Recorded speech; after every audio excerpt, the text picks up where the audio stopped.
An accident caused Briar to cross over to the warm land of friendship, Pony Maria. But as soon as he arrived, he found himself in the border town of Zadepadowo in the north of the kingdom. In this town, long covered in snow and ice, Briar, suffering from extreme cold and hunger, learned from passing merchants that the summer festival of the new year would be held in Pony Valley, which also marked the longest day in 1,000 years. Knowing that the gears of fate were about to turn, Briar set off towards Pony Valley, determined to change his future. Chapter 1. Arrival at a Quality Town. Pony Maria. Extreme cold wilderness.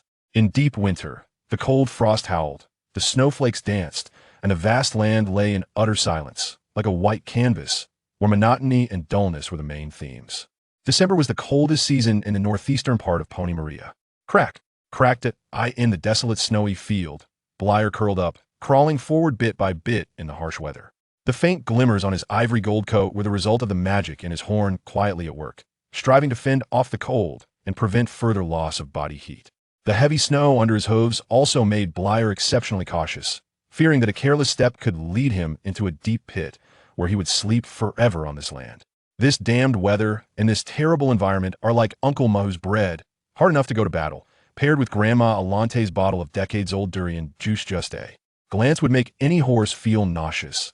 The endless white expanse in his sight and the dwindling magic within him made Briar increasingly irritable. What went wrong? Briar used magic to levitate the map, flipping it over and over to check. The winding red line on the map marked the route of his journey.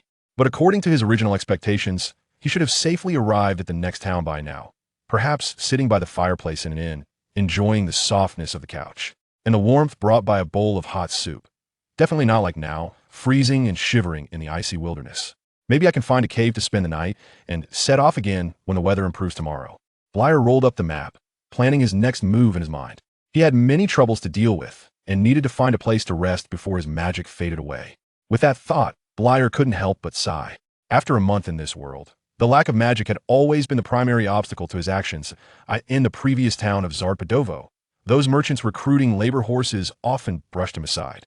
Simply because his magic was weak and insignificant, they overlooked him in favor of those unicorns with abundant magic. In terms of strength, Briar was no match for the robust earth ponies. In terms of speed, he was outpaced by the agile Pegasi. As for magic, once a unicorn evaluated Briar like this. "Oh, my dear Princess Celestia, your magic is incredibly weak, although you have shown considerable talent in magic. But, child, to put it simply, the foundation determines the building. Your magic is like an insurmountable chasm, destined to prevent you from becoming a great magician. You can continue to learn magic from me, however, the advanced magical realms are likely to be an insurmountable abyss for you. Even if you understand their principles, casting these spells will still be out of reach. Perhaps you should focus on fields like levitation that would suit you better. After all, becoming a magician in the future is also a glorious path." In fact, the unicorn minter's words were as objective as they could be. In the end, Briar chose to learn some extremely basic magical knowledge under his guidance. Of course, he paid a considerable amount of mere dollars for it, all of which he had painstakingly scavenged over weeks, but he was willing to spend it on the path of learning magic. Although his magic limited his performance, Briar firmly believed that there would be a way to change this situation. That's why he traveled a long distance to Pony Valley. After all, miracles always happen there. As for now, Briar had to consider whether he would die halfway. The biting cold wind was like a sharp blade, mercilessly whipping against the slender body of the golden pony. He could deeply feel the bone-chilling cold. The warmth of magic was gradually fading, like the afterglow of the sunset slowly disappearing on the distant horizon, and Briar continued to wander alone in this vast snowy field, unable to find a place to shield himself from the wind and snow. This is it. His breath turned into mist, and in an instant, countless images flashed through Briar's mind, fragments of his life since arriving in this world.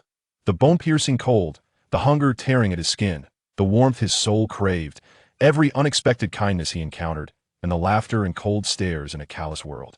The images raced by, finally freezing on a young filly, her big eyes and curly mane making her look very young. Her name was Little Misty Snow, born with a vision impairment, abandoned by her parents 2 weeks ago due to the cruel hand of fate in this isolated town. In the days that followed, Briar taught this little filly how to live and distinguish food. To be honest, teaching a blind pony so many things was challenging, and Briar himself had no experience, but he had plenty of time and patience. However, the little one didn't want to be alone. Whenever Briar prepared to go out, she would tightly hug Briar's hind leg, pleading with tearful eyes for him to take her along. Scavenging wasn't a dignified job, but little Misty Snow didn't care at all. She was completely oblivious to the gazes of other ponies in her world. Briar's presence was her unwavering support. She only knew that wherever Briar went, she had to follow closely behind. Perhaps because she couldn't see, it made little Misty Snow especially bold. Once, she even brought Briar a snake that was hibernating at first. Briar thought it was just a discarded piece of pipe. When he realized what it was, Briar panicked, shouting in alarm and quickly using magic to throw the snake far away. He was terrified of snakes. Meanwhile, little Misty Snow tilted her head in confusion, completely unaware of what had happened. Unbeknownst to the horse, whether this little one acted out of innocence or intention remained unclear. However, Briar didn't take this little incident to heart. On the contrary, he enjoyed this life, relishing the warmth of having little Misty Snow by his side. At least now, he was beginning to grasp the essence of friendship. One deep night, little Misty Snow suddenly developed a high fever, reminiscent of when Briar first discovered her in the junkyard. This sudden illness shattered their peaceful life. Everything happened so suddenly. Briar hurriedly took little Misty Snow to the only clinic in town, but had long since closed its doors. The news struck Briar like a bolt from the blue, sending his heart to the depths of despair. He felt that these celebrations were distant and unfamiliar. But one thing he realized was that in the face of little Misty Snow's dire situation, tonight, he was utterly helpless. This realization pierced his heart like ice shards in the cold wind, making him acutely aware of his powerlessness and despair. Lying on the bench at the clinic, Briar held little Misty Snow tightly, trying to bring her some warmth with his body. That a faint voice emerged from his embrace, laced with a hint of longing. "Okay, let me think carefully." Upon hearing little Misty Snow's dazed tone, Briar instinctively tightened his hold, looking at the festively decorated streets around them. Memories of the fairy tales his mother told him in his past life resurfacing in his mind. All right, this story starts with a little girl selling matches. On that cold night, Briar slowly narrated the fairy tale from this other world. As the story came to an end, a silence enveloped them. Briar thought he had told it poorly, but then he heard little Misty Snow's worried question. Did the little girl die in the end? Can I see my grandma too? She was really nice to me, always giving me candy. I really want to eat it again. Don't worry, when you get better, I'll buy you some. Briar gently reassured her, stroking her mane with his stiff hoof. Brother, I really want to introduce you to my mom and dad. I want to see them. I want to talk to them. Briar's gaze turned to a family gathered together on the opposite street. Immersed in a wordless silence, in the dark of night, the little one seemed to sense something and gradually quieted down, curling up obediently in Briar's embrace. Brother, am I going to die? Like a little girl?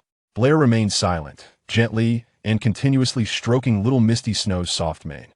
Yes, I promise you. Briar's voice was hoarse as he struggled to suppress his emotions, trying to keep his tone as steady as possible.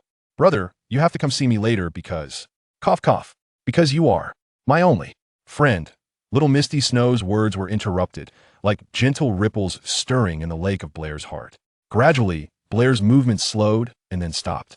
He looked up at the night sky, where the snowflakes floated down like soft goose feathers, unspoken. There was a little one who didn't see the world clearly, but had a light view of life and death. The next morning, Dr. 8 set off on his way to the clinic, reminiscing about the warm scene of reunion with the ponies from last night. The warmth of home lingered in his heart, prompting an involuntary sigh. Humming a cheerful melody, Dr. 8 arrived lightly at the clinic's door. As usual, he fumbled for his keys, but then caught sight of what appeared to be a small pony statue covered in snowflakes on the nearby bench. "Hey, wake up. Do you need any help?" "Hey." Briar was startled awake by the voice, immediately sensing the unusual stiffness in his arms. Once he regained his composure, he declined Dr. 8's kind offer to let them sit in the clinic. Later, Briar used his magic to take little Misty Snow to a high hillside near the town, a beautiful place where they could bask in the sunlight, but he chose that spot as little Misty Snow's final resting place and gently buried her in the peaceful earth. A week later, Briar purchased a map and some travel supplies from a passing merchant. This lovely little filly seemed to give Briar boundless strength, steadying his once trembling body. He opened his mouth, as if choked, wanting to say something but finding himself unable to speak, so he straightened his back and squinted against the biting cold as he continued. On, some vows Briar had to keep.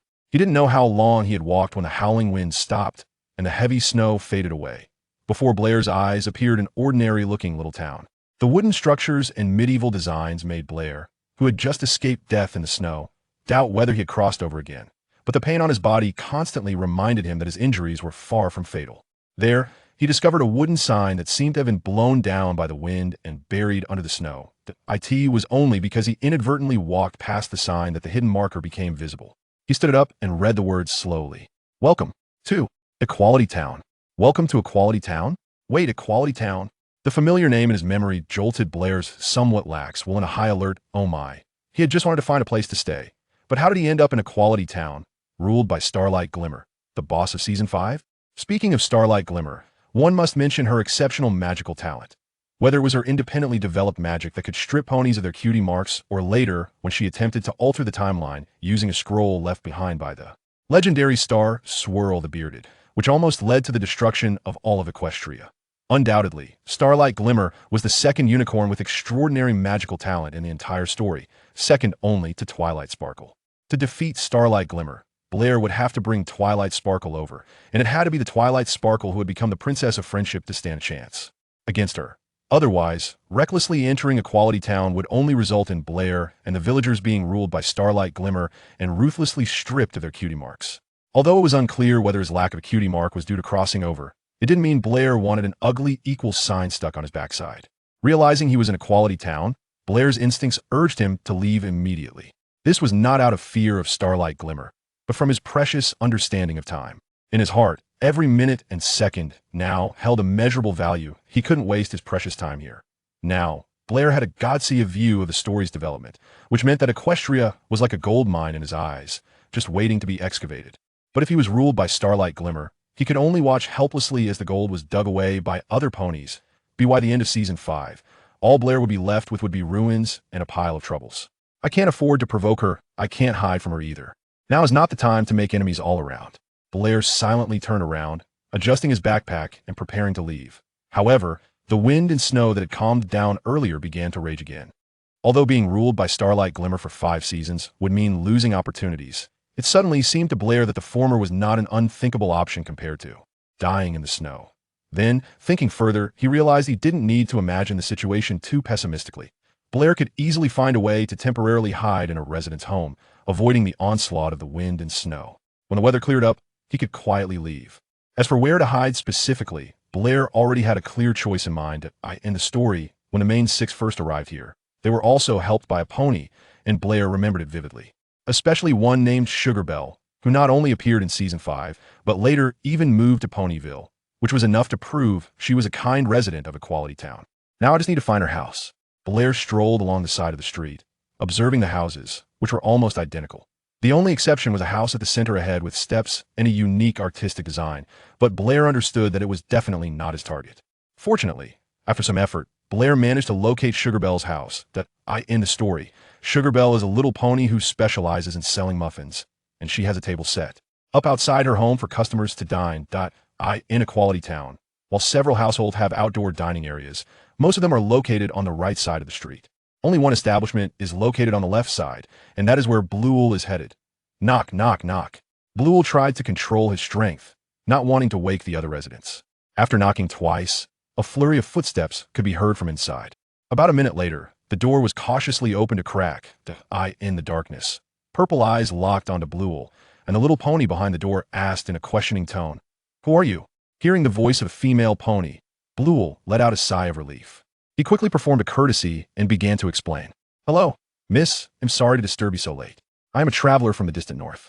When I arrived here, heavy snow made me lose my way and led me into your village. I hope to stay here for one night until the storm passes." After speaking, Bluel put on a smile that he thought was friendly. After listening to Bluel's words, the pony fell into a brief contemplation. She scrutinized Bluel closely, as if weighing something in her mind. After a moment of hesitation, she finally opened the door wider. "Come in. Thank you." Once inside, Bluel closed the door, and a wave of warm air made him feel extremely comfortable. His magic was slowly recovering. "Hello, I'm Sugarbelle," she said, holding a candle to dispel the darkness and cold, introducing herself to Bluel. "Hello, Sugarbelle and Bluel. You can just call me Buell." "All right, Buell.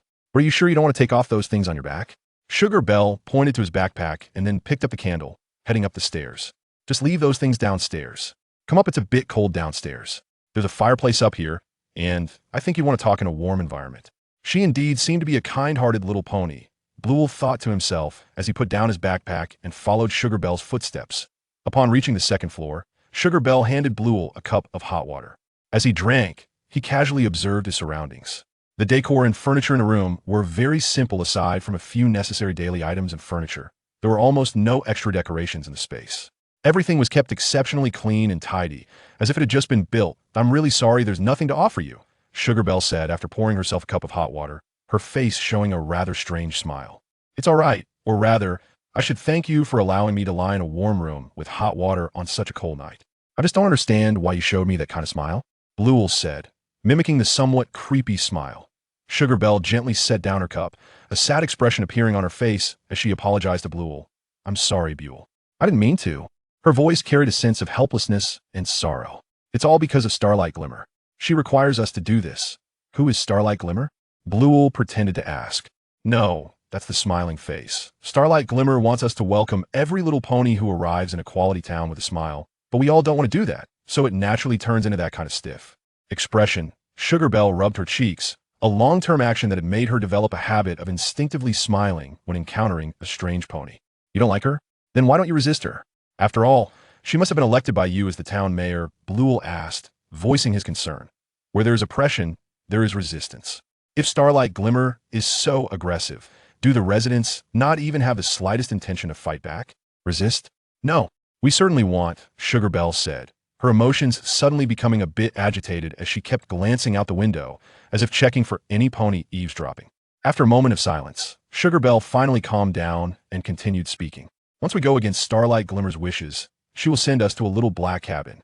I was once locked up there, and some ponies have suggested that while Starlight Glimmer can indeed be excessive in some aspects, she is after all a pony who, like us, has abandoned the cutie mark, so..." At this moment, Bluel interrupted. "So you mean there are ponies who are unwilling to resist Starlight Glimmer with you?"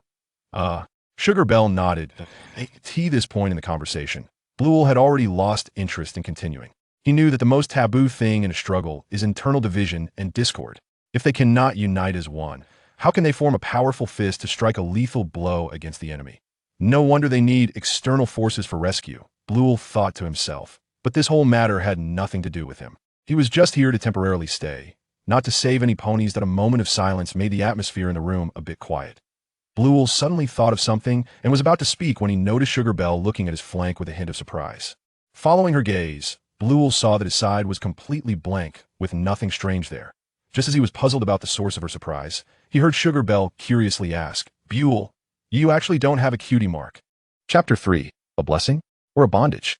Is that so strange? Blair noticed the confusion in Tangbuyer's eyes. In a moment of distraction, Blair revealed a hint of amusement. "Perhaps I am just a little pony transformed from the shadow demon of the frigid wasteland, which is why I don't have a cute mark." "Really? Really?" Tangbuyer, being somewhat timid, was nearly retreating to the corner of the room at Blair's words. "Of course it's a lie. Haha, how could you be so cute?" After lightening the mood a bit, Blair considered that he needed to find an excuse for not having a cute mark. Tangbuyer was not the first pony to ask about this, and she would certainly not be the last. To prevent himself from falling into endless harassment in the future, Blair had to come up with a reasonable explanation. "It's not that I don't have a cute mark, it's just that I don't need that boring mark at all." This wasn't some nonsense to fool ponies. Blair genuinely thought this way. "But I've never seen a pony who thinks their cute mark is unimportant." Tangbuyer began to speak, but noticed that Blair was staring at her with a scrutinizing gaze. "After all, I really don't want to make those muffins anymore. Cupcakes are what I want," Tangbuyer said shyly, lowering her head, "and besides, the muffins I make aren't something ponies would like." It seemed she hadn't been brainwashed too deeply by Starlight Glimmer. Blair calmly took a sip of water. "Then why don't you continue doing what you like?" "Blair, I wish I could make those delicious snacks, but ever since my cute mark left me, I haven't been able to make anything at all," Tangbuyer confided her frustrations. But all of this seemed somewhat absurd to Blair. "You can't do anything without a cute mark? Tangbuyer, don't you see the problem?" "I don't understand what you mean." "Blair, the significance of a cute mark is to help every pony discover their talent." Tangbuyer tried to argue, but Blair countered. Yes. The cute mark brings you extraordinary talents, but once it leaves, you forget your instincts. I can't even tell if the cute mark is attached to you or if you grew on the cute mark." "Blair, how can you say that?" Tangbuyer looked at Blair in surprise. She instinctively wanted to refute, but couldn't find any points to deny. "The truth hurts, Tangbuyer.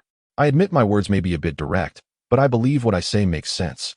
Looking at the slightly uneasy Tangbuyer, Blair understood that it was impossible to change her worldview entirely with just one conversation. In his view, Timely debate has its value, but more importantly, it is to leave the other party with space to think. I just think every pony has the right to choose their interests, and it shouldn't be solely determined by a cute mark. Interests don't conflict with each other, so do what you like. So, Blair, do you actually agree with Starlight Glimmer's views? Tang Briar thought for a while and could only come to this conclusion. Who? Starlight Glimmer, her? Hearing Tang Briar compare herself to Starlight Glimmer, Blair couldn't help but smile inwardly. Such a comparison seemed to him to carry a sense of humor. Not to mention that Starlight Glimmer's ideas were initially based on her belief that cute marks would take away her friends. Just saying that she later believed that talents would lead to divisions among ponies already exposed her essence of being unsuitable for a leader. She even failed to understand the basic principles of social production relationships, preventing ponies from finding their positions in productive activities. How could such ideas promote the creation of productive value and advance society? Selecting the capable is the most fundamental social principle. If one cannot even understand this, it is not an exaggeration to say that this theory is childish, unrealistic, and merely a product of some ponies' fantasies. But I think you and Starlight Glimmer are quite similar. Perhaps you two could get to know each other. After all, you don't have a cute mark, so she won't do anything to you, Tang Briar said with a smile. Hearing the sarcasm in Blair's tone towards Starlight Glimmer, let's skip that. Blair had actually run into Tang Briar's house to avoid Starlight Glimmer. So how could he make a move that would put him in danger? Blair had many things he wanted to say to Tang Briar, but when he considered that she had lived at the bottom of a feudal society since childhood, many of his viewpoints and reasoning might be difficult for her to understand. His words ultimately condensed into a simple sentence. This is a piece of advice. Blair remembered that in the plot, Tang Briar had fallen into a situation of being accused. This pure and kind mare, Blair didn't want to see her being ruthlessly persecuted by Starlight Glimmer. Oh my, I didn't realize it was so late. Unknowingly, Blair and Tang Briar had talked through the long night. As the first ray of morning light fell into the room, the two little ponies realized that dawn had arrived. Standing in front of the slightly open blinds, Blair and Tang Briar quietly admired the beauty of nature together. The cold wind gently brushed over the town, and faint light gradually appeared at the distant mountain's edge. It outlined the contours of dawn on the dark blue canvas. And this glimmer grew brighter until the first ray of sunlight leaped over the horizon. As the light of dawn gradually filled the earth, Tang Briar stood by the window, her eyes tightly closed. Her voice slowly rose, filled with devotion and gratitude. Thank you, Princess Celestia, for bringing us this dawn of light. Her prayer flowed under the morning sunlight until the last words were softly uttered. May you lead us once again towards the light of hope. As Tang Briar's prayer concluded, Blair comforted from the side, saying that darkness is only temporary because light will always come. I'm really sorry for taking up your entire night. You must really need rest now. No need to be polite. Please use my bed. It's warm as spring. Tang Briar turned around with a smile, warmly and openly inviting Blair. Thank you, but that's your spot. I think I'll be fine on the floor. Blair awkwardly scratched the back of his head, declining the offer. Haha, don't worry. At this time, I would usually be preparing food for those hungry residents. It's okay. I won't disturb you. Tang Briar smiled, as if she could see through Blair's reluctance. Chapter 4. An Unexpected Guest. Well, thank you very much, but before I go up, I need to take care of this first. Blair lifted his hoof, and just as he finished speaking and was about to clean up, Tang Briar quickly walked over and grabbed his hoof. Oh my, Blair, how did your hoof get so injured? Look at this frostbite. At this rate, it would be difficult for you to walk a few steps. Tang Briar's face was filled with concern, making Blair seriously doubt whether she understood the meaning of cleanliness. Hey, it's nothing serious. Look, I can still walk. Blair tried to ease the atmosphere with a relaxed tone, walking around the room to indicate that Tang Briar didn't need to worry so much. Oh, a leisurely stroll and a long trek are two different concepts. Imagine if your wound opened up during the journey, and then suddenly, a heavy snowstorm hit from the sky. What would you do then? This thought crossed Tang Briar's mind, causing her to feel a wave of inexplicable anxiety. She carefully helped Blair to the edge of the bed, confidently assuring him, "Please rest assured, I will definitely take care of you."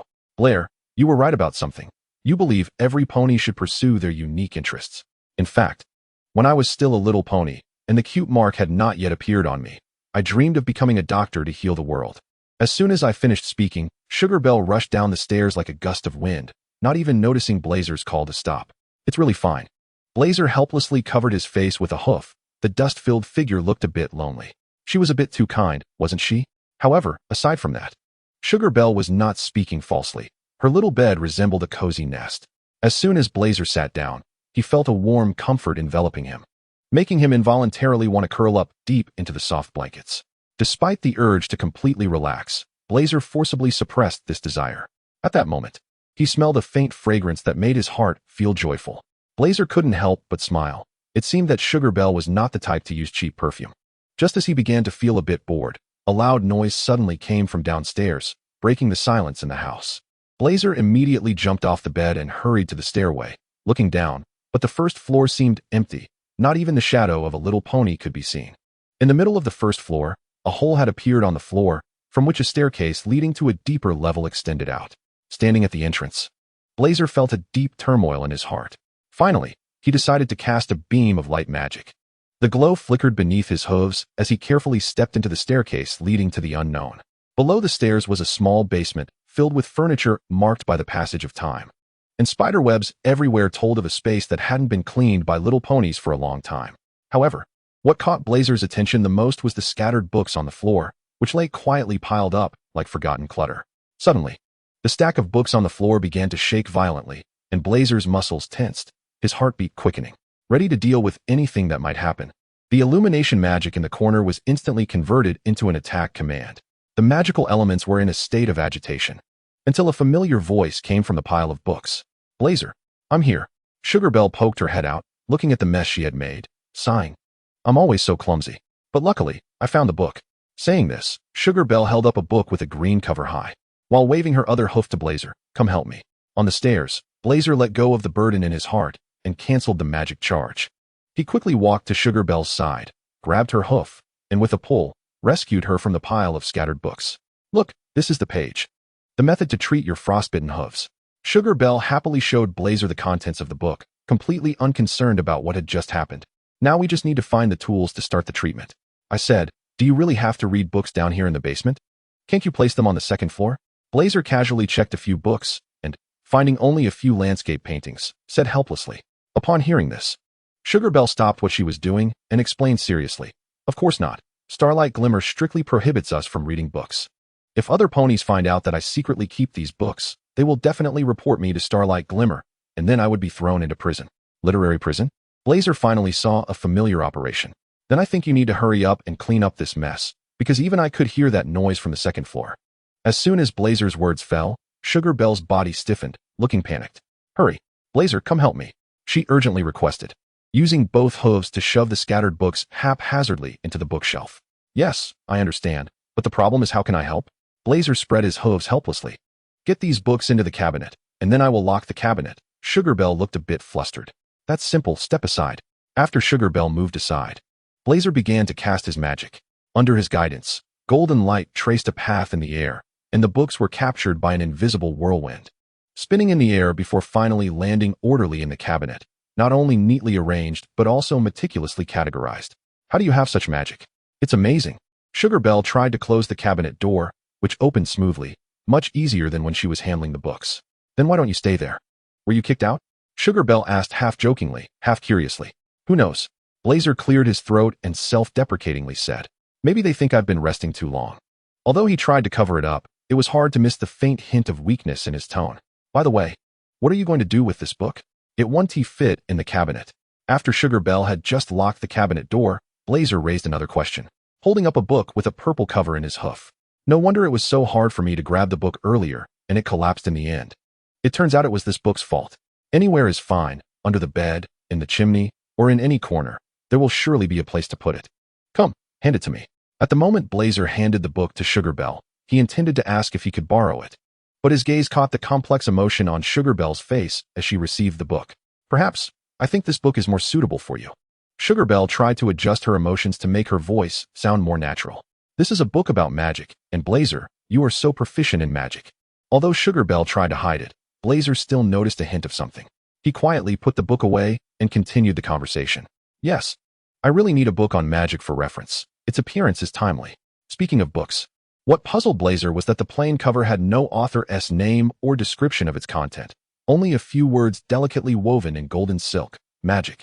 Furthermore, this book was the only magic book among the stack of books, which is why it remained with Blazer until the end, even having an extra copy. Now its mystery was increasing, as Sugar Belle seemed to know this book. A pastry chef actually reading a book on magic didn't look like someone who casually flipped through it when bored.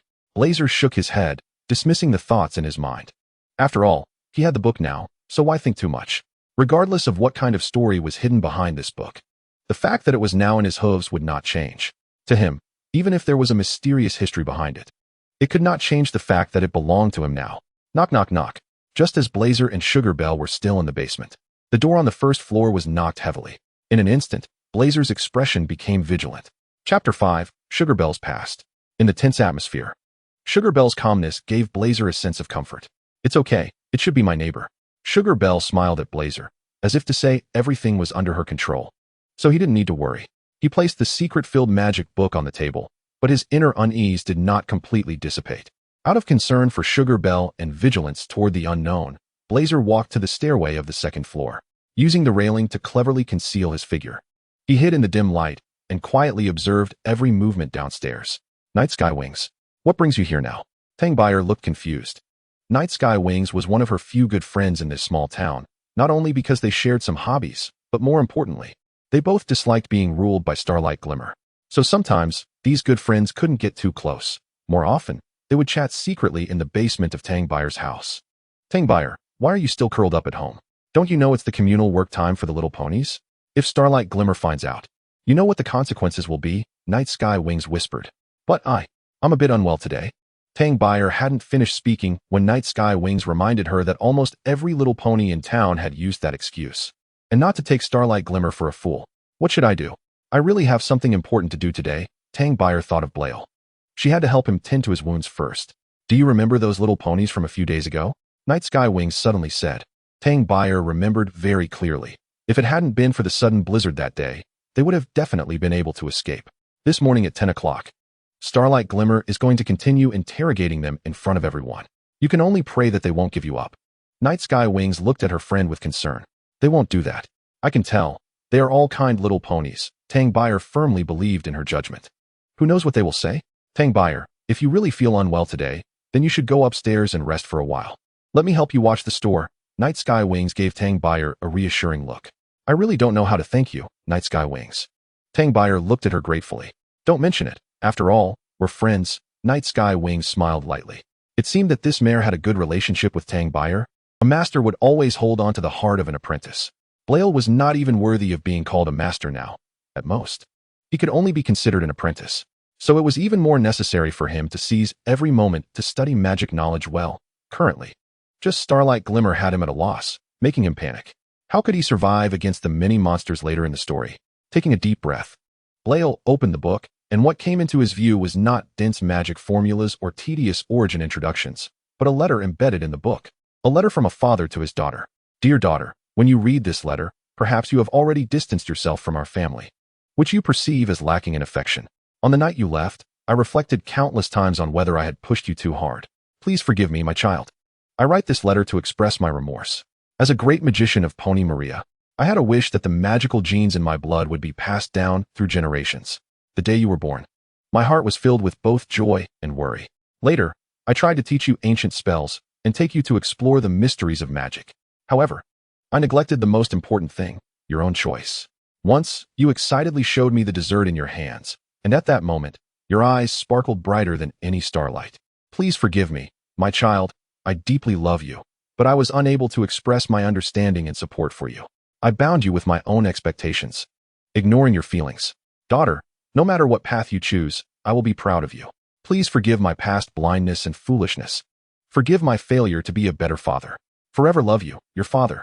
After reading the entire letter, if Blail guessed correctly, this daughter must refer to Briar. A great magician? Briar's father? A character rarely mentioned in the original plot suddenly had such a grand background. Could it be that after Blail crossed over, the official plot team had patched it up for her? Recalling Briar's expression in the basement earlier, Blail guessed she must have seen this letter. This book seemed to be written by her father. No wonder there wasn't even an introduction. After thinking for a while, Blail figured it was like a side quest in a game. If resolved well, there might even be hidden rewards. However, since even Briar, the concerned party, hadn't said anything, how could he, an outsider, have the face to meddle in their family affairs? He decided to wait and see.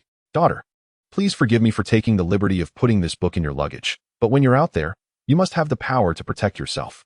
For this, I poured my heart and soul into writing this book, hoping it will be of use on your journey. When you were very young, I noticed that you found it difficult to coordinate the magic within you, making it unable to exert its proper power. At that time, I stubbornly thought you had not put in the corresponding effort. But please do not blame me, my child. Magic is the essence of a unicorn. Why are we separated into distinct groups? Is it merely because we have horns that other groups do not? No, magic is fundamental. A unicorn that cannot properly utilize the magic within its body cannot even be called a unicorn. You might as well call it a land pony with a fake horn. Daughter, if you can understand my feelings, then you will comprehend where my anger comes from. But now, I must study new ways to use magic for you. My dearest daughter, fortunately, I eventually found it. So at the very beginning, you cannot use too much magic to cast spells. For this, I specially modified some of the magic formulas for you, which will allow you to use higher level magic with less magic power. But it will also make the effects differ significantly from the original magic. However, I believe this will be sufficient for you. Next, I will record all the magic you can learn in detail in this book. My daughter, I hope you can consult it with the attitude of a scholar, rather than bringing your resentment towards your father into it. Knowledge is innocent and priceless. Forever love you, your father. Chapter 6, Starlight Glimmer. Magic, Shield. Blail carefully read the introduction and casting tutorial of the shield magic, then silently estimated the magic power required to cast this spell in his mind. He discovered that even using a weakened version of the shield would consume nearly 1/10 of his magic power. He didn't know how much magical impact the shield could withstand, and he didn't have high hopes for it. After all, it was weakened several times. He just hoped it could buy him a little more time in a life or death situation. Perhaps I can't expect too much. Blail quickly skimmed through the entire book and found that most of the magic in it leaned towards defense and convenience, with almost no attack magic at all. It seemed Tang Briar's father believed that the attack magic that could be cast under such conditions would not have much practicality, so he simply focused entirely on defense. From the words, it appeared that Tang Briar's father hoped his daughter would grasp the essence of the quantity of magic. The emphasis was on being able to quickly cast new magic after the previous one was broken, valuing a one-time use, completely neglecting the aspect of persistence. This created a serious conflict with Blail's concept. At least in terms of his own conditions, he couldn't afford this kind of war of attrition. Therefore, this book was of extremely little help to Blail. Just as he closed the book, he saw Tang Briar walk into the room with a roll of bandages and a pile of tools. All right, Blail, hurry up and sit on the bed. Let me bandage you up, she said, throwing everything onto the floor with a clang, wiping the sweat from her forehead, and calling out to Blail. Can these things really be used? Where did you steal them from? Some ancient tomb. Blair looked at the dusty toolbox with a black line on his face, really doubting that these things could cause a secondary infection to his wound. It's fine. Look, the gauze is still clean, although the tools are a bit old. Hurry up and sit down. Tang Briar pushed Blair to the edge of the bed and then used magic to open the medical book. Let me see what the first step is. First, let's disinfect your wound. Tang Briar took out a bottle of alcohol. You have to bear with the pain. Have you ever done any medical work before? Blair tried to chat with Tang Briar to distract his mind. When I was a child, my mom always supported me unconditionally. When I said I wanted to be a doctor, the next day, she bought me some medical supplies to practice with. At that time, I really thought I would become a doctor in the future, Tang Briar said in a plain tone, but Blair still sensed a hint of loneliness. He pretended not to know and guided the conversation. Did you leave home this year? Blair vaguely felt that Tang Briar had been living in a quality town for quite a while. But this letter says. Blair noticed something was off and quickly took out the magic book to flip to the first page. What? Blair was a bit confused. How could this side quest be over before he even started it? In public execution, Blair felt that Tang Briar's father probably had the idea of reincarnation. But why did you give it to me? Why not keep it for yourself? Blair didn't understand. Logically, since the father and daughter had reconciled, this book should have been quite meaningful, but Tang Briar gave it without hesitation. Why keep it? I can't understand it anyway. I told him long ago that I don't have the talent to become a magician, yet he still wants to give me the book. As she spoke, Tang Briar suddenly tightened the gauze, as if to vent all her grievances. Since that's the case, let more ponies learn his magic. Isn't that a form of promotion too? Blair was momentarily speechless, suddenly feeling that Tang Briar had a point. All done. Quick, get up and take a few steps to see. After tying a knot with the gauze, the bandaging was considered finished. Tang Briar stepped back, giving Blair some space. Not bad. Blair moved his legs and found he was indeed much more agile than before. Remember not to get it wet, keep it dry. After finishing up, Tang Briar started to clean up the tools. Blair quietly watched Tang Briar do everything for him and thought for a moment before saying, Tang Briar, do you want to leave here with me? Blair had never been one to owe a favor to another pony. Originally, he wanted to repay everything by saving Tang Bayer's family relationship, but since that was resolved, he decided to repay in his own way. But where can I go? This is my home, Boer. My cute Mark and my friends are all here. Sadness surfaced on Tang Bayer's face. I'll take you to a better place where you can have a better life and make more friends. Blair certainly hoped to take Tang Bayer to Ponyville, where she would live a happy life just like in the original story. Equality Town is my second hometown. I won't leave here. Tang Bayer looked into Blair's eyes. Her tone resolute. Looks like I was too self-important. Blair didn't intend to persuade her further. He was never good at that. Tang Bayer, we should go out. Are you rested? Just then, the silent atmosphere was broken by the arrival of a Pegasus. When Night Sky Wing walked into the room and saw the two ponies staring at each other, her face immediately showed a surprised expression, looking at Blair in disbelief. Oh my gosh, Tang Bayer, how could you hide a stranger in your room? Night Sky Wing still felt a bit uneasy, but what if Starlight Sparkle found out? Tang Bayer interrupted her. Then don't let her find out, okay? Dear, just pretend nothing has happened. Night Sky Wing then asked when Blair would leave. When is he leaving? Today, Tang Bayer glanced at the gauze wrapped around Blair's hoof, then added, this afternoon, once his wound is healed, I'll send him off. All right, Tang Bayer. I think I can keep this secret, Night Sky Wing promised. Then let's go first, let Boer rest for a while. After saying that, Tang Bayer took Night Sky Wing and left. Sighing, watching them leave the room, Blair slowly walked to the window, gazing at the gathered ponies below. He then fixed his gaze on a purple unicorn, murmuring to himself, Starlight Sparkle. Chapter 7, Facing it head-on. The residents of Equality Town gathered together, forming a circle, looking at their new friends. How can this be? In Equality Town, all our ponies must give up their cute marks. Different opinions will lead to divisions among ponies. Similarly, cute marks give ponies a unique sense of superiority, causing pain and hatred between them, ultimately leading to estrangement. If you can understand my intentions, then you will know my good intentions. In the center of the square, in front of the residents, Starlight Sparkle was using her unique speaking talent to stir the emotions around her, like a musician playing a melody. However, the ponies in front of her didn't buy her words and glared at her angrily. Starlight Sparkle, don't dream. We never said we wanted to join this so-called Equality Town. You forcibly stripped us of our cute marks and locked us here, not letting us leave. Starlight Sparkle, you are a liar. At the end, Golden Autumn Sunset angrily stepped forward, pointing at Starlight Sparkle and scolding her. Right now, her heart was etched with regret and guilt, regretting why she had easily trusted Starlight Sparkle when she first got lost here. This led to her and her team members being trapped here, not only losing their cute marks, but also facing the embarrassment of missing the annual Horseshoe Ball qualifiers. It truly saddens me, Golden Autumn Sunset. At first, I took you in, gave you food and water, and even helped your injured members. But now you treat your benefactor with such words. Starlight Sparkle pretended to be very sorrowful, then said to the surrounding residents, friends, it seems there are no new friends joining us today. New friends, please join us. I love making friends the most. Yes, we will also build you houses, very beautiful new houses. The surrounding residents kept persuading Golden Autumn Sunset and her group, which made a mare behind Golden Autumn Sunset roll her eyes in disdain. Come on, the houses you build are ugly as hell, with no sense of beauty at all. All right, friends, please quiet down. Starlight Sparkle waved her hoof, and the surroundings instantly fell silent. Our new friends, they just haven't adapted to our rules yet. Starlight Sparkle explained like a teacher explaining a complex concept. They need time. They need a process to understand our way of life. But I believe that once tonight's snowstorm passes, tomorrow's sunshine will bring change, and their mood will surely brighten up. So, let's continue this topic tomorrow. Every word and sentence of hers seemed to be a carefully woven melody, aimed at soothing and persuading, not forcing or commanding. Starlight Sparkle slowly walked towards Golden Autumn Sunset, her steps steady, her eyes shimmering with an elusive color. She approached, almost whispering to Golden Autumn Sunset, Golden Autumn Sunset. I hope tonight's cold night can enlighten your mind a bit. I don't want to see you and your teammates suffer because of unnecessary stubbornness. Just as the two ponies were at odds, a black colt stepped forward from behind Golden Autumn Sunset. Starlight, I want to join you. Blackout Avon. Why? Golden Autumn Sunset looked at the pillar of her team with an expression of disbelief, while her teammates were equally shocked, gazing at the once considered ally, Blackout Avon. I'm sorry. Everyone. Blackout Avon lowered his head, the emotions of shame and guilt evident in his voice. Celebrate, my little ponies. Welcome our new friend. Starlight's reaction was completely different. She immediately seized the opportunity to shout to those around her. He's joining us.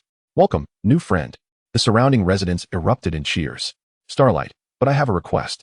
Blackout Avon said from the side. Oh, don't be so formal. Just call me Starlight, she replied, walking over to Blackout Avon. I never refuse a friend's request, so please, go ahead. A complex emotion flashed in Avon's eyes as he turned and walked into the old cabin, soon emerging with a filly in his arms. Starlight, I hope you can save my sister. She has been unconscious for 2 days.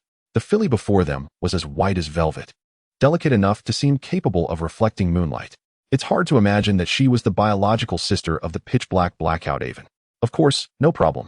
If you can represent your sister and join Equality Town together, I will do everything I can to help.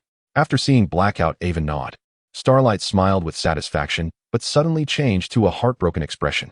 Poor Whiteout Ellie, if I had stopped you that night, she wouldn't have fallen into the snow and lost consciousness. At this point, Blackout Avon said, I hope you can help me with a small favor. I want to know who let you out that night, or rather, who is the culprit behind your sister's unconsciousness. Please tell me his name. After Starlight finished speaking, the crowd erupted in an uproar, with Sugar Belle and Night Sky weighing at the back exchanging tense glances. I don't know. I don't know you.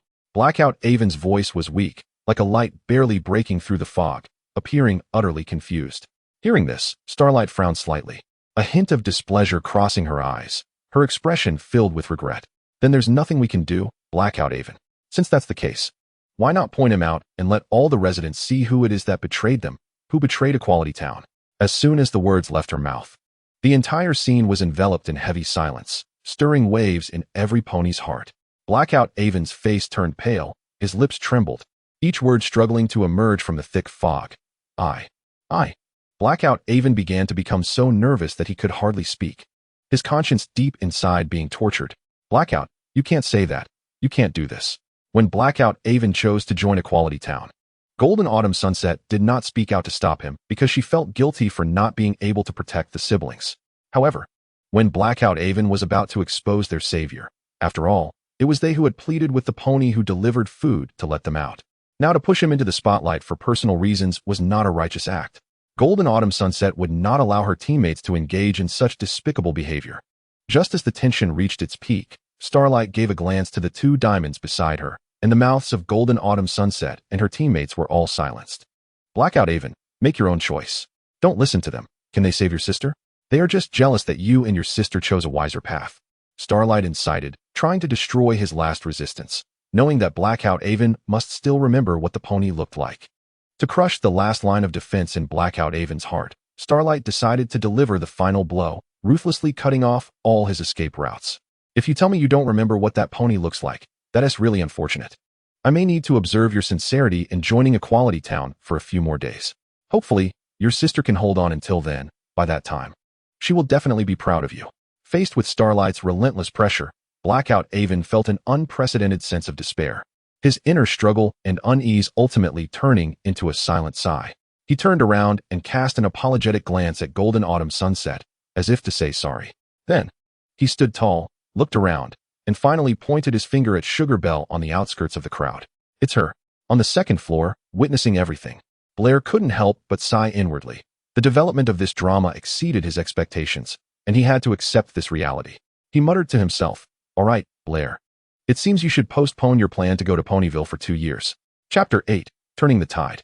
Blair was faced with only 2 paths, to retreat or to advance. However, according to Blair's nature, there was really only one choice. He would not be ungrateful, nor would he flee in fear before the enemy. However, recklessness was also inadvisable. He needed a more thorough plan. Blair paced in front of the window, glancing at the spell book on the nearby table, and suddenly an idea struck him, a smile appearing at the corner of his mouth. All right, Cousin Sugar Belle, it's time to write a letter to your dear cousin, Blair. At this moment, the residents parted to make way, watching as Blackout Avon pointed in Sugar Belle's direction, exposing her to everyone. Under the gaze of many ponies, she felt as if she were frozen in space, too nervous to take a single step. Sugar Belle, I never expected that the one who betrayed Equality Town was you. I suspected every pony but you. Because you were the first to tell me Golden Autumn Sunset had run away, but I never thought you were stealing from within. You deceived everyone's feelings. Starlight's words were filled with disappointment, each word condemning Sugar Belle's actions. Under Starlight's brilliant performance, Sugar Belle instantly became the target of everyone's ire, her image completely collapsing in the hearts of the ponies. Although she desperately wanted to explain, wanting to tell everyone that she had never had the thought of betraying Equality Town. In such an atmosphere, any explanation seemed powerless. Even Night Sky Wing, hiding in the crowd, couldn't help but feel a chill for her friend. Seeing that the timing was ripe, Starlight seized the opportunity to deliver the final judgment on Sugarbelle. "Since our new friend has joined us, we must send the traitor over there," she said, pointing to the plain cabin behind her. This simple gesture and calm tone struck Sugarbelle like a bolt from the blue. She pleaded with the approaching ponies, "Please, no. Get away." Finally, at the most critical moment, Blair teleported in front of Sugarbelle, then unfolded a shield to push nearby ponies away. "Who are you?" Starlight looked at the golden pony standing up for Sugarbelle with great interest. "Blair. I'm called Blair. I'm Sugarbelle's cousin." Sugarbelle has a cousin? This was not only what many ponies around were thinking, but also Sugarbelle herself behind Blair. "My cousin." Blair's sudden appearance, combined with her position behind him, made Sugarbelle fail to recognize who had saved her, only hearing the other party claim to be her cousin. Although the voice sounded somewhat familiar, reason told her that if he were truly her cousin, he should be far away in Canterlot and would definitely not appear out of nowhere in Equality Town. Tang Bayer's days sent a wrong signal to Blair, who turned around and asked with concern, "Are you hurt, cousin? Cousin Boer?" Seeing the familiar face, Tang Bayer instinctively called out, "Cousin, you have to call me by my full name in public." Tang Bayer hesitated for a moment, then quietly accepted this well-set Blair. She leaned closer to Blair and whispered, "But when did you become my cousin?" In front of this very suspicious little pony who disrupted her plans, Starlight showed displeasure. "Even if you are Tang Bayer's cousin, it cannot change the fact that Tang Bayer disrupted the order of Equality Town. If you try to stop her, you will also be an accomplice. Why are you so eager to pin a label on others?" "Miss Starlight, I saw everything that just happened very clearly," Blair calmly retorted.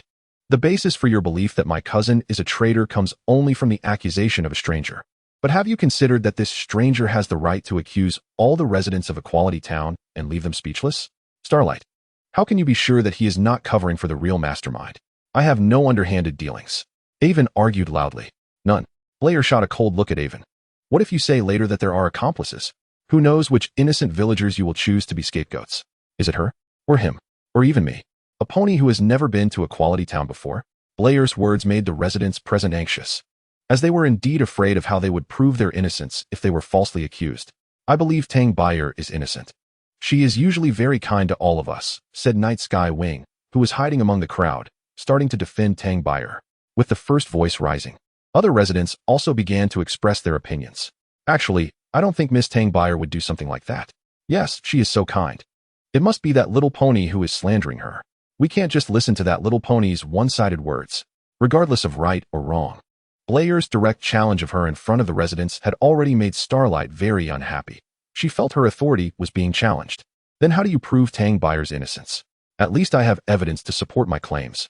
While you want to clear Tang Bayer's name with nothing to back it up, compared to your so-called accusations, I have stronger evidence that can prove Tang Bayer has never betrayed Equality Town." After saying this, Blair took out a letter and casually tossed it to Starlight. "What can this letter prove?" Starlight asked, puzzled, holding the letter.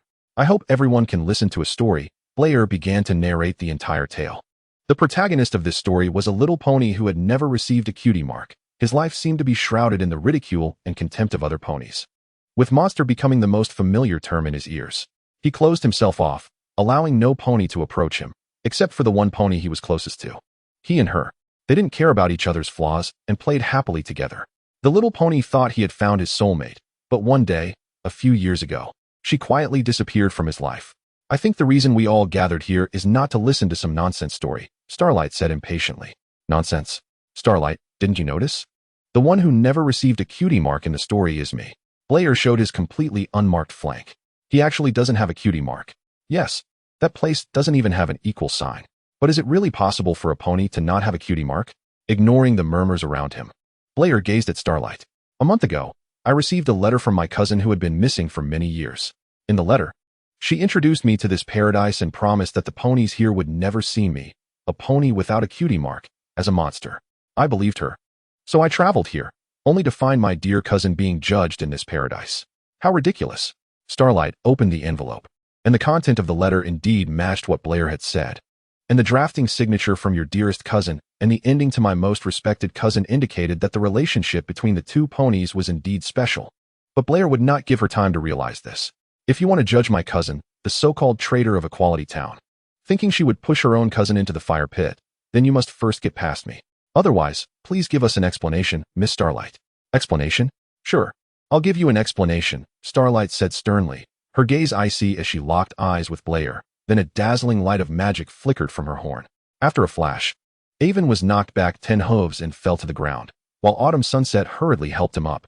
Captain, I'm sorry, Avon weakly apologized. It's okay. This was all my fault. Autumn Sunset forgave, wrapping Avon in her embrace, with no hint of reproach in her warm hug. After dispersing the residents, Starlight approached Blair with a smile, her voice filled with solemnity and sincerity. On behalf of all the residents of Equality Town, I sincerely apologize to your cousin Tang Briar.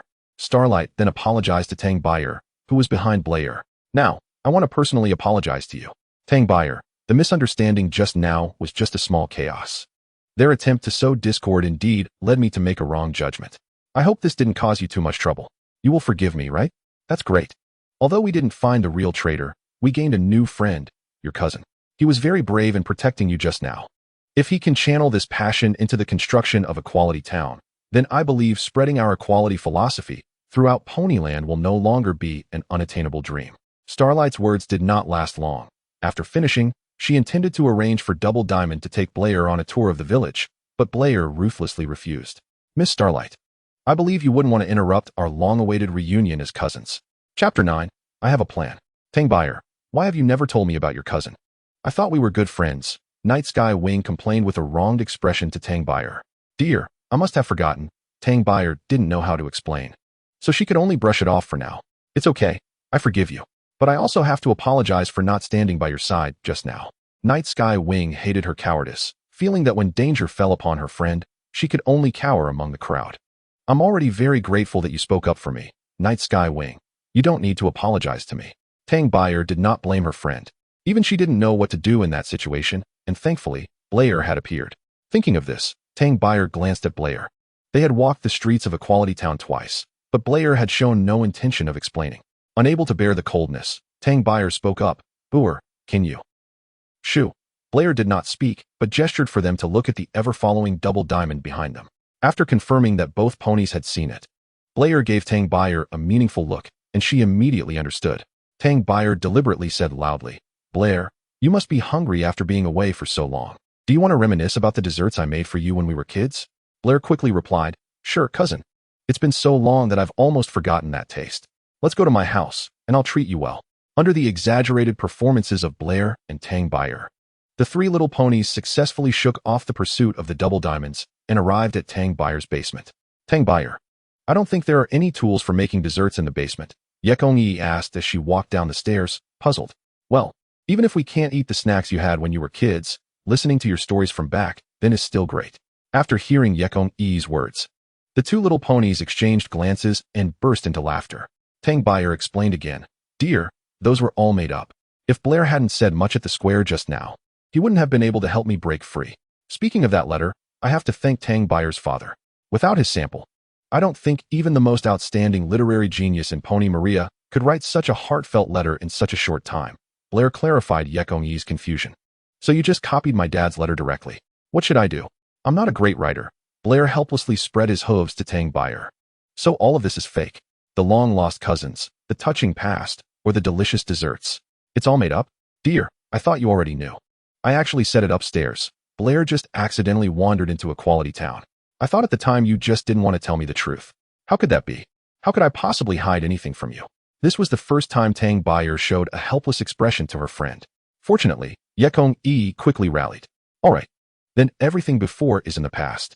What should we do next? After hearing this, Tang Briar looked expectantly at Blair, wanting to know what his next move would be.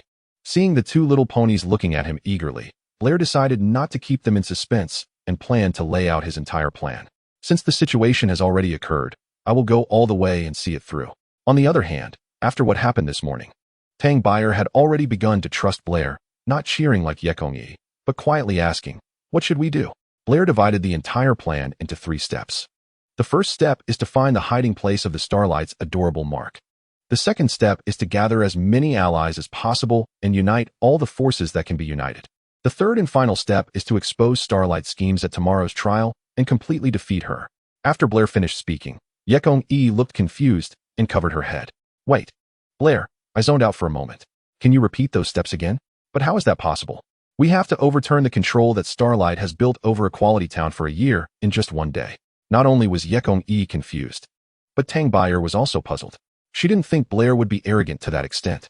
In fact, Blair himself didn't want to set the timeline so short. But the longer things dragged on, the more firmly Starlight would control Equality Town, and his allies might become fewer. Who knows how long those ponies in prison can hold out? He had already seen a mayor who was about to give up today. Blair could only rely on the plot to approach Princess Luna, thereby getting closer to Princess Celestia, the Millennium ruler of Pony Maria. Only in this way could Blair get closer to his ideals. So now Blair really had no mood to play games with Starlight. He had to be a speed-running pony. Blair took a deep breath, knowing why Tang Briar and Yekong-yi would question him. But if they knew that in the original plot, 6 ponies had overthrown Starlight's rule in just 2 days without any preparation, perhaps they would have a different view of his plan. Chapter 10. Time flows like water. But how do we convince the residents? They will never support us. Yes, at that time, the ponies voluntarily remove their adorable marks. If we just claim to return them their adorable marks, there will definitely be ponies unwilling to stand by us. If I say Starlight didn't abandon her adorable mark, do you think the residents of Equality Town will still support her? Of course not. It's either everyone is the same or everyone is different. This is what Starlight herself established. Whatever she does is equivalent to abandoning the equality principle she set. After Tang Briar finished speaking, Yekong-yi added, "If Starlight really kept her adorable mark, I think even if we don't take action, the residents' anger would drown her. Alright, what I'm about to say may surprise you. Just now, I sensed with magic that Starlight's adorable mark still remains on her. In other words, she has deceived you all." Blair didn't have any magic to detect adorable marks. He said this to find a reasonable excuse to make them believe him. Otherwise, would he say he had read the script and knew in advance? But even if this reason was barely credible, Yekong-yi and Tang Briar still had doubts. But Starlight has already changed to the same equality mark as every resident of Equality Town. Blair pondered. I think she must have used some kind of magic or pigment to cover up her adorable mark and then drew an equality mark in the blank space. I don't know if you noticed just now, when I said I never had an adorable mark since I was little, all the ponies were surprised, except for Starlight. She had no reaction. I think at that time, she must have been guessing whether I had used some magic to conceal my adorable mark. But we can't rely on this to convince the residents. They won't believe it, Tang Briar said anxiously. Blair didn't care about those indecisive ponies, he calmly said. There's no need to tell them. When the truth is laid out before them, they will naturally know who the enemy is. The reason Blair said all this was to convey a message to Yekong-yi and Tang Briar. They were not fighting for their selfish desires, but to liberate all the ponies in Equality Town. Only by firming their ideology could they unleash their power. Question. Yekong-yi raised her hoof high. What? So what are my and Tang Briar's tasks? This puzzled Blair. He suddenly realized he hadn't planned any tasks for Tang Briar and Yekong-yi. Although his outlined plan was short, every point had to be implemented. And he didn't trust others, so he could only do it himself. But looking at the eager expressions on Tang Briar and Yekong-yi's faces, he felt embarrassed to say they could just follow him, so Blair pretended to be mysterious. Everything will follow the organization's arrangement. When I need you, you'll know when I need you. Tang Briar and Yekong-yi exchanged glances, clearly seeing the big confusion in each other's eyes. Blair quickly changed the subject. Do you know where Starlight usually keeps her adorable mark? Starlight said she would find a secure place to keep the adorable mark for us. But now Yekong-yi looked like she wanted to say something, but hesitated. Then, it seems she hasn't found that proper place yet, Blair thought. As the plot had not yet reached the time when Starlight would arrive. What do you think Starlight would do with the cute emblem? I know, Sugarbell said. The last time I saw Starlight, she took that group of little ponies' cute emblem into her house and never came out. Sugarbell's account was not much different from what Blair had in mind. He looked around and shared his guess. If I were Starlight, I would definitely build a basement to temporarily store those cute emblems. It looks like I have to go dig a hole in Miss Starlight's house tonight. Question. Night Sky Wing raised a hoof again. Go ahead. How should we deal with the equal stick? Blair looked puzzled. The equal stick, according to Starlight, is one of the 9 treasures of Wizard Madou Blue, Sugarbell explained from the side. Oh, that one. The fake Blair mercilessly exposed this lie. Wizard Madou Blue doesn't even have a 9th treasure. The equal stick might just be a wooden stick that Starlight picked up somewhere. The wise seek strength within. The foolish seek it outside. But both Sugarbell and I have seen Starlight use the equal stick to remove our cute emblems. The removal process was quite wonderful. The equal stick is definitely real. Night Sky Wing desperately tried to prove the authenticity of the equal stick, but was knocked back to reality by a stone controlled by Blair's magic. Blair, why did you hit me with a stone? Night Sky Wing complained unhappily. What? I hit you? Blair feigned innocence. But Night Sky Wing, in my eyes. This is clearly Mr. Underground Stone who can't stand your words and then jumped up to give you a beautiful uppercut. Hee hee. Blair smiled slightly as he hopped up the stairs. Why don't you study that stone, Mr. Stone? It might be the 10th treasure lost to the world by Wizard Madou Blue. All right, Blair, I think I understand what you mean, Night Sky Wing said awkwardly. All of this is the doing of Starlight's magic. Her magic has a special allure, so don't be fooled. Blair turned and walked up the stairs. But, Buell, where are you going? Sugarbelle asked as she stepped forward. Ladies, we don't have much time left, Blair said, looking at the sky through the partially open window. The snowstorm is coming, if we don't take action soon. Oh, right, Sugarbelle, prepare the medical tools. Tonight, I'll come look for you. And then we'll go visit those little ponies in prison. Okay, I'll wait for you right at the prison entrance, Sugarbelle nodded. What about me? Blair, what about my arrangements? Night Sky Wing hurriedly asked. Next, I'm going to meet Starlight. Blair turned and looked through the small window of the door. When he recognized the visitor's figure, a smile unconsciously appeared at the corner of his mouth. Speak of the devil, and he shall appear. Chapter 11. Feudalism lacks light. Desires resound within. Am I interrupting you? Starlight asked, a hint of an elusive smile on her face. Blair closed the door and shook his head slightly. No, Miss Starlight. You came at the right time. I was just about to look for you. Oh, shall we discuss it at my house? I happen to have something to tell you as well, Starlight said, stepping aside gracefully and making an inviting gesture. Her eyes sparkling with an expression that was hard to refuse. Blair remained silent, simply nodding, and then casually walked down the street. On the village path, sparse candlelight flickered in the wind, appearing particularly lonely. The residents hurried past, their hoofsteps heavy. Each pony's face was filled with worry about the impending snowstorm. With every household's windows tightly shut, the smoke from cooking long dissipated. Blair and Starlight walked in a dead silence. Looking at the distant mountains shrouded in the coldness of the early snowstorm, Blair's lips moved slightly. I've heard, Miss Starlight, that you have the 9th treasure of Wizard Madou Blue? Yes, I found it in a desert, and I used it to establish the current Equality Town. Starlight didn't mind sharing with Blair. There was nothing to hide. The whole Equality Town knew, and she relied on this to cover her magic. I've often dabbled in some mysterious magic, but I've never seen such a magical tool. I mean, could you let me see it? Blair said flatly, his golden eyes revealing no emotional fluctuations. Of course, Starlight hesitated for a moment, but ultimately agreed. But you should know that it's just a tool I use to collect the cute emblems of the little ponies. It might be of no use to you since you don't have a cute emblem. After adding this, Starlight walked up the steps and opened the door. It wasn't far from Sugarbelle's house to Starlight's, or rather, the entire Equality Town itself wasn't large. As soon as Blair entered, he could feel the difference between the two rooms. It seemed that Starlight usually added some artistic flair to her house. I think we will have plenty of time to discuss the future development of Equality Town. I have no objections, Blair said. At Sugarbelle's place, he could only sleep on the floor, but at Starlight's, at least he would have a partition arranged for him. Your room is on the first floor. Come, let us see if the little bed suits your taste, Starlight said, pushing open the partition and turning to signal Blair to follow. The room on the first floor was neither big nor small, but everything was crammed together, giving a rather oppressive feeling. Do you come here often? Blair asked curiously. Sometimes. But when I have new friends over, I generally stay on the second floor. You know, girls need their privacy, Starlight chatted as she moved, lifting her hoof halfway. And with her magic, the heavy bed floated and was placed aside. Starlight lifted a board revealing a dark tunnel. Where does it lead? Blair pretended to inquire.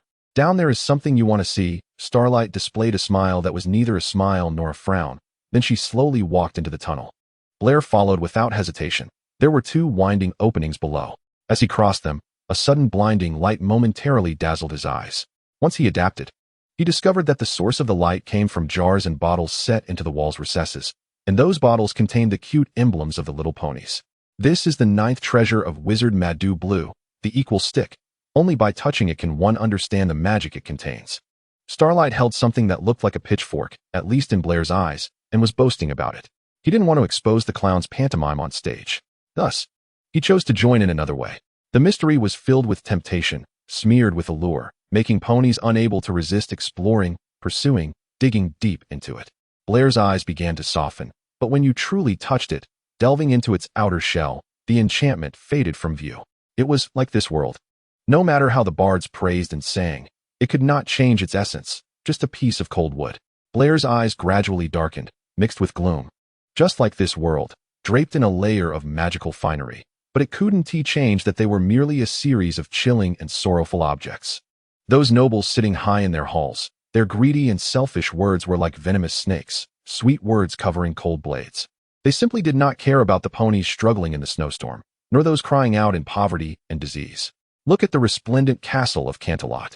For 1,000 years, under the protection of Princess Celestia, the nobles have enjoyed their ancient privileges, perhaps simply because their ancestors built their houses near the princess's home a millennium ago. It is time for the little ponies to change all of this. Starlight's expression began to turn sinister, and this is exactly what I am doing. I will change the old era, and under the banner of equality, all little ponies will come together. Starlight's expression gradually calmed down, and you are the flag hoof I need. Come on, join me. She extended her left hoof to Blair. Unlike that group of little ponies, I will lead them, helping them break the chains of the old era. Starlight seemed to have a sacred mission, her words becoming lighter. I feel that you and I are quite similar. As a child, when the cute mark did not appear, I faced discrimination from those self-righteous fools.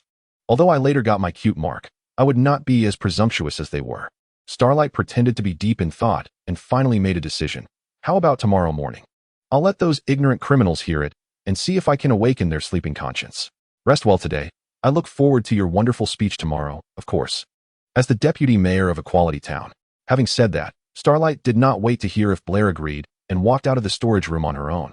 Listening to the sound of hooves fading away, Blair slowly raised his drooping head, revealing ink-like eyes, murmuring to himself, "What difference is there between you and them?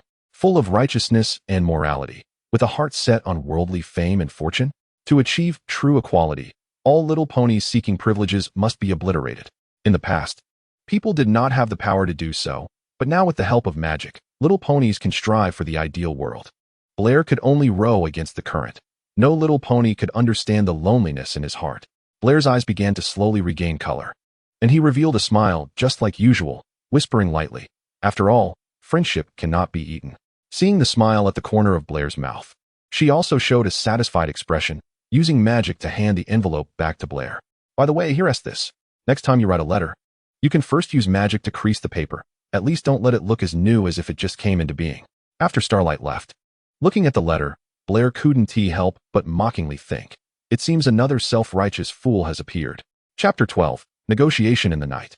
The night fell, and the cold wind howled heavily, blowing through the sparse woods at the edge of the village, the bare branches swaying in the wind, making a faint rustling sound. The sky was covered with thick clouds, a grayish expanse. In the pure white wind and snow, a still painting was delicately depicted by the brush of the winter night, showcasing a transcendence of worldly tranquility and beauty. In the endless white, deep silence and pure beauty, the whole world was immersed in a mysterious and profound tranquility. In front of the prison, Sugar Belle stood lonely in place, her eyes fixed on the snow-covered road. Her figure merged with the wind and snow, gentle breezes blowing the snow curtain, her cheeks flushed from the cold, strands of mane danced in the wind, and time slowly flowed in this silence and waiting. Crunch, crunch. In the intertwining of wind and snow, it seemed there were shadows swaying in the thick darkness, revealing Blair's figure. "Sorry, I ran into some issues and came late." Blair stepped forward to apologize. "You've been waiting for a long time, right?" "Not too long." Sugar Belle's words were like wind chimes in the snow, crisp and clear. Looking at the snowflakes on her mane, Blair did not expose this clumsy lie, just absent-mindedly asked, "How are they inside? Why don't you stay in there?" "I just brought them some water and food and chatted for a while, but I thought the content of the cooperation should be discussed by you, so I came out first. Next time in this situation, take care of yourself first. I prefer to see a healthy partner." Blair pushed open the door and led her into the dark and narrow prison. In the pitch-black environment, whispers of quiet conversation could be heard. "God, this ghost muffin is harder to chew than wood shavings. Eating it, I might as well pull a piece of wood from the wall." Legaston's disdain was evident. "Oh, leave those 2 pieces of wood alone. Without them, what will we use to block the wind and rain?" Begana pleaded as she suddenly saw the mayor at the door, quickly coughing twice. "Hey, cough, cough." Legaston. Sugar Belle did not take the words to heart. After all, that was not slander. She brought Blair to Golden Autumn Sunset and made the introduction. "Golden Autumn Sunset, this is Blair, the one I just told you about." On the other side, the utterly ignored Legaston looked dejected, while Begana, sitting on the ground, mercilessly added, "It seems some little ponies need to change their habit of speaking ill behind backs." "Shut up." Golden Autumn Sunset remembered this quite impressive little pony. She extended her hoof to shake Blair's, Blair, hello, we've met before. This morning when I was behind Starlight. With her reminder, Blair immediately recalled, calmly saying, I know, you were being covered by Starlight's subordinate. Mentioning this made Golden Autumn Sunset a bit embarrassed, and a few abrupt laughs from behind made her unable to keep her composure. Compared to Kexwell, the acting of these two was too superb, as this brave little Pegasus held his crescent moon-like mouth while facing Golden Autumn Sunset, perfectly illustrating the concept of covering one's ears while stealing a bell, but a minute later, he would experience the cries of ghosts and wolves. Blair, I've just heard from Sugar Bell, but I have one thing I don't understand. You've chosen to join Equality Town. Why help us? Golden Autumn Sunset's face was tense. No, you misunderstood, Blair. I don't doubt your intentions. After all, we have nothing to lose. But I don't see how we can help you. We are locked in this broken place, unable to escape, our cute marks taken away. And I can't even use a bit of magic. I don't understand why you want to cooperate with us. Golden Autumn Sunset's expression showed doubt. After hearing this, Blair began to explain his plan to Golden Autumn Sunset again. As for the cute marks, don't worry. I will help you get them back. If you're scared, you and your friends can hide behind me at that time. Don't underestimate me, Blair. I was once a Genius Unicorn graduate from the Genius Unicorn Academy, 1 in a million. Blair's suggestion seemed to Golden Autumn Sunset as condescension. Blair did not think in that direction, but he was surprised that Golden Autumn Sunset graduated from the Genius Unicorn Academy, the one established by Princess Celestia. I didn't expect that, but now it has become a disgrace. An outstanding student from the Genius Unicorn Academy is actually brought to a dead end by a unicorn that doesn't know where it came from. Golden Autumn Sunset had a look of despair, her ears drooping and her lips lightly biting. Don't mind. Every little pony has moments of carelessness, Blair comforted. Before defeating the enemy, one must first stabilize the morale. But comfort had the opposite effect. As Golden Autumn Sunset said dejectedly, precisely because I was not careless at that time, yet she still defeated both of us. 2. Blair was filled with confusion. Golden Autumn Sunset's voice began to choke, turning her face to the side, wiping away the tears on her face. Chapter 13. The fruits of the future will be harvested by us. Blair did not like crying. It was like a bad note, touching his nerves at all times. In the town of Zadepadowo, when little Misty Snow first arrived, she mourned why her parents had abandoned her. Almost every day, I cry until deep into the night. Until my tears dry up and my throat is hoarse, before finally finding sleep in Blair's lullabies. Blair tries telling those old jokes and singing off-key songs. But nothing seems to help. Later, little Misty Snow begins to refuse food, her body growing thinner and frilier. Even when Blair goes to the market to buy the freshest fruits and vegetables, she won't take a single bite. The little filly's stubbornness leaves Blair feeling helpless. However, the gradual deterioration of little Misty Snow's condition causes Blair to worry every day. He doesn't want to see a fragile bud that hasn't yet bloomed perish too soon. Therefore, Blair tells little Misty Snow the first lie since arriving in this world. Your parents haven't abandoned you, dear. You know they are searching for a doctor who can heal your eyes, but you're so ill. The vast land of Equestria is filled with dangers, so they had to entrust you to me for now. Why didn't they tell you sooner? Because in this world, what parents would choose to be apart from their child? Haha, indeed, who would? As a lie, it is clumsy, but as a source of hope, it is invaluable. After this, whenever little Misty Snow cries because her parents haven't come for her, Blair gently strokes her mane, repeating that promise which may never come to fruition. Watching the Golden Autumn Sunset, Blair uses the same comforting gestures he used before, letting his hooves wander through her mane. Blair knows that for furry creatures, this method is very effective. At this moment, Blair makes 2 mistakes. The first is generalizing from a specific case, and the second is that he hasn't fully immersed himself in the mindset of a pony. To him, such frivolous actions are not much different from comforting a sad little animal in his past life. But to the surrounding ponies, it appears as affectionate intimacy between different beings. Blair remains unaware of the severity of the situation. He doesn't even look at little Misty Snow's expression during the sunset, only talking to himself. It's not too late. The future depends on the efforts of the present. In his past life, Blair had read this saying, but he only truly understood its meaning recently. Initially, Blair prayed constantly that the Friendship Princess would come to Zadepadowo through the crystal map to solve his friendship problems, at least to make his life less difficult. Having been in this utopian world for so long, Blair never thought of claiming kingship or stirring up trouble. He believed that the original story was already perfect, and any crisis that arose would be easily resolved. Why should he interfere with the plot and add to his own troubles? For this reason, Blair even gave up on praying, as he didn't want his involvement to trigger a series of butterfly effects that would involve innocent ponies. Let it be grim, Blair thought. When God opens a window, he will also close a door. At least Blair is indeed living in the world he dreamed of in his past life. As for how to live, that depends on Blair himself. If the story continued like this, perhaps nothing would happen now, but sometimes fate is like that. When you think it's a coincidence, it is destined to happen. The appearance of little Misty Snow greatly changed Blair's mindset. He prayed for her more times than for himself. And for that, he was willing to lie to buy time. Because he believed that in a magical world, there would always be a way to solve any difficult problem in the end. But hope did not materialize. Everything was predetermined.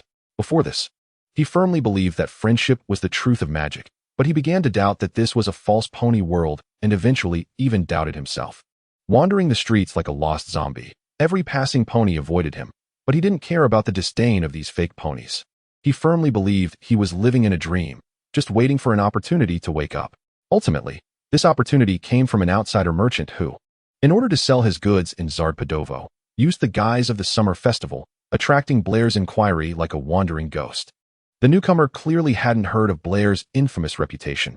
He didn't want to lose the hard-earned customer, and even though Blair looked disheveled, he confidently believed he could make a decent amount of marriage currency from this pony. Learning that the plot was still in its prelude, Blair's heart did not fill with any hope. Instead, it plunged him into deeper despair. Blair's inner world began to gradually collapse. He started to hate, to cry, and eventually began to curse himself, regretting why he wasted time on those ethereal, illusory prayers. He thought his situation was unique and that little Misty Snow's case was merely an exception, but the truth only deepened Blair's suffering. Yet he had already realized the meaning of his existence in this world.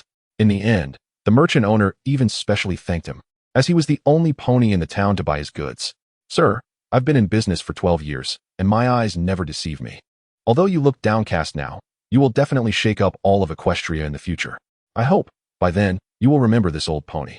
The ponies here don't buy your goods because Zadepadowo is located on the northern border of the kingdom, isolated from the world, leading the residents to be extremely xenophobic. Outsiders often have to pay twice as much as locals to buy anything. Listen to me, before you lose too much, leave as soon as possible." Without listening to the merchant's words of thanks, Blair headed straight to the highest hill in the town with his belongings. In front of an unnamed gravestone and a decaying wreath, Blair said his final farewell. There are no gods or emperors. Everything depends on ourselves. Chapter 14. Healing White Autumn Lily. At this moment, the cheeks of Gold Autumn Sunset are flushed with shyness and nervousness, steam occasionally rising from her head. Her teammates, however, stare blankly at Blair's actions, none of them stepping forward to stop him. Rugaston hurriedly covers Kexwell's mouth, whispering, "Fool, are you trying to invite someone over with that loud voice?" Kexwell breaks free and mumbles, "But don't we really need to go help the captain?" Looking at the two surprised ponies, Bagana shows a sympathetic expression. "You guys are really making a big fuss. Gold Autumn has hooves and legs. If she really resisted, she wouldn't be as calm as she is now. I think Gold Autumn is enjoying it herself. I advise you not to disturb her," Bagana says with an air of knowing everything. Rugaston and Kexwell exchange silent glances. "Kexwell, did you hear what Bagana said?" "Of course. She seems to be saying that if the captain is held accountable later, it's all on her." "Hey, wait, I never said that." "Blair? Blair, what on earth are you doing?" Sugarbell asks anxiously. In her eyes, Blair had been very composed these days, but since the meeting with the Starlight Glimmer, he began to seem distracted and careless. "Oh, I'm sorry, I got a bit lost in thought." Blair rubs his forehead, forcing himself to focus. "Miss Gold Autumn, where were we just now?" "Miss Gold Autumn?" Blair looks at the completely unfocused Gold Autumn Sunset in front of him and can't help but turn to Sugarbell, softly asking what is wrong with her. "Why don't you ask yourself first?" Tang Bayer gave him a knowing look and asked, "Blair, why did you act that way towards Miss Jinxiu?" "Because she was crying, and I don't like to see tears. I did the same when my little black was sad," Blair explained. "Oh my gosh, why can't you understand me? I'm carrying such a heavy medical box. I walked all the way here on foot. At least let it be of some use," Tang Bayer complained, not forgetting to show off the heavy box. "All right, but I believe the safety of the team will help Miss Jinxiu regain her composure," Blair said in a somewhat serious tone. "Miss Jinxiu, I think I can heal your team member by Muai Li." "What? Blair, are you serious?" The eyes of Jinxiu Ri Luo suddenly sparkled, as if she saw a glimmer of hope from the abyss. Jinxiu Ri Luo tightly held Blair's foreleg, the awkwardness from earlier seemingly forgotten. Of course. But I'm not completely sure," Blair said with an awkward smile, slowly withdrawing his foreleg. "Tang Bayer will first treat her external injuries, and then I will do my best to cast healing magic." "Healing magic? Oh my goodness, I had thought about it, Jin Xiu Luo said happily. But I didn't expect Xingguang Yi would allow you to use magic. But Blair, you can actually use healing magic directly. Because the magic will automatically heal by Mu Ai Li's external injuries, Jin Xiu Luo clarified. However, Blair certainly couldn't tell her that he not only lacked enough magic, but that his healing magic was also a watered-down version, leaving him feeling like a fishbone stuck in his throat. You may not know, but I usually prepare more thoroughly. All right, since you say so, I believe in your approach, Jin Xiu Luo said in understanding. So can you start now? Of course. Blair signaled to Tang Bayer behind him, and she nodded, lifting the box and walking towards by Mu Ai Li. What are you doing? But before Tang Bayer could get close, she was stopped by the silent Hey Mu Ai 1, who wore a face full of vigilance. Hey Mu Ai 1, calm down. Tang Bayer is just helping by Mu Ai Li with her wounds, Jin Xiu Luo advised from behind. What? Her? To everyone's surprise, Hey Mu Ai 1 became even more agitated, pointing at Tang Bayer and saying, she's just a cook. Letting her treat my sister will only add to the trouble. After hearing this, Jin Xiu Luo gave Blair a subtle look, but seeing him still calm as usual, she chose to trust him in her heart. Step aside. I trust them, but I don't trust them. Why should I entrust my sister's fate to two strangers? Hey Mu Ai when said angrily. All the ponies present could understand his feelings, except for Blair. Because your choices are limited, Blair said calmly, his eyes showing no ripples. You think expertise requires specialization, but I can't hire a professional doctor. If you insist on rejecting this now, you might end up looking for a coffin maker later. His calm words strongly shook Hey Mu Ai Wen's heart, and after a struggle filled with frustration, he chose to give way to Tang Bayer. The atmosphere in the room was exceptionally quiet, as if even the sound of dripping water could be clearly heard, all the ponies silently watching the medical care unfold. Outside, the wind howled, sounding like a roar, and the snowflakes struck the incomplete window frames like sharp arrows. At this moment, Rugasting raised an objection. But I really didn't see her cute symbols as a doctor. But I didn't see your horseshoe sneakers either, Blair retorted. Maybe you can look for them on Xingguang Yi's backside. Kexwire's humor successfully amused several ponies, causing everyone to burst into laughter, easing the atmosphere. The bandaging process was not complicated. Blair just let Tang Bayer handle the severely injured areas simply. Mainly, Blair was worried that his magic might not fully heal those wounds, so he could only try to avoid causing secondary infections. After Tang Bayer finished, looking exhausted, Blair nodded to her and then stepped forward. However, Hey Mu Ai when blocked his way again, their gazes meeting. Then, Hey Mu Ai when bent down, lowering his proud head, and humbly pleaded, please. Stand up, Blair said, his face as cold as ice. Once Hey Mu Ai when regained his proud stance, Blair nodded, you don't need to kneel. If your sister can truly play a role in fighting against Xingguang Yi tomorrow, then no matter the cost, I will make her wake up. Having said that, Blair no longer looked at Hey Mu Ai Wen's expression and walked up to by Mu Ai Li, staring at her porcelain-like body on the bed. Where is the healing energy, the life constant, the caster's magic value, and the recovery rate? Indicates the natural logarithm, used to convert magic values into a controllable range. The life constant is a fixed value representing the basic unit of vitality. The recovery rate depends on the injured person's physiological state and the severity of the wounds. To activate the formula, Blair needed to consider environmental parameters, including temperature, humidity, and the intensity of the surrounding magical field. The final energy output expression is, whereas a function that adjusts energy output based on environmental variables. After memorizing this, guided by magic, a soft light illuminated Blair's horn, like a spring breeze brushing over withered leaves, gradually easing by Mu Ai Li's pain and healing her wounds. But this magical power made Blair's face increasingly pained, feeling as if his magic was being forcibly extracted like cramping bones. Finally, when by Mu Ai Li's eyelashes fluttered slightly and a mist escaped from her lips, he quickly cut off the magic. Blair, drenched in sweat, supported himself against the wall, while Tang Bayer worriedly helped him up. On the other side, Bai Mu Ai Li slowly opened her eyes, and the surrounding ponies anxiously gathered around. It wasn't until Bai Mu Ai Li looked at Hey Mu Ai 1 and said brother that they began to embrace each other, filled with joy and excitement. Now that's good, they're happily reunited. Tang Bayer looked helplessly at Blair, who was slumped on the ground. It's fine, Blair said nonchalantly. He slowly straightened his body, and with Tang Bayer's support, began to walk forward, limping. Let them enjoy this joy themselves. Let's go and not disturb them. Blair, wait a moment. Jin Xiu Luo hurriedly called out, and seeing him in such a state, she couldn't help but ask with concern, are you all right? Blair was unwilling to show weakness in front of others. He tried to shake off her support and stand firm by himself, but Tang Bayer refused to let go. In exasperation, Blair had to say, "It's fine. I'm just a bit unaccustomed since I haven't used healing magic in a long time." "That's good." Jin Xiao Ri Luo sighed in relief. "I know that no matter what I say now, I can't express my gratitude to you. Captain, Bai Mu wants to see you." After Blair and Tang Bayer said goodbye to Jin Xiao Ri Luo, they left the prison and walked on the snow-covered street. Reflecting on Jin Xiao Ri Luo's hurried farewell, Tang Bayer couldn't help but complain.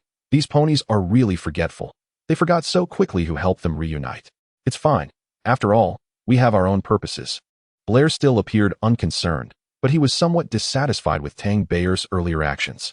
"Why didn't you let go earlier? I don't like looking weak in front of others. Seriously, you and my dad are the same, valuing dignity so much, just to cover up the weakness in your hearts," Tang Bayer angrily pointed out. "That's not weakness. Sometimes being tough is necessary," Blair said calmly while feeling the frost. "How long do you plan to support me?" "Tonight, I want to go to Starlight." "So are you going to help me to her doorstep?" "Yes." On the street, snowflakes danced like frenzied spirits, fluttering gracefully in the light, only to be mercilessly swept away by the wind, disappearing into the dark abyss. The deep footprints on the ground, covered by a thick layer of snow, reminded Shima that even on the coldest winter night, warmth and hope still exist. Chapter 15, The Final Judgment. The snow ravaged under the curtain of the winter night. Snow chunks piled on the eaves occasionally fell, making dull sounds. Blair stepped heavily, as if dragging a 1,000-pound body, and pushed open the door. The cold air outside seemed eager to rush in, but he ruthlessly shut it out. Sigh. Inside, it was quiet and warm, and Blair couldn't help but sigh. His weary body seemed unable to move. Blair gently lay down, the mattress slightly sinking, perfectly fitting every part of his body. Though small, the bed was clean and soft. The warmth of the quilt dispelled the coldness within him, and every taut muscle began to relax gradually. At this moment, Blair's body and spirit finally found a moment of peace. From the moment he set out on his journey, every minute and second had been so busy and filled with hardships. Now he had not closed his eyes for 2 days and 2 nights. Just now, he successfully placed a pile of magical particles in the underground storage room of Starlight. These little things are harmless on their own, just like bacteria in the air. But if a special spell is used, they will crazily gather together, and when they reach a critical point, the explosion will be enough to flatten an entire wooden house. This is a small gift Blair prepared for Starlight tomorrow. After painstakingly completing the first 2 tasks, he could finally sink into the embrace of the Moon Princess. Blair closed his eyes, sleepiness surged like a tide, and he had almost no power to resist, quickly being swallowed by drowsiness. Just as Blair was about to drift into dreamland, a beam of light pierced through the gap in the curtains and struck his eyes. Blair opened his eyes in confusion. It was the morning light, silently creeping into his room, and he was stunned. Blair blankly stared out the window. There was no sound of wind and snow now, and the brilliant sunlight penetrated the thin clouds. It shone on the snow-covered rooftops, sparkling with a silvery light, as if draped in a layer of shining silver gauze. The distant mountains were still covered in thick snow, presenting a warm golden color, in stark contrast to the azure sky. After a moment of daze, the accumulated fatigue and disappointment nearly broke Blair. He chose to escape reality, burying himself in the warm and comfortable quilt, mumbling, "This is all a dream. This is all a dream." However, reality was so harsh that even this little time for fantasy was ruthlessly taken away. Just as Blair was lamenting his cleverness, the world in his eyes suddenly spun, and then Blair fell under Newton's law, tumbling to the floor along with the quilt. Blair lifted the quilt off his head, staring at the purple unicorn in front of him, reluctantly saying, "Good morning, Miss Starlight." "Morning? It's already 10 o'clock, and you, Blair, are still lazily in bed." "I've never seen such a lazy little pony in a quality town," Starlight said, her expression cold and her tone irritable. "Now you see," Blair yawned, looking confused out the window. "It's 10 o'clock? But why do I feel like the sun has just risen?" "Wait a minute," Blair quickly interrupted, solemnly adding, "Miss Starlight, I'm afraid I can't go out today because it's the Sabbath." "What day?" Starlight asked, puzzled. The Sabbath is an important concept in Christianity and Judaism, originating from the Bible. In Judaism, the Sabbath specifically refers to the 7th day of each week, from Friday sunset to Saturday sunset. The Sabbath is regarded as a sacred day of rest, the day God rested after creating the world in 6 days. According to the Old Testament in the Bible, God created the heavens and the earth in 6 days, and on the 7th day, he ceased work and rested, thus blessing this day and making it holy. In Exodus The Sabbath is listed as one of the 10 commandments. On the Sabbath, believers cease all work and engage in prayer and rest, Blair explained. This left Starlight a bit confused. She had never heard of such a denomination and asked blankly, "So you are a follower of this, whatever faith?" "Not exactly a follower. It's just that the distinction isn't very big. They worship on this day, while I sleep on this day." Looking at Blair's serious face, Starlight expressionlessly began to count down. 179, 178, 177. Seeing this serious demeanor, Blair stood up and said helplessly, "All right, Miss Starlight, let me finish up before resting." Starlight didn't understand Blair's words, but she saw Blair yielding under her, nodding in satisfaction. "Come on, let me show you the enthusiasm of the crowd." The two ponies walked out of the room together, pushing open the door, and the snow outside was already filled with ponies. Each pony wore brilliant and friendly smiles, their faces full of vitality. In front of them stood Golden Autumn Sunset and her team, isolated there as if waiting for judgment. "Let me demonstrate," Starlight whispered to Blair. "Dear friends, a new dawn has arrived on the land of Equality Town. I truly hope last night's blizzard caused no damage to your properties. If it did, please do let us know, as all of us ponies are here to help you." After a round of warm inquiries, amidst waves of encouragement from the residents of Equality Town, Starlight gracefully walked to Golden Autumn Sunset's side.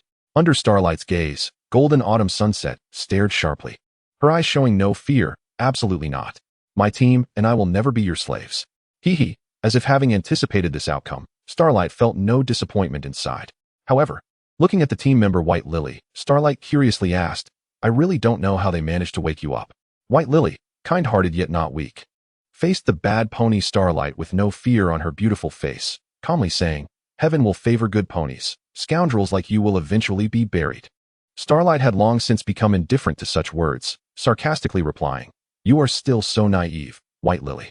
In this world, there are fundamentally only two types of ponies, those who sit in the carriage and those who pull the carriage. Unfortunately, I've given you so many opportunities, yet you never grasped them. It's truly disappointing." With a mocking gaze fixed on them, Starlight stepped back 2 paces and announced the bad news that no new companions had joined today. As the surrounding ponies displayed expressions of disappointment, Starlight added, "But we have good news. Blair has officially decided to join Equality Town and become our new partner." Upon hearing this, the residents of Equality Town began to cheer joyfully, their enthusiasm growing stronger with each wave. Seizing the opportunity, Starlight then threw out another bombshell. "Moreover, Blair will also serve as the vice mayor of Equality Town." As soon as these words were spoken, the crowd of ponies displayed a completely different reaction from before. Everyone looked at each other in confusion, unable to understand why a newly arrived little pony would become the vice mayor of Equality Town. Starlight Glimmer maintained her usual expression and walked over to Blair, patiently explaining to the ponies why she made such a decision. "Because all of us little ponies have left a scar deep in Blair's heart. Our once cherished cutie marks inadvertently hurt them, causing their childhood to be spent in sadness and fear, and this is what we owe them. Blair, I hope you can open your heart in front of your friends, and let all the ponies of Equality Town understand how those uncivilized beasts with cutie marks bullied the weak by taking advantage of their superiority, so that we all remember." "Okay." Starlight Glimmer's speech was filled with emotion, making all the ponies present hold their breath and focus on Blair, as if they all wanted to know what kind of horrific treatment this special golden pony had endured. After Blair nodded slightly, Starlight Glimmer continued to announce, "Then let's all listen to Blair's past."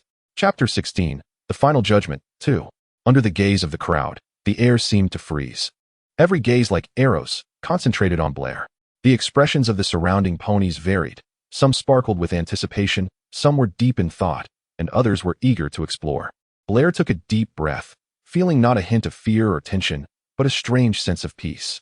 As Blair slowly began to speak, every word was clear and powerful, gradually outlining the entire story. "The town of Zadepadowo, covered in ice and snow, was my first hometown. But the ponies there didn't really like me, because in their eyes, I was just an outsider, an outcast without a cutie mark, constantly subjected to ridicule and exclusion. In that place, I couldn't find a decent job, couldn't buy anything, and even had nowhere to live. More tragically, the freezing cold trapped me in that town, leaving me nowhere to go, and I eventually became a wanderer." Blair's narration was calm and indifferent, with not a trace of self-pity or sorrow in his voice, as if it were just the story of another pony. However, his experiences made many of the ponies present feel ashamed. They lowered their heads, as if the ponies who isolated Blair were reflections of their past selves. Seizing this opportunity, Starlight Glimmer continued to use her sharp voice to promote her theory of equality. Attacking the selfish ponies. Friends, look at those sickly ponies. Their grotesque behavior completely loses moral ethics. It is the inequality brought about by cutie marks that is to blame. Therefore, only when all ponies can achieve absolute equality will discrimination and prejudice be thoroughly eradicated, Starlight Glimmer proclaimed passionately. Then she turned to Blair and said, "All right, Blair. Please continue." Blair nodded and spoke again in a serene tone. "The cruelty of fate has brought me to this point, but I feel I shouldn't blame the heavens or fate. It was another cold night, just like my life, lonely and long. I had wandered this street for countless days and nights. Every day the same scene, the same indifference. Ponies hurried past, their eyes filled with disdain and disgust, as if I were the dirtiest existence in the world. Then I saved her. Her name was Misty Snow, but I like to call her Little Misty Snow. Later, I learned the reason she was abandoned. A congenital eye disease. The white curtain obscured Misty Snow's world. Her parents were unwilling to care for her, leaving her here to fend for herself. In this young filly, I saw my current self.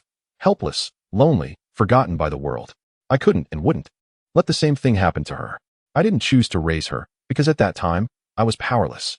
After Misty Snow's fever broke, I wandered through every corner of the town, hoping to find a family willing to take her in.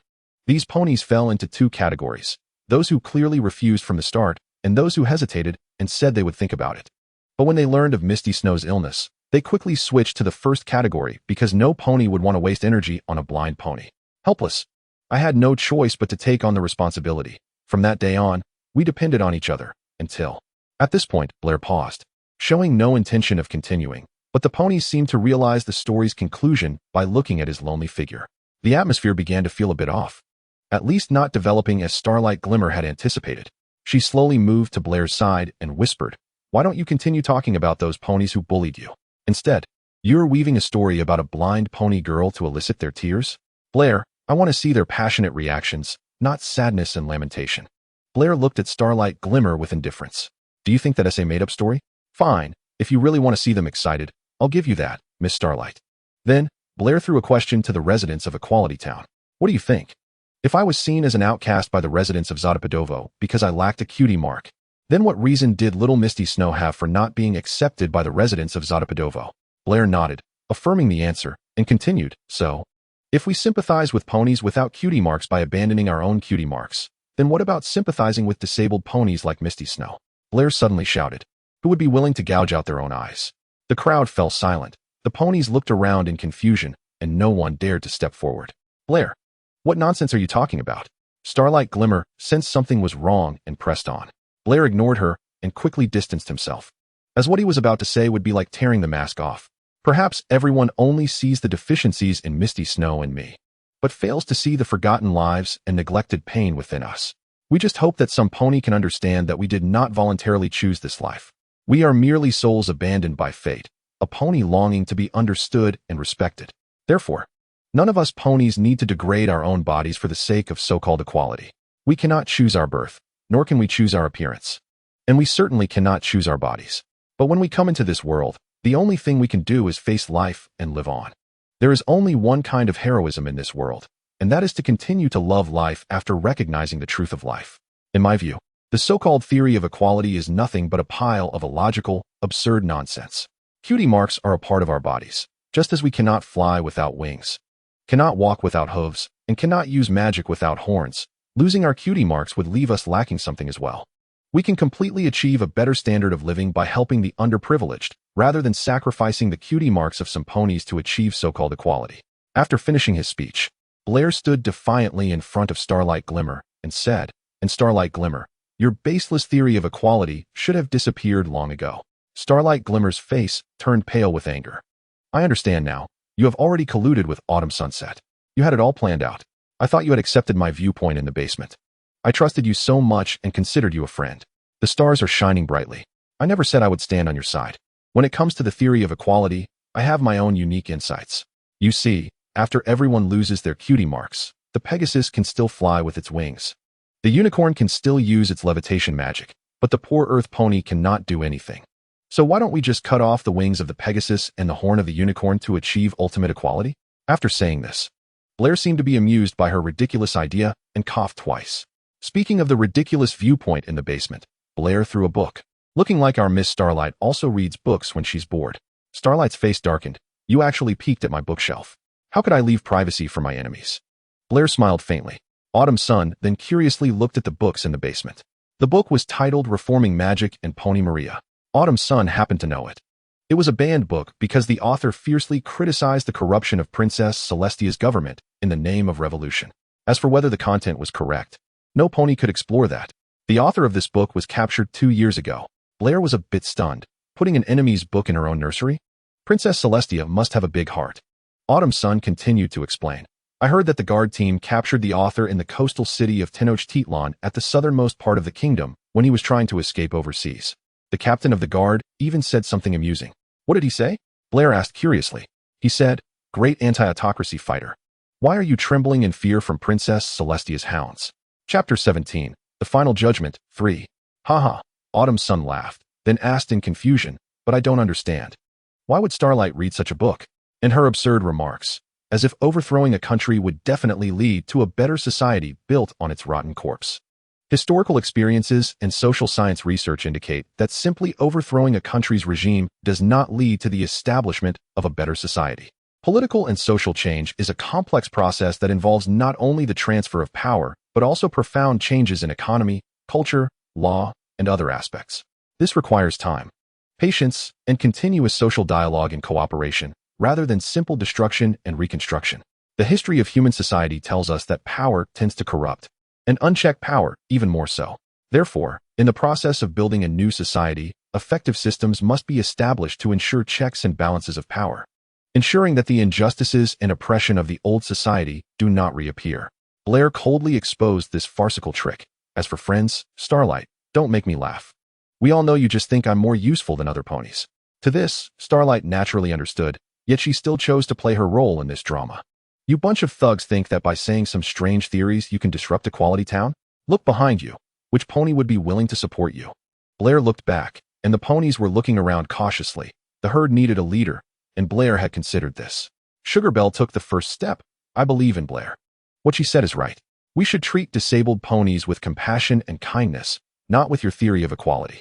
But the herd was still hesitant, looking around.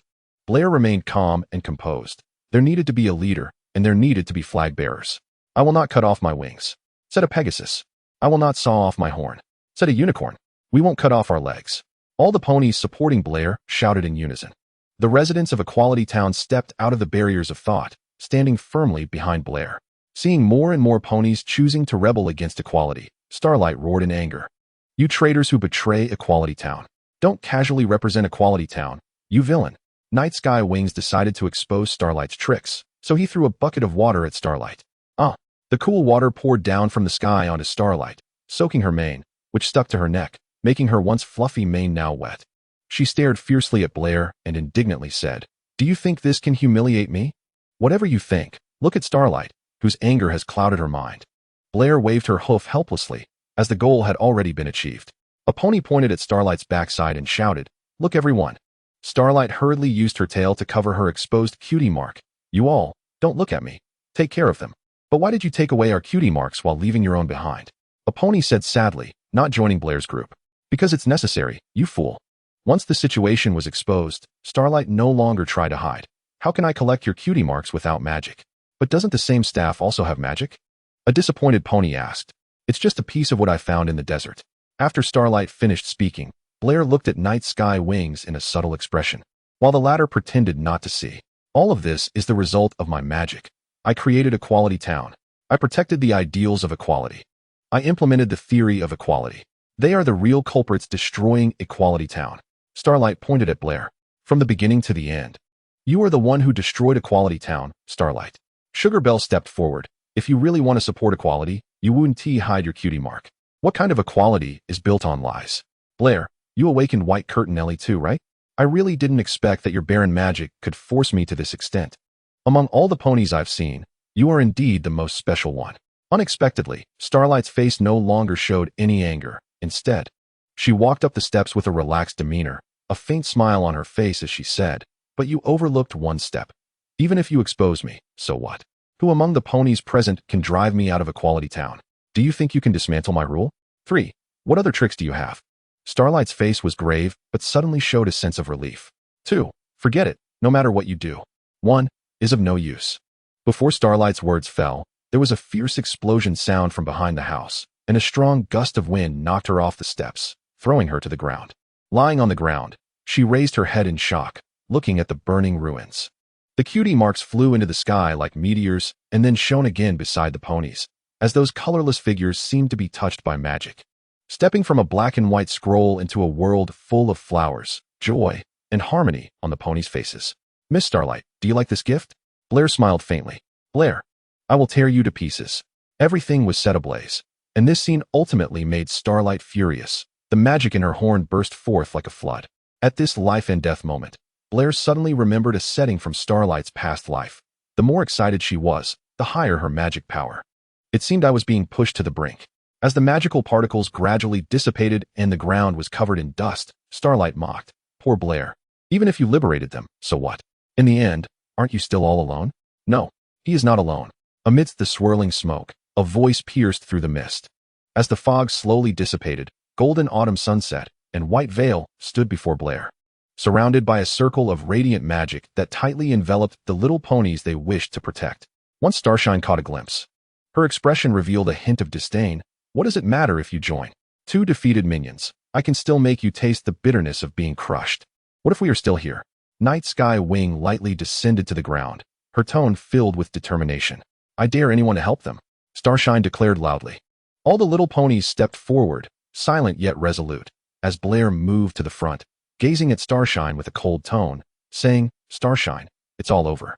As the situation grew increasingly unfavorable for her, Starshine could only respond with malice, angrily swearing at Blair. Blair, remember this. The humiliation I've suffered today. I will return it to you in ways you can't even imagine, many times over. Then, Starshine cast a shield, pushing the advancing ponies away one by one, and ultimately galloped towards the vast snowy mountains. Chapter 18, Snow Mountain Pursuit. Starshine is trying to escape. Night Sky Wing circled in the sky, her gaze sharp, watching Starshine fleeing in panic. Enough, don't chase the defeated. Blair blocked the ponies wanting to pursue, unable to hide the ripples of fatigue beneath her expression. Hearing this, Night Sky Wing landed beside Blair, proudly saying, Blair, Blair, how did I perform just now? Blair stroked the Pegasus's mane, speaking in a comforting tone. You did well. By the way, is your bed soft? Yawning constantly had become Blair's norm, and he tiredly whispered, I'll just sleep at your place tonight. No problem. But where will I sleep? Night Sky Wing asked with a thick layer of confusion. You can sleep with me, Blair mumbled drowsily. Great. Then we can talk about so many things at night. Night Sky Wing seemed completely oblivious to the significant differences between herself and Blair, her expression particularly excited, looking overjoyed. However, before Blair could finish speaking, he had already collapsed on the ground, snoring. Oh my, he sleeps so soundly, Night Sky Wing playfully urged the surrounding ponies, prompting a wave of gentle laughter, her eyes sparkling with joy. All right, come on and lend a hoof. Don't let Blair catch a cold. Night Sky Wing said as she went to help Blair up. Wait a minute. Dear, I understand Blair is currently wrapped in sleepiness, but we still need his help. Sugar Belle suddenly interjected.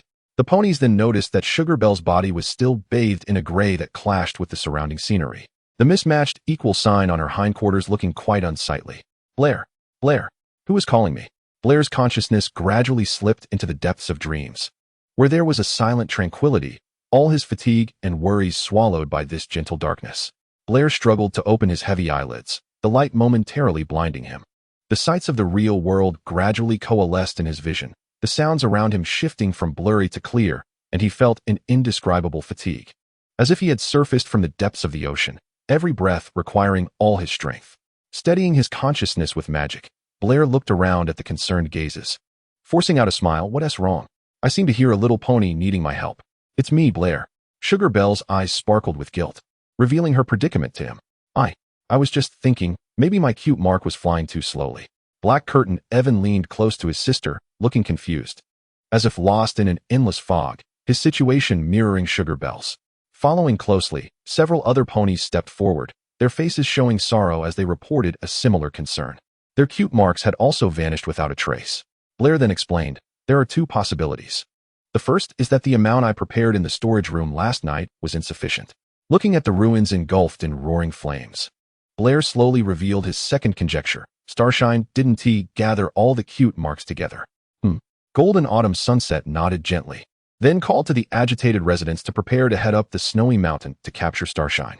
Wait, Double Diamond urgently blocked the ponies, explaining anxiously that we can't take so many ponies to the snowy mountain. The blizzard has just ended, and any small action could trigger an avalanche.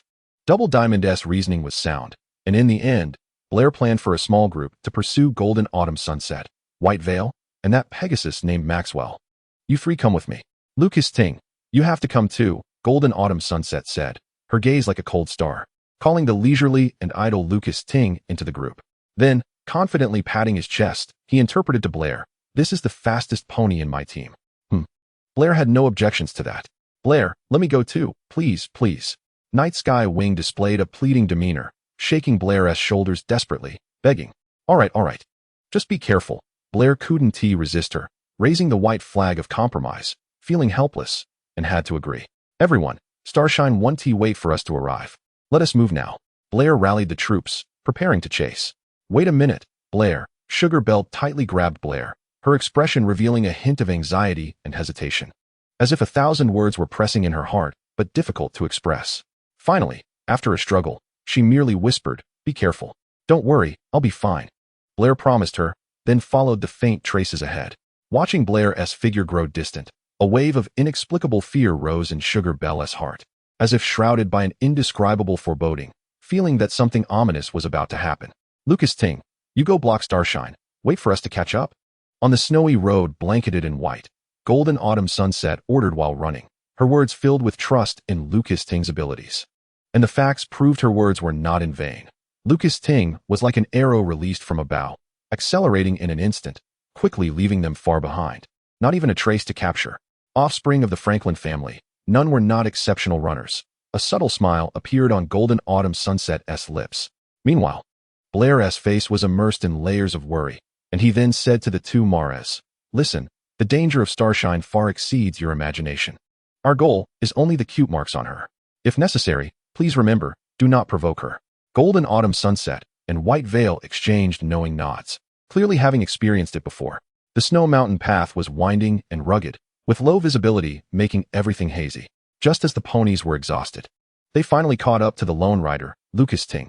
However, they could only vaguely see Lucas Ting's hooves interweaving in the mist, as the foggy vision made it impossible to discern his face.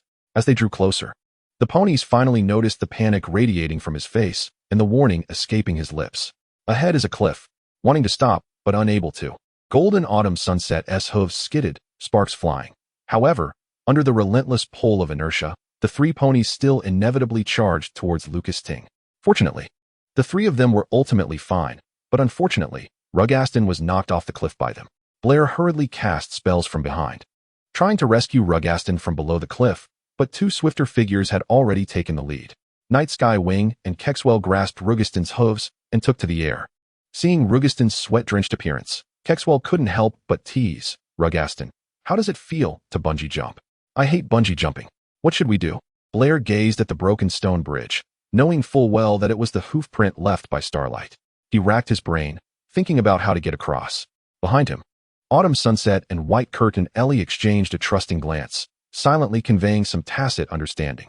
"Autumn Sunset, White Curtain Ellie, can you use magic to help us?" Before Blair could fully express his thoughts, he felt two beams of magical light shoot into his body from behind. He exclaimed, "What are you doing?" "Blair, don't resist. Accept our magic," Autumn Sunset said wearily, and then she and White Curtain Ellie worked together to further increase the output of their magic. When they transferred all the magic they had stored within them to Blair, both of them collapsed from exhaustion, falling weakly to the ground. "Why did you go to such lengths?" Blair asked in astonishment, his tone mixed with confusion, feeling the boiling magic within him. "Blair, how do you feel?" Night Sky Wing, witnessing everything, leaned forward and asked eagerly. Blair closed his eyes, took a deep breath, and once again felt the surging and boiling magic within him, like the thawing of spring ice, rushing forth endlessly. "Now I lack nothing." Blair combined the positioning magic with spatial teleportation, quickly locking onto Starlight's location. The surrounding air suddenly filled with a magical glow, like the stars. In an instant, Blair vanished without a trace, leaving only a momentary shimmer of magic behind. "Autumn, can Blair really do it?" White Curtain Ellie wondered. Since waking, There had been little communication with Blair, and her understanding of this little pony was superficial. Her previous actions were entirely out of trust in Autumn Sunset. Because, in my eyes, he is like a golden miracle. Chapter 19, A New Dispute. On the long snowy path, frost chilling for miles, the dazzling magic transported Blair to the front of Starlight. The air was mixed with a few strands of wind and snow as Blair said indifferently. Starlight stopped in her tracks upon seeing Blair alone, and a hint of sarcasm appeared on her face. Blair, I really don't know whether to praise your bravery or mock your foolishness. How dare you come alone? Now who can collect your body? As soon as she finished speaking, she assumed an attacking stance, the violent magic in her horn causing the surrounding space to begin distorting. The magical beam swept through the snow and ice, and Blair, with a calm expression, activated his magical shield, adding a magic rebound effect to the surface of the shield, determined to use her attack as a countermeasure. With her own methods, repay her in kind. However, when the explosion sounded around her, her expression instantly changed from confidence to panic, quickly turning into complete helplessness, ultimately frozen in pain. The immense force hurled her off the ground, her body weakly tracing an arc in the air, heading towards the edge of the cliff. In a moment of crisis, seeing this, Blair hurriedly leaped. Just as Starlight was about to fall off the cliff, he tightly grasped her hooves. But as time passed, his actions began to grow difficult, as if each pull drained all his strength. Why are you so heavy? He gasped, his words laced with helplessness and surprise. Save me, Blair, save me. Hanging at the edge of the cliff, Starlight seemed to have lost her former brilliance and composure in the face of death. Her usually radiant face was now filled with unprecedented fear. Her eyes, once as clear as autumn water, were now suddenly filled with panic and uncertainty. Her hooves trembled slightly, gripping Blair tightly, as if this could provide her with a shred of security. I'm trying. Blair seemed to be doing his utmost, but his hind legs uncontrollably slid forward. He shouted loudly, Starlight, quickly throw away everything you can. But just as Starlight was about to speak, she was abruptly interrupted by Blair. Otherwise, we'll both die here. In the critical moment of life and death, all hesitation instantly vanished. Starlight used her other hoof to throw a bottle with a cute emblem into the abyss. The edge of the cliff was indeed towering and extremely dangerous. The bottle free fell for several minutes before hitting the ground, then shattered, and the cute emblem flew out of the canyon like a meteor.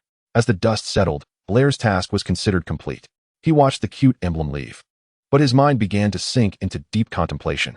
At that moment, Blair seemed to completely forget about Starlight, who was still hanging at the cliff's edge. Blair, hurry. Pull me up. Starlight's voice was clearly strained, her hooves starting to feel numb. Hearing this, Blair mechanically turned his neck, his gaze calm as a lake, no longer showing the tension or panic from before. When Starlight's gaze met his cold eyes, she couldn't help but feel a surge of unease. Sure enough, the next moment, Blair calmly let go of her hooves. In an instant, time seemed to freeze. Starlight's pupils suddenly constricted, reflexively expanding. The wind howled past her ears, carrying a biting chill, as if whispering the fragility of life. Her hooves seemed to want to grasp something, but they felt so powerless. Blair stood at the edge of the cliff, feeling the cold wind howling, and suddenly, a magical glow lit up on his horn. Soon, Starlight was enveloped in a layer of magical power, slowly floating up from the cliff. After placing the statue-like Starlight by the roadside, Blair ignored her eyes, which were frozen in extreme fear. He simply stepped on the snow, leaving heavy footsteps as his final advice. I don't need any gratitude from you. I just hope you won't follow me. You could have used magic to save me earlier. Starlight's voice trembled with accusation, her quivering tone revealing that she had not fully recovered from her earlier panic. Yes, Blair admitted calmly, acknowledging that his previous display of exhaustion was merely a strategy aimed at making Starlight lower her guard. Why? Tears involuntarily welled up in Starlight's eyes. She had just genuinely felt the fear of death, so much so that her legs were still trembling. But this admission infuriated Starlight even more. She stared at Blair's receding figure, a surge of uncontrollable emotion rising within her. Her current predicament was entirely due to Blair. He not only destroyed her hard work and the harmonious peace of her town, but also hypocritically tossed out that cold remark about not needing gratitude. What you deserve. To me, this gratitude is the burden you should accept without reservation. Starlight's anger erupted like a volcano, growing fiercer, and the power within her surged violently. In an instant, she gathered immense energy and charged towards Blair with lightning speed. Hublia's eyes were cold and fierce as he used a magical shield to redirect the dazzling attack into the sky. Considering the immense power of this attack, if the rebound hit Starlight directly, it was very likely that even he would be affected. However, Blinded by rage, Starlight clearly did not think about this aspect. Turning around, Hublia coldly stared at the furious Starlight and said in a detached tone, "I really dislike you, Starlight. You destroyed my Equality Town." Starlight retorted angrily, her emotions erupting, focusing all her fury on this statement. "This is all you're doing. If it weren't for you, how could they possibly rebel against me?" Starlight continued to hold on to her anger, but Hublia looked at her with a gaze full of pity. "If you really delved into their hearts, would they betray you just because of a few words from an outsider? Starlight, your rule is not a matter of whether it will be destroyed, but rather how long it will last before it does. Even if I don't help them now, they will rise up against you in the future. No pony is born willing to be a slave. I don't need your hypocritical goodwill. My current predicament is all thanks to you. You almost caused me to fall off a cliff. It was your own attack that triggered the explosion." Hublia fell silent for a moment. "But you just saved me so that I would abandon the bottle on me, to liberate those lovely marks, right?" Starlight was still filled with resentment, her eyes full of dissatisfaction and grievance, her voice sharp with accusation. "Yes, I could have stood on the edge of the cliff, watching that bottle and your damned body shatter into pieces." Chapter 20, Misfortune. Starlight hesitated for a moment. Her tone became somewhat uncertain, and the anger that had surged before began to ebb away like a tide. Hublia's words made her rethink the earlier situation. It seemed, as he said, that saving her was not out of some conspiracy. However, Hublia no longer had any willingness to show Starlight any mercy. "You are truly selfish, Starlight. You only care about what other ponies do for you, but never consider what you would do for them. In your ideology, giving seems to be a one-way concept. The residents of Equality Town regard you as their savior, hoping you can bring them a better life, yet you seem to treat them like slaves." His words became sharp blades, ruthlessly cutting through Starlight's self-indulgent fantasies. "No, it's not like that." Starlight began to hesitate in her defense, but soon her voice regained its firmness. "I am helping them achieve true equality. Do you really think no pony knows all of this, including the origin of Equality Town? It's just that your childhood friend awakened the lovely mark and left you, which led you to develop the idea of depriving other ponies of their lovely marks." Hublia's tone was icy. Starlight's face showed an expression of disbelief. "Impossible. How do you know about this?" Hublia had always been resistant to other ponies knowing too many of his secrets, especially those related to his crossing. He had vowed that unless absolutely necessary, he would never let a second being know, not even a word to Misty. But now, to shake off Starlight, he had to dig up the grave once again, continuing to leave traces of himself as an outsider in this world. "Impossible. Impossible." Starlight's face turned increasingly pale. These sword-like words seemed to tear apart the last shred of her inner modesty, and her defense was no longer for the so-called greater good. "Is it true or false? Don't you know better than anyone else? Always trying to find noble reasons for your absurd actions, Starlight. This is the root of my deep hatred for you." The strategy to attack the enemy emphasized relentless pursuit, not allowing any respite. If he wanted to resolve this trouble once and for all, now was the best time for Hublia to destroy Starlight's psychological defenses. "Sometimes I really envy you, Starlight." Hublia's gaze turned slightly melancholic as he continued. "From the moment you were born, it was as if you were a natural winner, a superior family background, unique talents, even friends who left you just for their own future. I am simply a complete failure, worrying every moment about survival. What good is it to be well-versed in knowledge? Tragedy seems to be my shadow, playing out beside me at all times, and I, powerless to do anything. Just as you see, my barren magic limits my actions, leaving me to watch her suffer, to hear her soft wails. In the end, she faded away like snowflakes, and I could only stand by as a bystander, witnessing the dimming of a life." Hublia restrained his emotional outpouring. Tears ultimately did not well up in his eyes. Since embarking on this journey, it seemed he had been stripped of his tear glands, never shedding a single tear, for he knew crying would solve nothing. Perhaps there would be moments of emotional loss, but the mark of weakness would no longer appear on him. However, not every pony had such awareness. Starlight fell silent. She had never thought Hublia could have such a tragic past, while she seemed to be living a happier life in every aspect compared to this golden pony. Complaining without cause seemed to have become her current epithet. "Starlight, I reveal these past events to you not in expectation of your sympathy. I just want to remind you not to entangle me again, as it benefits neither of us." Hublia said this not as a negotiation, but as a notification. If Starlight continued to be stubborn, he would absolutely not show mercy like he did today. Starlight no longer spoke, merely nodding numbly, her expression as still as dead water, making it hard to discern her emotions. After receiving the promise, Hublia also did not care whether Starlight truly recognized her mistakes. He did not possess the persistence of Twilight Sparkle from the original story, nor did he have that unique eloquence. Faced with a formidable opponent like Starlight, Hublia believed the best strategy was to trap her in self-contradiction, thereby hindering her instinctive actions. As long as no one was enslaved or destroyed daily, it was fine. As for other matters, they were not within Hublia's scope of consideration. Hublia turned to leave, his gaze inadvertently lifting to the pale sky. There, a black shadow was approaching at an astonishing speed. He cast a simple vision-expanding spell, finally recognizing that the black was Night Sky Wing, but her expression revealed panic. Hublia wanted to tell her that all the troubles had been resolved by himself. However, Night Sky Wing's expression was tense, her lips moving as if eager to convey some important information to him. Hublia focused on trying to decipher her lip movements and finally understood the urgent warning she was trying to convey: an avalanche. Soon, the sound rapidly turned into a rumbling thunder, shaking the valley. The avalanche struck, millions of tons of snow rushed down the mountain like a flood, an unstoppable torrent, unfolding like a huge white carpet. The trees and rocks at the mid-slope appeared small and powerless in the face of this force, mercilessly swept into this white disaster. The snow waves raised by the avalanche reached dozens of meters high, like rolling sea waves, one wave after another, mercilessly swallowing everything. Hublia's mind raced. He almost immediately associated the triggering of the avalanche with Starlight's earlier attack. Nevertheless, Blair's expression remained unchanged, for to him, escaping this sudden disaster with teleportation was merely a matter of seconds. When he turned to look at the starry sky again, however, the scene before him made him hesitate slightly. She was still there, standing as if she had lost her soul, her gaze vacant, seemingly oblivious to the impending danger. Blair knew he had the ability to take her away from this perilous place, but a question surged within him. Why should he do so? After all, that earlier unreciprocated affection seemed to remind him not to meddle in affairs that did not belong to him. The starry sky did not appear to express any gratitude for his assistance. Hey, Miss Starlight, avalanches don't make special detours to avoid ladies.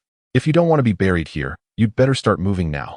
The reminder was the extent of Blair's kindness. He was benevolent, but that benevolence had its limits. After all, Starlight had tried to put him in mortal danger more than once, and being able to treat her with a magnanimous mindset was already quite forgiving. With that thought, Blair intended to quickly escape this perilous situation using magic. However, at that crucial moment, he was shocked to discover that his magical power was nearly depleted, insufficient to cast teleportation again. This was all due to his previous, unreserved use of magic during the fierce battle with Starlight. In the past, such a situation would never have occurred, just like those who, after enduring hardships, suddenly became wealthy overnight. Who would care about a moment of extravagance? Blair's expression finally revealed a hint of panic. He strained to gather the remaining magical energy within him, hoping to meet the minimum requirements for casting. But how could something that was already lacking be conjured from thin air? Nightwing, soaring high in the sky, noticed Blair's predicament. Her wings fluttered, leaving behind ethereal afterimages. She dove down rapidly from the horizon, calling out loudly, "Blair, grab hold of me." Blair retained a sliver of reason in his heart. He watched as the raging avalanche was almost upon them, fully aware that if Nightwing descended, she would undoubtedly be caught in this catastrophic disaster as well, and they might both end up as frozen corpses beneath the snow. In that desperate moment, he unhesitatingly released all the remaining magical power within him, deploying a shield that tightly enveloped both of them. As the massive snow beast cascaded down like a landslide, engulfing them in the cold blizzard, Blair knew this would be his only chance of survival. In that instant, time seemed to freeze, and silence reigned. After the avalanche, the immense snow piles, broken trees, and overturned boulders all told the terrifying tale of that moment. On the reshaped land, silence and death were merely a hair's breadth apart, and the air was thick with cold and despair. Nightwing hovered above the blue sky, witnessing all of this. Her expression was filled with incredulous shock, and a wave of despair surged within her. Her powerless cry shattered the silence. Blair. Chapter 21. Cooperation? Escaping the predicament. Starlight had a dream. In this dream, she returned to the famous valley of her childhood, the place that had shaped her character. But unlike before, this time she observed her past self from the perspective of an onlooker. As the years passed, Starlight finally left her hometown, filled with complex emotions. She embarked on a journey to find a new world, until she arrived at a land untainted by worldly thoughts.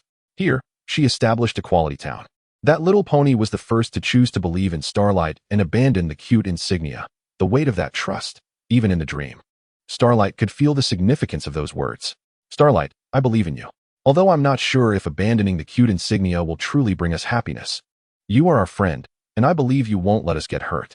As those words ended, the scenery around began to fade wildly, as if being swallowed by endless darkness.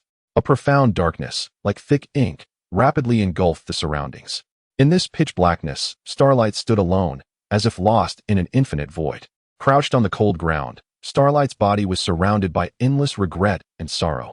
Her hooves tightly covered her face, and soft sobs pierced the silence. Her lips trembled as she repeatedly muttered, "I'm sorry, I'm sorry."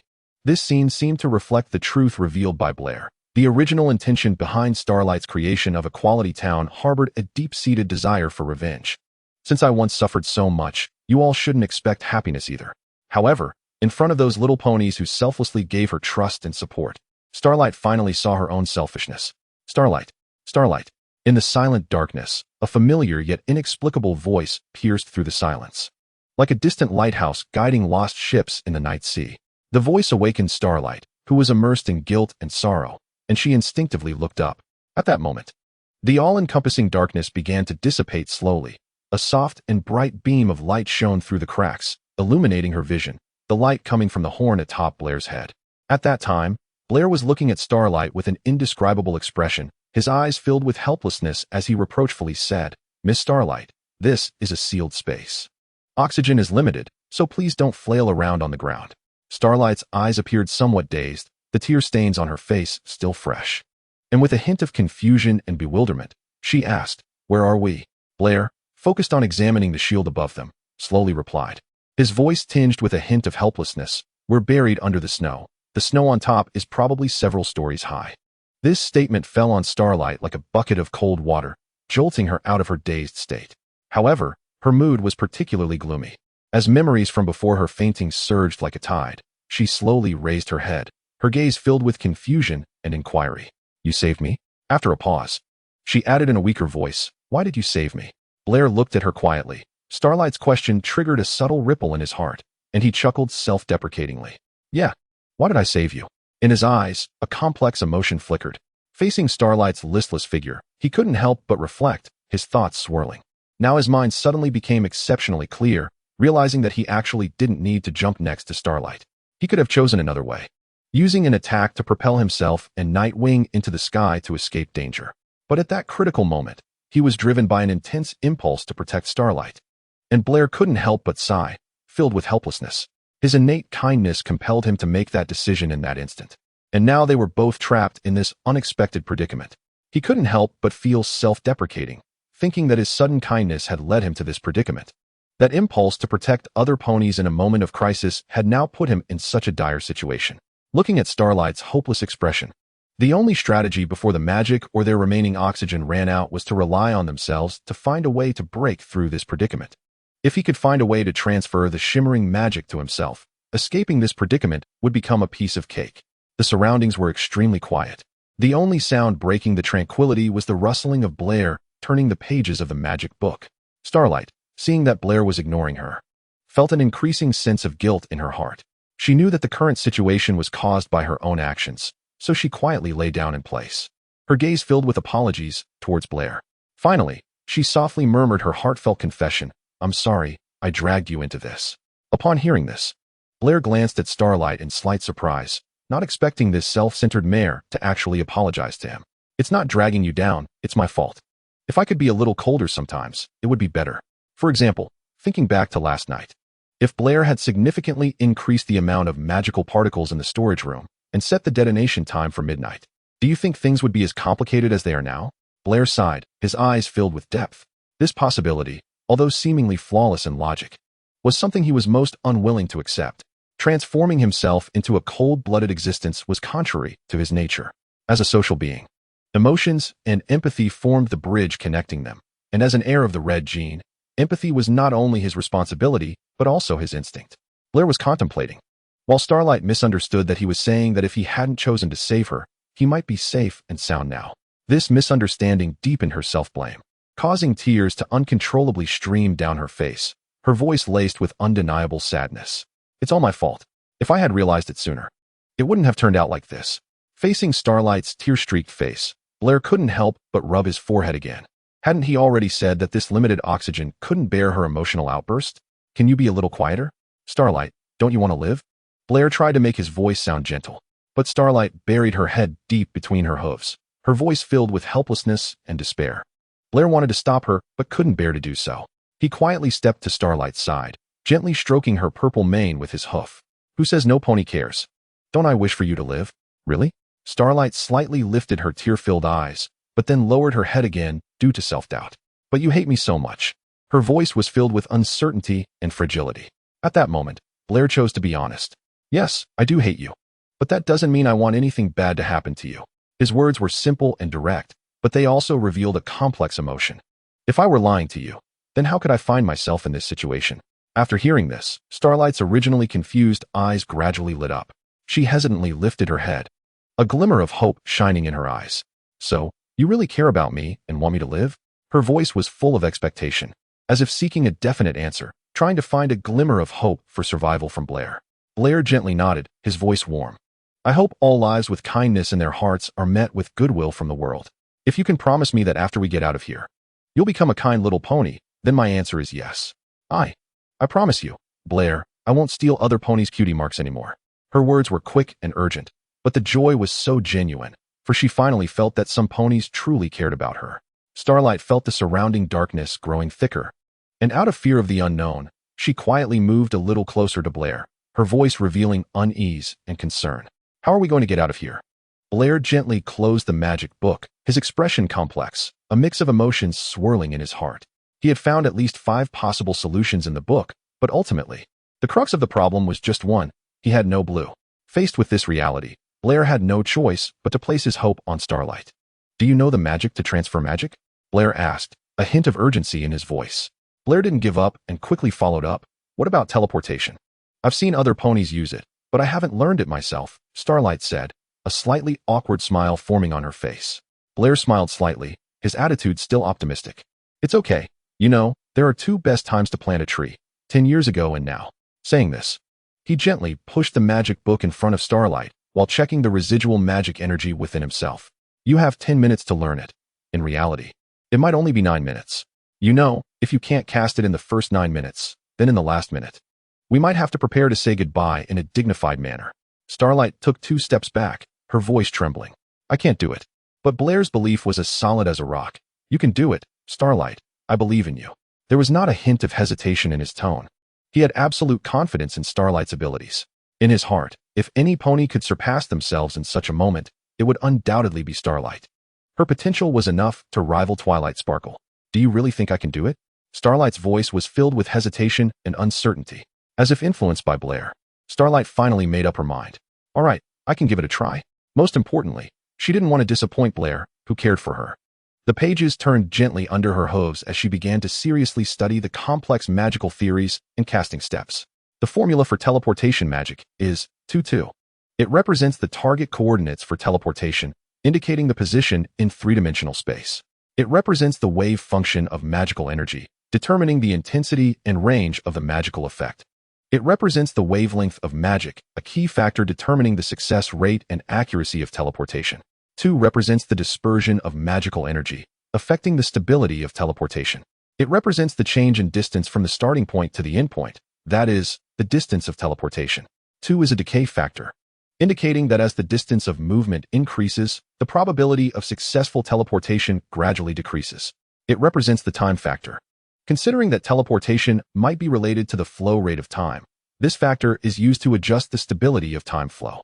When Starlight carefully read through that series of complex magical formulas, a flash of surprise suddenly appeared in her eyes. She excitedly turned to Blair, her voice filled with unexpected joy. Blair, I think I've learned it. Huh? Blair looked at Starlight in astonishment. It had been less than 5 minutes. His gaze was filled with appreciation as he looked at Starlight in surprise.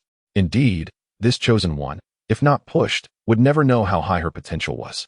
Just as Starlight was filled with confidence, she suddenly felt a wave of dizziness, her vision becoming blurry, her voice revealing confusion and discomfort. But Blair, I feel so stuffy. Everything is so blurry. Her body began to sway, as if she might fall at any moment. Upon hearing her words, Blair suddenly realized he had overlooked a crucial issue. He braced himself against the ground, trying to make his voice sound firm. Oh no, I forgot to account for the oxygen consumption. Realizing the urgency of the situation, Blair quickly instructed Starlight. Quick, use the magic from earlier. Remember to replace the symbols in the formula with. The Starlight shimmered without a hint of doubt towards Blair's suggestion. She concentrated all her magical power, and the light in the corner shone like the brightest star in the night sky, illuminating the small space. Under the influence of her magical wave curvature, cracks began to appear on the shield. Just as the cold, fine snow was about to surge into the shield like seawater, Blair and the shimmering Starlight vanished in an instant within the radiance. What remained was only the momentarily shattered space and the impending silence. Chapter 22. Frost and Snow. 1,000 autumns. On the vast, boundless snowfield, Blair slowly awakened from his coma, struggling to lift his heavy eyelids. Finally, stimulated by the cold, he slowly opened them, and the first sight was the snowflakes dancing freely in the icy air. Surrounding him was a pure white world, as far as the eye could see. There was nothing but the vast expanse of snow. Blair tried to struggle to his feet, but found that his body seemed to be weighed down by something heavy, every movement requiring immense effort.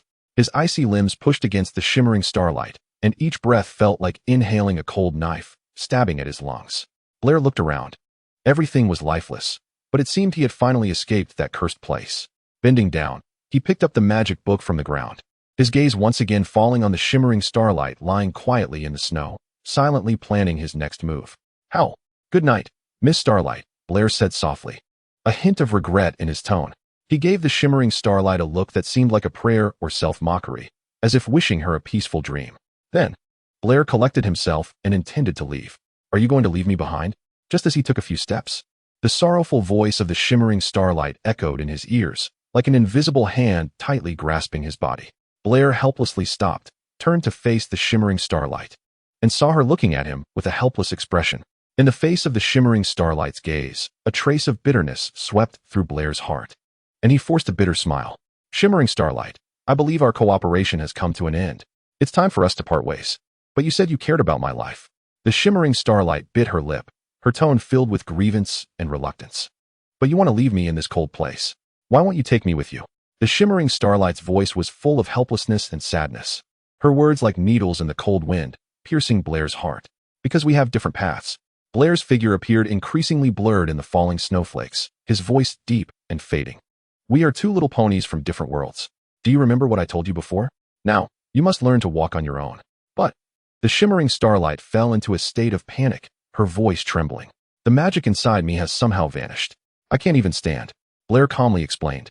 "That's because of the symbol I had you replace in the teleportation magic formula. It will cause you to pour out all your magical power when you use magic." His words revealed a hint of subtle caution. "Because this is your first attempt at teleportation, I was worried that you wouldn't be able to control the amount properly. At least this way, we won't be moved into deep snow because of incorrect magical usage. Then, Blair, since it's your fault, you should take responsibility." The shimmering Starlight questioned angrily, unable to accept the imminent decision. His tone was firm and unwavering. "If at the cliff you had not repaid kindness with enmity, how would we have ended up in this situation? How could everything be happening now? How?" The wolf howl echoed through the sky again. Blair observed his surroundings heavily, speaking in a steady tone. "At first, I didn't plan to leave you here alone, but you heard that sound." His expression became serious. "That is the call of the Icefield wolves. They hunt in packs, and now, these creatures are clearly hungry." Blair weighed every possible consequence in his mind. "If I decide to take you with me, our target will become more conspicuous. Once we are attacked, given our current condition, we are almost destined to encounter misfortune together." Blair paused and continued. "But if we choose to act separately, although danger still exists, it is at least better than facing a situation where we are both targeted. If the Icefield wolves choose to chase me, then you will be relatively safer. And if they decide to attack you, at least I will still have a slim chance of survival." Although Blair's words were blunt, they also revealed a sense of helpless reality. He slowly concluded, "So, it's not that I want to abandon you. I am simply choosing the option that maximizes our chances of survival among all conditions." Yet even with all his reasons laid out, the shimmering Starlight's eyes were still filled with helplessness, her tone pleading. "I'm not afraid of them. Take me with you. I will protect you." The shimmering Starlight did not care about the Icefield wolves. Her previously domineering magic allowed her to almost ignore the threats posed by wild creatures. Now, she simply did not want to be alone, not wanting to let her friend leave her side. However, Blair still refused this almost humble request. "Shimmering Starlight, this is not a joke. His voice was filled with seriousness and determination. In the face of nature's cruel laws, if we do not abandon those useless emotions, the only ones who will be eliminated in the end will be ourselves. After saying that, Blair carefully put away the magic book and solemnly bid farewell to the shimmering starlight. Shimmering starlight, I hope that one day we can meet again. The shimmering starlight's gaze was filled with sorrow. Her tears blurred her face, mingling with the wind and snow, watching Blair's gradually departing figure. The decision to abandon the shimmering starlight was not due to his cold nature, but rather because he was too rational. After careful consideration, he had no reason to save the shimmering starlight in such a life-and-death situation. He and the shimmering starlight were not even friends. Why should he take risks for her? Furthermore, the source of all this came from the shimmering starlight. She must learn to bear the mistakes she made. Blair silently thought. Frost and snow, 1,000 autumns. But despite saying so, even though Blair tried to stick to his decision, the inner struggle made his steps exceptionally difficult. Kindness felt like chains that made him stagger. He did not stop moving forward, but the hesitation and unease in his heart grew heavier with a sudden white mist. The mist obscured his figure, making his direction unclear. Blair, I'm begging you, don't leave me. A cry from behind pierced Blair's heart like an arrow, and he involuntarily stopped, his expression turning to one of shock. His breathing quickening. The surrounding white veil gradually dissipated, revealing a dirty little path, piled high with garbage and scattered debris. The streetlights were sparse, their pale light barely outlining the ground's contours, unable to hide the deep stains and invisible foul odor. The little path was hidden behind the bustling facade, as if it were a forgotten corner of the town, with the cold wind weaving through, carrying a bone-chilling cold. On both sides, high walls are sealed, covered in graffiti, each stroke like whispers of the night, telling tales of desolation and sadness. Occasionally, a stray cat darts by, leaving behind a hurried patter of paws, seemingly unwilling to linger here. In the cold wind, distant, muffled noises contrast sharply with the narrow path, making it feel especially deserted and isolated. The ground is a mix of standing water and trash, reflecting the streetlight's glow, appearing slick and absurd. Each step must be taken carefully to avoid slipping or stepping into unknown liquids. The air is filled with a nauseating odor, a mix of decay, sewage, and unidentified chemicals. Almost suffocating. Passing ponies hurry along, their heads down, as if afraid of being tainted by the filth here. Occasionally, one or two figures appear in the dim light. Their faces are hard to discern, leaving only a trace of melancholy and fatigue, quickly vanishing into the night. This path feels like the shadow of the town, bearing forgotten stories and heavy loneliness. The cold wind continues to blow, swirling up pieces of litter and plastic bags, as if narrating endless sorrow and indifference. Blair looked at this place, familiar yet strange in his memories, when suddenly, a wave of sensation surged through him. He slowly turned around, only to see a small figure clinging tightly to his hind leg, the cry reaching deep into his soul. Brother, please, don't leave me. Blair mournfully gazed at the phantom before him, sorrow erupting from the depths of his heart, uncontrollable. Blair trembled, trying to touch the young pony, but just then, a gust of wind blew through, and everything before him returned to normal. In the icy expanse, the small figure began to merge with the curled-up, shivering starlight. This is the last time, Blair whispered to himself. Please don't leave me. The starlight's shoulders shook irregularly, each sob matching the pain deep within, trying to transform that endless sorrow into tears. However, the tears pooled in her blurred vision, eventually falling onto the cold snow, turning into patches of frost, quietly expressing her grief. She tightly hugged herself, as if this could shield her from the world's cold and her own despair, despite it being daytime around her. In the perception of starlight, darkness enveloped her once more. Her youthful figure shattered like a broken mirror in her heart, the feeling of being abandoned again clenching her heart like an invisible hand, making her feel suffocated. Clearly, she had done nothing wrong. Yet the world seemed so cold and cruel towards her. The starlight's gaze grew more vacant, as if it had lost all its brilliance. The voice low and filled with despair, murmuring, "In this world, I feel like a mistake, a completely forgotten existence. Every attempt to get closer, every outstretched hand, ultimately leads to deeper loneliness and indifference. Perhaps I truly don't belong here. Here, I just wish for a pony willing to listen to me, willing to walk with me, but every failure, every rejection, tells me how unimportant I am. No pony would regret my disappearance. No pony would remember me." The world in the starlight's eyes seemed to lose all color, leaving only gray and endless loneliness. Deep within her heart, all the lights seemed to have gone out. Since hope will never shine on me, then I will let everything disappear. At that moment, the last glimmer of light in the starlight was completely extinguished, replaced by a magical power within her that grew wildly like vines, filling her body in an instant. The starlight trembled as she supported herself, now vastly different from before. The shadow in her eyes proclaimed that she was no longer the coward who needed the pity of other ponies to survive. She would destroy this filthy, stinking world. Cough. Cough. However, her body did not keep up with her determination. A fit of violent coughing nearly brought her down again. Just then, a figure suddenly appeared beside her, steadying her. Starlight looked up, and a golden light, foreign to this dark world, appeared before her. Her eyes quickly moistened again, and she trembled as she spoke. Didn't you say I was your burden? Blair, feeling quite embarrassed, averted his gaze. Actually, I want to ask, if I apologize for what happened earlier, would you forgive me? Seeing Blair's shameful and awkward expression, Starlight broke into a smile and nodded. Then let us pretend those things never happened, Blair said with relief. Then he asked with concern, how do you feel now? Do you need me to do anything? At this moment, just having regained her magic and swearing she would no longer need the charity and pity of any pony, Starlight collapsed weakly on the ground, pitifully saying, yes. Blair, who had witnessed Starlight's stubbornness, slowly came to terms with it. Chapter 23, Homecoming. In the end, Blair had no choice but to become Machima. But on the long journey, Starlight was causing a commotion on his back, which hardly resembled a weary little pony. Blair, feeling helpless inside, used magic for the 5th time to remove Starlight's hooves from his mane. With his patience at its limit, Blair's expression darkened, and he warned Starlight, Starlight, stop putting your hooves in my mane. It's not a heater, but it's really warm. Starlight murmured in a voice that almost sounded like tears were shimmering in her eyes. Then a mischievous glint flashed in her eyes, as if she foresaw Blair's helplessness and compromise. Don't be so stingy, Blair. Later I'll let you touch mine. With that, she once again inserted her hooves into Blair's mane. Blair swore he really wanted to roll over and throw Starlight off.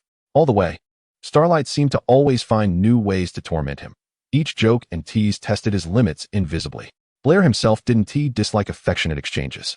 He enjoyed petting other ponies' manes, but he didn't like ponies touching his. Just like in his past life, he liked to stroke little cats, but didn't want to see them hold him and pet him back. Moreover, Blair furrowed his brow, feeling something was off.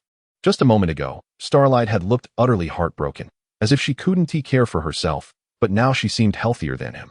It felt like he had been tricked, and he sighed deeply. Sigh, with a frown from the bottom of his heart. Blair regretted thinking that all of this was his choice. What is the difference? Starlight pondered in confusion. It's magic. I used magic to maintain my body temperature, Blair explained, as if sensing Starlight's little movements. However, this explanation only made Starlight's lips press tightly together, revealing a barely perceptible displeasure. But Blair, why don't you let me use it? I'm so cold too. Blair felt a bit mentally and physically exhausted. Right now, my magic can't sustain a spell that wraps around 2 ponies. Besides, I didn't say you couldn't use magic. Has your magic not recovered at all? Yes. Feeling the abundant magic within her, Starlight lied without her heart racing, leaning on Blair's shoulder and whispering in his ear. Although Blair was reluctant, he still chose to share in silence. Starlight cleverly avoided Blair's gaze, pretending to admire the scenery, her eyes drifting in the air as if searching for an invisible focal point. Suddenly, Starlight's attention was fixated on a desolate little hill, and she tilted her head, casually asking Blair, Blair, I want to know, if a pack of ice wolves were to attack us right now, would you still make the decision to leave me behind like before? Hearing the implied concern in her words, Blair fell silent for a moment. Oh well, he complained with a frown, that bunch really knows how to make a fuss. In contrast to Blair's nonchalance, Starlight appeared even more indifferent. She quietly turned her gaze to the distant hillside, which was utterly silent and seemed to be devoid of life. However, in the face of Starlight's magic, all hiding was in vain. The few crouching bodies reflected in her eyes were so well concealed that Starlight almost overlooked them. But she suddenly remembered seeing similar wildlife hunting regulations in a book. This behavior is a hunting strategy among wild animals, aimed at reducing the prey's alertness through repeated, non-direct aggressive actions, ultimately leading to a surprise attack. This strategy exploits the prey's adaptability to sustained threats. When prey repeatedly encounters the same threat without direct harm, they may gradually decrease their response to that threat, thus lowering their guard at critical moments. This behavior allows the prey to gradually become accustomed to their presence, enabling a sudden attack when the prey relaxes. However, the key to success lies in the predator's ability to control its actions to ensure that its true attack intentions are not revealed too early while waiting patiently for the optimal moment to strike. The danger for the prey is that they might misjudge the level of threat, leading them to relax their guard at inappropriate times. Starlight's intuition told her that from the first howl of the wolf, she and Blair had become prey to some invisible gaze. But in that fleeting moment, a cold light flickered in her eyes, revealing a disdain and indifference. These guys really think they are the hunters. For Starlight, the pack of ice wolves posed no threat. She was unconcerned, even indifferent. The only thing she cared about now was one thing. Starlight looked dissatisfied at the long, silent golden pony, as if he thought he could brush things aside after this little incident. Speak up. Is it true? This question struck Starlight's heart like a heavy hammer, making her feel a wave of sadness. Her voice became low, carrying a hint of indescribable sorrow, like the mist from afar that was about to dissipate, gently touching everything around. In response, Blair merely smiled slightly. Starlight, you know, no pony in this world can always answer questions correctly. If there were, that pony would just be a mechanical pony. I understand. A faint invisible halo flickered at the tip of Starlight's horn, rapidly spreading outwards and soon distant. Anguished howls could be heard. They are going to die, Blair remarked, looking dissatisfied towards the distance. Yes, Starlight chuckled softly, covering her mouth. Her laughter was clear and pleasant, like a stream flowing through the mountains. By the way, there's something else, Blair. I really want to know how you found out about my childhood. Starlight was puzzled. She remembered never telling any pony about it, not even her father. So how did Blair know? This deeply piqued Starlight's curiosity. Starlight, maybe you could ask about something else. However, Blair seemed to gently pull up a mysterious curtain, avoiding the topic. I'm sorry, I just feel like you know so much about me. But I know nothing about you. Sensing Blair's discomfort, Starlight expressed her regret and then turned to another topic, trying to probe into Blair's past. Can you tell me about your origin? At least let me understand why you traveled so far to destroy my equal town. All right, Blair sighed reluctantly, feeling he could share this without hesitation. I come from a remote little town in the north, called Zadepadowo. I spent most of my time there after arriving in this world. Starlight quickly searched her mind for this place name, but she found no corresponding impression in her memory. Then why did you choose to leave there and come to Equal Town? In fact, I didn't want to go to Equal Town. I got lost and ended up there. Blair corrected. I actually wanted to go to a place called Ponyville, located in the center of Equestria, at the foot of Central City. That's so far. Starlight seemed a bit surprised. In that case, Blair's journey must have been quite a trek. If you want to go there so badly, you must have a good reason, right? No, let's talk about this later. Seeing Starlight so interested, Blair casually refused, mainly because he hadn't thought of a good reason yet, so he would ponder that later. I see. Starlight mumbled while leaning on Blair's back, her heart filled with complex emotions. Regarding Sugar Belle, the pony who unintentionally changed the trajectory of her fate. Should she feel resentment or gratitude? Just as Starlight was feeling a mix of emotions while rubbing against the golden mane, Blair, with a look of exasperation, used the last of his magic to lift a rock and give Starlight a playful tap. Miss Starlight, have you forgotten that you are a unicorn? Starlight was taken aback, then touched her horn, suddenly realizing her oversight. Oh, I'm sorry. Her voice carried a hint of embarrassment, and then a small sneeze broke the scene. But why is it getting cold again? He stopped and looked around the wilderness. Starlight, where exactly have you transported us? I've been walking for so long, yet I haven't seen a single village. Where did you set the landmark when you used the teleportation spell? Blair asked in confusion. Landmark? What's that? Starlight's voice was filled with confusion and ignorance, clearly having no concept of it. Blair's voice suddenly turned chilling, filled with disbelief. Wait, could it be that you didn't set a landmark at all? The book is just for guidance. A good magician uses their own spells. But seeing Starlight's aggrieved expression, Blair could only helplessly say, all right, I share some responsibility. I didn't explain it clearly to you back then. The biggest problem now is that we could be anywhere in Equestria, or even not in Equestria at all. Without magic, we can't use detection spells to locate nearby towns. And we don't know when your magic will recover. It seems we'll just have to wait here. Blair's complaints fell on Starlight's ears, sounding trivial. Starlight thought it was some life-threatening issue. Soon, she activated her positioning magnetic field and quickly locked onto a town nearby. She pointed in a direction and said, "There's a big town over there, not far away." However, as the outline of the town gradually became clearer, an inexplicable sense of familiarity surged within Starlight. But before she could think further, she was unexpectedly dropped by Blair. Blair, with a suspicious expression, looked at her. Can you explain when your magic recovered? Blair seemed to have heard something unbelievable, his surprise like turbulent waves, difficult to calm. Heavens! He moved dramatically, standing like a human, his hooves spread wide. His tone filled with disbelief and a hint of anger. So you tricked me into carrying you for so long. Do you think I'm a white dragon horse? Forget it, lead the way. His voice was flat, as if he had already set aside what had just happened. They walked together, the Starlight guiding them, while silence became the third party between them. Starlight occasionally stole glances at Blair, filled with frustration and guilt. I must have made him angry. Starlight planned to wait until Blair had a good rest before apologizing. However, as they approached the entrance of the town, her mood shifted from heavy to astonished.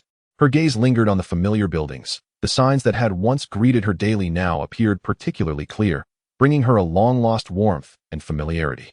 She turned to Blair, her voice trembling with disbelief. Blair, I think I know where we are.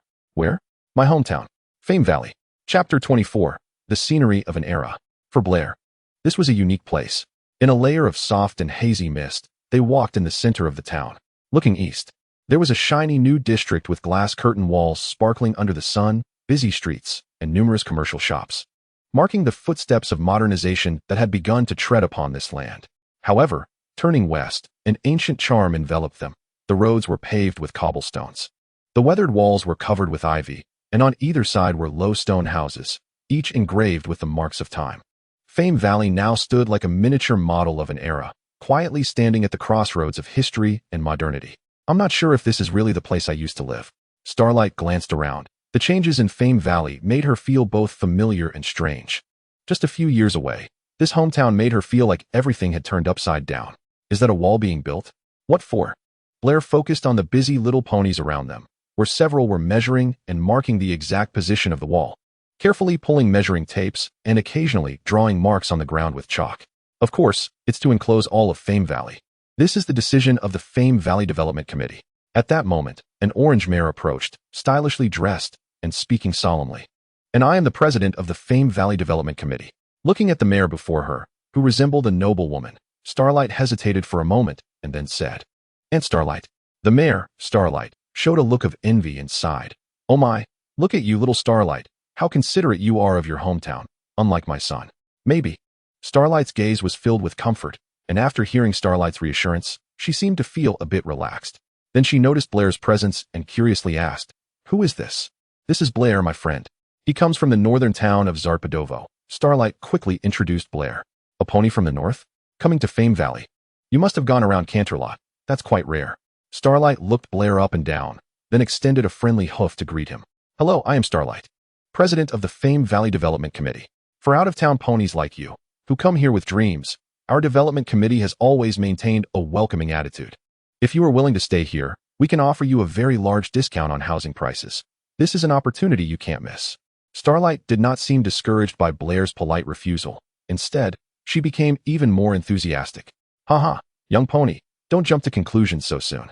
She squinted her eyes, circling around Blair twice, trying to persuade him. "Perhaps you can experience the charm of Fame Valley now before making a decision." At this critical moment, Starlight intervened in time to put an end to this conversation.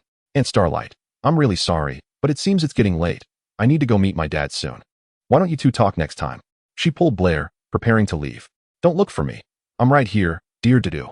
It was a gray-purple stallion, dressed in a retro and conservative manner, and he was Starlight's father, Flame Radiance. "Dad." Starlight's eyes flashed with surprise and disbelief as she hurried forward and tightly hugged her father. At that moment, there were no words, only the merging of hearts. Flame Radiance gently stroked his daughter's hair, his eyes filled with love and pride. "I thought you were going to make me stop calling you those nicknames. It seems my little pumpkin has really grown up." Blair quietly stood by, witnessing this warm scene, silently reflecting that everything Starlight had experienced in the past few days seemed to have made her more acutely aware of the preciousness of family ties compared to her original self in the book. "Yes, Dad, I've grown up." She wore a proud smile, but then frowned and mumbled in disdain because her father had publicly called her nickname.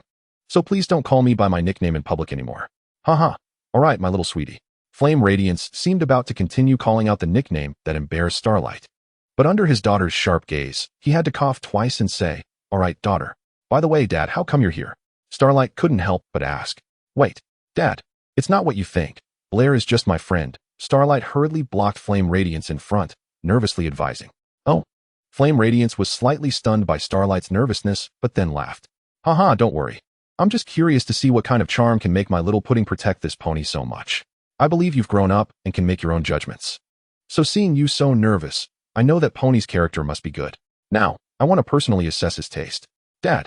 Starlight pouted in displeasure. Blair stood still like a calm lake, as if everything happening around him had nothing to do with him, until Flame Radiance walked up to him. Hello. I am Starlight's father. Thank you for taking care of my daughter. Just helping each other out. My name is Blair, from the northern town of Zadepadowo. A pony from the north? That's quite rare. Flame Radiance showed the same astonished expression as Starlight, then curiously added, but your accent is a bit strange. Not like those from the north. What Flame Radiance pointed out was the Chinese accent that Blair had in his previous life. Forgive Blair. He had hardly communicated with a few foreigners in his past life, so naturally, he couldn't learn the foreign pronunciation. Don't you find it inconvenient? Flame Radiance asked in confusion. Not at all. Blair shook his head. Language is just a tool for biological communication, as long as the other party can understand. I don't care whether it's authentic or not. You can understand my words now, and for our family, it's more of a cultural inheritance, promoting historical depth. All right. Flame Radiance clapped his hooves in approval. He looked at Blair as if he had found a kindred spirit. What you said is very right. The culture left by history should be well protected by ponies. If all ponies could be as open-minded as you, how wonderful this world would be. Flame Radiance's roundabout comments made Starlight anxious. Flame Radiance, if the historical culture you mentioned is truly useful, then Fame Valley wouldn't be ranked at the bottom every year. Can your memorial halls feed the residents of Fame Valley? It's time for a change. Yan Hui refuted. Don't you think that transforming Celebrity Valley into a tourist destination is a better choice for the residents who have lived here and for the historical artifacts, compared to your commercial town plan? Starry Nights rolled her eyes and said, Come on, how many more memorial halls are you planning to open? Why don't you exhibit yourself and let the little ponies come and see you, this old antique? Yan Hui said angrily, Listen, Starry Nights, I won't let you turn our town's historical heritage into Pegasus Vegas. You can't stop it. This is the will of the people. Unless I die. Oh my, I knew it. Letting them be together would lead to no good. Starlight Glimmer pulled a long face in frustration and then said apologetically to Blair, Sorry for making you witness this. No, I actually think this can inspire me even more, Blair nonchalantly replied, causing Starlight Glimmer to have a question mark pop above her head. Inspire? I don't understand what you mean. Starlight Glimmer shook her head like a rattle. At that moment, a pony in work clothes walked over, breaking the existing atmosphere. He was Clemens, an experienced construction team leader, and his voice was particularly loud in this situation, Miss Starry Nights. Our construction team has encountered a small problem during the work. Oh, what happened, Mr. Clemens? Starry Nights immediately pulled herself out of the previous incident and frowned. Ma'am, there's a beautiful oak tree in the West District blocking our planned route, with 2 hills on either side. Starry Nights interrupted Clemens' narrative with her usual decisiveness and straightforwardness. What's your suggestion, Mr. Clemens? Ma'am, my suggestion is to directly remove the tree. Clemens slowly gave his suggestion. I see, ma'am. When Clemens was about to leave, he couldn't help but make a humorous joke. By the way, Mr. Yanhui, why don't you go take a look at that tree in the West District? Maybe it has a long history too. After hearing this, Yanhui actually fell into deep thought and quickly stopped Clemens as he was about to leave. That's right, then you can't move that tree. If it really has a long history, then it belongs to the Celebrity Valley Cultural Heritage Association. Clemens just smiled silently at this, while Starry Nights mocked him. Yanhui, I think you're really getting old and confused. The lifespan of a beautiful oak is only 10 years. Where's the long history? It was probably planted by your daughter and my son. Starlight Glimmer, upon hearing this, suddenly remembered something and hurriedly asked Clemens, Excuse me, did you say that tree grows next to 2 hills? Clemens nodded. Her words carried a hint of nostalgia, and she then asked, Are you going to dig it up? Clemens was about to say yes, but Starry Nights quickly intervened, and upon learning that it was a tree her son had planted, she immediately instructed, Mr. Clemens, have the construction team go around that tree. Clemens tried to argue, Ma'am, that's really not feasible. But Starry Nights was unwilling to listen at all. Mr. Clemens, listen to me. Under Starry Nights' firm attitude, Clemens had no choice but to say, Ma'am, please allow me to explain. He first explained to Starlight Glimmer, Miss, that beautiful oak tree is already past its prime. Based on my observations, it probably won't survive this winter. Then he hurriedly explained his position and considerations to Starry Nights. Ma'am, while we can try to go around that tree, due to the terrain, it would undoubtedly increase the cost of the project. I've seen that tree. It's already so withered that I could have a few land ponies push it down. And we could continue building. That's enough. Mr. Clemens. Starry Nights looked at Clemens with cold eyes. Can't you understand a mother's feelings for her child? At that moment, Clemens clenched his hooves tightly, trying to suppress the anger in his heart. his rebuttal filled with helplessness and the burden of responsibility. Starry Night's indifferent attitude made Clemens grit his teeth. What about the other committee members' opinions? I am the president. They can only listen to me. Starry Night's light words left Clemens helpless, and he relaxed his hooves. I understand, Miss Starry Nights. Blair quietly watched everything unfold and asked Starlight Glimmer beside him, do you care about that tree? Starlight Glimmer shook her head, just a bit sentimental, and I never said I wouldn't let him dig it up. Chapter 25. The Historical Divergence of Celebrity Valley. After reprimanding Clemens, Starry Nights expressed a desire to see what the tree her son had planted looked like, so she left with Clemens. Yen Hui warmly invited Blair to his home, but Blair had other plans in mind. He wanted to check if there were direct tickets to Cantlot at the station. Just as he was about to politely decline Mr. Yen Hui's invitation, Starlight Glimmer keenly sensed his hesitation. She gently nudged Blair from behind and whispered, come on. You've saved me so many times. You have to let me repay you once. Thus, with Yen Hui leading the way, weaving through the new and old transitions of Celebrity Valley, he occasionally revealed the changes the valley had undergone to Blair and Starlight Glimmer. Blair and Starlight Glimmer walked side by side behind him. The two little ponies, though their bodies moved with the steps, seemed to drift away from these changes, both showing expressions of disinterest. Dad, where did that church in the town center go? The towering building from Starlight Glimmer's childhood memories seemed to have long since collapsed in the torrent of time. It was torn down by those guys, Yen Hui said angrily, referring to the group led by Starry Nights in the Celebrity Valley Development Committee. From his expression, it was clear that their relationship was not harmonious. It could be described as a conflict. It was useless to try to stop them. Yen Hui recalled the scene at that time. All the worshippers were driven out by them. They completely ignored the residents' opinions. With just a few hammer strikes, that place was transformed from a sacred church into a hair salon. He continued, this was a foolish act. They claimed that the salon only served outside ponies. But we all know that no resident of Celebrity Valley would want to fix their mane in this place that has special significance to the Nazire ponies.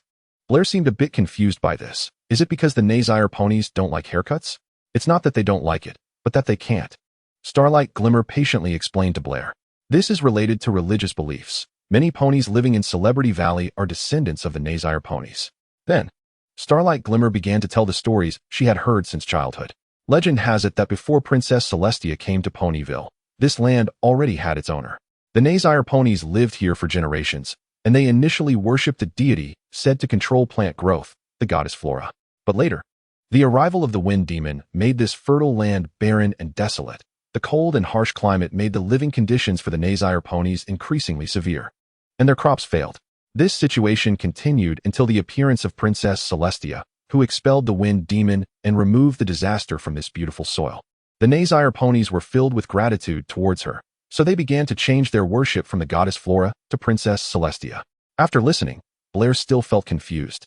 His doubts spilling out, I don't understand. What does this have to do with not being able to cut hair? Haha, my daughter always misses the point. Let me speak for her. Seeing Blair's confused face, Yen Hui chuckled and took over the conversation. It is rumored that some shrewd Nazire ponies, seeing Princess Celestia about to rule this land, specially adapted the original Book of Floral used to praise the goddess Floral into the Book of Celestia. They aimed to elevate Princess Celestia and gain her favor, even going so far as to swear that their bodies, limbs, fur, and skin were all bestowed by Princess Celestia, and they dared not lightly harm or mutilate them. These gestures successfully garnered Princess Celestia's trust, allowing them to become the actual rulers of Celebrity's Valley while she was too occupied to pay attention here. Later, they even wrote this oath into the text of the Book of Celestia, requiring all followers to adhere to the principle of not cutting their hair, viewing it as a belief and obedience to Celestia's will. Starlight Glimmer watched the movements of Flame Bright, whispering her thoughts to Blair. Now you should understand why I had such a poor impression of Princess Celestia in a quality town. I've heard this story since I was little. Blair weakly retorted in his heart. Historical records may not be wild enough, but they are certainly fabricated. It seems that you are not Nazire ponies. Blair observed the manes of Starlight Glimmer and Flame Bright, noticing both had signs of grooming.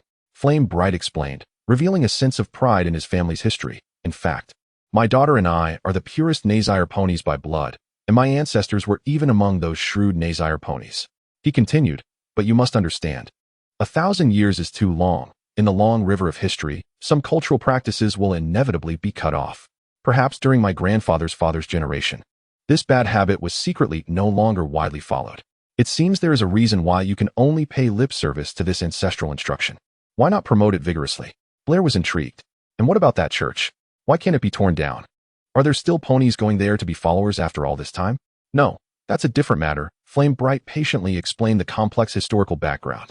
The church itself is a cultural relic, carrying 1,000 years of history. Preserving it is our responsibility. As for the ancestral instructions of the Nazire ponies, the lip service is indeed a helpless measure. The ponies in Celebrities Valley have no objection to becoming followers. What they resent are the cumbersome and lengthy regulations in the New Testament. These regulations were originally established by our ancestors to please Princess Celestia, who still governs Pony Maria in good health.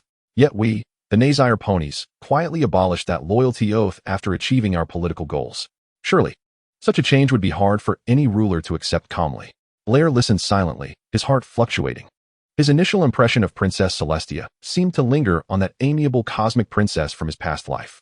But when everything was imprinted in reality, he had to start carefully considering whether this autocratic queen, who had ruled Pony Maria with an iron fist for 1,000 years, was truly as kind and approachable as he had imagined. Chapter 26. Blair's Pony Revolution Theory. Regardless of the actual situation, Celestia was an imposing mountain that Blair found difficult to easily surpass on his path to reshape the world. A battle between them was inevitable. Blair had always held a compromise and hopeful view of the Canterlot government, believing that this dynasty was the most perfect product of the feudal system and did not need any unnecessary embellishments. However, as Blair gained a deeper understanding of the country, he began to realize that, no matter how the outside world beautified it, the actual situation in Pony Maria was far from perfect and did not meet the standards of a utopia. Why is Pony Maria not a utopia in reality? The concept of a pony utopia often rests on a highly optimistic assumption about pony nature. Yet when projecting this ideal onto reality, the selfishness, greed, and desire for power inherent in pony nature are magnified. These darker aspects of pony nature are undeniable factors in the social structure of Pony Maria. Additionally, there is the limitation of technology and resources. The Pony Maria depicted in past works showcased nearly unlimited resources. However, this is entirely impossible in the real world, where the limitations of resources and technology mean that the Canterlot government must make trade-offs and adjustments to maintain the superficial appearance of a utopian society, sacrificing most of the fairness to satisfy a small portion of interests, among which the nobility is a distorted product. The nobility was the aspect that Blair found most difficult to understand. He could not comprehend why Celestia would choose to share power with the nobility rather than achieve a truly equal state. In this ideal, all ponies, except for Celestia herself, should enjoy equal rights and opportunities. If she could genuinely achieve that, with one pony governing, all ponies equal, Blair would still give her a degree of respect from the bottom of his heart. Unfortunately, she initiated the bad precedent of inequality among ponies. Ultimately, all of this can be attributed to the limitations of the feudal system.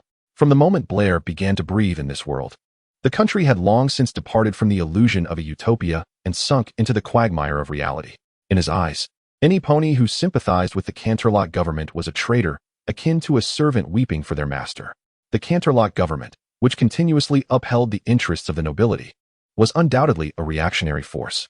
What the pony populace should truly do is not to harbor sympathy for these nobles, but to dignifiedly send them into the grave of history. To Blair, the pinnacle of a feudal dynasty is essentially still a constraint of the feudal system, while the core value of a democratic state is still democracy. On the surface, the two may not seem very different, but in reality, they are as different as clouds and mud. For instance, the social welfare systems commonly implemented by modern mainstream countries, a measure adopted by the government, ensures citizens' basic living standards, reduces social inequalities, and improves the quality of life for the populace. These policies help individuals and families cope with social risks such as unemployment, illness, disability, aging, and child rearing through direct financial transfers or the provision of public services. Services such as medical insurance, pension insurance, unemployment relief, disability benefits, low-income family welfare, social assistance, and educational support, well known and beneficial to all, are what ponies living under a feudal dynasty can only dream of. They are trapped in an environment lacking social security, with limited economic opportunities and low social mobility. This system not only hinders individual development, but also restricts the overall progress of society.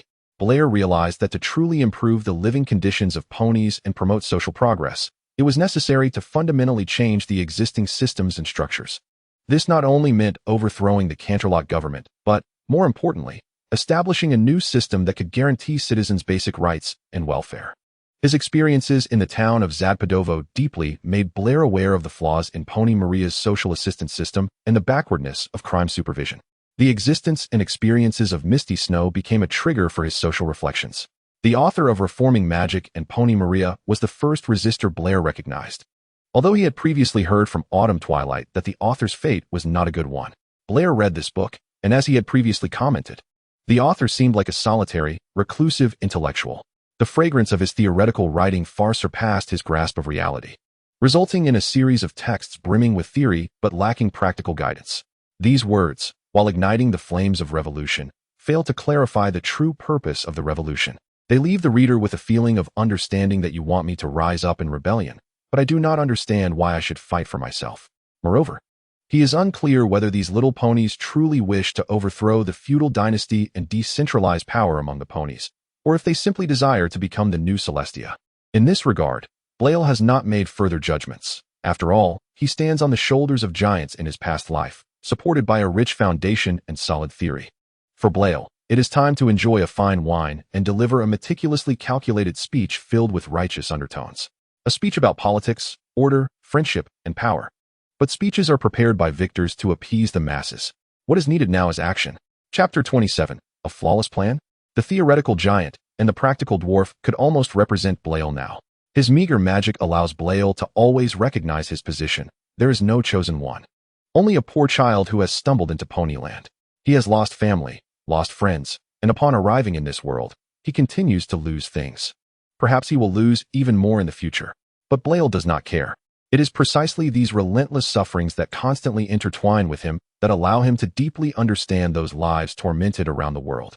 In the resonance of suffering, he will understand why he lives.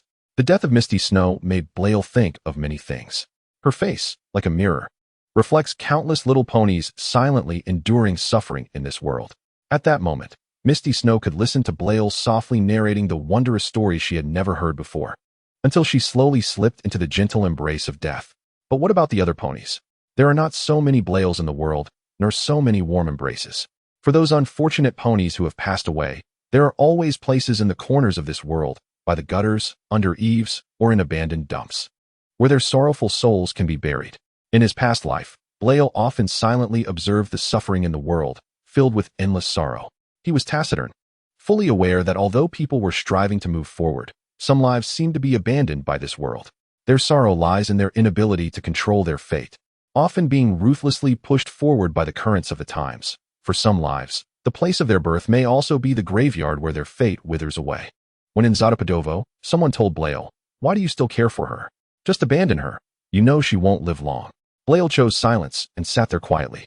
The person, seeing Blair unmoved, grew increasingly disappointed, walked over, and kicked Blair hard twice, angrily saying, "Good-hearted people are often plagued by misfortune and short lives, while those despicable and narrow-minded individuals can escape the punishment of fate and live longer.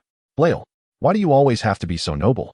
Upon hearing this, Blair finally moved. He slowly raised his head, stared at the figure before him, tears seeming to glimmer in his eyes, and slowly said, "I am never noble. I only want to do what I can, because I was once a human." In his past life, Blair was powerless against suffering. But now he has the magic to transform everything. This power has become the key to realizing his ideals. The only obstacle is the limitation of magic. The magic used by the autumn sunset and white moon lily inspired Blair. Perhaps he could replicate it and create a magic for exchanging talents. Coincidentally, the two unicorns with the highest magical talents in Ponyland, Blair knew their locations well. One was right beside him, and the other was at the Canterlot Academy of Talented Unicorns. Compared to the distant Twilight Sparkle, the nearby Starlight Glimmer seems to be Blair's best target. Moreover, Starlight holds gratitude towards Blair, making her less guarded. Blair only needs to get a little closer to her, and perhaps Starlight will willingly offer her magical talent. However, considering that Blair would inevitably clash with Celestia in the future, and Starlight might become his ally, Blair was not very eager to take action against her. As for Twilight Sparkle, she is a staunch supporter of Princess Celestia. This stubborn dogmatist would never turn against her mentor for Blair, even if they later become the closest of friends. Weighing the pros and cons, Blair already had an idea in mind. He was not in a hurry, as the concept of the talent-exchanging magic was only just beginning to take shape. Once he arrived in Canterlot, he would have plenty of time to develop it further. Blail sees himself as a sword of Damocles hanging over all evil beings in Ponyland. But as everyone knows, plans can never keep up with changes. What reasons might turn Blail's seemingly meticulously crafted plan into something utterly different? That remains unknown. At this moment, Starlight Glimmer beside Blail had no idea that she had almost become a part of Blail's plan. After following her father, Flame Bright, into a rather familiar bakery, she felt uneasy. Flame Bright led Blail and Starlight into a retro-style bakery, and with a hearty call, a piece of deep-colored black bread was placed before them. Made from 100 traditional Ponyville grains, it was identical to what the founder had eaten. The baker's coarse voice and the resonant sound of the black bread hitting the ground made Blail feel as if a Frenchman was charging at him with a baguette.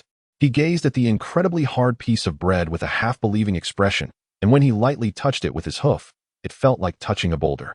With great difficulty, he managed to squeeze out a few words between his teeth. Can this really be eaten? Haha, of course. Our ancestor, Nazire the pony, survived the harsh cold of the wind magic with this black bread, Flame Bright enthusiastically introduced. Starlight cautiously pushed the piece of black bread towards Blail, her eyes revealing a hint of evasion. I'm not very hungry. Blail felt the expectant gazes from both sides and found himself in a dilemma. Suddenly, he had a flash of inspiration and reproached Starlight. Look, now you can't properly enjoy your uncle's warm hospitality. After saying this, he turned to Flame Bright with an apologetic expression and said, I'm really sorry. That strawberry cake was just too tempting. Not just Starlight, I couldn't resist either. Hearing his daughter's words, Flame Bright realized he had somewhat overlooked her feelings and agreed to her suggestion. Blail and Starlight exchanged a glance, both revealing a sense of relief and helplessness. Finally, it's over. Chapter 28, The Tears of Floral. Starlight Glimmer's home. A Victorian wooden mansion located in the center of the town resembled a pearl embedded in greenery, exuding a classical charm of the era. The main structure of the house was built from carefully selected oak, and each piece of wood seemed to have undergone the carpenter's refinement, retaining its natural mottling and luster. With the passage of time, it revealed a deep and warm color. The exterior walls of the house were adorned with exquisite wooden carvings, and the roof was supported by heavy wooden beams, covered with layers of wooden shingles. In front of the house is a spacious courtyard, with the ground paved in cobblestones and a stone fountain in the middle, where water flows gently, adding a touch of vitality to this wooden residence. In one corner of the courtyard, various flowers and grasses are planted, and even in the cold winter, a hint of green can still be seen. The front door is made of sturdier wood, intricately carved with patterns, and beside the door stand two beautifully carved wooden pillars, with the family flag hanging on top, fluttering in the wind. This house is truly beautiful, difficult to describe in words. Isn't it? Its history can be traced back 100 years, back when it was. Dad. Seeing that her father had fallen back into his old habits, Starlight Sparkle let out a couple of discontented huffs. Sorry. Yen Hui quickly made a gesture of apology, with a hint of awkwardness in his smile, and then opened the door, allowing Blair to see the interior's charm. Crossing through the heavy front door, Blair stepped into a spacious foyer, with the floor laid with carefully waxed wooden boards. Family portraits, trophies, and ancient shields and swords hung on the walls, showcasing the family's glorious past. Walking up the waxed wooden staircase, he entered a grand banquet hall, the venue for family gatherings and celebrations. A long oak dining table was set with exquisite silverware, and the firewood burning in the fireplace cast a warm glow, illuminating the entire hall. Next to the banquet hall was a tastefully decorated study, with bookshelves extending from the floor to the ceiling, filled with various ancient books and manuscripts. In the center of the room stood an elegant oak writing desk, adorned with a quill and an ink bottle. In one corner of the study was a small fireplace, providing extra warmth and light in winter, making it an ideal place for reading or writing. Starlight Sparkle glanced around the familiar yet long-lost hall. Everything just as orderly as when she left. Her thoughts wandered during this brief gaze, then turned to her father, asking cheerfully, Dad, where is Blair sleeping tonight? Your mother's room is still empty. She used to be so hospitable, Yen Hui replied with a hint of nostalgia. Starlight Sparkle seemed reluctant to dwell on this topic for too long. She stepped lightly up the wooden stairs, saying, I'll take Blair to get acquainted. Yen Hui replied wistfully. The atmosphere felt a bit strange, as Blair remained silent, merely following Starlight Sparkle. Knock, knock, knock. When the door opened, a female officer in uniform stood before him, her expression serious, saluting Yen Hui. President Yen, the security measures for the museum have been deployed. Do you see any areas that need further adjustments? Her voice was clear, Miss Shaylin, this exhibition is crucial for the future of Mingli Valley. I will not allow any negligence. Let us go and check the site again right now. Yen Hui's demeanor was strict, contrasting sharply with his previous demeanor. Starlight Sparkle looked confused, asking, Dad, when did our town hold an exhibition? What is worth showcasing? The Tear of Floralar. Immediately, he slammed the door shut, leaving the large space for the two ponies with differing expressions. Compared to Starlight Sparkle, who seemed to know a bit about the matter, Blair was still in a fog. Once they reached the second floor, Blair inquired about his doubts. What is the story behind the Tear of Floralar? Does it have any connection to the legendary goddess Floralar? The so-called Tear of Floralar is actually not directly related to the goddess Floralar. It merely borrowed her name. Starlight Sparkle replied while walking ahead, glancing out the window. It is said that when the wind demon ravaged the ponies of Nazire, the goddess Floralar saw the ponies suffering and starving, and out of deep sorrow, she shed a tear, which became the Tear of Floralar. It sounded like a rather mysterious treasure. Blair raised an eyebrow slightly. A treasure? Starlight Sparkle smiled lightly. It's not as mysterious as you think. It's just an ordinary stone. I remember when I was little, I almost broke it by accident. All ponies knew that it was Princess Celestia who ultimately saved the ponies of Nazire.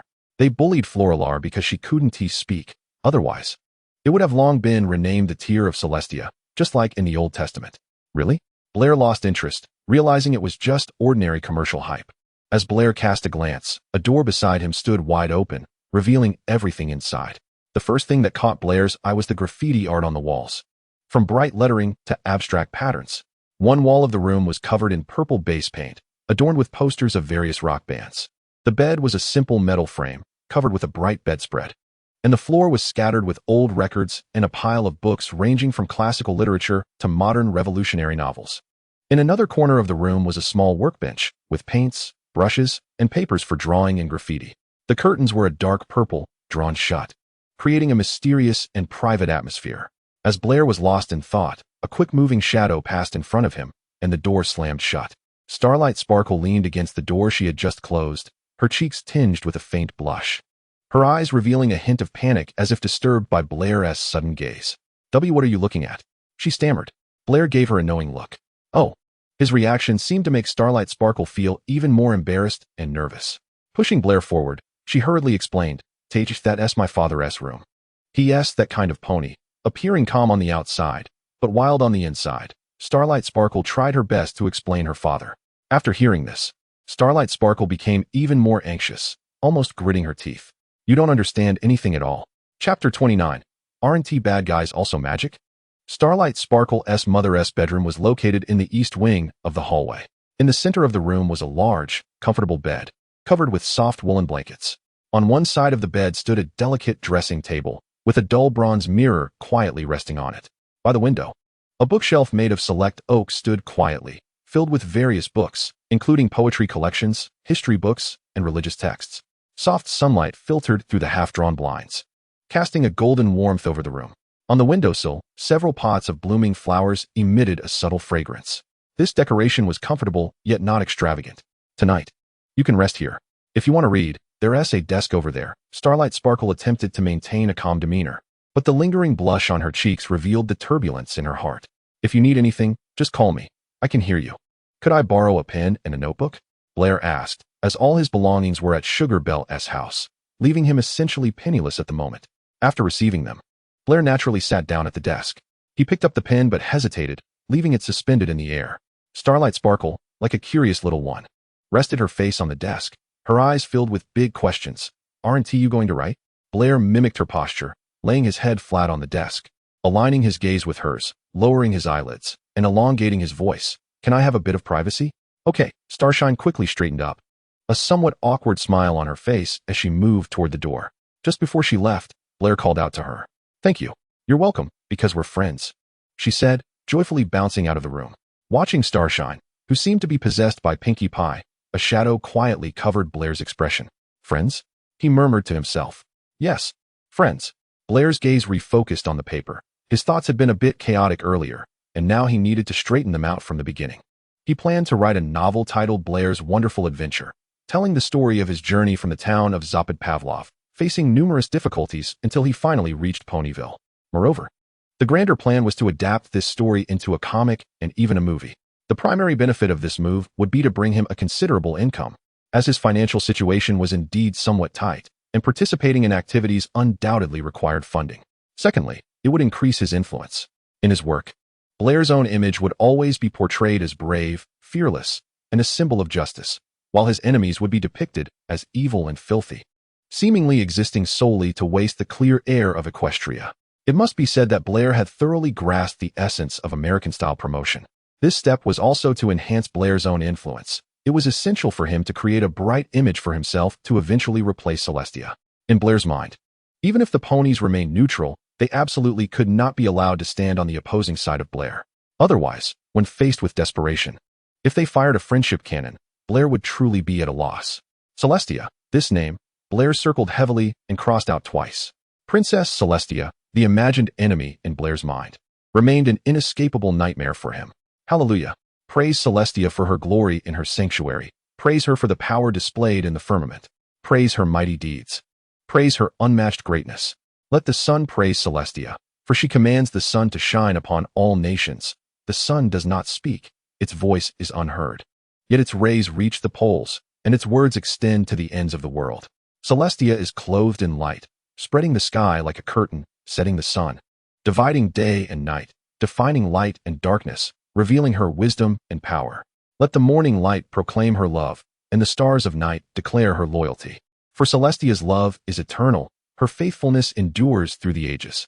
All things live because of her, and life comes from her. Let us remember, as we walk under the sun, that it is she who grants us light and warmth, bestowing upon us the joy of harvest. Hallelujah. Let everything with breath praise Celestia. Praise Celestia until the ends of the earth. This is the Celestia New Testament, Book of Numbers, page 150, a hymn of light and life. This book is on the shelf in the room, and when Blair took it down, he happened to flip to this passage. Its influence so extensive that even in religion, there are songs to praise it. Princess Celestia, as Blair's enemy, made him feel a headache every time he thought of their opposition. But to be fair, did Blair really have to fight to the death with this unfamiliar pony, Celestia, leading to mutual destruction? No. To be honest, Blair had no particular opinion of Celestia. In his previous life, he actually quite liked this universe princess who stood alone in Equestria and turned the tide. He had even fantasized about sharing a view of the moon with the cosmic princess on the royal castle's observation deck, relieving 1,000 years of worries and resolving the troubles in his heart. But a moment of stunning beauty does not last forever. Upon meeting, they were already strangers. Blair needed some authority from Celestia's body, but Celestia would never hand over her power to Blair, making their conflict irreconcilable. Blair's new world did not need a high and mighty sun. All living beings should coexist peacefully and equally. Celestia would happily live with her sister Luna, but their status could never be as noble as before. Luna. Blair marked this name heavily. She was a crucial part of his plan, even more so than Twilight Sparkle. If he could occupy the heart of this solitary princess, who had stood alone for a millennium, and make her once again raise the sword of rebellion against her sister, then the chances of Blair's plan succeeding would greatly increase. But relying solely on the strength of Nightmare Moon to contend with the Son of Destruction was still far from enough. In My Little Pony, the power of the Son of Destruction undoubtedly ranks at the top, absolutely a level 0, not something that could be faced alone. Although the Cosmic Princess often faced challenges in the animation, do not think that her strength is limited to that. The Equestria where Celestia reigns has been enough to make any evil creature retreat for millennia. If the Son of Destruction were to go all out, no living being in Equestria could withstand the might of the blazing sun. Chaos counts as half. Don't forget that chaos was initially sealed by Celestia. To this, Blair had a strategy, namely, the plan to drive the wolves and tigers away. With warm light, Blair's eyes flashed coldly as he wrote an exclamation mark after the name. This cunning little pony must be firmly controlled by him. He would not wait until warm light appeared in Season 8 to cause trouble, so the primary question now was, where was she? Evil cocoon, Blair wrote a question mark. What could bind the queen of the changelings? A maggot that feeds on love? Blair leaned back in his chair, pondering and unsure, so he skipped it. Tyrek, like the last one, left Blair at a loss. Throughout the series, it seemed there was nothing that would concern them. Blair simply decided not to think about it. After all, if this group of villains did not listen to him, he would ensure their ending was far more tragic than turning into stone. Create conditions if there are none. If necessary, Blair would let the evil cocoon and Tyrek experience love and friendship, just like wine and smoke, making them addicted, obsessed, and intoxicated. Chaos, Blair crossed out. Grogar. Blair also crossed out. For these two, Blair had no plans yet. In summary, if the villains wanted to live equally in the new world, they could only contribute to the construction of the new world. Otherwise, hell would be their best home. The last name, Starshine. Blair was very annoyed. He crossed out this name several times, and the more he looked at it, the more irritated he became. So he tore the entire sheet of paper off and threw it into the trash can. Leaning on the table, Blair clearly understood that he had developed feelings of friendship for this little pony. She was the second friend he wanted to acknowledge, besides Misty Snow, not even having experienced such feelings of gratitude towards Sugar Belle. But Blair could not do this. He could not drag any pony down with him. Blair's plan was not 100% guaranteed to succeed. If he failed in his struggle against Celestia, he would be sent to the guillotine, ending his lonely life amidst the gaze of the crowd or the sound of jubilant cheers. Any pony associated with him would similarly follow in his footsteps. This was also why he chose the most vicious villains as his companions. Even without Blair's interference, Starshine could walk on a bright path. That was a beautiful future. Blair leaned on the table, where there was a photo frame. In the picture, Blair saw Starshine's mother, a very beautiful mare, her smile like a blooming violet. For a long time, Blair silently exhaled a breath, his eyes returning to their usual indifference as he continued to write his own verses on the paper. Chapter 30. Theft? The arrogant thief. The pen fell. The scene outside resembled the hour hand of a clock spinning around.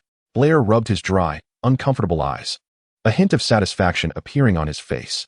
Just a few minutes ago, he had recorded half of his journey to a quality town in the notebook in front of him, marking a rather leisurely time since his departure. If it weren't for the sudden thick black smoke drifting outside during his writing, which led him to mistakenly believe the building was on fire, he wouldn't have rushed downstairs only to find Starlight Sparkle cooking in the kitchen, and ultimately be chased back upstairs by her. He lay down on the bed, covered himself with the blanket, and was just about to have a delightful conversation with the long-lost Moon Princess when he heard the ringing outside, echoing throughout the Valley of Celebrities. Blair's nerves were extremely sensitive, and this sudden situation left him no room for hesitation. He immediately used magic to conceal his fatigue. He went to the window and looked outside, where a fiery glow stretched out into the distance. Blair went downstairs and found Starlight Sparkle sorrowfully leaning over the table, her eyes melancholic as she stared at the plate in front of her. From a distance, it looked like coal, but up close, it was burnt bread. Blair was not interested in investigating how she managed to burn the bread to a coal-like blackness. The commotion outside caught his attention even more. Just as he passed through the hallway, a powerful knock sounded on the door, and Blair opened it. To his surprise, Flame Radiance walked out from a side study. Upon hearing the teasing, Starlight Sparkle pouted like a balloon that had been blown up, her expression growing even gloomier. Subsequently, Flame Radiance opened the door ahead of Blair. At the door stood the same uniformed mare officer from earlier in the day, whom Flame Radiance referred to as Charlene. Unlike before, Charlene's face bore no trace of seriousness. Instead, it was marked by clear panic, and her next words caused Flame Radiance's expression to change drastically. President Flame, it's terrible. The tear of Floral has been stolen. Flame Radiance's face darkened, and he squeezed out a reprimand through clenched teeth. Miss Charlene, what did you promise me during the day? Has it even been a day? And you've already swallowed those words? I'm sorry, President Flame, but arguing now is futile. I'll take you to the scene immediately. Officer Charlene saluted Flame Radiance and then stepped aside to make way. Flame Radiance calmed down slightly, realizing that it was not too late to remedy the situation. But the disappointment on his face remained. Next to him, Blair suddenly spoke up. Can I go see too? Officer Charlene had not spoken yet, but Flame Radiance made the decision for her. Of course, why not? Let's witness this tragic police capability and see if it will further chill the hearts of the residents of the Valley of Celebrities. His words were filled with obvious sarcasm, leaving Officer Charlene speechless. Faced with the oversight, she could not argue and could only silently lead the way. Blair turned to Starlight Sparkle and asked, "Are you coming?" But Starlight Sparkle showed no interest in the loss of a broken stone, remaining in her position and shaking her head to express her wishes. Looking at Starlight Sparkle's dejected figure, Blair could only gently close the door for her. Against the backdrop of the night, the grand building appeared particularly solemn. On the steps of the museum, a group of uniformed ponies had set up a tight blockade around the museum, their expressions serious, with the large door behind them securely closed. Several plainclothes ponies were conversing at the entrance, their eyes wandering around the museum, occasionally exchanging glances of consideration. The news of the theft of this hall, which held countless historical treasures, spread throughout the Valley of Celebrities in no time. Below the steps of the museum, a crowd of ponies had gathered, some standing and some sitting, forming a small circle under the maintenance of the police. with curiosity and gossip igniting the flames in their hearts, their mouths filled with whispers and speculative voices. Under Officer Charlene's lead, Blair and the others easily made their way to the forefront. At the entrance, a pony in a police uniform approached Flame Radiance upon seeing him. "President Flame, I've been waiting for you." Flame Radiance impatiently replied, "Officer Roz, let's skip the pleasantries for now. First, explain this to me." He pointed to the conspicuous figures among the crowd of ponies inside, who were holding cameras, capturing flickering moments, searching for the best angles and positions, trying to document every possible headline moment. Who brought that group of onlookers here? In response to Flame Radiance's anger, Officer Roz smiled wryly. "Ironically, President Flame, this group of reporters learned about the news before we did." "Oh, doesn't that just prove your incompetence even more?" Not bothering to address Flame Radiance's mockery, Officer Roz pulled out a piece of paper. Some ponies sent them a letter at 7, stating that at 8 o'clock, the museum's treasure, the tier of floral, would be stolen. This group of reporters started gathering at the museum entrance at 7:30. Our officers went to disperse them and inadvertently learned about this matter. Then we hurried to check on the tier of floral, only to find it had already been stolen. Listening to Officer Roz's account, Flame Radiance suspiciously took the paper, and the contents matched closely with what Officer Roz had described. Blair leaned in to take a look and remarked, "What a phantom thief." Flame Radiance was furious, throwing the paper to the ground and stomping on it hard with his hoof. "How audacious. This is simply trampling on the dignity of the Valley of Celebrities, disrespecting the Constitution of Ponyland.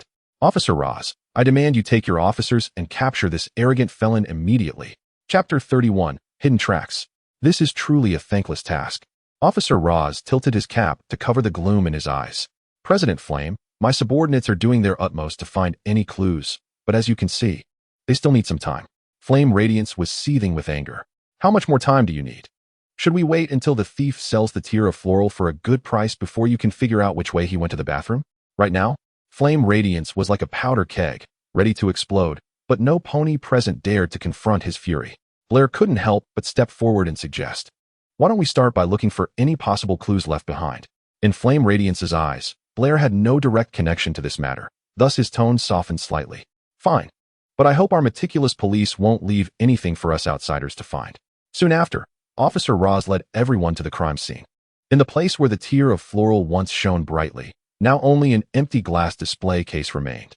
His gaze turned to the door and windows as he continued to analyze. There are no traces left at the door and windows, and there is snow outside, indicating that the thief likely entered through the front door. Our officers have started to interview all the museum staff. I believe we should see some progress by tomorrow. Officer Roz, a seasoned detective, managed to organize the investigation in a well-ordered manner within just an hour, despite the time pressure. However, Officer Roz's conclusion did not quell Flame Radiance's rage. Flame Radiance frowned, his tone revealing dissatisfaction.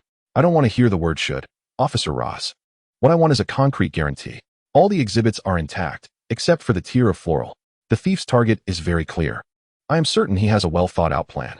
I'm sorry, President Yinhui, but I can't give you a definite time," Officer Rhodes said with a hint of apology in his voice. "But I assure you, as soon as we have a lead, I will immediately send an officer to notify you." Just as Yin Hui's anger was rising again, Blair looked up at the ceiling and after a moment of contemplation said, "Have you checked the ventilation area?" At his reminder, the group of ponies turned their gaze toward the concealed ventilation duct at the top of the museum. And Officer Rhodes' expression became serious. "It's too high. Only a Pegasus could reach it, and the iron cover is screwed tight.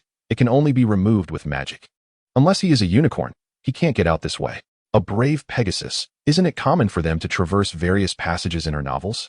Blair cited an example and then called the nearby officers, "Come over and help."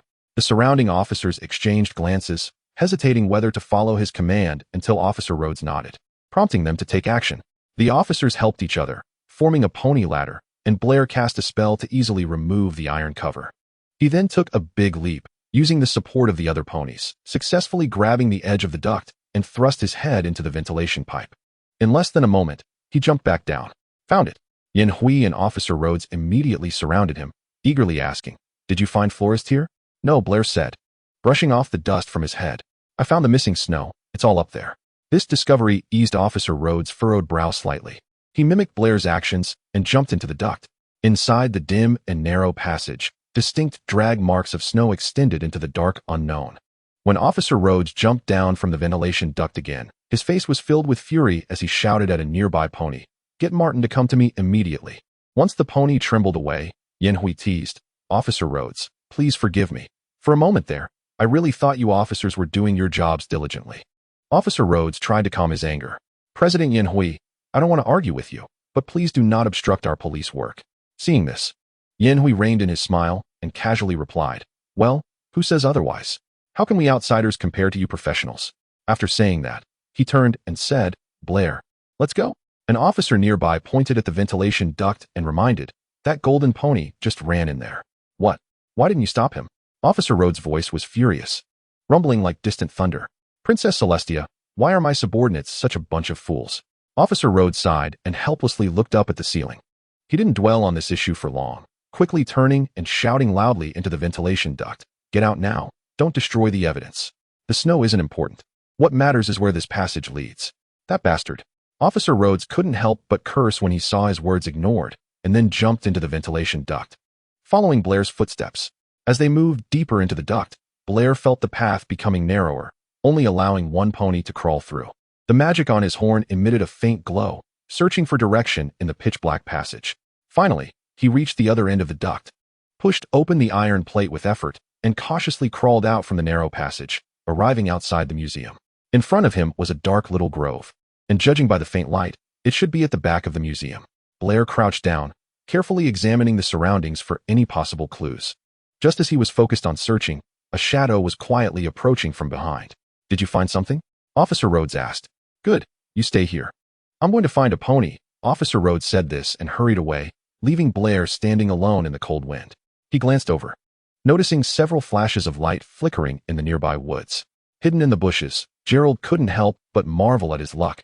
Just a quick bathroom break, and he stumbled upon an exclusive scoop while his colleagues were still out there searching. Huh, what a bunch of idiots, Gerald chuckled to himself.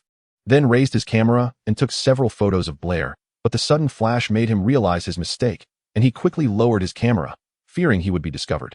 Seeing that Blair seemed unaware of his presence, Gerald breathed a sigh of relief and adjusted his shooting position, preparing to capture the golden pony's image once more. However, when he aimed the lens again, he found that the golden pony had vanished without a trace. Gerald looked up in confusion and muttered to himself, where did he go? Just then, a calm and unfamiliar voice came from behind. Excuse me, are you looking for me?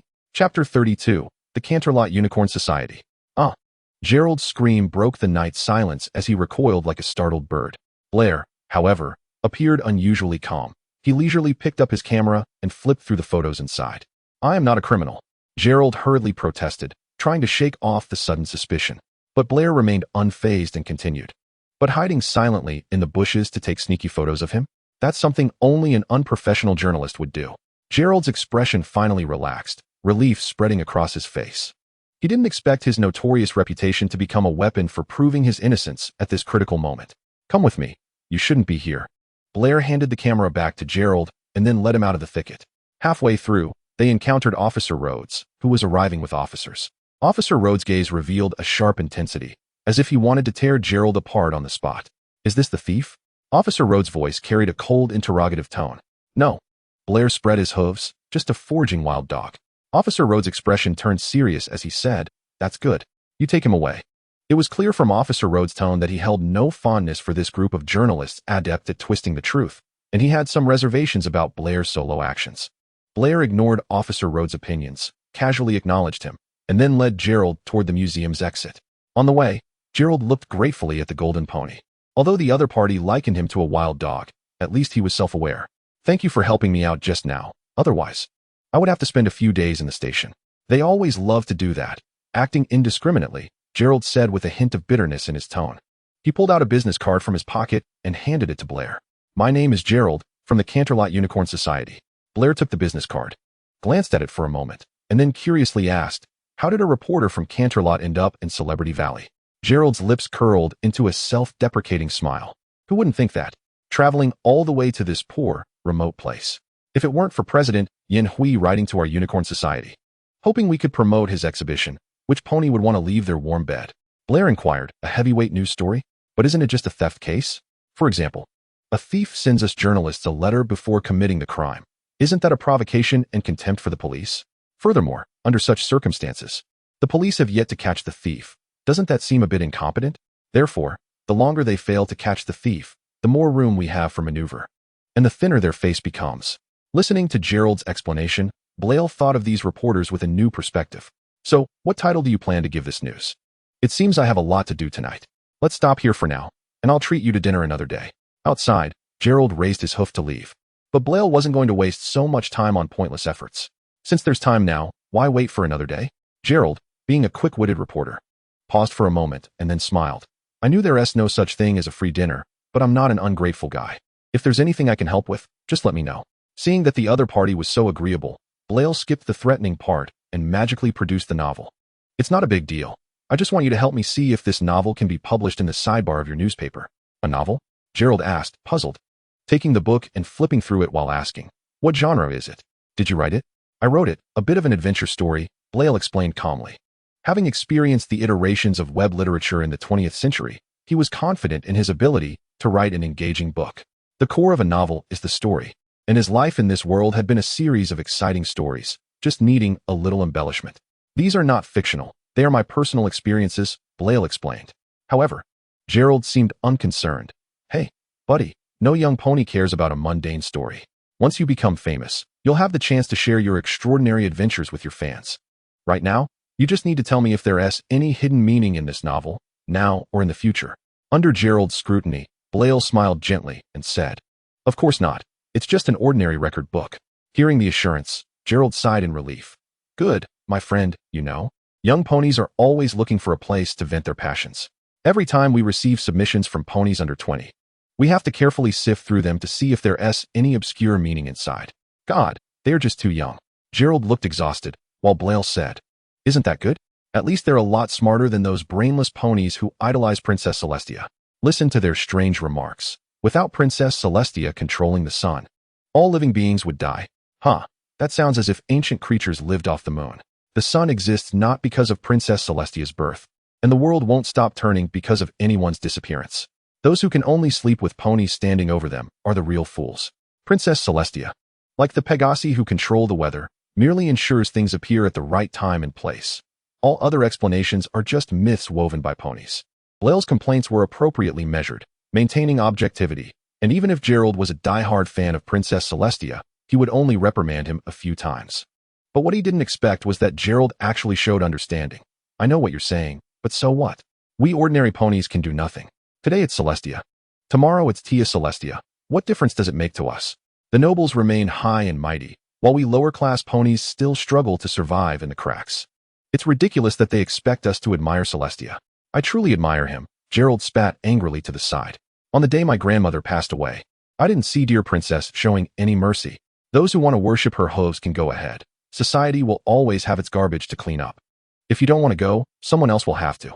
After that, he returned to calmness. Sometimes, it's enough to understand certain things in your heart. No one will care if you don't say them out loud. Today you were lucky to meet a kindred spirit, but who can guarantee that for next time? Blair smiled and said, I think my remarks are much milder compared to your bluntness. By the way, how about my novel? Oh, I'll keep this, Gerald said while taking the manuscript. After all, I'm just a worker. Even if the evaluation is high, it has to go through my boss first. But don't worry.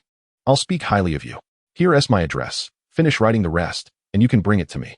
If our boss doesn't want it, I can help recommend it to other magazines. Thank you. Blair accepted the address. In the distance, a voice called out, Hey, that reporter over there. Get out of the scene quickly. Okay, officer, I'm leaving right away. Gerald lowered his body humbly, and then turned to Blair, asking heavily, How do you think he knew I was a reporter? Blair looked at the nearby ponies who were enjoying the spectacle. His tone tinged with regret. It seems some ponies don't want you to scoop the exclusive news. Yes, Gerald said helplessly, in this world, you can't survive without eating your own kind. By the way, what's your name? Blair. Gerald looked Blair up and down, seemingly trying to imprint the golden pony before him into his memory, before reluctantly leaving. After returning to his temporary residence, the night was deep, and the clock pointed to 4 a.m. Although physically and mentally exhausted, craving sleep, Blair knew there were still many pending tasks. He didn't know how long he could stay in the Valley of Celebrities, and the issue of the book needed to be resolved soon.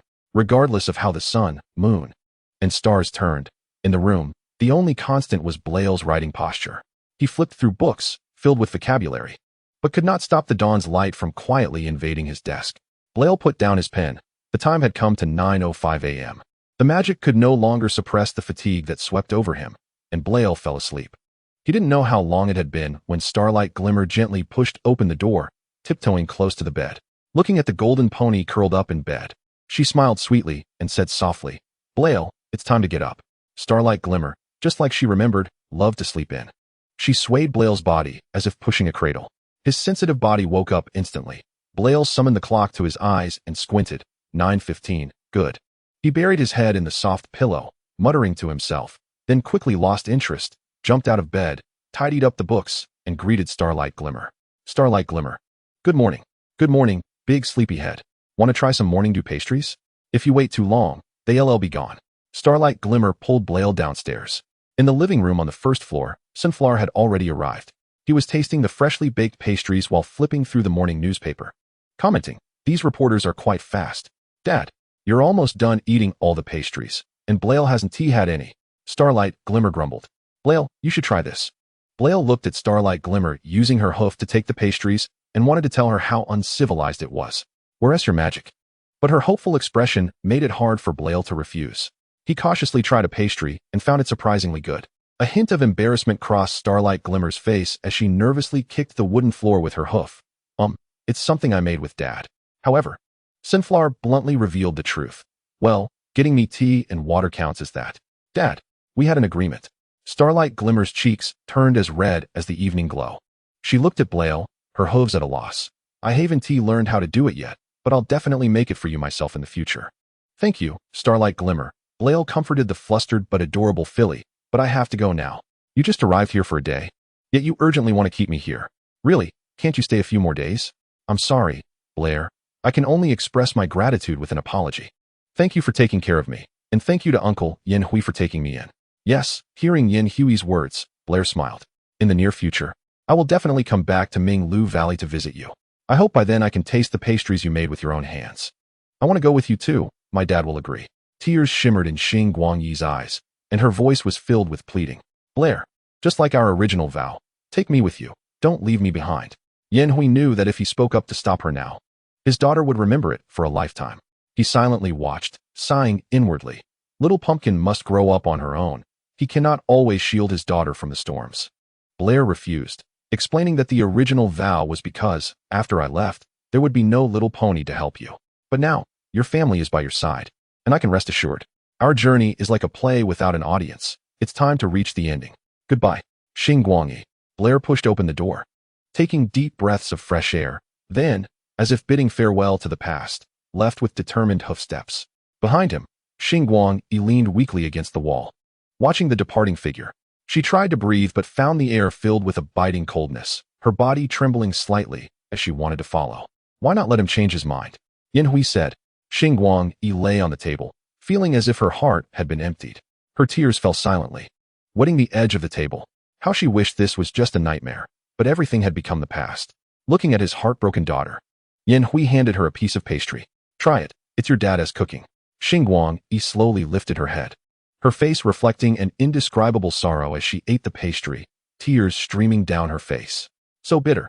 Yin Hui couldn't bear to see his little pudding so sad. He set down the morning paper in his hoof, a gentle smile appearing on his face as he comforted his daughter softly. "I have good news for you. I don't know if you'll be happy." "Really?" Yin Hui elongated his tone, a mysterious light flickering in his eyes. "Then it seems my little sweetheart should thank that thief. Because the police have sealed off all roads to catch him, Minglu Valley is now only allowing entry, not exit." Chapter 33, A Long Winter. Yin Hui lifted the morning paper in his hoof and flipped it over, revealing 2 lines boldly displayed. Crime forecasts still cannot stop the tragedy of theft. The Minglu Valley police have been idle and stagnant for too long. Anger at the blockade of Minglu Valley. Does his incompetence turn into the deprivation of the people's freedom? Xing Guangyi's eyes sparkled with joy, but soon she seemed to remember something, her brightness fading. She sighed repeatedly, unconsciously drawing circles on the table with her hoof. "But what does it matter? After the blockade is lifted, he will still leave," she said softly. Yin Hui looked at his dejected daughter, disappointment surging in his heart. He silently wondered if he had protected his daughter too well over the years, causing her to lose the courage to fight for herself. He sighed. Then why not try to get Blair to change his mind in these few days? Xing Guangyi hesitantly spoke, her voice revealing surprise. "Dad, you don't oppose it?" Yanhui picked up the morning paper, covering the reluctance in his eyes. I really don't want my adorable little pudding to leave Minglu Valley, but what parent can bear to see their daughter with tear-stained cheeks? Compared to some selfish desires, I care more about your own choices. Don't let your heart fill with regret. In his eyes, he worried about his aged father, the one who had once helped her up and comforted her in his embrace, the youthful man full of vigor. All right, that little pony isn't stupid. While he hasn't found a way out yet, go after him, Yanhui said reassuringly. He could clearly feel his daughter becoming more sensible, perhaps influenced by Blair, leading her to gradually understand the importance of cherishing, allowing him to let go with peace of mind. Xingguang nodded gently, the tears in her eyes gradually dissipating. She wiped away the tear stains on her cheeks and ran outside. After Xingguang left, the large room was left with only Yanhui. He silently watched his daughter depart and took out a photo from his possession, gazing affectionately at the smiling mare in it. My dear, there are always some things in this world that keep repeating, just as you told me that year. Though the fallen petals scatter, there will always be buds that bloom. Xingguang eagerly searched for that familiar figure on the bustling street. Her heart was anxious and restless, her eyes scanning the crowd of horses. No, she silently chanted, hoping to see that golden figure in the next moment. Where? She anxiously asked herself, looking around, but she could never find the trace of the golden pony in her heart, her anxiety growing stronger. She turned around the corner and slowly stopped. On the steps ahead, Blair was quietly sitting, looking gloomy as he stared at the newspaper in his hooves. It turned out that even the usually composed and unflappable Blair had moments when he was at a loss. Thinking of this, Xingguang Yi's mood suddenly brightened, all her worries seeming to vanish like smoke. Her steps became light and joyful, and her heart soared. Xingguang Yi walked up to Blair, smiling. Looks like some poor little pony is going to sleep on the street for a few days. Blair sat there silently, not speaking. She unwillingly continued, but it's okay. If Blair needs help, then his very best friend, Xingguang Yi, will help him. Just promise me that after the blockade is lifted, you'll take me with you to travel, and then you can come to my house to sleep again. Xingguang Yi was unhappy, muttering, Don't you want to be with me? It's just a few days anyway. It's just a thief, he can't be caught for long. Thief? Blair raised an eyebrow slightly, unfolding the newspaper and laying it in front of Xingguang Yi. Which thief would take so long to catch? Xingguang Yi curiously glanced at it. The newspaper clearly stated, Recently, the West has encountered a rare snow disaster, causing damage to railway bridges. Relevant train services have been suspended. Please pay attention to future notifications for the specific recovery time. This almost made Xingguang Yi laugh out loud. But under Blair's scrutinizing gaze, she had to put on a sympathetic expression. What a pity. Enough, stop pretending. The amusement in your eyes is about to splash onto my face. Blair exposed her poor disguise, putting away the newspaper and preparing to leave. Xingguang Yi stopped him. So, what do you really think about my proposal just now? Blair pretended to think. Actually, I'm considering a third option, which is whether I can find a place to live by myself. But you don't even have money. What can you do? Xingguang Yi advised. There will be a way, Blair replied lightly. He survived in Zadepadowo town, and compared to that, the climate in Minglu Valley is much more pleasant. Blair preferred to act alone, and there were many things he couldn't let Xingguang Yi know. Was he supposed to let her maliciously watch while he pushed himself in hopes of success? He thought it was for the benefit of this mare. I don't understand why. Clearly I have already changed. Xingguang Yi's eyes filled with tears once again. Blair sighed inwardly, watching Xingguang Yi's face, which seemed like it would burst into tears at any moment, thinking, she is going to cry again. He didn't understand why this world's Xingguang Yi was so easily moved to tears since leaving Pingding town. She seemed to always respond to any setback with tears as her first reaction. Although Starlight Glimmer in the original work is also lacking in love, she always appears so strong when facing other ponies.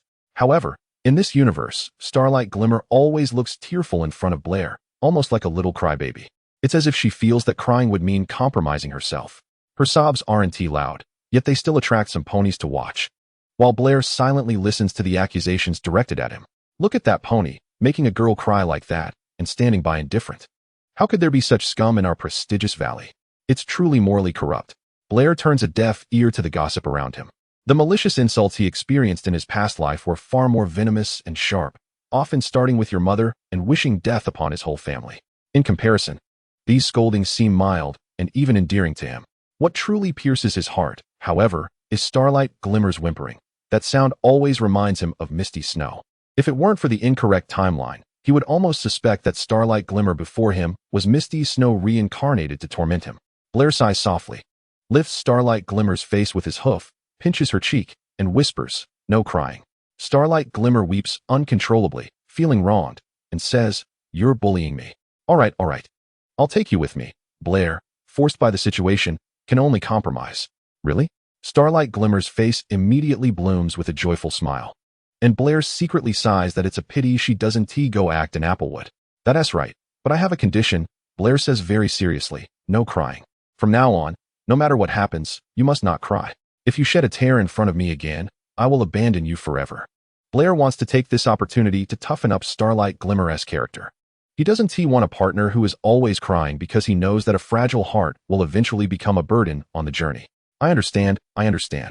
Starlight Glimmer quickly nods repeatedly, and Blair also wonders if she can really do it. Suddenly, he has a brainwave and quickly adds, "What I just said was just to tease you. Woo-woo." Starlight Glimmer wants to cry again, but holds it back, showing a look that's almost crying, successfully making Blair laugh. "Ha." Blair chuckles a few times, and Starlight Glimmer quietly watches him, seemingly waiting for him to say something. Finally, after he has laughed enough, Blair gently wipes the smile off his face, brushes away the tear from the corner of Starlight Glimmer's eye, and then says, "All right. What I just said was to trick you. No, I still don't want to owe you any pony favors. I plan to find a job first." Blair thinks while speaking, but doesn't he realize he has been magically lifted by Starlight Glimmer and is slowly floating off the ground until he notices and realizes he is being led away by her. "Starlight Glimmer, put me down," Blair shouts as he feels the intense gazes of other ponies. "No." Starlight Glimmer shakes her head, saying, "No matter which you choose. The other condition is an addition you can't refuse. Besides, for jobs, my dad can arrange it for you," she says confidently, humming a tune. After feeling his predicament, Blair helplessly replies, All right, I agree to you. Now can you put me down?" "No." Starlight Glimmer refuses again, her smile brightening. "I like to fly kites. I also like to show the kites I fly to other ponies." Chapter 34, The Strange Green Book. The surrounding ponies are looking at him with curious expressions, making Blair feel an unbearable sense of humiliation. Soon, Blair is firmly seated in a chair, his expression revealing a halt to struggles, as if he has submitted to fate and let it dictate his actions. "Come on, open your mouth, huh?" Starlight Glimmer uses magic to lift a piece of cake and feed it to Blair. Blair turns his head, and the cake follows closely, looking at the little pony with hopeful eyes, hesitating for a moment, but ultimately opens his mouth to comply. Nearby, Flame Glow is observing but feels restless, as he has always been very concerned about everything regarding his daughter. Seeing his daughter treat Blair so intimately makes Flame Glow's heart feel somewhat unsettled. In the past, he would have surely flown into a rage, but now, seeing the innocent smile on his daughter's face, he can only pretend to remain calm, trying to use humor to cover up his feelings. "Yes, I just didn't expect it to happen so quickly," Blair says gloomily. "It's truly full of surprises. We have a saying here," Flame Glow earnestly teaches. "When you're always busy making plans, life will always surprise you. Just go with the flow, let things settle down." And being downcast is not a form of degradation. What Flame Glow means is to advise Blair not to stir things up too much.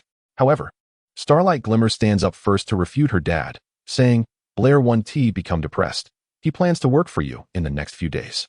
"Dad, there must be some easy jobs, right?" "They can't all be tough work," Starlight Glimmer says. "There's no such good thing," Flame Glow frowns and counters. "Dad, think carefully. Maybe you'll come up with something soon." A glimmer of cleverness flashes in Starlight Glimmer's eyes. Flame Glow instantly understands his daughter's intention. She hasn't even grown up yet, and her hooves are already starting to reach out. But how can Flame Glow refuse his daughter's small request? After thinking for a moment, he says, "I just remembered that there is indeed a task that isn't too complicated.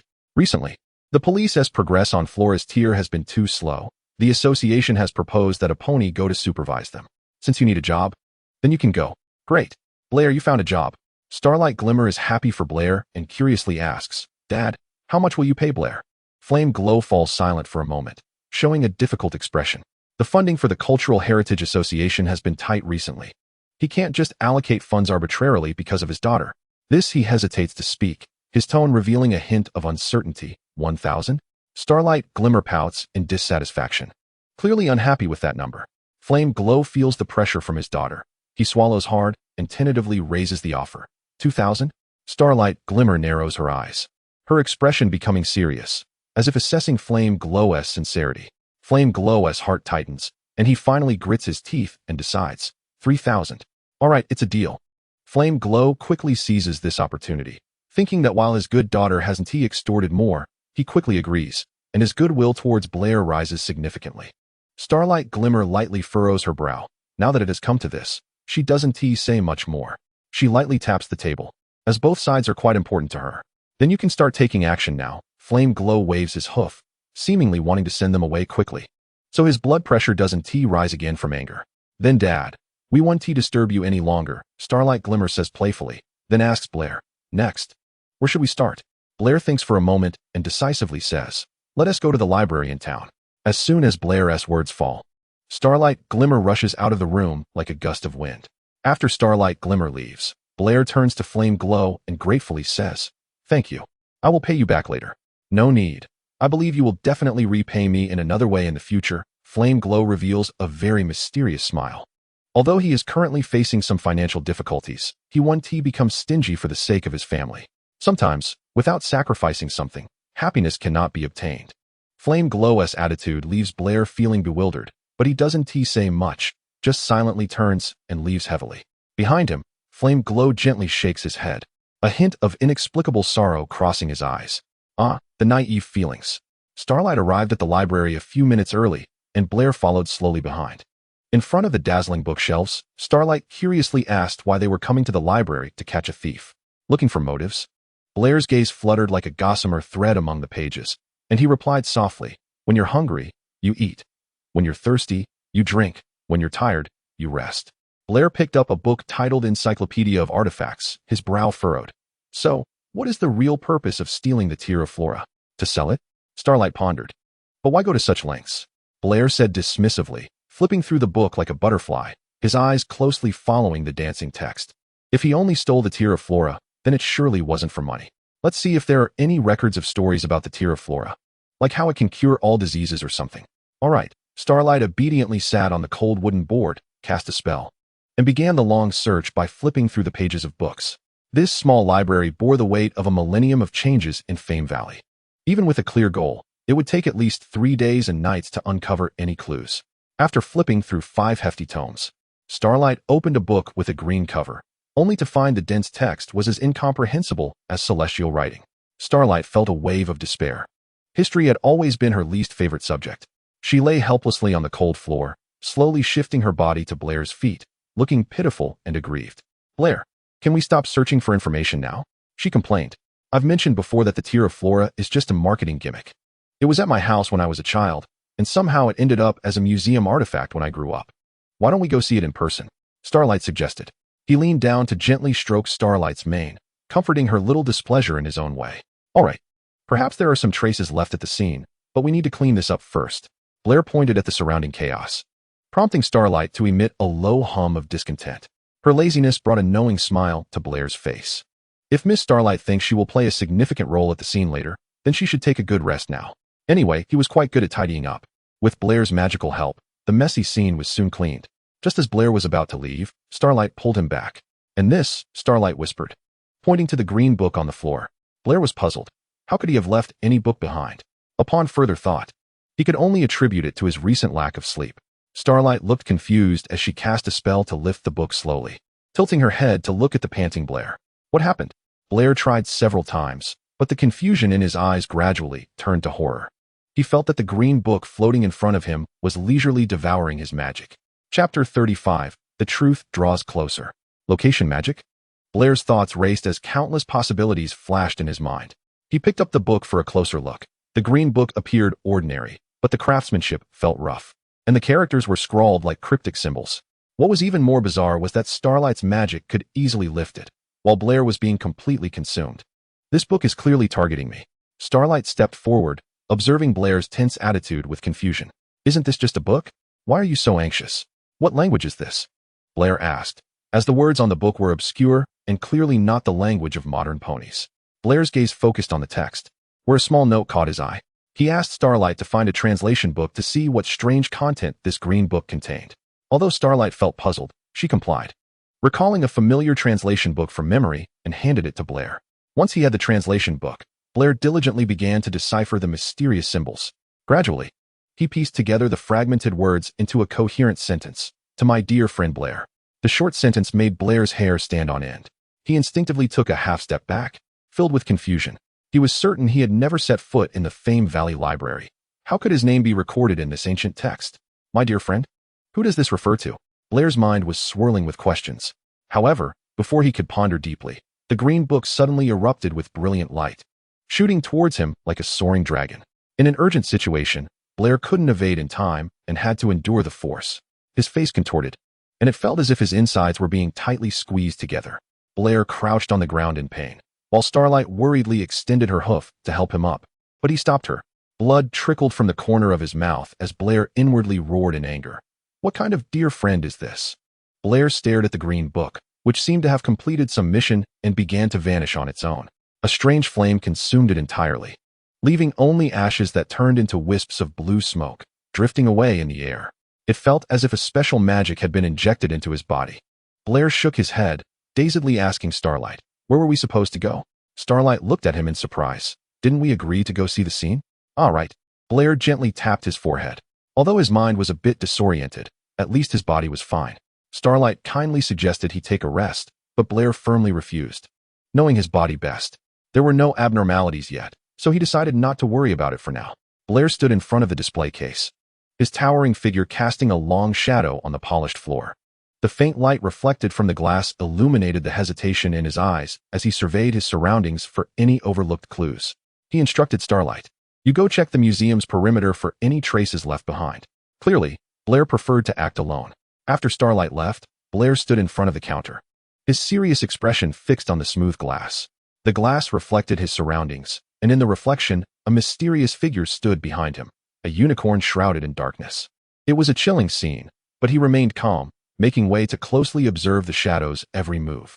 Blair muttered to himself, to obtain the tear of Flora, he must open the display case. As soon as he finished speaking, the shadow slowly approached the counter, but it did not take any further action. The overhead lights cast long, eerie shadows, intensifying the tension in the air. Blair observed the intact glass to the side and continued analyzing. The glass is undamaged, which means he has a key. As Blair reasoned, the shadow seemed inspired, making a motion to take out a key and open the case. Carefully, he retrieved the tear of Flora, a sly smile playing on his lips, barely visible in the dim light. Blair frowned, looking around. The police report indicated that the doors and windows had not been tampered with. He then recalled the pile of snow near the ventilation duct. Just as he finished speaking, the shadowy figure swiftly acted, using magic to seamlessly remove the panel above the duct. Then, the figure executed a series of agile movements, gracefully hooking onto the duct and disappearing into its depths. The dull sound of movement coming from above should have marked the end of Blair's simulation. However, his mind was still filled with confusion. Sitting on the cold, hard ground, he was wrapped in a cocoon of thought, as if something just out of reach was eluding him. A loud crash broke the silence. The shadowy figure re-emerged from the pipe, landing softly. He walked towards Blair, his facial features indistinct in the blur, casting a profound gaze directly into the eyes of the golden pony. Blair's gaze shifted to his front hooves, and a thunderclap erupted in his mind, the sweat on his back soaking his fur without him realizing it. At that moment, Blair made a mistake by assuming he could reasonably compare the body structure of a pony to that of a human. The snow traces in the pipe were actually a misleading clue. The pony would surely have traversed through using its hooves. But how could the hooves possibly be covered in so much snow? Moreover, the degree to which the killer cleaned up the scene indicated that he could not have been that careless. Combining various speculations, it meant that the killer likely walked out of the front door with swagger. Blair stared intently at the shadow before him, feeling as if its appearance was gradually becoming clearer. Chapter 36. The water surface reveals the stone. Could it really be him? The situation was becoming clearer, with some clues emerging, yet Blair still dared not rashly draw conclusions. The doubts were numerous, and the clouds were dense. He had to be cautious and not let any bias affect his final judgment. Blair was puzzled. If it was indeed him, what could be the motive behind it? What significance did stealing Flora's tear hold for him? With worries in his heart, Blair stepped out of the museum, only to find Starlight Glimmer waiting outside for a long time. She had not found any clues around and complained to Blair about the biting cold wind outside. However, Blair did not truly listen to her words, borrowing paper and pen from the police at the entrance and casually writing down a potion recipe. Starlight examined the list of potions, showing confusion. Is there really such a magical potion? Whether it exists or not was not important. What mattered was whether it would work. Blair did not want to dwell on the topic, knowing that the more ponies who knew, the easier it would be for things to go awry. Subsequently, Blair began to traverse every corner of Ponyville, visiting streets and alleys, searching for every possible hiding place for clues. He visited important institutions such as the police station, the Ponyville Development Committee, and the Ponyville Cultural Heritage Association, trying to find valuable information. Each exchange, each conversation, brought him closer to the truth.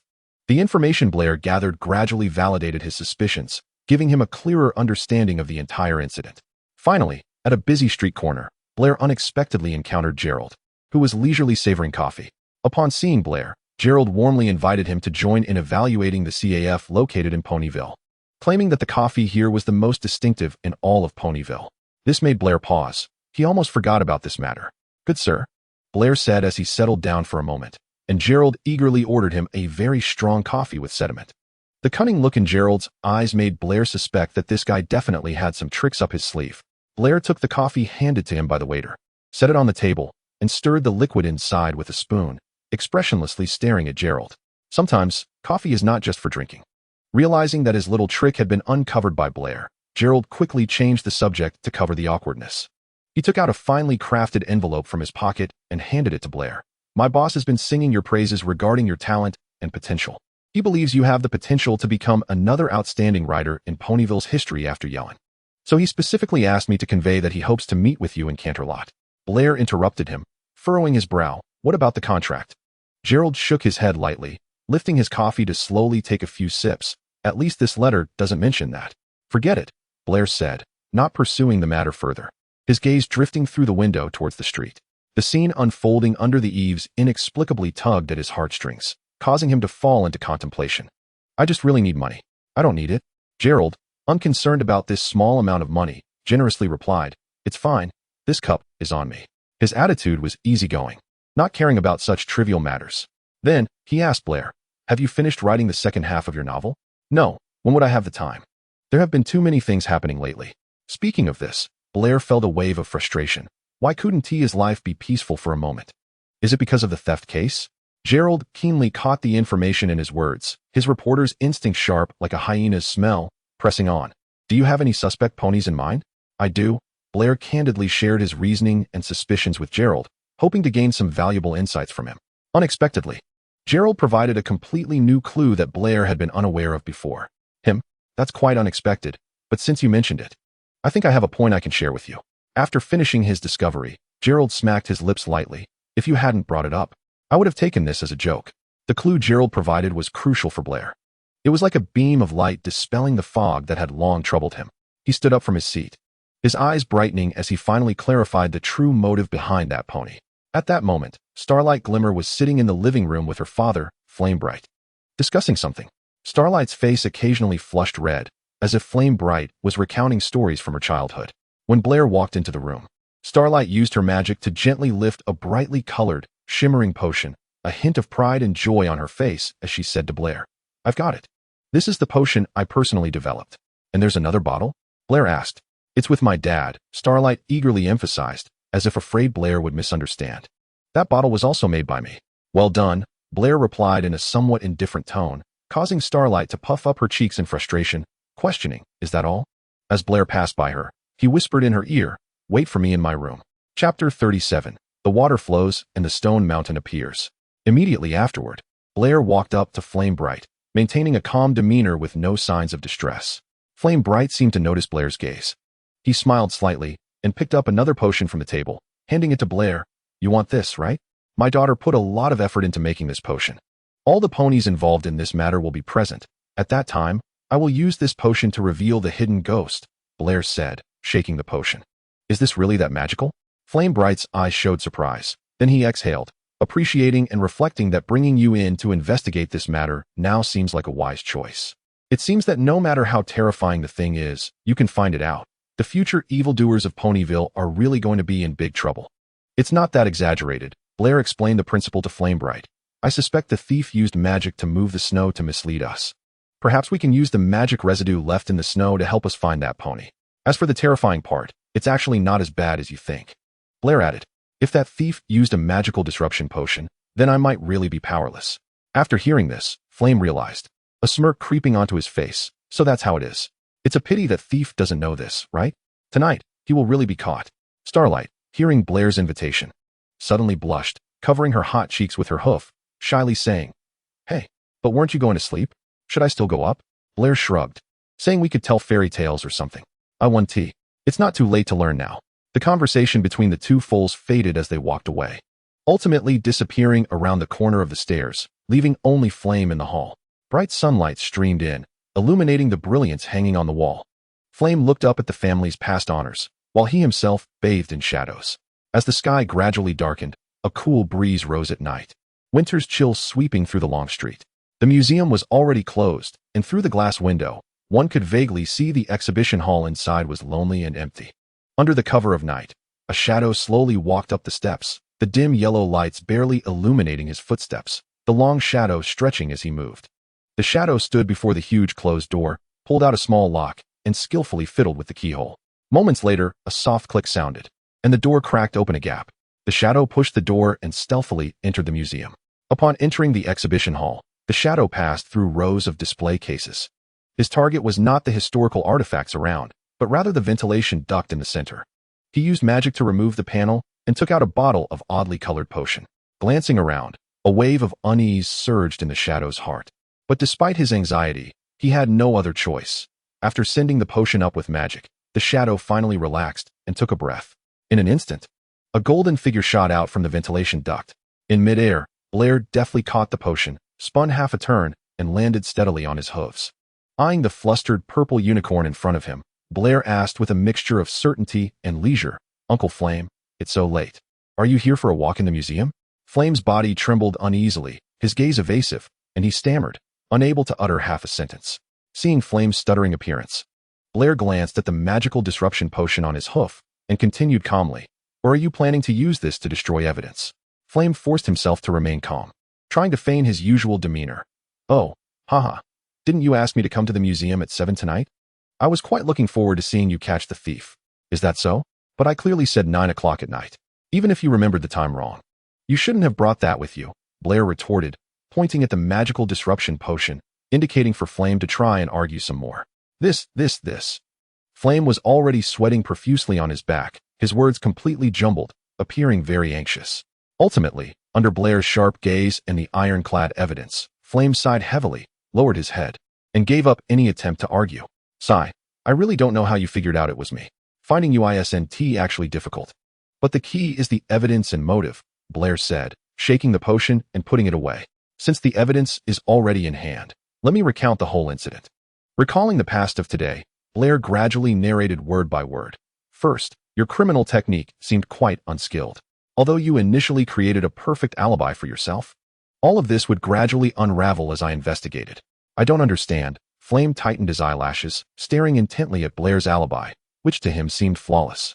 Blair slowly recounted his conversation with Officer Shailen. "Did Officer Shailen tell me that she finished the interrogation with you at 6:30, and Floral's tear was stolen an hour and a half later? According to this timeline, you indeed didn't have time to commit the crime. However, the reporters stated that they received an anonymous letter between 6:40 and 6:50. Your actions not only didn't clear your name, but also deepened your suspicion because this happened right after you left. As for why you did this, I guess it might be because you were worried that those excited reporters would alert the thief and disrupt your plans, right?" Blair inquired. Flame nodded, somewhat acknowledging Blair's reasoning. "You're much smarter than those police officers." "No," Blair continued, "the police probably suspected you too. The traces of magic residue, and the fact that very few ponies hold the keys to both the museum and the display cases. There are hardly any in the entire famous valley.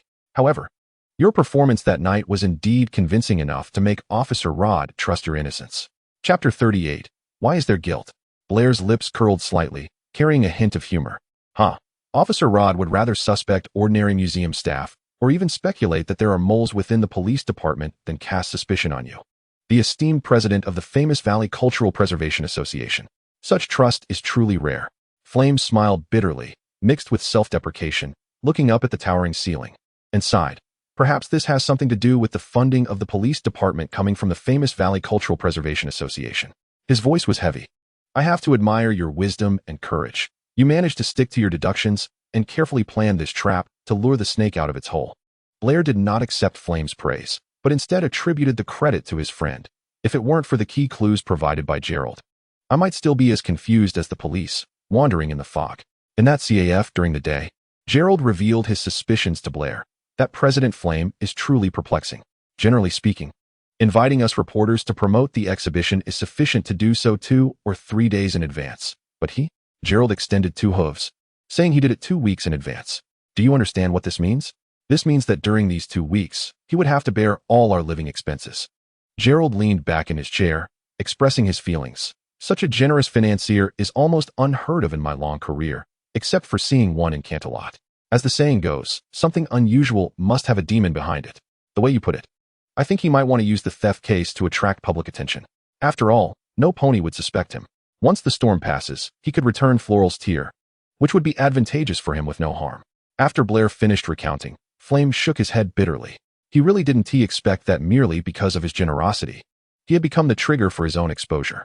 At this moment, he fell into silence, seemingly at a loss for words. However, Blair was curious about Flame's true motives. He wanted to know if Flame was really, as Gerald said, just trying to gain the attention of the crowd. I want to hear your explanation, Blair said calmly. Flame seemed filled with bitterness in his heart, as if he wanted to release all his emotions at once. Is that so? He slowly began. The famous valley was once a beautiful land, but I don't know when it started that the ponies here began to pursue the trend of vanity. Respect and care for history gradually disappeared, as if they wanted to sweep away all traditional culture. The economy of the famous valley is increasingly declining, its ranking continuously dropping, and the new generation of ponies dreams of migrating to prosperous metropolises. The situation is becoming more and more severe. At this time, the Famous Valley Development Committee emerged. They promised to lead the famous valley to new glory, but what they did was forget the history of the famous valley and erase traditional values. Yanhui's voice carried a hint of helplessness, but what saddened Ma was that many little ponies firmly believed in this. The influence of the Minglu Valley Cultural Relics Protection Association among the younger generation was gradually weakening. I have no other choice. I just hope to awaken their consciousness and let them understand that a nation that forgets its history is doomed to have no future. At this moment, Blair interrupted him, saying, "But that's not an excuse for your theft." Yes. Yanhui gently bit his tongue and repeated softly, as if to remind himself. He slowly extended his hoof, his eyes flickering with a hint of sadness and helplessness. "Please, arrest me, but I beg you, Blair, can you take care of my precious daughter, Starlight? If she asks where I've gone, just tell her father went to a faraway place for some important matters." Blair shook his head gently, refusing his request. "You should tell her yourself." Out of the corner of his eye, he caught sight of someone approaching, and at that moment, footsteps echoed from the dark corner. Starlight stepped out, her face filled with disbelief, clearly having heard the entire process. "Dad?" Starlight's voice trembled, her eyes clouded with confusion, unable to accept the fact before her, struggling to understand why her dear father would choose the path of theft. Yanhui heard Starlight's trembling voice, but he silently lowered his head, unable to face his beloved daughter. He felt too ashamed. Are we really going to expose all of this? Starlight turned to Blair, her voice mixed with pleading, her eyes filled with entreaty. The situation was undeniable and clear, but in this space with only the 3 little ponies, if they buried everything deep in their hearts, who would know the truth? Blair kept his lips sealed. All along, he prided himself on fighting for a world of equality, but now the dilemma lay before him. Should he protect his friend's father? Just as he finished speaking, the surroundings immediately erupted with a flurry of footsteps.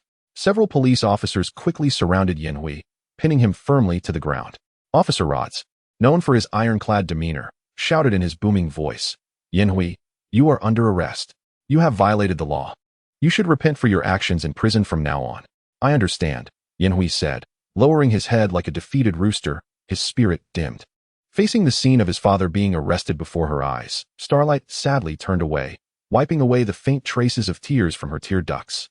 Blair looked at the chaotic surroundings, his brows knitted in displeasure. This group of little ponies was so impatient that they hadn't even given him a chance to finish speaking. He raised his voice to Officer Rods. "Officer Rods, what exactly has Yanhui done wrong?" "Oh," Blair remarked, seemingly already anticipating the response, calmly stating, "What if I say that the tear of Flora originally belonged to Uncle Yanhui?" This sentence was like a bombshell, instantly shocking the little ponies present. "Absolutely impossible." Officer Rods almost blurted out, categorically denying it. "It is true. I can prove it." The darkness echoed once more, and members of the Minglu Valley Development Committee and the Minglu Valley Cultural Relics Protection Association emerged, stepping forward in unison. Blair nodded slightly, scanning the surroundings, internally scoffing. This place is quite good at hiding things. Chapter 39, The Final Curtain. Officer Rods, I must implore you to order your subordinates to release President Yinhui. You do not have the legitimate authority to arrest him, Starlight said sharply. Starlight then confirmed this, nodding. What Yinhui has done is known not only to me. Many little ponies in the Minglu Valley Development Committee and the Minglu Valley Cultural Relics Protection Association are aware of this matter. It was done out of consideration for the future development of Minglu Valley, so we all tacitly accepted his actions. That is not sufficient reason for you to arrest him. Futile, Miss Starlight. Officer Rods remained unmoved, firmly believing that Yinhui's actions violated the law, and as a police officer, he could never exonerate a thief. Blair tilted his head, unsure whether to admire Officer Rods' professionalism or to assess his stubbornness. However, Blair still had confidence in defending Yinhui, hoping to spare him from 10 years in prison.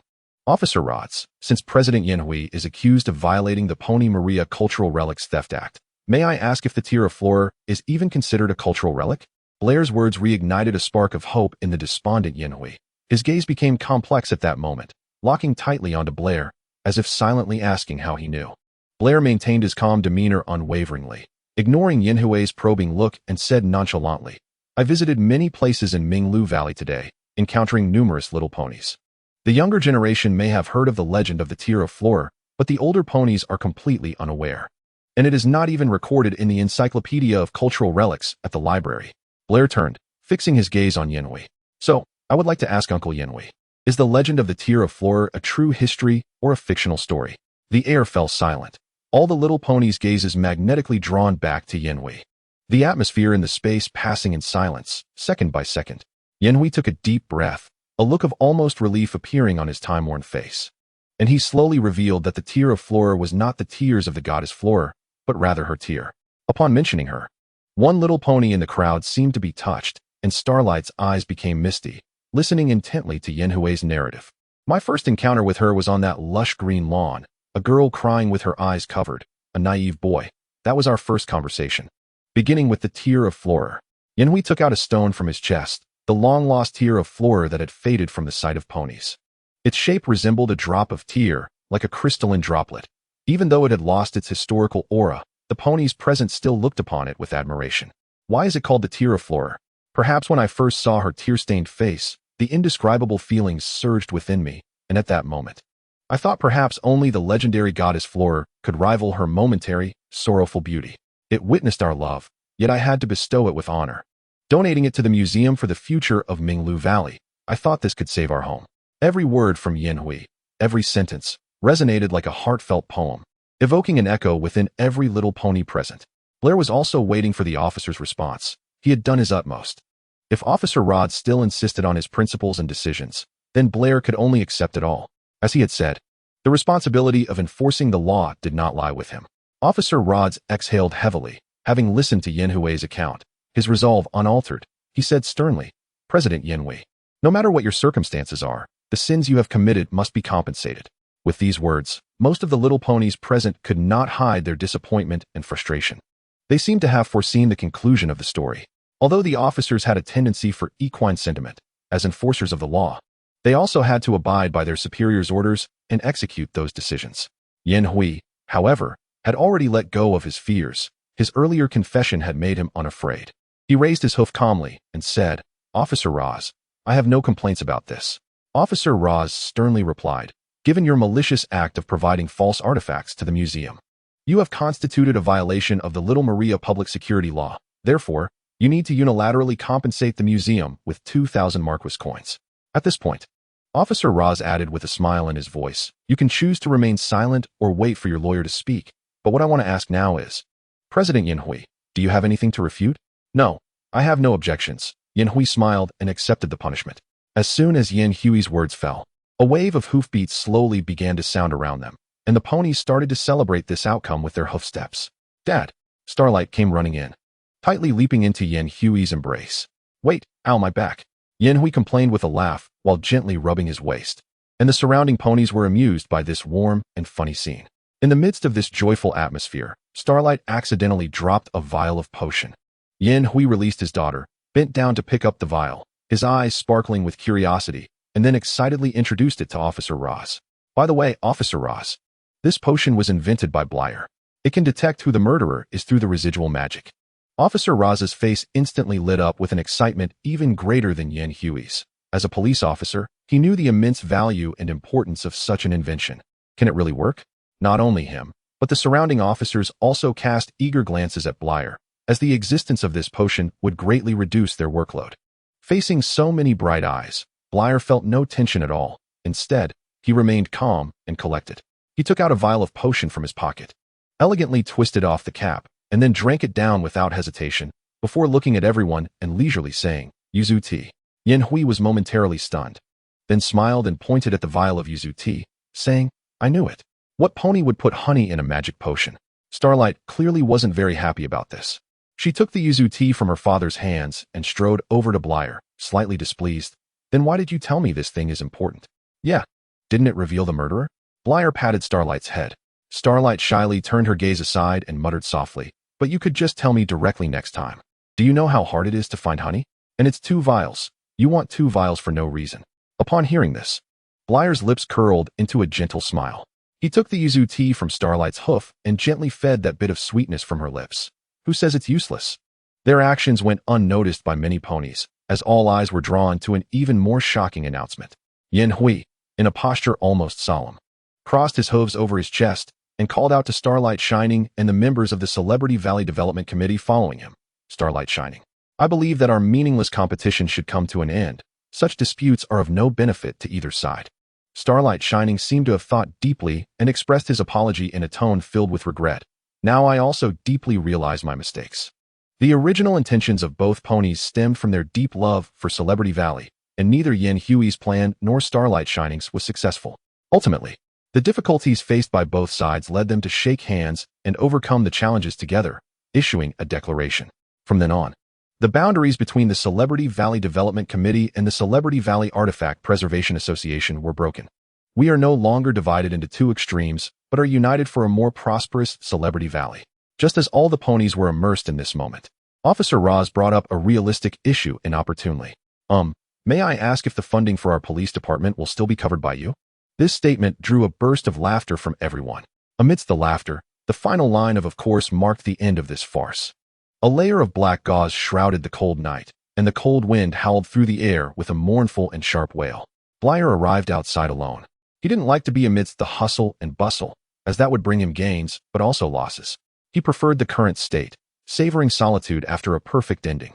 He walked through the empty, silent streets, intertwining with the night to create a cold and desolate picture, as branches swayed gently in the cold wind, producing a soft rustling sound that seemed to carry the whispers of the night. Briar frowned slightly and couldn't help but smack his head. Recently, he had been feeling as if some strange voices were entering his ears, attributing it all to lack of sleep. Good. Briar wanted to sing because his mother had once told little Briar that if one day she was no longer by his side and he was afraid, he should sing loudly, as song could dispel the gloom and light up the night sky. Now, Briar was truly alone. The family member he nominally relied on, little Misty, had also left him in the cold wind. He thought he could finally, and should, sing now. Briar opened his mouth and strained his throat to sing a tuneless tune. Like a gentle call in the winter night, loneliness froze in this bone-chilling atmosphere, and with the accompaniment of the melody, Briar quietly faded into the vast darkness. Chapter 40. The Seedling of the Golden Tree. Time passed, and early spring arrived. Winter was coming to an end with the turning of the months. After a light spring rain, the white snow of winter gradually melted, granting the earth a hint of tender green. The frost flowers on the branches slowly dissipated, and the river broke through the ice, flowing gently. The museum's exhibition was held as scheduled and went smoothly. Under the careful planning and arrangements of the Celebrity Valley Committee, everything was orderly and smooth, and the promotional daily reports compiled by reporters began to be sent to various parts of Little Maria after approval. The market in Celebrity Valley also gradually became lively in recent days, with vendors selling seasonal vegetables and flowers, attracting the attention of passers-by.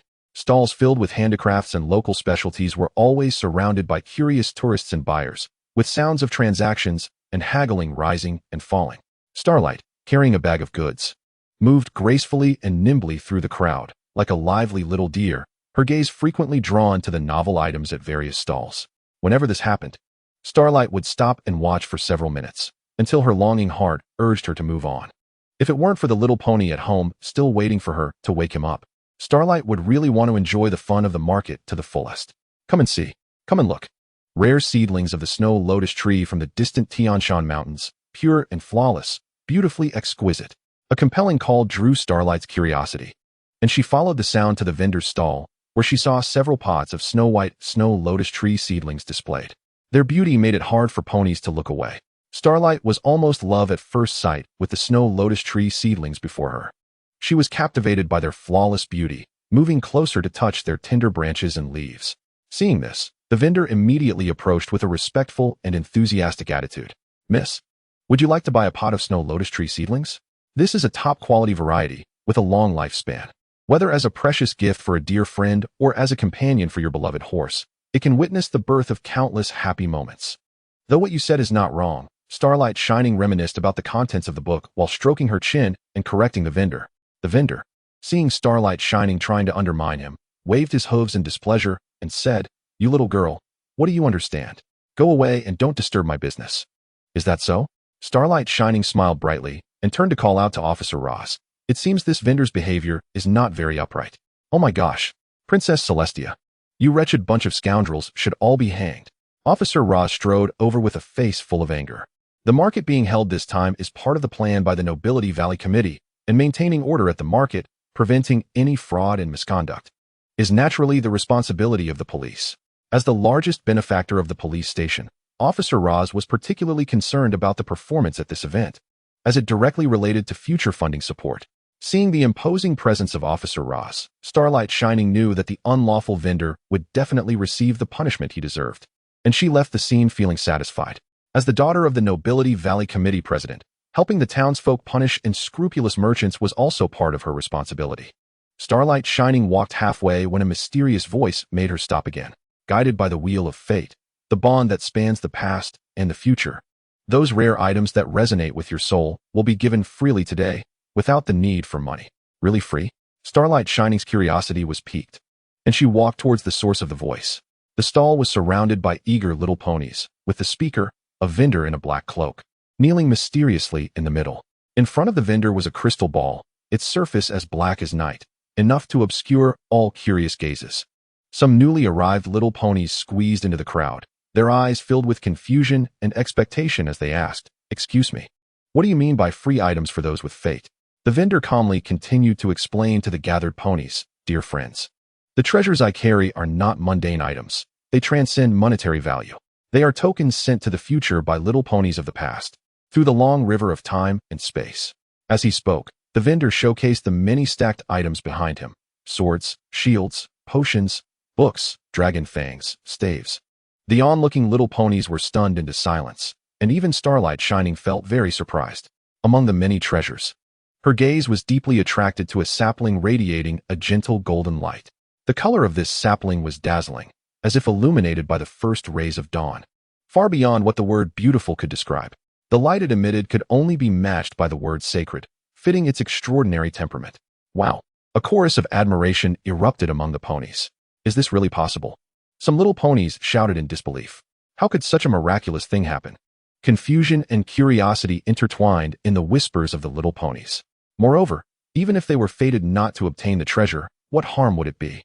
After all, there was no cost involved at all. Under such temptation, soon many little ponies were eager to try. A tall stallion approached the vendor, and his bold and rough voice turned cautious at this moment. "What should I do?" "Place your hooves upon it, think of nothing, and wait for the response of the crystal ball." The vendor patiently guided him. The stallion, feeling nervous, thought to himself that he should ask for some gold or antiques. The vendor had no choice but to regretfully ask him to leave. Sigh. The stallion left, looking dejected, while the surrounding little ponies felt relieved and patted his shoulder in comfort. "It's okay. Yeah, we feel the same way. Fake. It's all fake. As the old saying goes, better to see him suffer than to see him rich." Next, the vendor called out.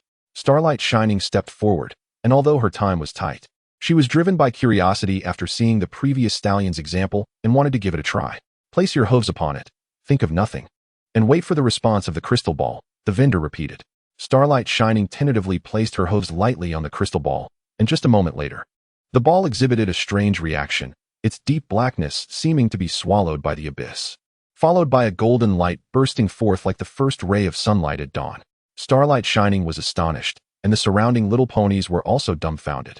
But the vendor quickly discerned everything with a glance, then used magic to place the golden sapling beside Starlight Shining, calmly saying, "Take it." "Ah, thank you very much." Starlight Shining was somewhat flabbergasted. She clearly hadn't expected to truly receive a response from the crystal ball, and she expressed her gratitude somewhat flusteredly. "But I don't think that in the past, any little pony sent me something." Looking at the golden sapling, Starlight Shining's affection couldn't be concealed. But she was also curious about who had given it. "No need to doubt. The crystal ball's indication is never wrong," the vendor continued to explain. "And this sapling is not given to you by me." "Not given to me?" Starlight Shining's head was a bit confused. If it wasn't given to her, then why was it given to her? The vendor seemed to see Starlight Shining's inner confusion and explained, "It doesn't belong to you. But you will take it to find the little pony it belongs to." Huh. Starlight Shining understood now. She indeed planned to give the golden sapling to Briar.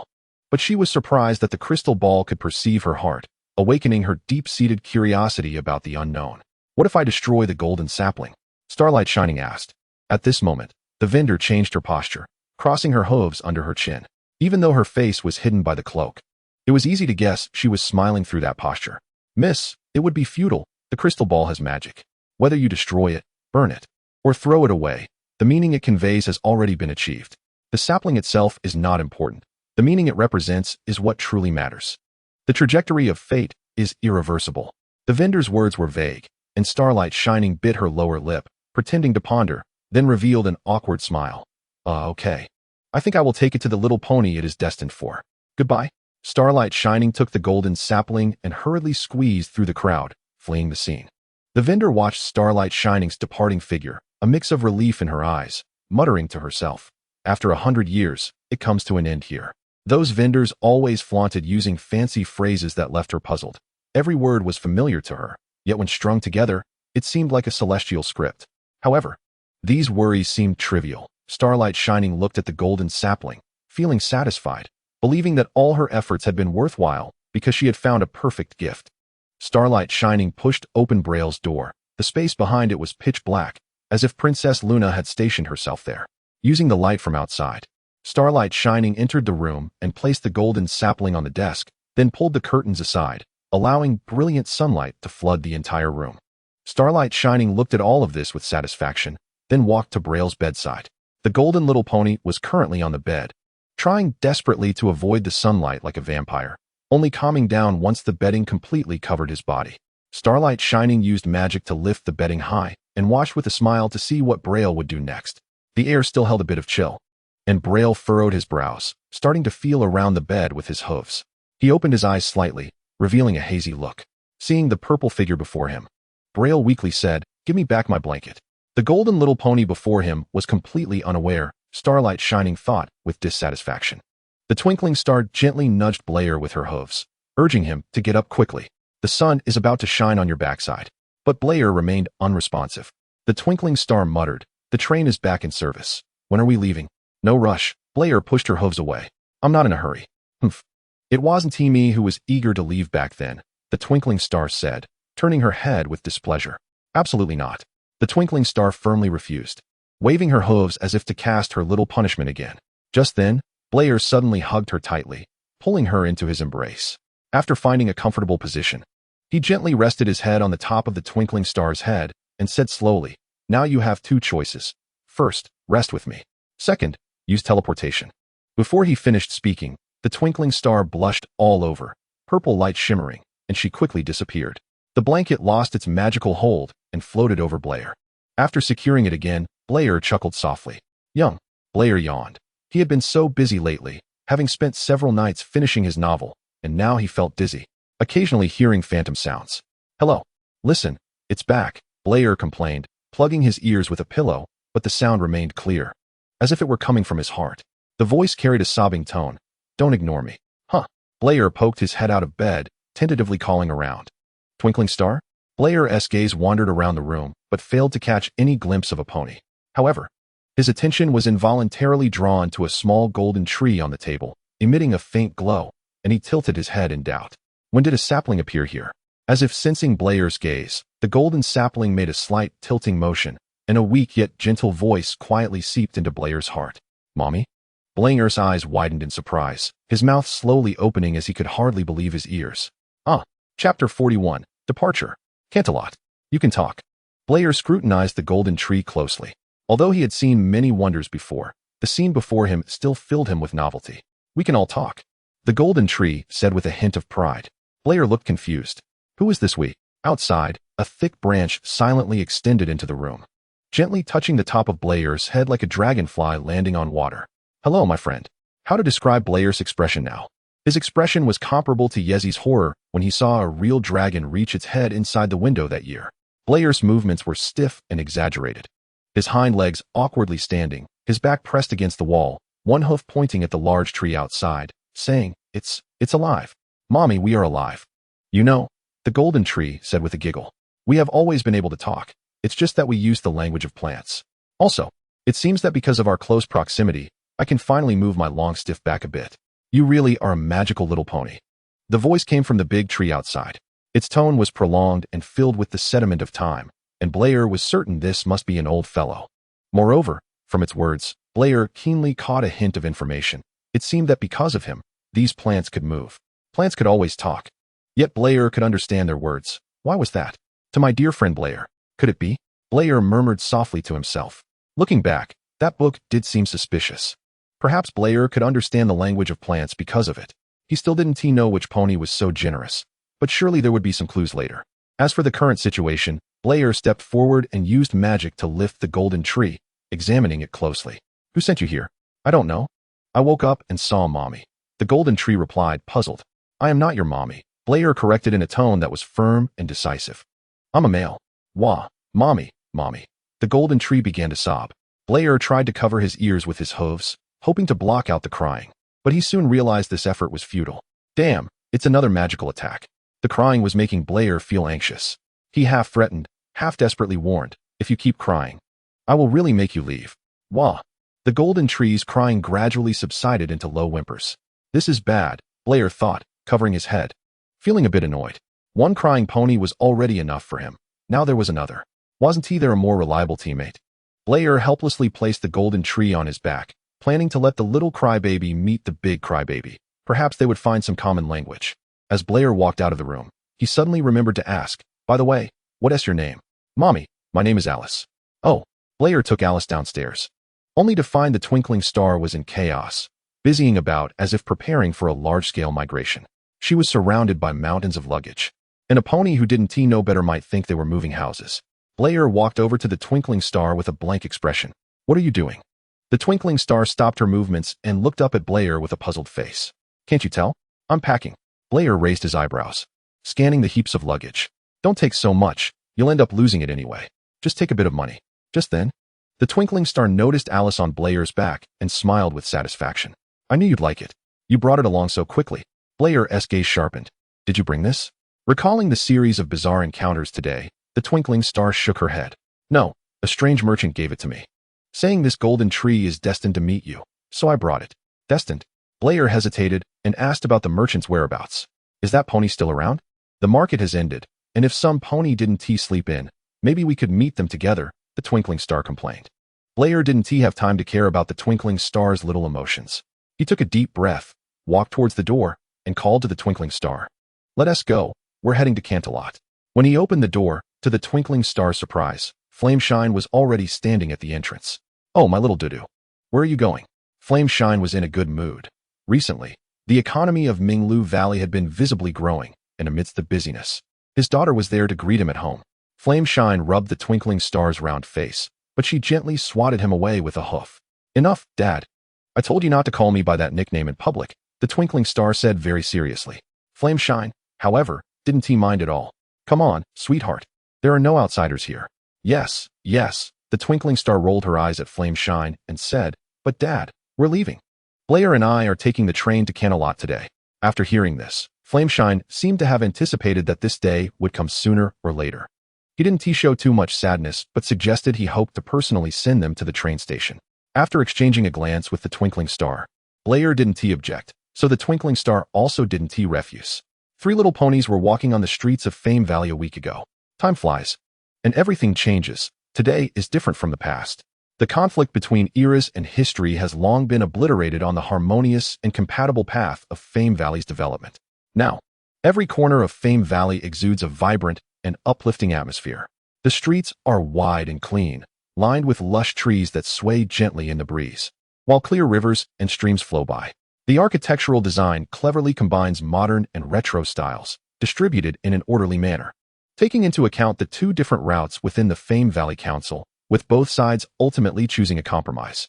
The constructed walls have also been dismantled, and excess bricks have been used to pave roads that benefit the public, eliminating the previous sense of disharmony in the buildings.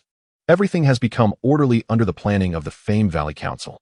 The three little ponies arrived at the train station platform. The train had not yet arrived, but one little pony was already waiting there.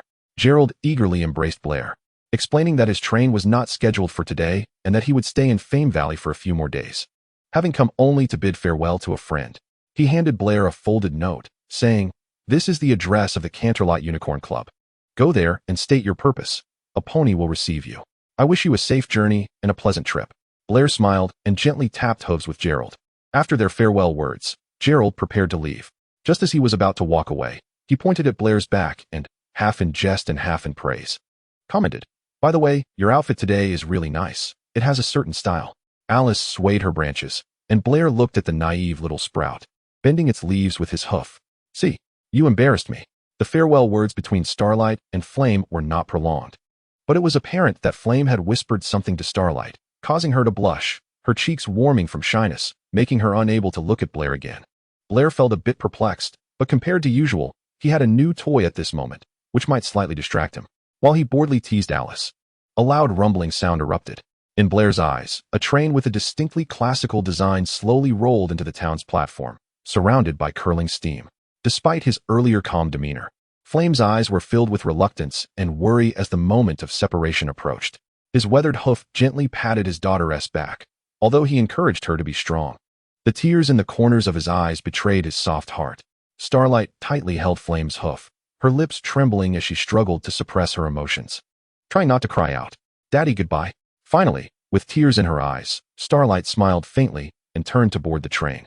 The doors beginning to close slowly as the train's rumbling sound echoed again. As the train gradually departed from the town, Flame's figure became increasingly blurred outside the window until it disappeared from Starlight's view. Inside the train carriage, the clock ticked steadily, with little ponies sitting in small groups, some resting, some chatting, and others quietly gazing out the window, waiting to reach their destination. Starlight gazed at the fleeting scenery outside, her heart still swirling with melancholy and reluctance as she left Fame Valley. However, as the journey progressed, those feelings of sadness and longing began to be diluted by the new landscapes. What lingered were Flame's parting words at the station. Starlight, with a slightly flushed face, glanced at Blair beside her, noticing that the golden pony's sitting posture was not very graceful. Blair was in a lyre pose, quite comfortable and not straining his lumbar spine, and he was enthusiastically conveying the right thoughts to the little sprout. "Alice, remember, apart from me, all the other ponies in this world are bad guys." "Really, Mommy?" Alice was quite surprised. "Of course." Blair nodded and proceeded to give Alice a vivid science lesson. "You have to know, ponies are herbivores, and when they see your tender, enticing leaves, they can't resist munching on them one after another, then slowly digesting them with their stomach acid." Woo woo woo. Alice's body began to tremble, as if she truly felt the fear of being devoured bite by bite. But Blair quickly changed his tone. "I'm different, because I'm your family pony, even if I'm starving. I won't eat you. There's only me." Ugh. Blair nearly got caught up in his own words and quickly corrected himself. "In your world, I'm the only good one. So you can't keep secrets from me and interact with other ponies." "Woo woo, Mommy, I won't keep secrets from you." At that moment, Alice looked like a young sprout gently swaying in the breeze in the eyes of the nearby ponies. Under Blair's gentle touch, Alice quickly calmed down. Blair looked at the scene before him, filled with satisfaction, breathing a sigh of relief, no longer needing to worry about Alice being taken away. Blair's possessiveness seemed a bit strong. Once he deemed something as his, he would not allow any other creature to touch it. And Alice, undoubtedly, was regarded as a precious treasure by him, making it necessary to educate this little one's pure worldview. Is this tree really that important? Starlight felt very uncomfortable watching this scene. As soon as she boarded the train, Blair completely forgot about her and was chatting with the golden tree. Feeling neglected, Miss Starlight decided to take action. Fixing her gaze on Blair's hooves swinging in the air, She unhesitatingly pressed down with her head. Huh. Blair let out a light sigh of surprise, clearly not expecting to become a cushion for other ponies one day. However, he quickly adapted. One hoof gently stroking Starlight's soft mane, while the other continued to tease Alice. With two toys to play with, Blair would never enjoy loneliness on the journey. This train to Canterlot was not a direct route. It would stop at several villages along the way, allowing ponies to get on and off, bringing waves of familiar faces, which kept the carriage filled with a lively atmosphere. As time passed, Blair gradually stopped his hoof movements, gazing out at the scenery with a lonely expression. Starlight and Alice had fallen asleep in their own ways. However, when a mare with purple mane and gray body suddenly came into Blair's view, his pupils involuntarily constricted. This indifferent-looking pony was one of the ponies Blair longed to meet, for only she could help him find a very precious treasure. Blair withdrew his hooves, regained his posture, and walked up to her. At that moment, because she had lost her pillow, Starlight, who had accidentally bumped her head against the seat, groggily woke up.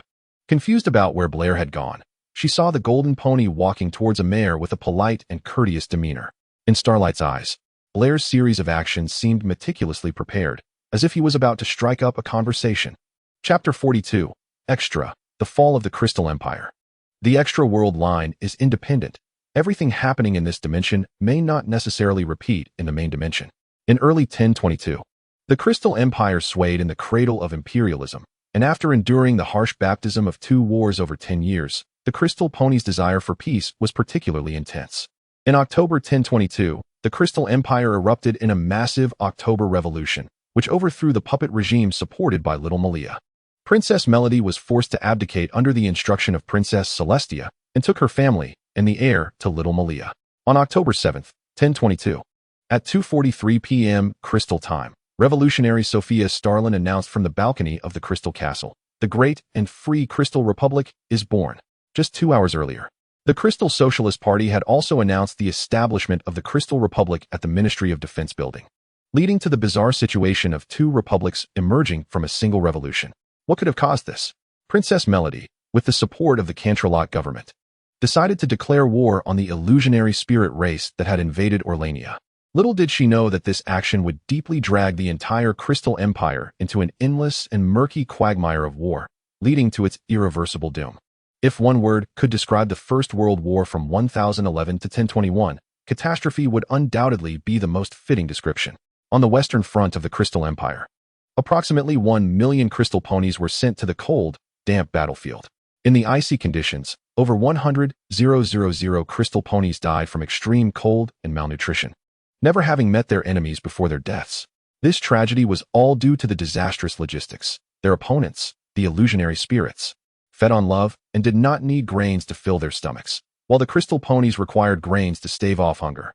In such an environment, 800,000 young soldiers died, and the Crystal Empire lost an entire generation of young ponies, with economic losses amounting to as high as 20 billion merebucks.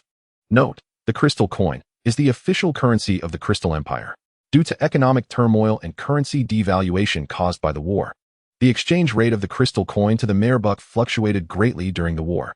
According to the exchange rate in 1022, 1 merebuck was approximately equal to 25 crystal coins. Thus, 20 billion merebucks was roughly equivalent to 50 billion crystal coins. The collapse of the economy led to skyrocketing prices. The scorched earth policy employed by the illusionary spirits during the war caused about 30 of the farmlands in the northwest of the Crystal Empire to become uncultivable after the war. Refugees fled in large numbers southward, losing access to inexpensive crops from the countryside, making life in the big cities extremely difficult. Taking the heart of the Crystal Empire, Crystal City, as an example, the volatility of prices was astonishing. Today, you might still exchange 2 crystal coins in a supermarket for a box of delicious apples. But by tomorrow, the same number of apples would cost 200 crystal coins. This sudden change in food prices most directly reflected the dire consequences of the economic collapse. According to statistics from September 1, 1021, over 1,200 households in Crystal City struggled to afford food expenses. Just 1 month later, on October 1, 1021, this number astonishingly skyrocketed to over 12,000 households. Behind these cold and dry numbers lay countless bloody realities. In this economic upheaval, the middle class was undoubtedly the most severely impacted, lacking the foresight of the elite and the endurance to endure poverty seen in the lower classes. The middle class's savings in crystal coins, accumulated through a lifetime of hard work, typically represented all their wealth. When they woke up one morning to find their savings vanished overnight, and they fell from middle class to poverty. This vast disparity between wealth and poverty was something no one could accept. Among them, a saying circulated widely: "I can use a crystal coin to wipe my backside, but I cannot use it to buy a piece of paper of equal weight to wipe my mouth." Note: the crystal coin had already become paper currency in 1009. Following the top-down reforms in the Crystal Empire, the middle class was the most vocally reactive group and was also seen as a thorn in the side of the ruling class. Unlike the uneducated poor farmers, these literate intellectuals understood better how to use the law to defend their rights. Ironically, the compensation many ponies received afterwards was often insufficient to even cover a lawyer's fee. However, fortunately, some wise lawyers realized that if they took advantage of the situation, they would face severe repercussions once the middle class regained power. Therefore, the National Lawyers Association acted collectively, issuing a statement to set fees at a relatively reasonable level and adjusting them according to daily price fluctuations. In contrast to the flourishing scene in the legal world, the Crystal government was facing its twilight, dim and bleak. While lawyers received hundreds of commissions each week, the legal department of the Crystal government achieved a remarkable feat by receiving tens of thousands of complaints from the courts in just 1 week. This situation infuriated Minister of Justice Becker Ansel, who stormed into the court the next day with the gendarmerie, claiming that the freedom of feedback granted to citizens by the state was not meant to disturb the normal operation of the national system. He threatened that from then on, if another complaint appeared on Princess Melody's desk, he would very gently ensure that every pony in the court experienced life in prison. The effect of this warning was immediate. Starting the next day, not only did no new complaints appear, but all previous complaints were also withdrawn by the court under the pretext of operational errors by the staff. Minister of Justice Becker Ansel was quite pleased with this outcome. However, not every minister felt as satisfied as he did, such as the Minister of Defense, Charlie Christopher. Chapter 43, Arrival at Canterlot. "Hello, Miss Blair," greeted in a very ceremonious manner, before taking a seat next to Lime Pie. Lime Pie's face was frosty, seemingly indifferent to Blair's arrival, her gaze completely captivated by the pebble on the table, lost in her own world. "I heard you have deep knowledge of stone studies." Blair cleared his throat a couple of times, directly getting to the point without hesitation. Lime Pie finally reacted, turning to Blair and nodding slightly with an expressionless gaze. "A little knowledge. That's good." Blair patted his chest, thinking at least they had a common topic, and continued to ask, "Do you know if there is a stone in this world that can absorb all the magic from Little Malia?" "No." "The entire world?" Blair asked anxiously. And after a brief moment of silence, Lime Pie looked at Blair's hopeful gaze and nodded, "Yes." Blair eagerly grabbed her shoulders, their eyes locked tightly together. "Where?"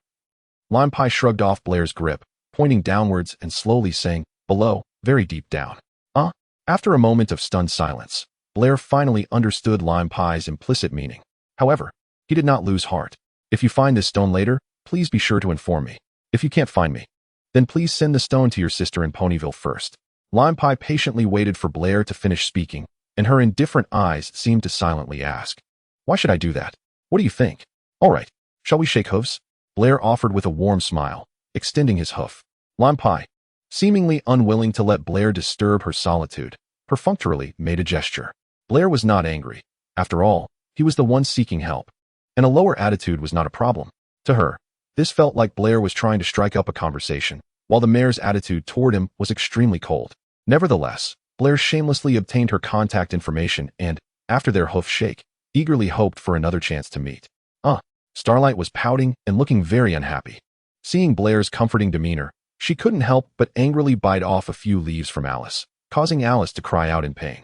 "Wah, Alice, what's wrong?" Blair leaned over and sat down, placing Alice on his lap and gently touching her branches with his hoof. "Is the little one not used to being away from home?" Blair wondered. He tried to make Alice stop crying, but her tears seemed to flow even more fiercely, and gradually he began to lose patience. It was only the first day, and she was already rebellious? Or maybe he hadn't disciplined her enough. Blair was still hesitating about where to place his hoof when Starlight's unusual reaction caught his attention. Through the reflection outside the window, Blair noticed that the filly seemed to be chewing on something, her eyes shimmering with an unusual light. Blair sensed that something was off. He had anticipated this situation could arise, but hadn't expected it to happen so soon. Blair turned Starlight's head around, and sure enough, her sniffling made her look like a little puppy abandoned outside. "What's wrong with you?" Blair chuckled, extending his hoof to comfort Starlight, but she gently swatted it away. "Don't touch me," Starlight protested, sounding aggrieved. Looking at the filly who seemed both wronged and in need of comfort, Blair reached out his hoof again, and this time, Starlight did not refuse. "What's going on?" Blair ruffled Starlight's mane, making it a mess. Starlight pushed Alice aside and comfortably settled into Blair's embrace, enjoying the touch of the golden pony while muttering softly, "What were you doing just now?" "Can't you ask me? Can you?"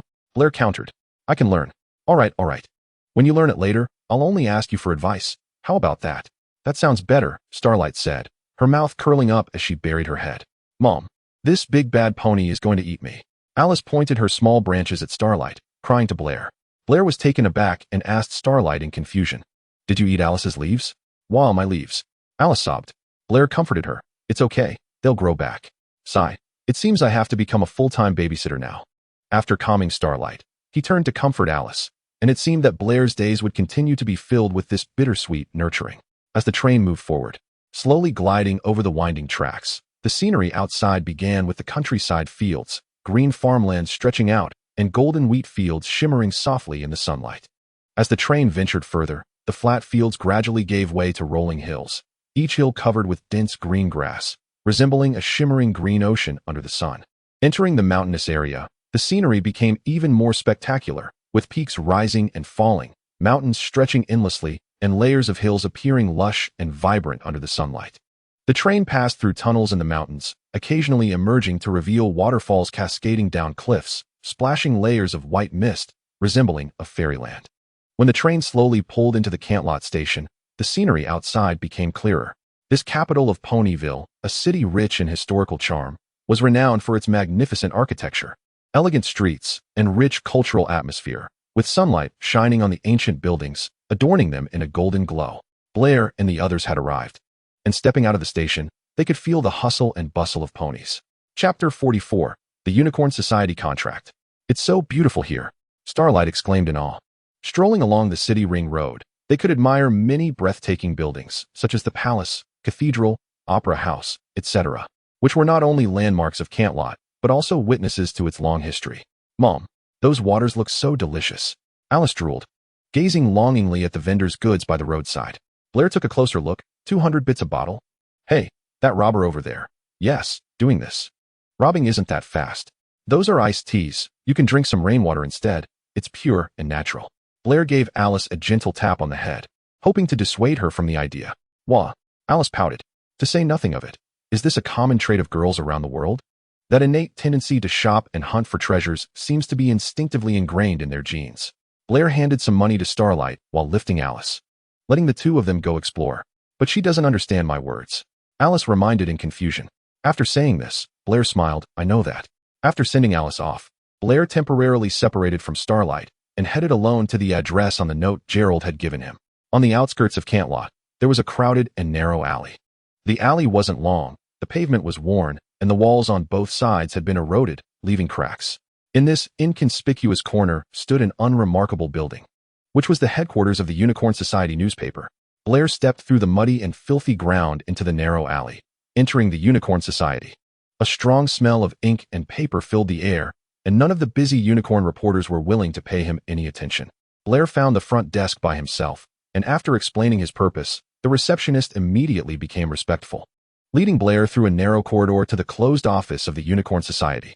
"Please take a seat," a voice came through the air. The room was cramped, and Blair sat on a slightly worn chair, his eyes continuously surveying the black stallion in front of him, with a face full of stubble, disheveled hair, and a strong smell of smoke and alcohol filling the room. Even though Blair kept a certain distance, the pungent odor was still everywhere. Blair furrowed his brows, but the black stallion seemed unfazed by Blair's reaction, completely absorbed in searching through the mountain of documents on the table. "Let's start with a simple introduction. My name is Dual John," John said while pulling out a piece of paper from the messy pile, his gaze fixed on the text. "Let me see. Your name is Blair? Well, Mr. Blair, you may not know that I am not a pony who loves to waste time. And I don't think you came all this way just to see me." John leaned back in his chair, his tone becoming direct and frank. "Let's get straight to the point, shall we? I have the ability to fully promote your novel through my newspaper. But what I require is the permanent copyright of your novel." John observed Blair, and Blair was also scrutinizing John, remaining silent. John adjusted his sitting posture and said solemnly, 50%. Blair shook his head without saying a word. John continued, other newspapers might offer you 50%. But I am willing to add another 30% on top of that. Mr. Blair, what do you think of this sincerity? Blair's gaze wandered around the room. His expression complex and hard to read. After a long silence, he finally spoke. Permanent copyright is not possible. I can only authorize you for 5 years at most. Surprisingly, John accepted the condition without hesitation. Deal. John immediately called for his secretary. Odalette, go get me document number 23 from bag 5280. Shortly after, a filly entered the room, carrying 2 documents, respectfully handing one to John and the other to Blair. Blair quietly expressed his gratitude and then began to carefully review the terms of the documents. No, there's no need. Blair did not hesitate and quickly signed his name on the document. After that, he handed over the novel he brought along with the signed document to John. Once everything was done, Blair stood up to leave, and John did not try to retain him. In this regard, the 2 ponies were quite similar. They disliked wasting time. As Blair stepped out of the busy office and onto the bustling street, free from the 2 whiny guys by his side, he finally found some leisure to stroll around. Wandering through the streets. Would you like something to eat, sir? A mare enthusiastically offered Blair a variety of colorful foods, which were all local delicacies of Cantlot. After a long day of travel, Blair did feel a bit hungry. So he bought 2 pastries and was about to find a quiet corner to enjoy the delicious treat, when suddenly a small figure accidentally bumped into his front hoof. Blair used magic to lift the green-purple little guy up, and, upon closer inspection, a name floated into his mind. Spike, Blair murmured. The floating Spike rubbed his head with his paw. Sorry, are you okay? Oh, what a stroke of luck, Blair squinted his eyes. And the pastries beside him lost their restraint, falling to the ground and becoming a mess. Blair pointed at the sacrificed pastries and said, Look, you ruined my pastries. What? You dropped them yourself? Spike exclaimed, staring incredulously at this brazen little golden pony. I don't care. Blair pulled Spike closer and glared at him. You scared me, causing my pastries to go to waste, so you have to compensate for my loss. But I have no money. Spike pointed with both paws, looking distressed. It's all right. Little guy, Blair softened his tone as he looked at the anxious Spike, patting his head. As long as your owner is willing to take responsibility for your little mishap, then we can put this all behind us. Deep down, Blair couldn't help but laugh. Cantlot was so big, and Spike managed to bump into him alone. This little dragon certainly had the qualities of a stand-in. All right, then let's see how much the Great Mother is willing to pay for her son's bill. Chapter 45, Twilight Sparkle. Hey, Spike. A worried call came from ahead, and it was a purple unicorn, who would later become known as the Princess of Friendship in Ponyville. Twilight Sparkle, Blair murmured coldly to himself. The scattered food, the angry expression of the golden pony, and Spike's evasive gaze. It was hard for Twilight Sparkle not to guess what had happened. She scolded Spike. I've told you so many times. The street is not a place for you to run wild. Look at the trouble you've caused and how much inconvenience you've given this pony. It's okay, miss, Blair said as he set Spike down. The little dragon ran behind Twilight Sparkle, eagerly defending himself. I didn't do it. Twilight Sparkle took out her wallet. Look, how much do you need for compensation? No, miss, I think you misunderstood. Blair interrupted her action. The elegance of enjoying food cannot be compensated with money. I'm a bit confused about what you mean, Twilight Sparkle said, a polite yet awkward smile appearing on her face. Do you want me to buy you some more pastries? Blair shook his head, pretending to be sorrowful. Miss, you still don't understand what I mean. If elegance is lost, what difference is there between that food and roadside trash? Then what do you want? Twilight Sparkle asked, feeling perplexed. After pretending to observe for a moment, Blair said, Twilight Sparkle, you look like a student from the Academy of Gifted Unicorns. That's right, Twilight Sparkle replied. Your intuition is very accurate. I am from the Academy of Gifted Unicorns. But really, there's nothing to boast about, she said modestly. Blair feigned surprise. That's wonderful. I've heard that students from the Academy of Gifted Unicorns are very smart. I have a magic project that has been progressing slowly. If I could get your assistance, I'm sure we could make breakthrough progress in no time. Twilight Sparkle sighed in relief, feeling a sense of release. She thought it was some difficult matter, but it turned out to be related to magic. She immediately promised with confidence, of course, no problem. Maybe you can tell me the name of the magic. I might already know it. Really? Blair looked at Twilight Sparkle's cute mark with a strange expression and stepped closer. This magic doesn't have a name yet, but I can give it one now based on its function. How about Transfer Cute Mark? Transfer Cute Mark? But why would you want to do that? Twilight Sparkle asked, filled with confusion. Can't you see? My body needs this magic. Blair revealed his blank flank. Blair, you don't have a cute mark? Oh my. This is the first time I've seen an adult pony without a cute mark, she exclaimed. But Blair, a cute mark is naturally obtained through a pony's exploration and growth. Why would you want to forcibly achieve it with magic? That's not right. Twilight Sparkle rebutted in surprise. After hearing this, Blair seemed impatient. Miss Twilight, I don't seem to be discussing cute marks with you. You should be focusing on how to compensate for my losses. However, Twilight Sparkle appeared hesitant, rubbing her hooves together. Filled with confusion. The existence of such magic contradicts the natural laws of a pony's cute mark, and if Princess Celestia found out, she would surely be very unhappy. Facing Twilight Sparkle's hesitation, Blair proposed another option. Since you can't provide the magic I need, how about considering another way? Hand over your pet Spike to me for handling. How about that? What? Absolutely not. Spike is not my pet, and I can't make decisions for him, and I won't give him to you. Twilight Sparkle was first shocked and then resolutely refused. Blair frowned. There has to be a solution, right? Do I have to go around saying that you students from the Academy of Gifted Unicorns are arrogant and disregardful of other ponies? Dear, don't let Princess Celestia be ashamed. When Princess Celestia's name was mentioned, Twilight Sparkle looked a bit uneasy. Her mouth involuntarily relaxed, and her tone was mixed with uncertainty. All right, I can assist you, but I must state in advance that this kind of magic you pursue does not exist in reality. Blair waved his hoof. Whether it exists or not is not for you to decide. Blair said easily. All right, wait for me at the Cantlot Library where you usually go. I'll be there in 10 minutes. Now I have to wait for my companion and inform her. Twilight Sparkle helplessly turned to leave, but Blair called her back. Wait a minute. Blair summoned Twilight Sparkle to him and patted her mane. After that, he sent the blushing Twilight Sparkle away while calculating in his heart. Twilight Sparkle, Starlight Glimmer, Sugar Bell, Night Sky Wing. It seemed that Blair was collecting some kind of achievement. Twilight Sparkle left, carrying Spike, her head lowered, looking quite gloomy inside. Meanwhile, another pony several hundred hooves away was also experiencing subtle fluctuations in their heart at this moment. 2 melted ice creams were scattered at the hooves of Starlight Glimmer, and the image of Brayburn stroking Twilight Sparkle's shimmering mane kept replaying in her mind. Although she couldn't see the expressions of the 2 little ponies, Starlight Glimmer felt that they must be very happy at that moment. Even though Brayburn had advised her countless times to think calmly, this time Starlight Glimmer firmly believed that her intuition would not deceive her. Her eyes were fixed on Twilight Sparkle until the latter's figure disappeared into the distance.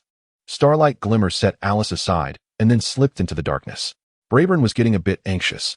Logically, he shouldn't have to wait so long. Mom, Mom. Brayburn seemed to hear Alice calling out. He walked toward the source of the voice and found Alice calling at an inconspicuous corner. What are you doing here? Where did Starlight Glimmer go? Brayburn asked.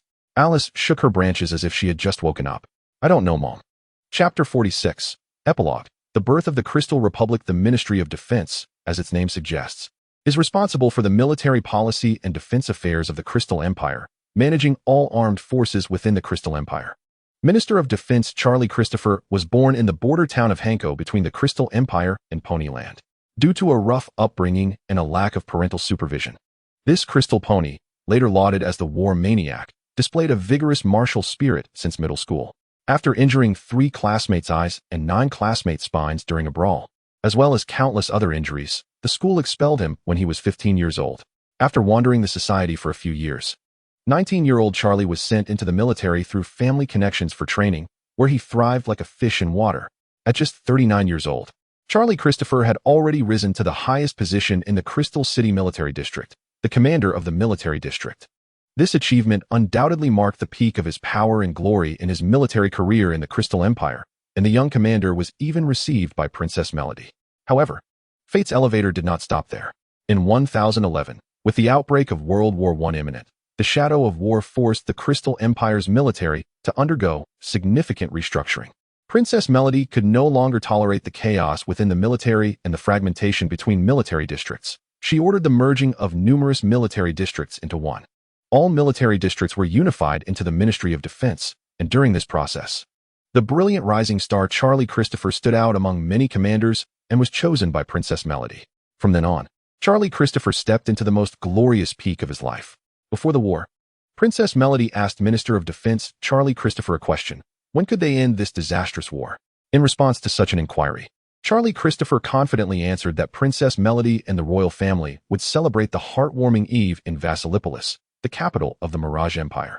After Charlie Christopher finished speaking, time froze at Crystal Time, September 25th, 11:08, with 3 months remaining until Heartwarming Eve. Later events proved that Charlie Christopher was indeed correct, as he ended the war before Heartwarming Eve, but it was only on Heartwarming Eve 10 years later.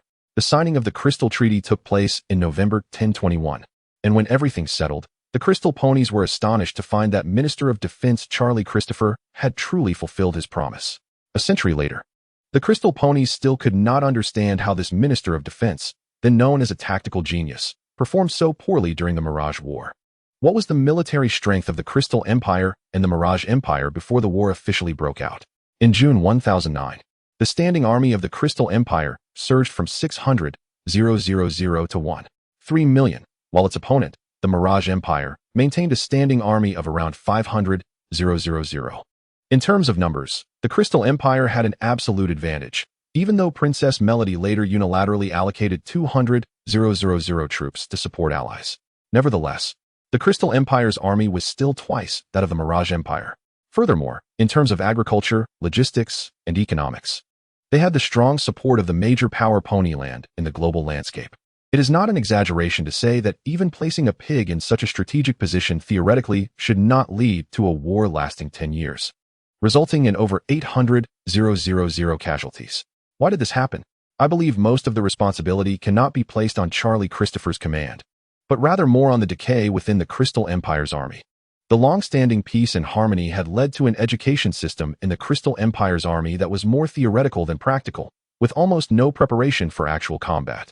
In the pre-war plan, Charlie Christopher's idea was simple: to divide the 1 million troops into 3 groups and march directly into the Mirage Empire's interior.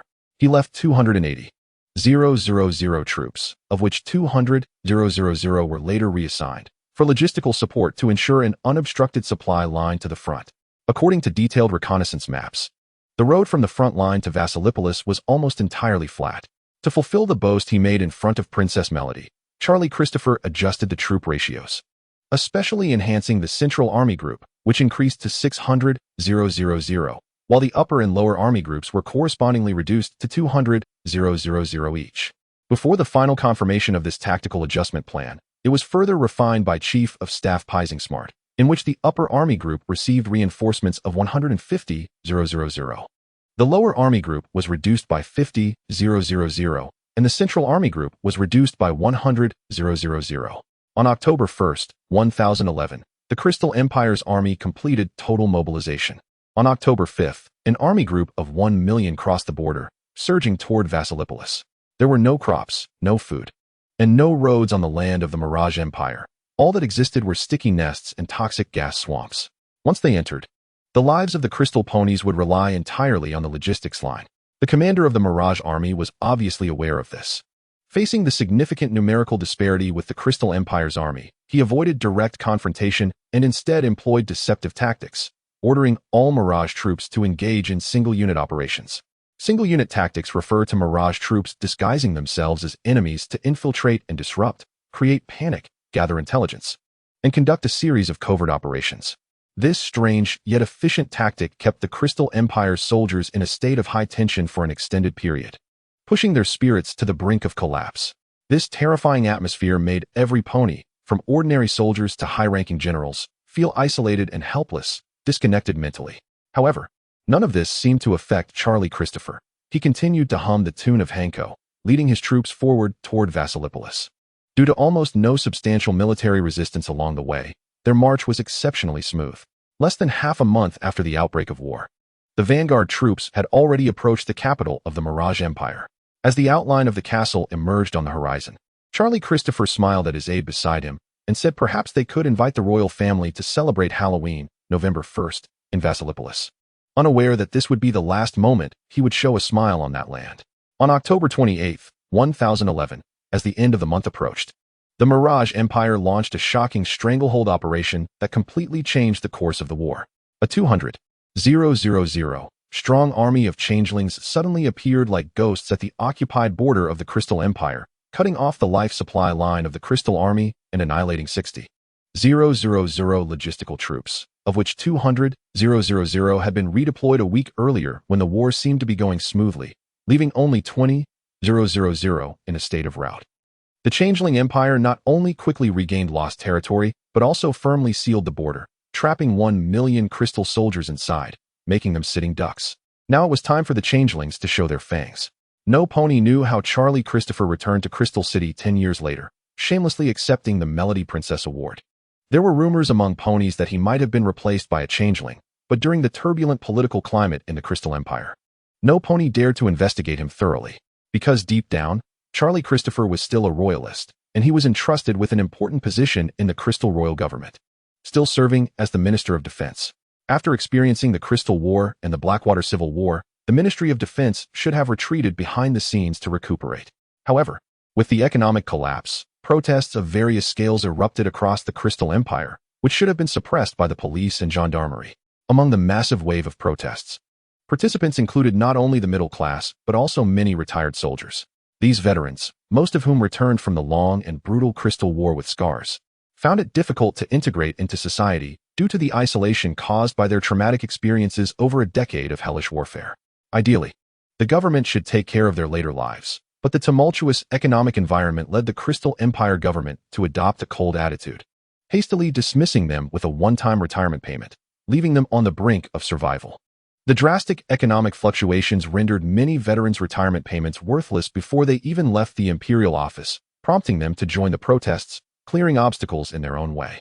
The police and gendarmerie were no match for this group of experienced soldiers, and ultimately, under the arrangement of the Crystal Empire government, the burden fell back on the Ministry of Defense. Ponies might have expected Charlie Christopher to show compassion for these comrades who once fought side by side through life and death, but the reality was harsh. Charlie Christopher took a hard and ruthless approach, striking hard, mercilessly and sharply, leading to a bloody suppression of the protests. Under the iron-fisted actions of the National Defense Army, protesters scattered like startled birds, and this storm-like suppression temporarily silenced the voices of dissent. The beleaguered Crystal Royal Government continued its rule over the ponies with Charlie Christopher's support, but the ropes holding the swaying swing would eventually snap, and the ponies sitting on it would ultimately fall. At 2:05 a.m. on November 12, 1021, with representatives of the defeated Changeling Empire and its vassal states solemnly signing the peace agreement, this devastating world war that swept the continent, involving 9 major races and 12 countries, claiming approximately 24 million lives, finally came to an end. At that moment, the light of peace broke through the long darkness, and the beings on the continent looked at the peace treaty, symbolizing the end of suffering, immersed in overwhelming joy, embracing and weeping, celebrating this hard-won peace. Behind this universal celebration, only the Crystal ponies harbored resentment and anger. After 10 years of hardship, displacement, countless shattered families, and fields littered with bones, they found that they had gained nothing from the peace treaty, stained with the blood of countless soldiers. This peace agreement signed in the Crystal Castle was euphemistically called the Crystal Treaty, but in reality, it was clearly the Canterlot Treaty. Pony Maria, a nation that did not send a single soldier during the First World War and even distanced itself from the suffering of war, actually led the entire Crystal Conference process. On the eve of the war's end, the Canterlot government issued a call to the Changeling Empire, stating that if the Changeling Empire was willing to unconditionally surrender and give up everything it had, Pony Maria would promise to waive all war reparations on behalf of the Allies. International relations experts from the Changeling Empire caught a deeply meaningful message. This was the first time in nearly a decade of war that Pony Maria had voiced its stance as an ally. This action might indicate that if the Changeling Empire refused this peace, Pony Maria would no longer intervene through proxy states, but would directly engage in the battlefield. After all, surrendering voluntarily is a different matter than being forced to surrender by others. After careful consideration, the Changeling leader decided to agree to the Canterlot government's request. The wheels of war cannot simply be stopped at will, but if a giant pony wants to help you stop now, why not let it? Although the Changeling army had made significant progress in capturing cities in various countries, its military strength was gradually stretched thin, caught in a dual dilemma of manpower and resources. The World War was like a merciless meat grinder, brutally tearing apart every Changeling warrior, and even their basic reserves of affection were on the verge of collapse. The Changeling leader did not anticipate that the war would last this long, especially given the stubborn resistance of the Crystal Empire. Even though their million-strong army had been annihilated, the Changeling frontline troops still struggled to advance. The Changeling leader decided to pull back after long wartime experiences. She had accumulated enough knowledge to conquer the entire continent in a second war. Therefore, she decided to temporarily withdraw her troops, conserve strength, and plan for future endeavors. Sending envoys to the capital of the Crystal Empire to sign a peace treaty, As the dust of war settled, the vast majority of beings on land were immersed in the joy of victory. Only the crystal ponies appeared bloodshot and grim. Unlike other countries that had either already fallen or were still struggling, the Crystal Empire was the only nation that had brought the war to the Changeling Empire's homeland. And they paid an immeasurable price for it, with the front line organizing the populace for stubborn resistance. All these efforts and sacrifices ultimately resulted in a peace treaty as light as a feather, thin as a cicada's wing. The Crystal Treaty was a desperate measure taken by the Cantalot government. The shadow of war lingered, and even if they personally entered the battlefield, they might not see the dawn of peace, while the people of various nations continued to suffer in the flames of war. Thus, they chose to first persuade the enemy to surrender, hoping to end this endless conflict peacefully, and the decision not to demand war reparations was indeed out of necessity. The changelings had no economic system, no food, and even the land was reformed. Frankly speaking, even if these lands were ceded to other countries, they could not be utilized. In such circumstances, it was better to use these useless resources as bait for surrender. Regarding the issue of vassal states, after the old government fell and the new government rose, they refused to acknowledge their status as a defeated nation, instead claiming to be victims of the war as well. The Cantalot government could resort to force, but who could blame them for upholding the spirit of harmony? Out of friendship, they could only let it go with a light touch. In the war, the changelings' coldness and ruthlessness were on full display. They were indifferent to the sacrifices of their comrades on the battlefield, but that did not mean the crystal ponies were the same. In Crystal City, a rare drizzle fell. This crystal treaty nearly stripped away all the dignity of the crystal ponies, trampling it on the ground, and all their respect was slaughtered at this moment. The crystal treaty pushed this swaying little boat further toward the dark abyss. On October 1st, 1022, the most loyal hyena of the Crystal Empire, Defense Minister Charlie Christopher, was stabbed to death by his beloved mayor in his villa. A week later, the Crystal Royalist government was also buried with him, overthrown by the revolution. Feudal independence, a millennium of imperial rule, ultimately turned to dust. The newly born Crystal Republic, however, still did not welcome the dawn. There were two major factions in the revolution. One was the Crystal Boer Party, led by Sophia Starlight, and the other was the Crystal Labor Party, led by Pei Xing Si Mate. Both claimed to be the legitimate government of the Crystal Republic. In the future, will they choose to cooperate for the people or engage in a civil war for power? All of this will be a choice of history. As for the fate of the crystal ponies caught in the turmoil, I think it can be summarized by the most popular song of the Crystal Band in 1022. The song is titled Towards Crystal City. Sophia is a fool. Pei Xing is a jerk. The Crystal Republic has changed. Hope is gone. Crystal ponies are bleeding. Ah. Snow is falling in Crystal City. Ah. Workers and peasants. Red. Crimson. Blood red. Slowly. Gradually. The sun is obscured by clouds. Quietly. The Sicilian. White snow mountains. White snow. Every pony can contribute to the great cause. Ah, it won't be long before there will be a new dawn. Boer Party, Boer Party. Iron Horse, 5-year plan. Labor Party. Labor Party. Revision is no big deal. Boer Party, Boer Party. Blood and iron are not afraid. Labor Party, Labor Party. Pei Xing Si Mate is still okay, right? Boer Party, Boer Party. The Boer Party has the power of unity. Labor Party, Labor Party. It cannot be Red Celestia. Boer Party, Boer Party. Establish the Pony People's Committee. The spring of the new Crystal Republic is about to become strong. Chapter 47. Not good. Today, I definitely can't handle the report on the Canterlot branch road that Princess Celestia requested. Twilight Sparkle walked despondently down the alley, sighing and kicking stones. Don't worry. The Great Spike is here to assist you. Spike was leisurely lying on Twilight Sparkle's back, resting on her purple mane, holding a piece of cake in his right claw and tasting it while speaking in a mumbling tone. Yes, yes, how could I forget our hero Spike? If it weren't for him rampaging through the streets today. Twilight Sparkle gritted her teeth, very angry. Maybe I would be enjoying rare reading time in the library right now. Hey, how can this be my fault? That Boer, he is just a bad pony, Spike retorted angrily. How could I possibly collide with a unicorn's food? He is clearly using me to get close to you. You have to believe me. Then let's ignore him. Spike jumped off her back and waved his claw. Come on, let's continue to complete the task Princess Celestia assigned to us. How can this be? Twilight Sparkle frowned. We promised not to question others until we see Boer. Spike slumped his body, his eyes twitching as he looked at Twilight Sparkle, who was unusually persistent in some aspects. And he no longer persuaded her. Fine, after you are completely used by others, you will understand that my words are correct. Hurry up and get on. I don't want to become someone else's waiting object. Twilight Sparkle forced a smile and said to the sulking Spike, Where do you want to go? In the deep alley, Towering buildings stood tall, blocking the direct sunlight, with only sparse light streaming in through narrow gaps, creating mottled shadows. A cold voice came from the shadows. The sound of hooves echoed, and Twilight Sparkle asked in confusion, "Who are you?" In the depths of the shadows, a starlit figure gradually emerged, walking softly and slowly. As the sunlight shone through the gaps, it outlined her gloomy face. The starlit figure pondered, slowly expressing her thoughts. What was it like when I first met him? Extremely disgusted. Really, he openly provoked me in front of the villagers, undermined my authority, and then destroyed my small town. At that moment, I wanted to tear him apart every minute.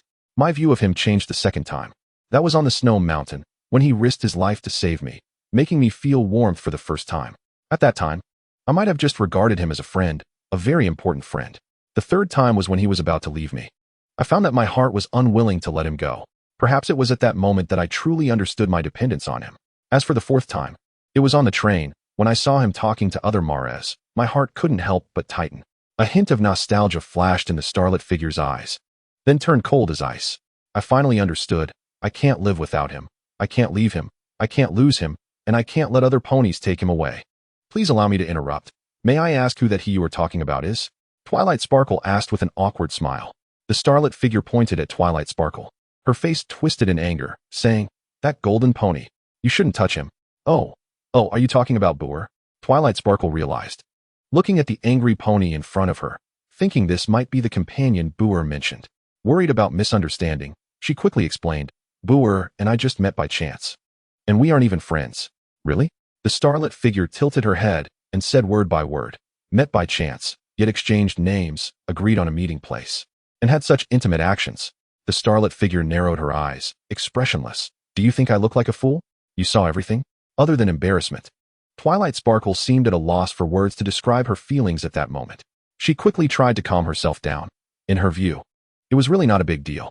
She didn't even understand why Briar would behave like that. So why should she be so nervous? "You misunderstood." Twilight Sparkle eagerly wanted to clarify. "Enough."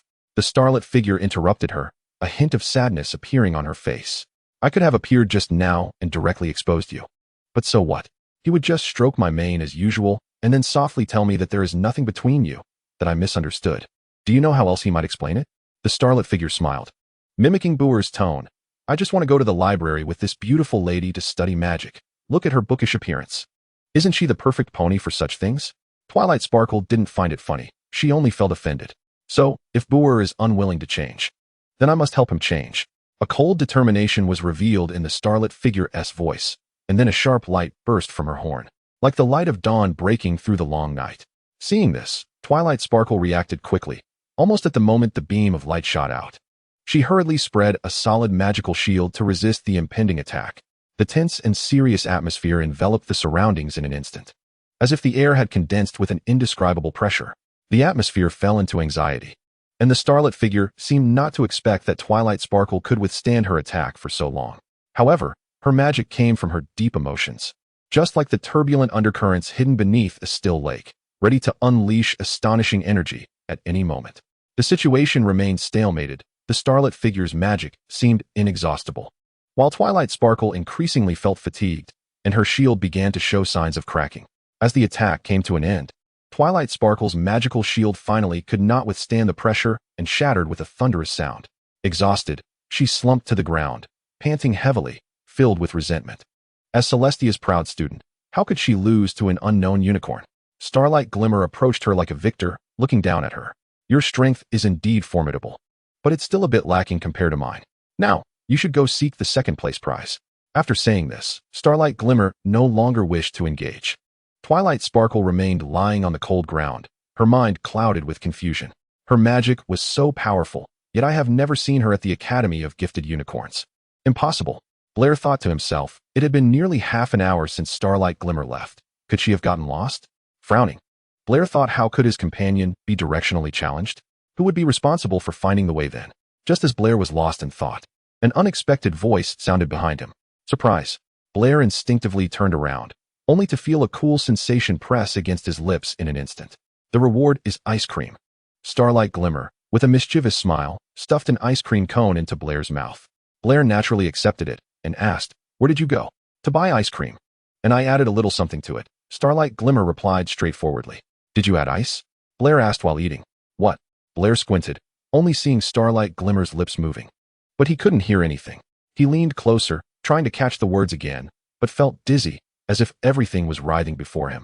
Is the sky flipping? No. It was Blair who had fallen. His eyes were vacant, pupils dilated, and liquid unconsciously spilled from the corner of his mouth. Starlight Glimmer quietly watched all this, a crescent-like smile on her face. If you don't speak, I'll take that as your agreement. She gently propped Blair up, closed her eyes, and rubbed her cheek against his. Great. Finally, there are no other ponies to disturb us. Tonight is destined to be a warm moment. When Starlight Glimmer opened her eyes again, the color like ink spread in her pupils, and she murmured, magical light flickering in her horn. But before that, some measures had to be taken. Alice, who had accidentally rolled to the ground, looked in shock at everything in front of her. Mom. Chapter 48. Rest together. As the first golden ray of morning light gently pierced through the window and fell on the pure white sheets, the tranquility of the bed was already disrupted by a pony's movement. Blair slowly opened his misty eyes, the sudden brightness sharply piercing through the haze. Ugh! A muffled and dull groan escaped from deep within his throat. The unfamiliar ceiling above him, coupled with the splitting headache, weighed heavily on Blair's mood. Alice. Blair heard that familiar and anxious voice. He turned his head and saw Alice's face showing a hint of worry on the bedside table. Wait, bedside table? Bed? Where am I? Who brought me here? Blair used magic to move Alice onto him, lowering his gaze to ask. It's that bad guy? She knocked Mom down with ice cream, then took Mom to the hotel and slept holding her. Alice's limbs flailed as if blown by the wind. Her description was vivid, as if that scene was playing out before them. And then, Blair continued to ask. That's all, Mom. Alice shook her small body, as if trying to express her innocence through her actions. Mom, really no more. I was watching the whole time. She just held you tightly and fell asleep. After that, you woke up. Alice's emotions were stirred, tears welling up in her eyes, her expression resembling that of someone who had suffered great injustice. Alice's expression was so sincere, without a hint of pretense, but Blair did not believe her. He lifted the sheets, and the pure white bed had no trace of blood, and leaning closer, he didn't smell anything either. Blair was somewhat at a loss. Did Starlight Glimmer go to such lengths to knock him out just to come to the hotel for a nap? Confused, Blair got out of bed with Alice, planning to find Starlight Glimmer, the culprit, to clarify things. At the same time, he wondered if he had been too cold towards Starlight Glimmer, leading her to twist her psychology like this. Blair reached the door, pushed it open, and entered the hall. He glanced to the side and saw the culprit, Starlight Glimmer, basking in the sunlight with her back to him, half lying on the table, seemingly fiddling with something. That word doesn't sound pleasant enough. Let me try another. Starlight Glimmer mumbled to herself, wearing glasses, searching through the dictionary, her hooves navigating the letters arranged on the table. Blair approached her quietly from behind, curious. What are you doing? She rearranged the letters, and finally, when everything was placed just right, an ecstatic smile blossomed on her face. She then turned around and joyfully hugged Blair's neck tightly. Great. From now on, she will be called Magic Flicker. Blair was momentarily confused, and then asked, who? Starlight Glimmer let go of him, a shy blush appearing on her face. It's the little filly. What did you do to me yesterday? Blair asked urgently. Starlight Glimmer's shy demeanor made Blair feel somewhat insecure. He suspected that Alice might not fully understand some behaviors of the ponies, and perhaps certain actions were included in the concept of sleeping in the eyes of the young ones. Blair secretly regretted not asking more thoroughly earlier. Yesterday, after you fainted on the street, I had to find a hotel, hoping you could rest well, Starlight Glimmer said, and as she spoke, tears of grievance fell. It must be said that this ability to invert black and white was truly remarkable, from an observer's perspective. It seemed as if Blair had done something terribly wrong to the pony. Thankfully, Alice was there. Otherwise, Blair might have mistakenly accepted the blame in his moment of confusion. Luckily, he hadn't mentioned Alice's conscious actions to Starlight Glimmer earlier. Otherwise, Little Gold Tree might have been silenced by now. Blair did not misunderstand Starlight Glimmer. The filly did have such intentions. As for whether it was successful, that would depend on Blair's subsequent attitude towards her. What happened afterward? What was the process? Blair asked. Dissatisfied. What process? Is there a process for that kind of thing? Starlight Glimmer mumbled. Upon hearing this, Blair couldn't help but breathe a sigh of relief.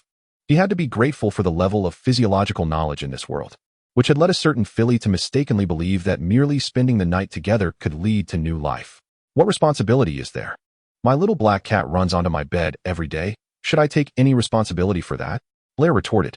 Starlight Glimmer had not expected Blair's reaction to be this way. Shouldn't he be bravely taking on all of this? Or did something go wrong at some step in the process? But the little filly was crying with a mournful face. Blair glanced at the letters that Starlight Glimmer had meticulously arranged on the table, then turned to her and explained, "If it's just sleeping, there won't be any children." Really? Starlight Glimmer tilted her head, completely unaware of this, simply thinking that if there were children, Blair would always be with her, while she had no real understanding of the process of having children. According to common sense, Blair should have been furious. He despises other ponies doing things against his will. However, since waking up, Blair has not felt any angry emotions towards Starlight Glimmer. At most, he was just surprised by her actions. This was a bit abnormal. And Blair seriously asked Starlight Glimmer, "Are you sure you only slept with me and did nothing else?" Starlight Glimmer nodded and worriedly asked, "What's wrong? Do you need to rest?" Blair refused, as not only did he have physical issues, but he also had gaps in his memory. After leaving the Unicorn Press yesterday, who did he meet and what did he do? What Blair did not realize was that behind him, Starlight Glimmer wore a sly smile as she observed his state. Chapter 49, Side Story, Another Beginning. The carriage slowly traveled along the winding mountain road, with the surrounding scenery resembling exquisite paintings that dazzled Blair. He saw lush green mountains, clear streams, and clusters of wildflowers swaying in the wind, releasing bursts of fragrance. The carriage moved slowly along the road, surrounded by dense forests, with sunlight filtering through the treetops, casting mottled shadows. As they went deeper, the air became fresh and moist, mingled with the scents of earth and wildflowers. When the carriage finally came to a stop at the entrance of Ponyville, Blair could hardly believe his eyes. The scene before him resembled a fairy tale. A peaceful and beautiful land unfolded in front of him, surrounded by mountains, with clear waters encircling it, wildflowers like a sea, waterfalls cascading from high mountains with a roar. A group of ponies running freely in the valley, the dust raised by their hooves seemed to bless this land. Blair got off the carriage and took a deep breath. At this moment, he felt all his fatigue dissipate. The journey had been difficult. Blair had crossed scorching deserts, climbed steep mountains, and endured hunger, cold, and attacks from wild beasts. Every nightfall, loneliness and fear followed him closely, but the desire in his heart for Ponyville shone like brilliant stars, illuminating his path forward. Time passed, and Blair's golden mane turned frosty white, but his determination never wavered. Months of persistence and searching finally turned into reality at this moment. He knew that this beautiful land would be the beginning of his new life and the end of his journey. Here, he would find his spiritual home and discover a way to coexist harmoniously with the world. I really don't understand. Is coming to this place really more important than traveling with the great and powerful Trixie? Trixie said, puzzled, resting her hoof on her face. Trixie had a special significance for Blair. After leaving Zadepadowo town, Blair had been all alone, and during his journey, he met Trixie, who was being chased by angry villagers due to a magic performance mishap. Blair saved her. In the harsh winter, as the cold wind howled outside. The cave was dark and warm, with the campfire dispelling the chill, the firelight illuminating their figures, and two lonely souls felt a connection at that moment. Describe the scene in Trixie's hometown dialect. After this, Blair began traveling with Trixie all over Ponyland, completing various performances together. Blair's past life experiences helped Trixie create many interesting magic acts. They became quite popular, and after performances, they could affectionately spend time together. Such a life was simply wonderful. And Blair was intoxicated by it, but deep in his heart, there was one place he could never forget, Ponyville. Blair left his hometown of Zadepadowo town to come here. To this utopia he had longed to live in for 2 lifetimes. Are you really not going to stay with me? Blair asked softly. The great and powerful Trixie would never stop for a moment of comfort. With a hint of pride, Trixie said that her recent performances had been a hit everywhere, giving her the confidence she needed. Trixie smiled at Blair and said, "All right, the great and powerful Trixie will not stop. Let us meet again for a big hug next time. Goodbye." Trixie's figure hurriedly kicked up dust, obscuring her tears as Blair reluctantly bid farewell. For the 2 ponies, parting required great courage. Lingering for a moment would lessen that courage. Perhaps this was the best outcome for them. "Goodbye, Trixie." Blair gently raised his hoof. Holding on for a long time. Your friend really left in a hurry. Ah, a voice came from beside him, startling Blair. "Hello, I'm Pinkie Pie. Are you playing some new game?" Looking at the bouncy pink pony, Blair couldn't help but breathe a sigh of relief. Oh, a divine pony. He extended his hoof and introduced himself. "Hello, I'm Blair, from Zadepadowo town. Nice to meet you. Where is Zadepadowo town?" Pinkie Pie, pulling out a blackboard from somewhere, hung up a map of Ponyland and found the remote Zadepadowo town. "So it's here." Pinkie Pie took out chalk and drew the distance from Zadepadowo town to Ponyville. asking, "Why did you come all the way from such a far place? Did the ponies there chase you away?" No, the ponies in Zadepadowo town are very friendly," Blair explained. For Blair, Zadepadowo town was his hometown, where the ponies treated him like family. Really? But it's okay, because the ponies in Ponyville will be even friendlier. Come on, let me help you meet some new friends. Pinkie Pie bounced ahead to lead the way. Blair steadied himself behind her. All right, I'm coming. Ponyville. Chapter 50, Completely Different Attitudes. Canterlot Library. How much longer do we have to wait? That pony clearly stood you up, Spike said, hanging upside down in a chair while reading a book to alleviate his boredom. Although the events that happened the previous day in that dark alley still left him uneasy. Twilight Sparkle insisted on coming to the library to wait for Blair to clarify things, completely disregarding Starlight Glimmer's warning. "Shoo, we need to keep quiet in the library," Twilight Sparkle told Spike as she set down the book titled The Cute Mark Manifestation, which was already piled high with books about cute marks. She had come up with a detailed plan to help Blair awaken his cute mark without using magic since last night. "I know you want to help that Blair get his cute mark, but don't you think Princess Celestia's task is more urgent?" Spike's first impression of Blair was not great, so he naturally wouldn't defend him. "Spike, that's not something a knowledgeable assistant should say. You know, compensation is compensation, and tasks are tasks. The two cannot be mixed. Since we have already promised Blair, we must fulfill our promise regardless of the reason," Twilight Sparkle said in a nearly wise mentor-like manner, drawing a circle in the air with her hoof to educate Spike. But soon, the librarian exposed her true self. "Please be quiet, miss. Hee, I'm really sorry." Twilight Sparkle softly apologized, her hoof gently covering her mouth, and her eyes showing a hint of awkward yet sincere regret. Seeing Twilight Sparkle's embarrassed expression, Spike chuckled, trying to find humor in the situation. "But we can't just wait here for him forever. My stomach hasn't made friends with some nice, pretty gems for over 12 hours. And while happiness comes quickly, so does gloom." Spike lay on the table, his stomach almost hollow. Twilight Sparkle pondered. The little dragon is in a critical growth period and needs ample nutritional support, and this also counts as Blair's broken promise. If that's the case, let's go eat something first, and then complete Princess Celestia's task. Twilight Sparkle decided to go with the flow. Upon hearing this decision, Spike was extremely excited, raising his claws high and shouting joyfully, "Great!" This sudden commotion immediately drew the unhappy and angry gazes of a dozen nearby little ponies. "Shoo. Oh, sorry." After apologizing, Twilight Sparkle awkwardly took Spike and left the library. Once outside, Spike eagerly embraced the sunlight, then turned to Twilight Sparkle and said, "I probably won't come back to this library for weeks." "It's not that dramatic, Spike. We just spent the night inside." Twilight Sparkle rolled her eyes. "An unforgettable night," Spike corrected seriously. Spike raised an eyebrow. "Of course, I'll wait for you in 10 minutes at the Royal Restaurant. With my dearest Gem." "Da-da-da-do." Spike hummed a cheerful tune, strolling leisurely. In that casual moment, Spike seemed to collide with some invisible obstacle. Instinctively patting his head with his claws, feeling a mix of confusion and apology, and softly asked, "Sorry, are you okay?"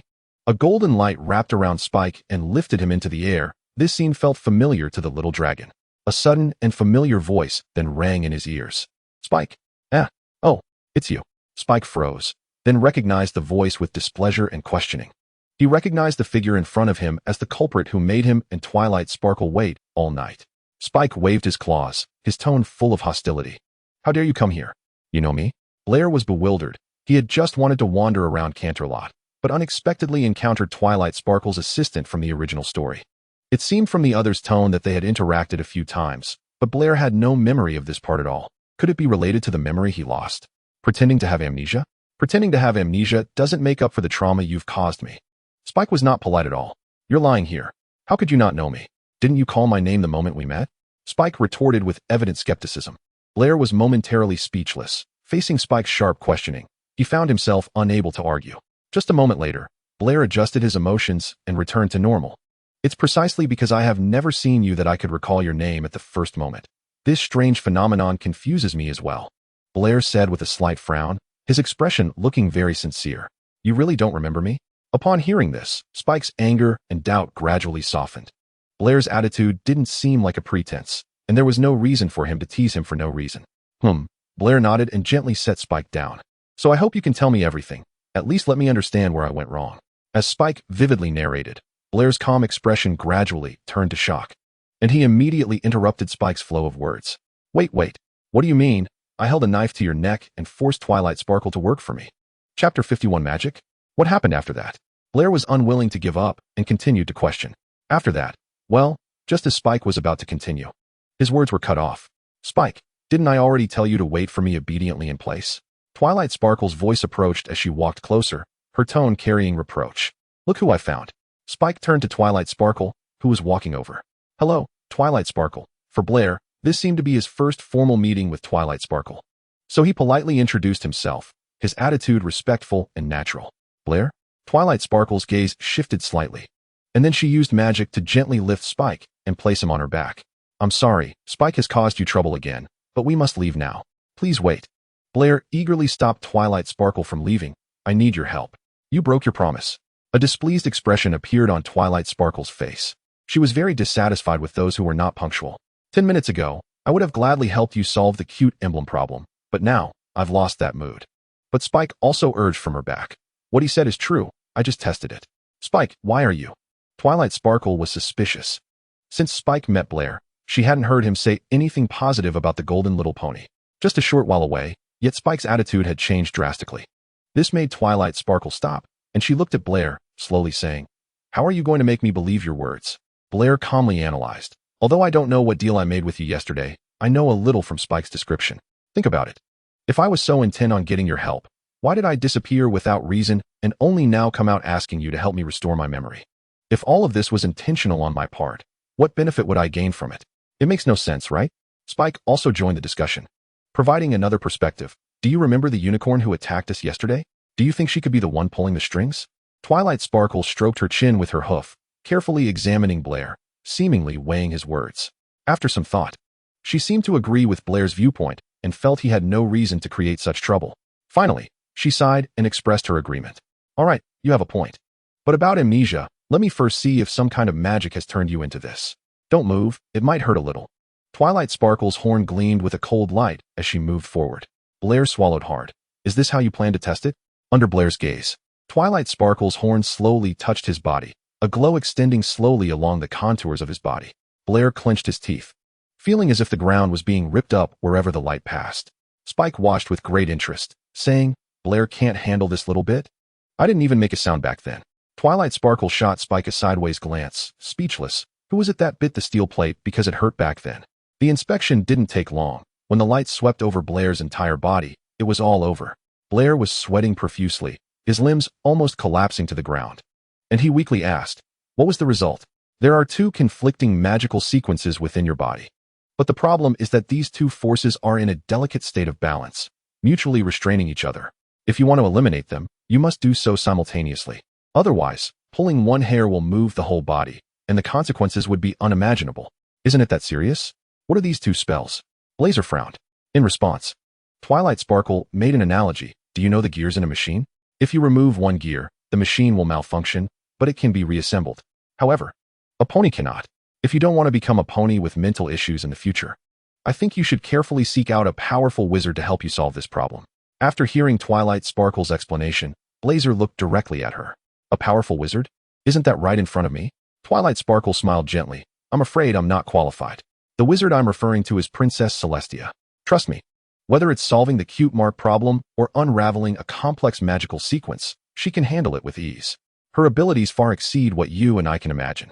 Blazer believed this wholeheartedly because he trusted that Princess Celestia would solve the trouble itself.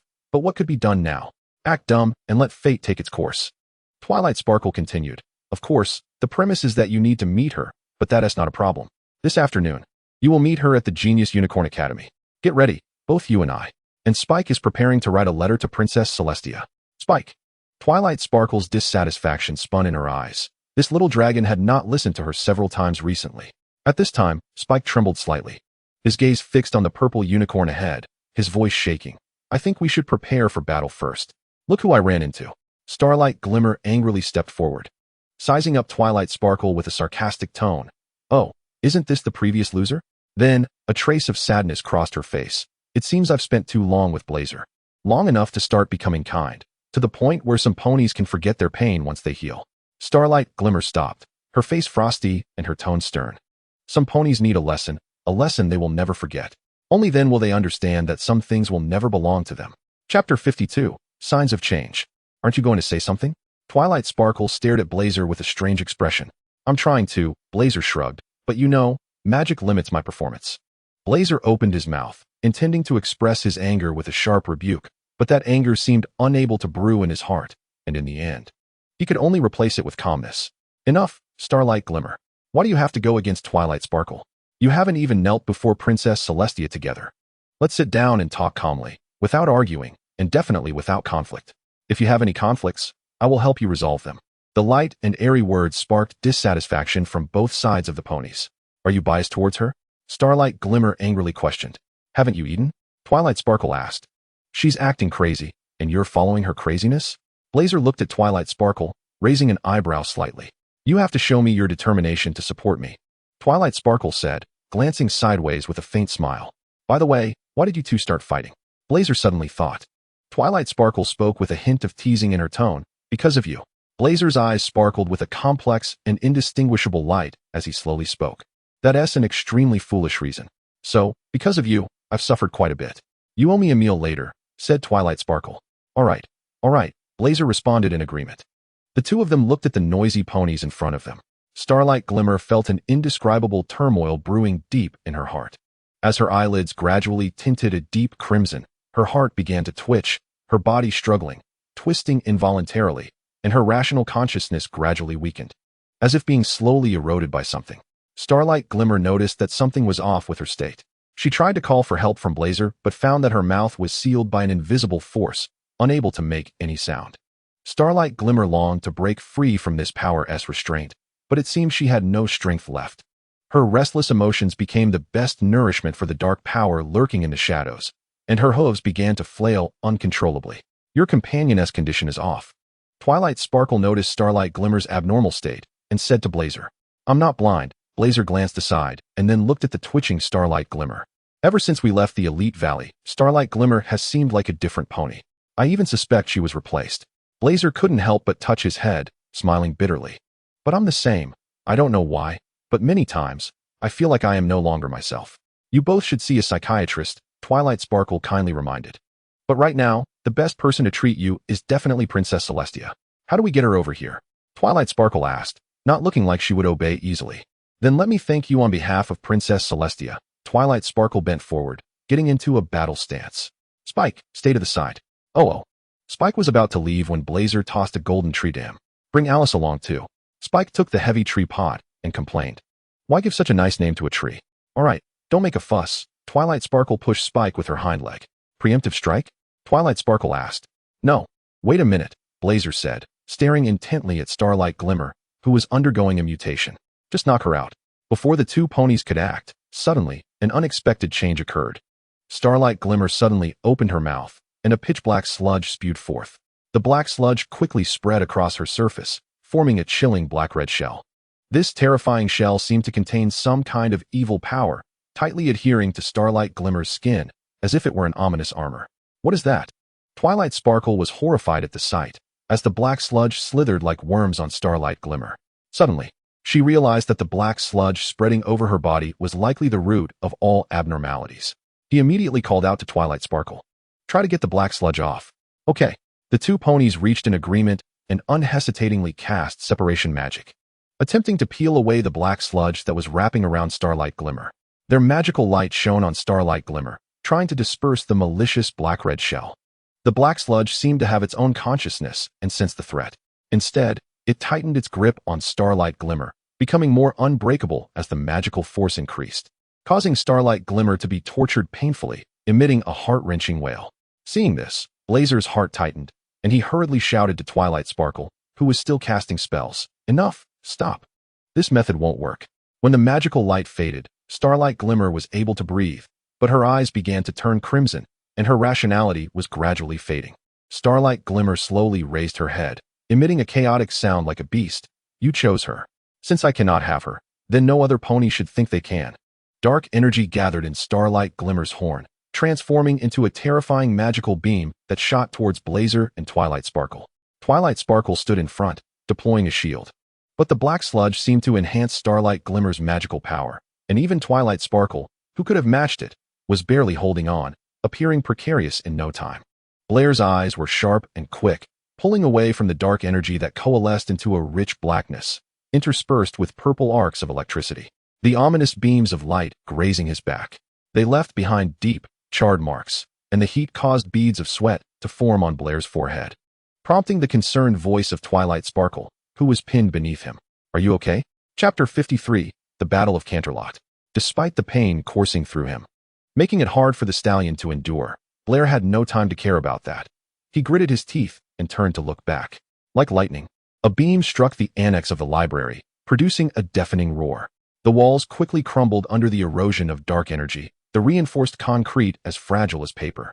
The massive structure collapsed within seconds, raising a cloud of dust as if a mountain had turned to flat ground in the blink of an eye. Twilight Sparkle couldn't help but be grateful that the annex had only been completed a few days earlier and had not yet been put into official use. However, this sudden disaster plunged all the surrounding ponies into unprecedented panic. Screams cut through the once peaceful air, unsettling the ponies. They fled in terror. "Can your magic send all the ponies away?" Blair cautiously asked. "How could it? This is the core area of Canterlot. Do you think there are only a few ponies here?" Twilight Sparkle shook her head, indicating her helplessness. "Then we can't just stand by and do nothing," Blair said, standing up and helping Twilight to her hoofs. "We're no match for her directly," Twilight Sparkle said worriedly, feeling completely powerless to stop her. "If we don't give up, there will always be a way. Staying put is just waiting to die." Blair didn't know what fear was when he had faced Starlight Glimmer alone in Ponyville. He had not been defeated. No matter how the battlefield changed, the scales of victory would ultimately tip in his favor. With determination in his heart, he stepped forward, closing the distance between him and Starlight Glimmer. When they were just a few meters apart, Blair advanced, sidestepping as a black-purple bolt of lightning brushed past him. Just as Starlight Glimmer was changing her attack, Blair concentrated his magic into a powerful burst and released it right in front of him. There was a huge explosion, and Starlight Glimmer was sent flying dozens of hooves away. Blair took this opportunity to catch his breath, thinking that this powerful move would hinder her, but to his surprise, Starlight Glimmer stood up calmly, indifference evident in her eyes. Blair returned her gaze with sharp eyes, and the air around them felt tense. Starlight Glimmer's horn first emitted a faint purple glow, then flames swirled around her, gradually forming multiple fireballs. With a gentle stomp of her hoof, she sent them hurtling toward Blair, accompanied by a wave of heat. In the face of this fierce assault, Blair remained remarkably calm. A dazzling golden light shone from his horn, and almost in the blink of an eye, a solid wall of earth seemed to rise from the ground, firmly blocking his path. The fireballs collided with the earth wall like enraged beasts, causing explosions that sent fire and debris flying, while the wall crumbled under the intense impact. Seeing her attack blocked, Starlight Glimmer curled her lips into a mocking smile, her form suddenly becoming an illusion, appearing at Blair's left side in an instant. Her horn transformed into a blazing sword of fire, slashing toward Blair with unstoppable flames. Blair's reaction was surprisingly swift. He was enveloped in a layer of glistening thin ice, using its slickness to deftly evade Starlight Glimmer's fiery attack. At the same time, a chilling cold shot from his horn, attempting to freeze Starlight Glimmer's movements. However, she was well prepared. Almost the moment the cold air touched her, she formed a fiery shield around herself, like a wall of flames, blocking the encroaching cold.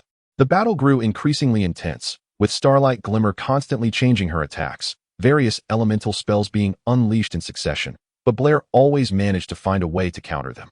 The two unicorns exchanged blows in the central square, magic weaving between them, the clash of energy painting a breathtaking scene in the air, accompanied by deafening roars, and the smell of charred remnants filled the surroundings. This magical duel left the surrounding citizens stunned, and even Twilight Sparkle was shocked. The theory-laden mare lacked practical experience. Having been sheltered in the greenhouse, she had never witnessed such a life-and-death duel where every move was lethal. The confrontation continued, and Blair gradually fell into a disadvantage. He could not sustain a long battle, his magical reserves running low. Starlight Glimmer struck first, a flame erupting from her horn, transforming into a fire dragon that charged at Blair. He barely had time to react, getting ensnared by the red dragon, the intense heat searing him painfully, and he cried out in agony, while Starlight Glimmer reveled in his suffering. Just at that critical moment, a purple beam of light struck Starlight Glimmer back like divine punishment. It was Twilight Sparkle who stepped in, joining the fray and successfully rescuing Blair from peril. After being saved, Blair collapsed to the ground, utterly exhausted. Twilight Sparkle's joy was short-lived as a surge of destructive black-purple energy suddenly erupted from the billowing dust. Pouncing on her like a beast, and sending her crashing back several meters. From the thickening smoke and dust, Starlight Glimmer emerged with a noble and aloof demeanor. Her face filled with disdain, her haughty attitude returning to focus on Blair, her lips curling into a cruel smile. Her horn gathered that chilling dark power once again. And this time, she vowed to erase the golden pony from the world forever. At this moment, Blair was utterly drained, facing the approaching breath of death. His mind blank and powerless to resist, he could only watch helplessly as the force that would end everything closed in on him.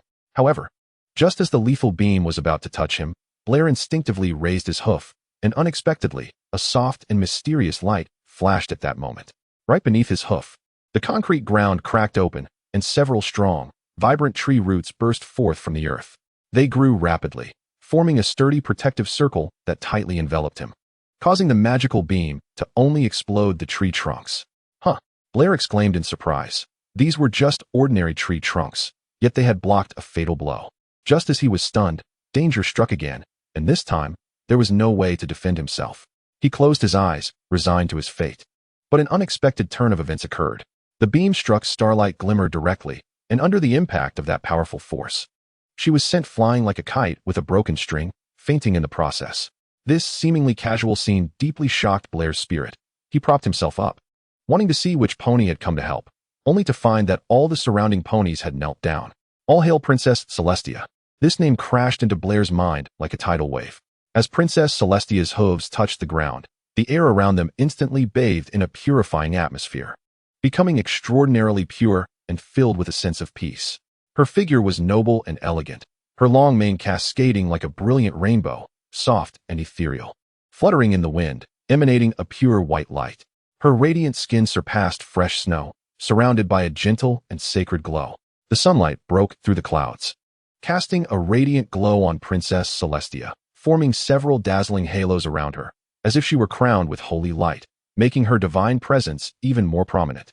As her gentle hooves lifted, a healing light emanated from beneath her, gently flowing outward, and those little ponies injured in battle instantly felt their wounds ease, as if all pain and fear were dispelled by this light, until her gaze fell upon Blair.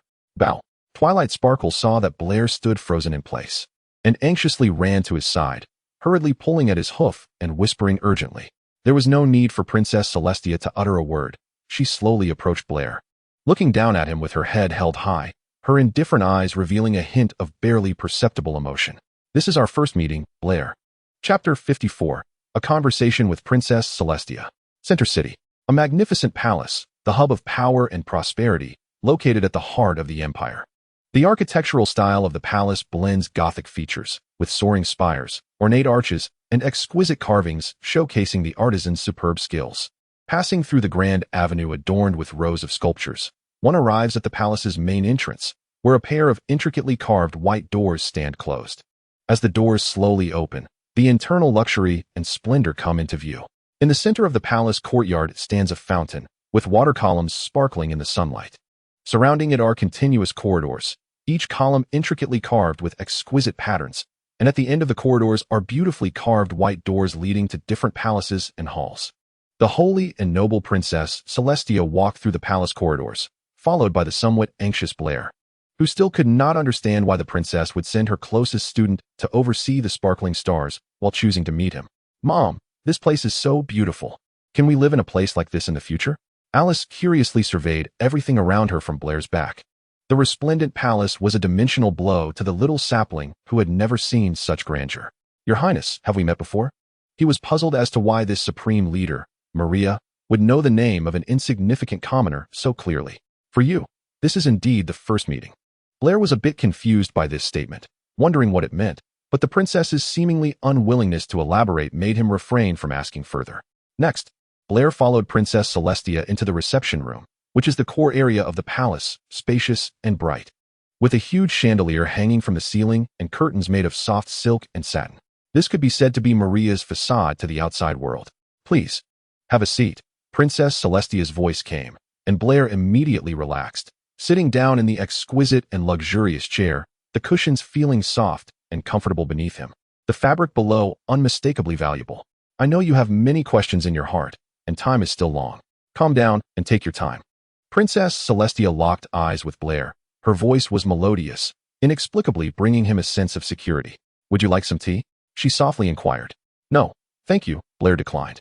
From her appearance until now, it seemed Princess Celestia had already known of his existence.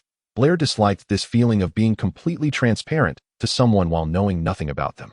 She indeed took a gentle sip of tea, her gaze clear and open, directly meeting Blair's eyes. "Long ago, in an era before the sun and moon were even brought into order, we met. We traveled together, adventured together, explored together. We were friends, very good friends, until later." Princess Celestia's voice gradually lowered. Her gaze turned to the outside, seemingly captivated by the boundless scenery beyond. Was the ending of the story a happy one? Blair, regarding his past self or perhaps his future self, was not surprised by the idea of traversing time, but he disliked riddles, so he asked directly. Princess Celestia smiled, a light laugh escaping her lips as she stood up and slowly walked to Blair, a charming expression on her face. "The current Maria, the order of today. The princess before you, and the only Blair in her world. So, may I ask, who do you think won?" Blair looked at Princess Celestia, who appeared to be in complete control, feeling a sudden pressure in his heart. The other party knew him well, but had not taken any action. This meant that Princess Celestia was entirely indifferent to what Blair had done in the past, or what he would do now and in the future. And this absolute disregard was far more chilling than taking action. Blair remained silent, while Princess Celestia remained composed, lightly waving her magic to gracefully present a cup of tea that emitted a faint fragrance to him. "Would you like some tea, grapefruit flavor?" "Thank you," Blair politely replied as he accepted the tea, unable to help but marvel at how deeply Princess Celestia understood him, even knowing his preferred flavors so clearly, making him feel completely exposed, as if his insides were laid bare before her. A hint of melancholy crept onto Blair's cheeks as he gazed into the tea, as if seeing his reflection within it, that sense of despondency seemingly flowing away with the tea. But soon, a wave of sweetness rushed in, the sweet taste of grapefruit tea diluting all bitterness. He would not give up. Life was not a game, neither now nor in the future. Change could happen in the next moment. "I'm very glad to see you perk up," Princess Celestia remarked, having been observing Blair, as if everything was under her control. Every step Blair took seemed to be within her expectations, and even if he were to jump off the balcony of the reception room in the next moment, she would show no surprise. The near-eternal life granted to this unicorn was not merely about the daily rise and fall of the sun and moon. "Thank you." This was a heartfelt expression from Blair. No matter what, he had to express his gratitude to the esteemed princess, whether for alleviating his worries or for sparing his life. But it seemed he had spoken too soon. Just after he finished speaking, Princess Celestia magically produced an object resembling a brush. But it appeared to be made of some kind of animal's feathers. "What is this?" Blair asked curiously. "Who is it for?" Just as Blair's words fell, before he could take a sip of tea, he suddenly felt his hind leg lifted by magic, and then his whole body seemed to flip over. His limbs gently splayed outward. Hey, he involuntarily exclaimed in surprise. Even in this upside-down perspective, Blair could still catch that hint of amusement in Princess Celestia's eyes. He paused for a moment, and then softly said, "Should I not have asked that question?" This unspoken scene seemed to require no further explanation. Yet Princess Celestia still clarified Blair's confusion. According to the ancient rules of royal duels, the loser must accept the punishment set by the winner. Considering that in the past, you, Blair, evaded the punishment you deserved, this punishment naturally fell upon you. Why haven't I seen this rule in the books? When was it established? 3 minutes ago. Chapter 55, The Distant Past. Although the strange thing was laughter, anyone could hear the chilling sorrow in the sound, as if a little pony was enduring merciless torment. How could such a thing be tolerated? This is the residence of the incredibly noble Princess Celestia. How could such persecution of a little pony be allowed to happen? The guard followed the sound and finally arrived at the source in front of the reception room. Standing at the door, he hesitated for a moment, but ultimately made up his mind and quietly pushed the door open. What happened? Princess Celestia set down the book in front of her, her gentle gaze falling on the intruding guard. There was not a trace of blame in her tone, only deep concern and inquiry. The guard quickly knelt down, filled with unease and respect. "Your Highness, I just heard some unusual noises outside and was worried there was an emergency, so I hurried in to check." "I haven't noticed anything unusual." Princess Celestia shook her head, her tone calm. Only when she gently nodded did he slowly back away and close the door. After the guard left, Princess Celestia continued to elegantly savor her tea, while Blair slowly descended from the ceiling. The political topic had ended. "Do not let me satisfy your curiosity any further. Mom, are you okay?" Alice looked worriedly at Blair, who lay on the ground with dim eyes. Blair understood. With trembling legs, he struggled to support himself and slowly stood up with the help of a chair. From his movements, it was evident how much torment he had previously endured. However, the conversation had come to the main point. Blair took a deep breath, trying to cast aside the momentary unease and confusion in his heart, and began to voice his unresolved doubts. Why did Starlight Glimmer become like that? Completely irrational. Like a beast. Long ago, when order had not yet become so steep, and the little ponies still maintained their innocence. The world was as perfect as imagined in your and my hearts, without conflict, without suspicion, and without senseless slaughter. However, everything beautiful vanished in an instant with the arrival of Turgabe. That monster brought a threat far beyond any ferocious beast we encountered on our journey. Its terror lay not in destruction and chaos, but in its unabashed spread. No living being knows its origin, but it brought something extremely horrifying: the 7 emotions and 6 desires. It filled the hearts of the little ponies with unpredictable changes, and its existence plunged the newly established Ponyland into fragmentation. War, plunder, slaughter, bloodshed. Atrocities, words that should not exist or appear, crashed into the minds of every living being like a flood. The entire continent, even the whole world, suddenly saw wars between nations and thefts among individuals becoming increasingly intense. It seemed that every creature had lost themselves for that piece of land, that morsel of food, enacting one unmanageable tragedy after another. After listening, Blair fell silent, countless thoughts flashing through his mind, waves rising in his heart. The cause of Ponyland's current situation was unexpectedly the emergence of Turgabe. With a complex mood, Blair posed the question, "So, how did you calm this catastrophe afterward?" Princess Celestia gave Blair a meaningful glance, as if 1,000 years of time flickered in her pupils, and then calmly continued to narrate. "Time flies. It has been too long, and I had no deep connection with her. Her name has long faded from my memory." Princess Celestia slowly pondered, her voice carrying a hint of regret, then gently sipped her tea as if that sip could dilute the traces of time. "I see." Blair sat down in disappointment, deep in thought.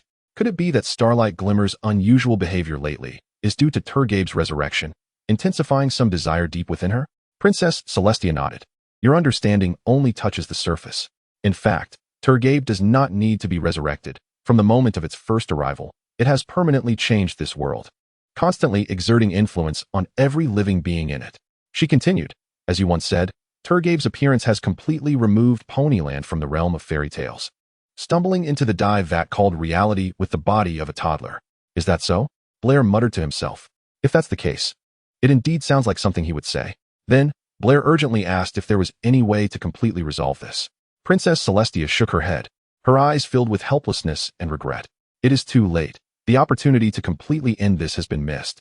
But if we can find a way to control the magic released by Turgabe, we can at least prevent the tragedy your companions experienced today from happening again." "Then how should Starlight Glimmer be treated? And how can we control the magic released by Turgabe?" Blair pressed on eagerly. "Your companion has not suffered too much harm. She is merely temporarily disturbed in her mind by Turgabe's magic. If we can find a way to extract the residual magic of Turgabe from her body, she can return to normal." Princess Celestia's words carried a soothing tone. Blair felt a slight headache. He was also seeking methods to absorb magic. Once Lampai finds it, Starlight Glimmer's side could probably start the burial. Considering the urgency of time, Blair's thoughts inevitably turned to the Groga magic bell located on Eternal Horseshoe Mountain in the original text. Initially, he had not thought much about it, as those villainous characters had gone through great hardships to obtain it in the later parts of the original text.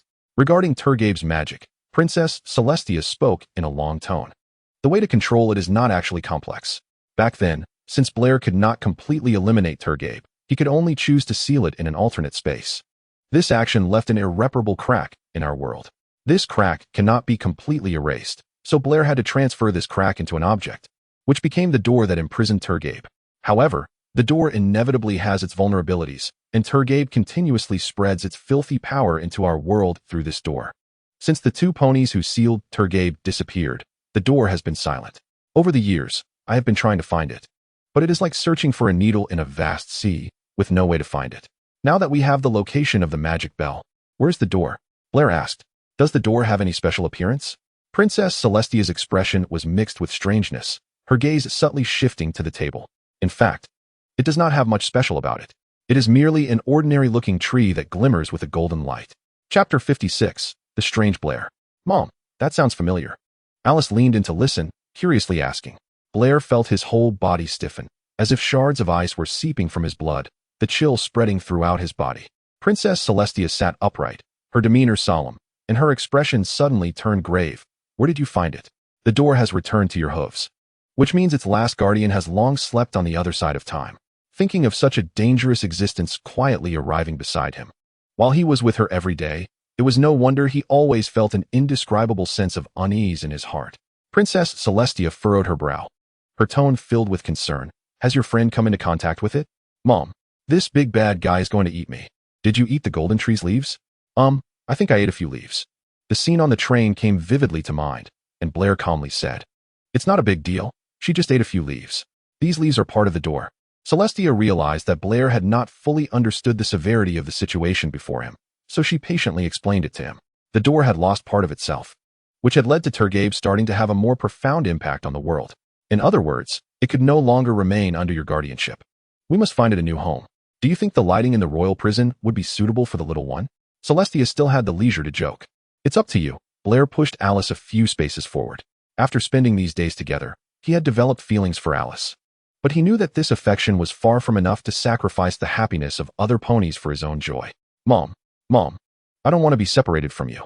Alice cried, her branches tightly wrapping around Blair's hooves as if she were clinging to her last support, refusing to let go. She doesn't want to part with you? Alice's actions caught Celestia's eye, causing her to smile faintly. Is there another solution? Blair's heartstrings were slightly touched. Alice had always called him Mom.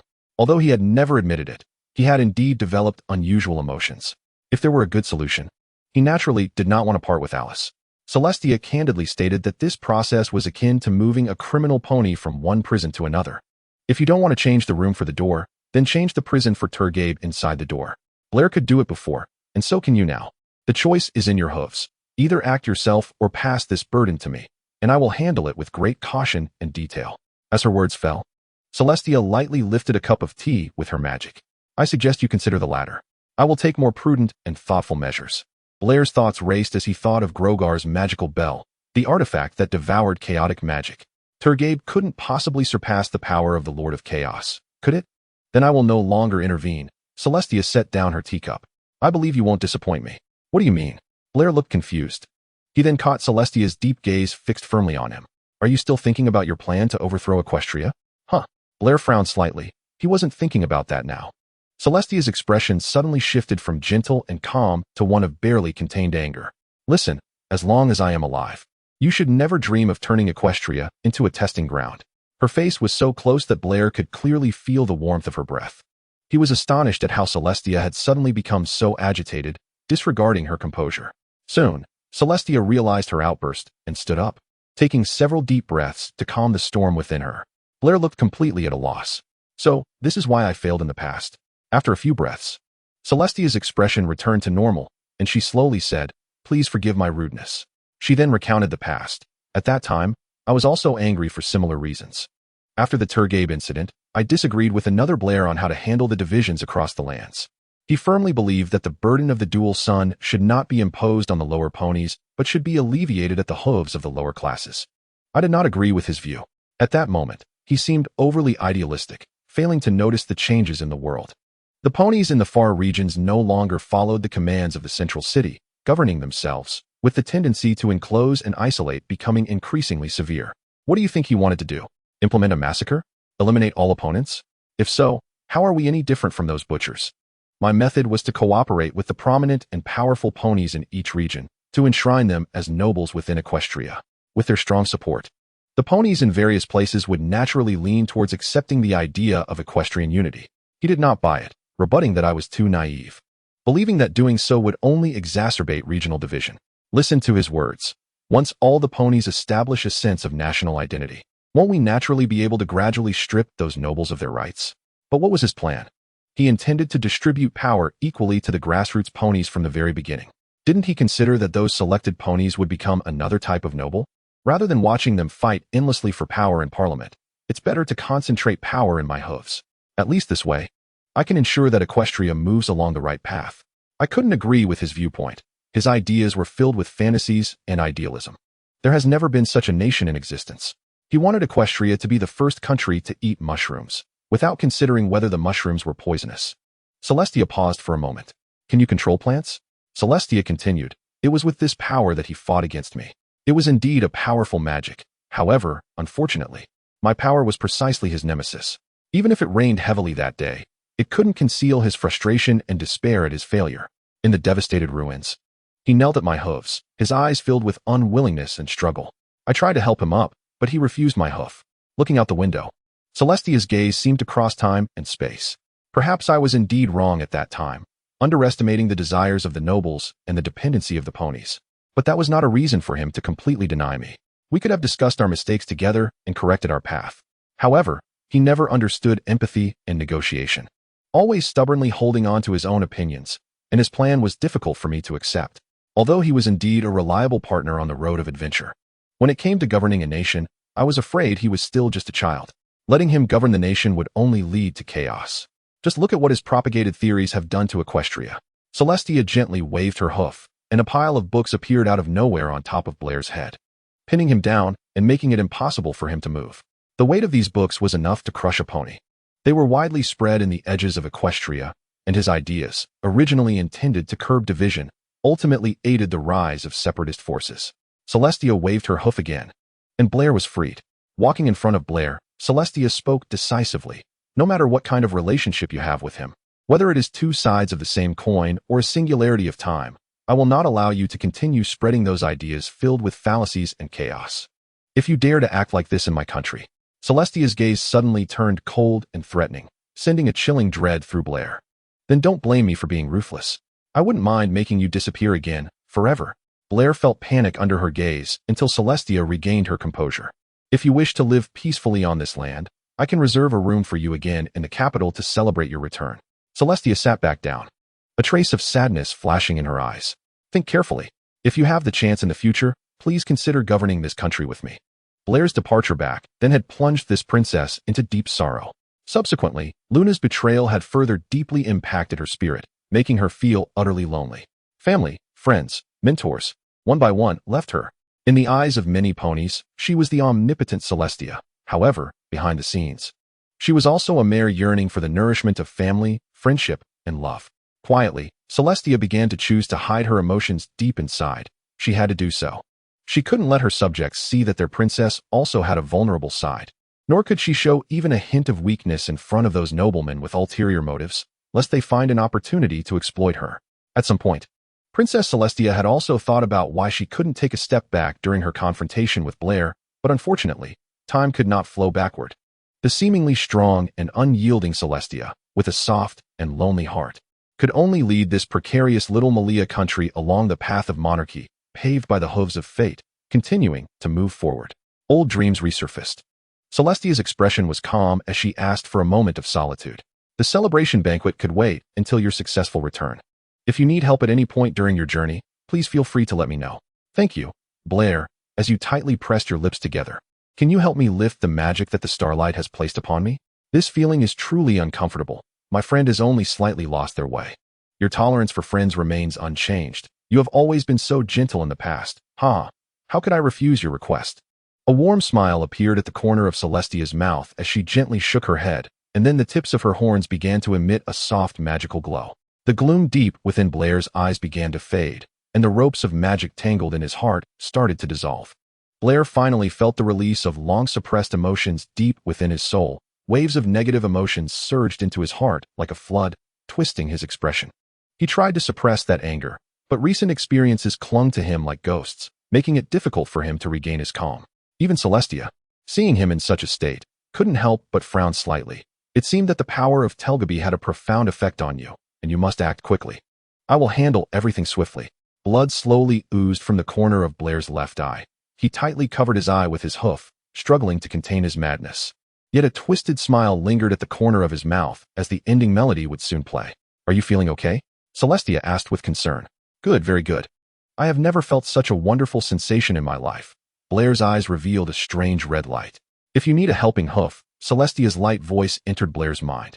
My student Twilight Sparkle is a rather talented magician, but she clearly needs more training. Perhaps you could impart some experience to her, just as you once guided me in the past. Helping each other, growing together. Blair shook his head in refusal. No.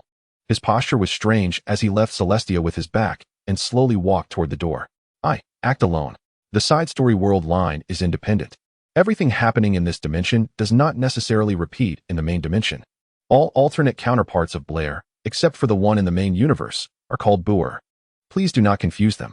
Unless specifically noted, it is an independent line. The side story has nothing to do with the main text. Feel free to skip to the main line. The surrounding space began to twist. Blair felt as if he was being pulled by an invisible force. And the scenes around him began to spin wildly, like an old movie being fast-forwarded, until it suddenly came to a halt. When Blair stepped out of the twisted time gap, he was welcomed by a vast and tranquil courtyard, surrounded by exquisite arched corridors, with colorful cobblestones laid on the ground, resembling a vivid painting spread beneath his feet. At the heart of the courtyard was a finely crafted fountain, its water columns sparkling in the warm sunlight like dancing musical notes, surrounded by various flowers and shrubs that swayed gently in the breeze, releasing a refreshing floral fragrance. Where's this? Blair couldn't help but wonder. Having rushed from the future to the past, he had a mission. Blair sheathed his dagger and strolled leisurely as if at home, admiring the scenery around him. It resembled a noble's courtyard, grandly decorated, but still lacking a certain feeling. Tata-tata-tata-tata. The sound of hooves approached from a distance, and Blair's vigilance kicked in as he quickly hid behind a corridor pillar, waiting for the right moment to act.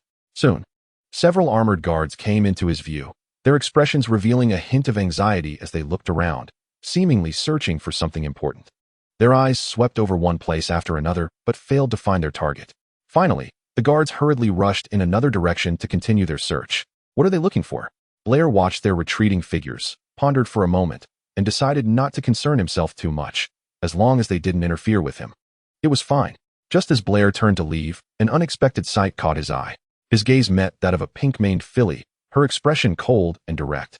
And the air between them froze in an instant, as if the surrounding world had fallen silent. Blair felt a bit uneasy. He slowly lowered the hoof that was suspended in the air, trying to break the sudden silence. Hello? The filly regarded his black cloak and strange behavior with suspicion, frowning as she asked, "Thief?" Seeing that his appearance had caused a misunderstanding, Blair hurried to explain, No. He waved his hoof, eager to clarify. "I'm here to clean. Someone needs to maintain the hygiene of this manor." Cleaning? The filly clearly didn't believe Blair's excuse given his appearance. "What right do you have to say that to me?" Blair pointed at the filly, who was wrapped up even more tightly than he was. "You look just like this too." The filly chuckled lightly. "Well then, I'll go get the guards and see who they will catch." "Please don't do that." Now Blair was truly at a loss. If the guards came, not to mention his identity being exposed, his mission would definitely be ruined. "Give me a reason, or I'll have you sent to jail." The filly's eyes sparkled with amusement. Blair thought for a moment, but couldn't find a legitimate reason for being there. He pulled out a piece of candy from his belongings and offered it to her. "Want some?" "What is this?" The filly leaned closer, cautiously sniffing it with her nose. Seeing her cautious expression, Blair couldn't help but chuckle. "It's not poisonous, just magical candy." The filly remained half skeptical. To prove the candy's safety, Blair decided to take a piece himself. His nonchalant demeanor seemed to say to her, "Look, everything is fine." He then offered the candy, which glimmered with a faint magical light, to the filly again. Witnessing Blair consume the candy without harm, the filly carefully took it and ate it. However, the moment the candy melted in her mouth, delicious. It had a fruity flavor, but wasn't quite fruit. A novel sensation filled the filly's mouth. Hee. Blair watched with amusement. This candy was not just ordinary industrial candy, but a magical treat specifically supplied to royalty in his time. A significant upgrade for the commoners of this era. "Do you have more?" The filly quickly bit down on the candy and reached out her hoof toward Blair. Blair corrected her, "That's not how you eat it. You have to lick it with your tongue." He took out another piece for the filly, and this time she slowly licked it as he instructed, revealing a happy smile. "My name is Briar." Blair quickly took the opportunity to close the distance. The candy was gone, and if the other party turned hostile, he would be in trouble. "My name is Celestia. The magical candy is sticky." The filly's voice was muffled. "Celestia? What a strange name." Blair pronounced it, and the filly showed no intention of rebutting. "Briar, how did you get in here?" Saya asked in confusion. "This area is guarded outside, so it's impossible for a stranger pony to sneak in, yet Briar managed to do just that." It's a long story, and Briar didn't want to explain much. He asked Saya, "Do you know if there's a place to settle down here? Aren't you going out?" Saya squinted, not understanding Briar's thinking. "I'm all alone outside, and if I go out, I might starve on the streets," Briar mumbled. "Oh, you're so pitiful," Saya said sympathetically, initially planning to send Briar out, but now she felt a bit reluctant. How about you stay with me for a few days, and I'll help you find a place to settle down outside? Really? Boer was surprised that Saya was so kind. Indeed, in this untainted age, the ponies were all simple and honest. Of course, Saya nodded. Temporarily taking in a small pony was something she could manage. Go check over there. A shout from the guards echoed from afar, and Boer quickly ducked down, only to find Saya mimicking his movement. When the guard's footsteps faded away, Boer couldn't help but ask, "Why are you so scared?" Saya said mysteriously, "It's a secret." Then, Saya led Boer through the vast palace, swiftly moving through the intricate corridors, like two agile fish freely swimming in water. Just as Boer began to feel dizzy and almost lost his direction, they finally reached their destination, a deeply hidden room. The room's decor was plain, but it contained many books. Boer picked one up and found it was just a collection of stories, losing interest immediately. He turned to ask, "Do you still read fairy tales?" "Yes," Saya replied, uncovering a black cloth to reveal an enviable figure, displaying a charming smile. "Can you tell stories?" "Of course," Boer said, not wanting to hold back. He used to write stories. Saya sat by the edge of the bed. "Great, then tell me a story. Otherwise, it would be too boring." "No problem." Boer slowly opened his mouth and began to recount those classic stories. The rich content quickly captivated Saya, and while telling the stories, Boer didn't forget to interact with her, deepening the emotional connection between them unconsciously. As time passed, the surrounding world seemed to stand still, but the two little ponies were completely immersed in this enjoyable time, unaware of the passing time. When another story came to an end, Boer felt a bit dry in his throat. He slightly shook his hooves, signaling that tonight's stories would stop here and continue tomorrow. Although Saya still felt unsatisfied, she noticed Boer was showing signs of fatigue, and she displayed understanding and sympathy, while a small desire arose in her heart. "Can I have another piece of candy?" Saya asked, as the sweet taste of the candy lingered in her memory, almost perfectly matching her taste buds. "None left," Boer admitted, thinking that he and Saya had probably developed some friendship by now, and she wouldn't chase him away over a lack of candy. She thought to herself, Boer must be playing tricks. Maybe he wants to hide the candy and enjoy it alone. Saya felt a bit angry. She had helped Boer a lot. If it weren't for her, if other ponies found out about his trespassing into the palace, he would have definitely ended up in jail. Being so kind. Yet he was so stingy. Saya leaped onto the bed and lunged at Boer. "I bet you still have some." As she spoke, she started to search Boer. "No, don't get so close." Boer was caught off guard and didn't expect Saya to pounce on him directly. He tried to push her away, but his hoof slipped, and they ended up rolling together on the ground. The filly's youthful body, with a long neck extending to her shoulders, had smooth and elegant lines. Her chest was full and upright, rising and falling like hills, exuding endless temptation with every breath. Her waist was slender and soft, swaying like a willow branch, outlining a charming curve. Her rounded and elastic hips formed a perfect proportion with her long legs, and her skin was as delicate as the finest silk, smooth and soft. The alluring body, the faint fragrance, and the continuous groping gradually made the situation a bit out of control. "You really do have some." Saya felt the dagger and tried to pull it out, but her foot slipped, giving Boer the chance to stand up. Saya, unwilling, pouted and approached Boer with dissatisfaction. "Give it to me." Boer's face turned red as he hurriedly retreated to the corner, waving his hooves to create distance. "Wait, let me explain. There's nothing to say." Saya was about to make another push to get the candy when she noticed that the hourglass on the table beside Boer looked a bit familiar. It was just like the alarm clock she had set. "Oh no, oh no," Saya panicked, shouting as she hurriedly dashed out of the room, leaving a bewildered Boer behind. Did I just get saved? After Saya left, Boer felt a bit bored in the room, seeing that Saya hadn't returned for a while. He simply lay down on the bed and fell asleep. As the sun gradually set, the moon quietly rose, and the silver moonlight spread like delicate satin across the palace's corridors. Saya walked down this corridor gently illuminated by moonlight, muttering unhappily, "Seriously, it's just an hour late. Why does the training have to be extended for so long? It's all Boer's fault." She walked while complaining softly, her emotions mixed with both blame and a hint of uncontrollable resentment. "He told such captivating stories, but wouldn't even share his candy with me. I was so nice to him." Her voice was low, revealing a mix of disappointment and unwillingness. Under the moonlight, Saya looked like a child who misunderstood a friend, feeling a bit aggrieved, but unable to completely let go of her fondness for Boer. No way. Pushing open the door, it was pitch black inside, but she could vaguely hear snoring sounds. Saya raised her eyelids slightly. "I'm suffering while you're sleeping. If you won't give me candy, I'll just take it myself." Saya quietly slipped into the room and closed the door behind her. As night fell, the moonlight spilled into the tranquil forest, and in this peaceful night, the life in the forest began its nocturnal activities. In a thicket, a butterfly was gently probing into a night-blooming flower with its slender proboscis, sipping the sweet nectar. Not far away, a group of ants busily traversed around a plant exuding honeydew, using their tiny mandibles to delicately lick the nectar. On the trunk of an old tree, a cicada was slowly sucking the tree's sap, its body swaying gently in the night breeze, making faint sounds. High in the treetops, a hummingbird extended its long beak, deftly sipping nectar from a flower. On this night, the animals in the forest were enjoying the sweet nectar provided by nature in their own ways. As dawn broke, with the first rays of light gently falling, Saya stepped out of Boer's room with a cheerful mood, satisfied. Chapter 57. The Awakening Stars Sparkle. Boer staggered down the street, feeling tortured by the chaos, noise, and disturbance around him.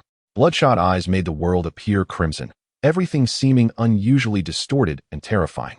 Boer's strange behavior attracted the attention of many ponies. Some approached to ask if he needed help, but he rudely pushed them away.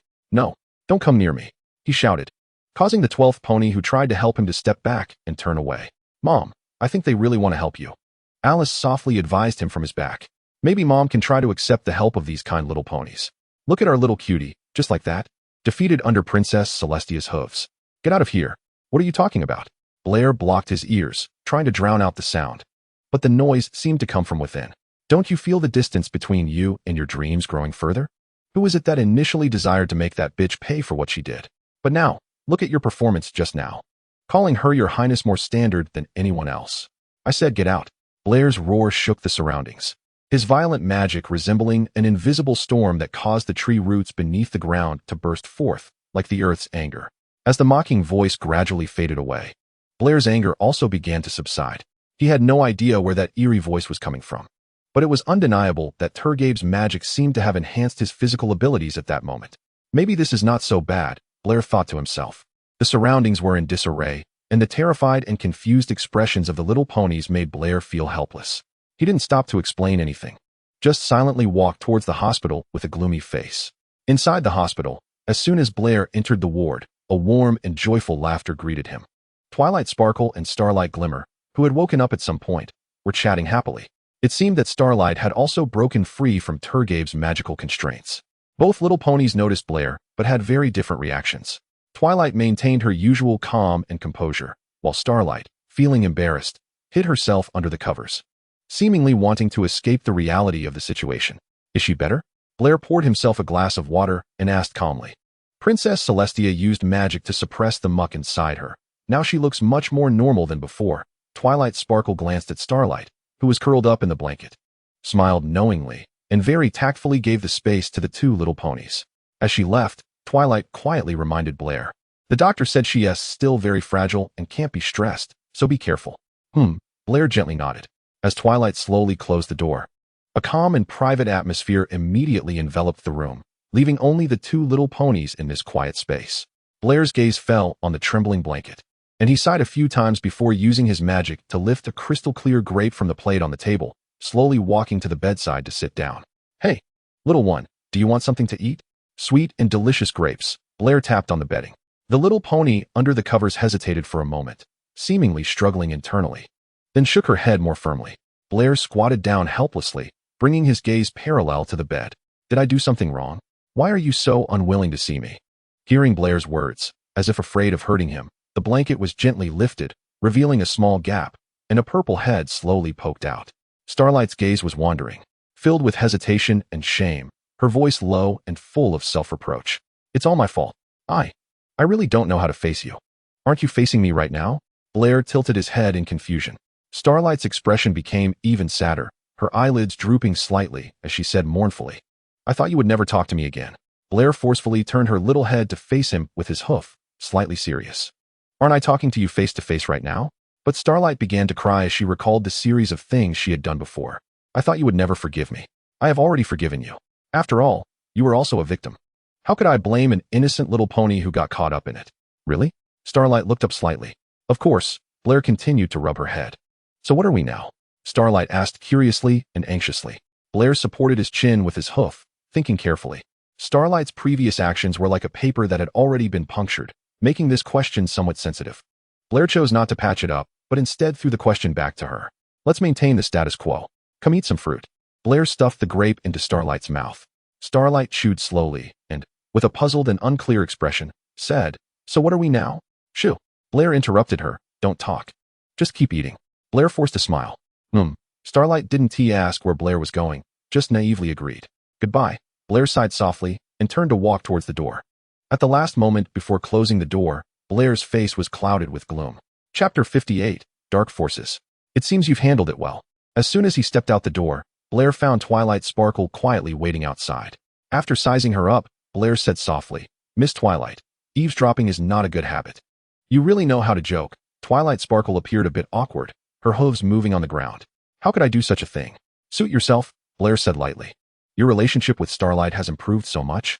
Didn't you two just have a difficult time last meeting?" Twilight's eyelids fluttered twice, but quickly suppressed it. "Hee. Starlight is actually not bad at heart, and she has a good understanding of magic. I've learned about her past recently, although she was quite bad in Equal Town. In the end, she still improved under your persuasion, didn't she? She just got lost for a moment." "You have a point." Blair couldn't help but admire her. But soon a doubt surged in his mind. "Wait a minute. How do you know about Equal Town?" "Of course." Twilight Sparkle looked at Blair's surprised expression and chuckled. "Wasn't it you who wrote it?" Twilight turned to call behind her, "Hey, Spike, bring me the book. Blair is right here. Why not just ask him directly?" Twilight used magic to gently move Spike over to her side. "Who?" Spike set the book aside. When he looked up and saw Blair, his eyes sparkled with excitement. And he eagerly threw the book he was holding to Twilight, then grabbed Blair's leg tightly, not letting go. "Quickly take that dragging book away. Let us just hear how the main character narrates it. Blair, quickly tell me who stole the tear of Floral." With Spike's eager and expectant gaze, Blair spoke ambiguously. "I remember I should have written it in the book. It's probably for this reason." Twilight Sparkle gently flipped to the last page of the book, where it clearly read, "A shadow silently stepped out from the dark." Blair's pupils suddenly constricted. To the shock of the ponies, it was actually. "I knew it. These publishers always excel at tantalizing the readers. Come on, Blair, tell me like you're narrating a nighttime story. I've read it countless times. Could it be Gerald?" With his sneaky eyes and identity as a reporter, he looks up to no good. Facing Spike's impatient curiosity and desire, Blair gently coughed twice. "If I tell you now, although it will satisfy your curiosity instantly, it will take away the joy of reading later. Wait for them to publish the next book. Be patient, little guy." Spike looked a bit frustrated. "Oh my, who knows when they will release the next book? Hopefully, we still have a chance to see it in our lifetime." Blair shook his head at Spike's dejected appearance, then turned to Twilight Sparkle and asked, "How did you find out about this book?" Twilight Sparkle took out a newspaper. "You might need to ask those reporters yourself about this." Blair leaned in for a closer look, and the headline of the newspaper immediately caught his eye. Shocking revelation. Today's star, the legendary pony who fought alongside the noble Princess Celestia to protect Canterlot. It turns out to be the author of this novel. After reading it, Blair couldn't help but marvel at the correctness of collaborating with the newspaper. They managed to find this scoop, and what happened in the morning was reported in the afternoon. It's safe to say they have a keen sense of smell, right? Now you can be considered famous. The book has sold out completely. Am I also basking in the aura of a great author? Twilight Sparkle joked half-heartedly. Blair humbly downplayed it, saying it was just a momentary curiosity of the ponies. Witnessing this scene, Spike suddenly felt a wave of nausea. "Ugh, Spike."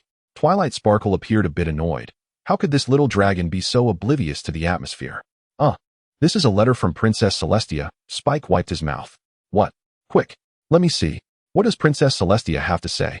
Twilight Sparkle eagerly took the letter and quickly scanned each word with her eyes. After finishing the letter, a look of ecstatic joy appeared on her face as she turned to Blair. "Oh my, I finally found it." On the mountaintop, a solitary and mysterious castle stood tall, shrouded in thick black mist. Its outer walls were made of dark rocks, weathered by countless years of wind and rain, leaving behind mottled traces. The castle's spires resembled arrows piercing the dark clouds, while its tightly shut windows looked like the eyes of an abyss, coldly gazing down at the world below, revealing no hint of light, sending chills down one's spine. Flickering candlelight cast swaying shadows, and the walls were adorned with various strange talismans and dried herbs. A decrepit old stallion, wearing a tattered robe, stood in the center of the room. His face was lined with wrinkles, and his eyes sparkled with cunning light. His hooves were thin and trembling, yet remarkably steady when casting spells. In front of him was a massive iron cauldron, bubbling with boiling waves, with eerie blue flames burning underneath, casting an incredible and strange glow. The cauldron reflected images showing Blair and Twilight sparkle in the hospital corridor. The old wizard's gaze was as sharp as a hawk, fixated on the golden tree on Blair's back, his eyes filled with greed and desire. Suddenly, he let out a frenzied laugh. Great! I finally found it. The magic of Talgarb is here. With a loud snap of his fingers, the old wizard called out, "Mouth. Ear. Eye." Instantly, a cloud of black mist gathered before him, transforming into 3 peculiar and bizarre little ponies. One of them complained, "Hey, old man, could you at least give us a heads up before summoning us next time?" Another one said with grievance, "Really, I hadn't even finished my lunch." The third little pony sighed as well, "We get called around by you all day. It's really exhausting. Didn't you promise us freedom before? How long do we have to wait for you to keep your promise?" Listening to the 3 little ponies' complaints, the wizard suddenly shouted, "Shut up." His voice thundered through the eerie hall, instantly suppressing their discontent. Then, an evil smile appeared on the wizard's face as he darkly said, "Soon. As long as you complete this last task, I will fulfill my promise of freedom." The 3 little ponies exchanged glances, knowing full well that if they wanted to escape their current situation, they had to obey the commands of this terrifying wizard. They reluctantly compromised, their voices tinged with a mix of expectation and reluctance. "All right, what is this task?" The wizard extended a thin, bony hoof, pointing at the golden tree on Blair's back that was showing in the cauldron, his face filled with greed and malice. Chapter 59, Extra, The Future of Blair. The extra world line is independent. Everything that happens in this dimension may not necessarily repeat in the main dimension. All alternate counterparts of Blair, except for the one in the main universe, are called Buell. Please do not confuse them. Unless specifically noted, this is an independent line. The extra has nothing to do with the main text. Feel free to skip to see the main line. Canterlot, Royal District. The sun shone through the delicate, flowing sheer curtains at exactly 10 a.m. every day, casting a colorful array of light and shadows inside the room. The warm light gently brushed over Buell's face, enveloping him in the comfort and warmth of the morning sun. He slowly opened his eyes in bed, feeling around beside him as if seeking support. The bedding was as soft and comfortable as clouds, exuding a gentle allure that filled him with a strong desire to sink into this gentle ocean and not wake up. Just as the golden pony was about to continue lingering on the edge of dreams and reality, the door suddenly swung open with great force. A mare with orange-yellow mane and bright pink body rushed in, frantically rummaging through the wardrobe. The noise disturbed Buell, and he frowned, blocking his ears with a pillow. The noise persisted, and he showed a helpless expression. Buell was grateful for the mare's thoughtful arrangement, making his morning so special. This unique way of waking him up invigorated him, stretching his lazy body and letting out a deep yawn.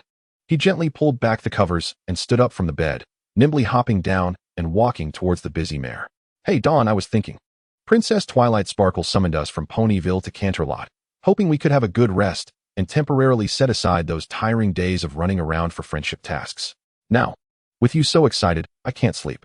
Dawn turned around and grabbed Buell's neck, allowing him to see the excitement on her face. "Buell, I want to stay calm too, but the princess chose to summon me." Dawn placed a hairpin in her mane, a blue and yellow combination. "Do you think this will leave a good impression on the princess?" The fashionable hairpin made Buell chuckle. He gently took the hairpin out of the mare's mane. "Trust me, you look 100 times more beautiful than any makeup." Sweet words inevitably made Dawn's cheeks blush a faint pink. "I know you want to encourage me, but..." Then she looked worried. "But I'm afraid of disappointing the princess and not meeting her expectations." "How could that be?" Buell comforted her. "You are her most outstanding student. Every time you finish a friendship task, you always summarize the lessons learned and send them to her like a thesis." "I really am her most outstanding student," Dawn said, still worried. "But excellence must be maintained. What if I did something wrong before and disappointed the princess? Would she say I'm no longer her most outstanding student?" Looking at the panicked Dawn, Buell stroked her mane. "Don't be nervous. Your relationship with Princess Twilight Sparkle is not just teacher and student. You are friends, remember? She is the princess of friendship, and she won't be too harsh with friends. Besides, even if in her heart you are not the best, in my heart, you will always be the perfect one." "Don't say that," Buell teased. "For me, the period before marriage is always a honeymoon phase." Hearing this, Dawn Glimmer couldn't help but chuckle softly, then took Buell's hoof and walked outside. "All right, love-struck little pony. We can't keep Her Highness the Princess waiting." Canterlot had changed greatly. As Dawn Glimmer and Buell stepped onto the street, even after a few months apart, Buell had to admit that the world was racing towards the future at a breathtaking speed. The palace had also undergone significant changes, without the guards' guidance. Dawn Glimmer would have doubted that they could navigate this labyrinthine castle. Standing before the grand entrance, Dawn Glimmer felt her heart fluttering. Nervously, she asked Buell beside her, "What if Her Highness's expectations of me change as rapidly as the city outside?" "Nothing will happen," Buell said, holding her hoof and giving a reassuring expression. As the blue griffin stepped forward, he respectfully announced, "Her Highness, they have arrived." A clear voice like spring water echoed from deep within the palace. "Let them in, Gales." The blue griffin slowly pushed open the heavy doors, and Buell and Dawn Glimmer stepped inside, bowing. "Your Highness." On the throne, the unicorn Twilight Sparkle, with a mane as purple as the night sky, flowed gracefully in the wind, spoke in a compassionate voice. "Dawn Glimmer, Buell, thank you for your journey here. I have arranged for you to rest for a few days after your travels." Buell slightly nodded. "Thank you for your concern, Your Highness." Glimmer was so excited when she learned you wanted to see her that she couldn't sleep at night. "Let her calm down for a few days. I think that's the best arrangement." His words made Dawn Glimmer feel a bit embarrassed. She softly said, "I'm just curious, Your Highness. Why have you summoned me?" "I believe you are ready," Twilight Sparkle said, spreading her wings and flying to Dawn Glimmer's side. "Me? I don't understand. Your Highness, what am I ready for?" Dawn Glimmer looked confused. Twilight Sparkle cast a spell, and countless past scenes emerged around them. She gently said, "You have traveled a long way. From day one. I have been watching you. I've seen how you've grown, what you've accomplished, and every challenge you've faced. You always make me proud. Now it's time to embrace new changes. You have grown up, and a new life is beginning to unfold. Go to the places you will go, experience the things you will encounter, seek your future, and move forward with your friends. Now is the time for you to fulfill your destiny." Twilight Sparkle's smile was as gentle as a spring breeze. "Dawn Glimmer, you will become the new Friendship Princess of Ponyville. Congratulations, Glimmer." Buell seemed to have anticipated this moment and offered his blessings from the side. "Me?"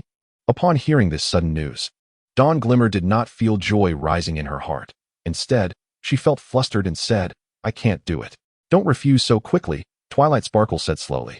"When I first became the Friendship Princess, I felt just as lost as you do. But later I understood that even as a princess, we still need to learn. You don't have to worry that this identity will burden you. Your actions in Ponyville have already proven your outstanding character." But Dawn Glimmer hesitated, as if she had unspoken concerns. "Ahem, Your Highness, may I interrupt?" Buell cleared his throat to get their attention, then pointed to the cute symbol sparkling on Dawn Glimmer. "This is the friendship map indicating a new friendship issue has arisen," Dawn Glimmer explained to Twilight Sparkle.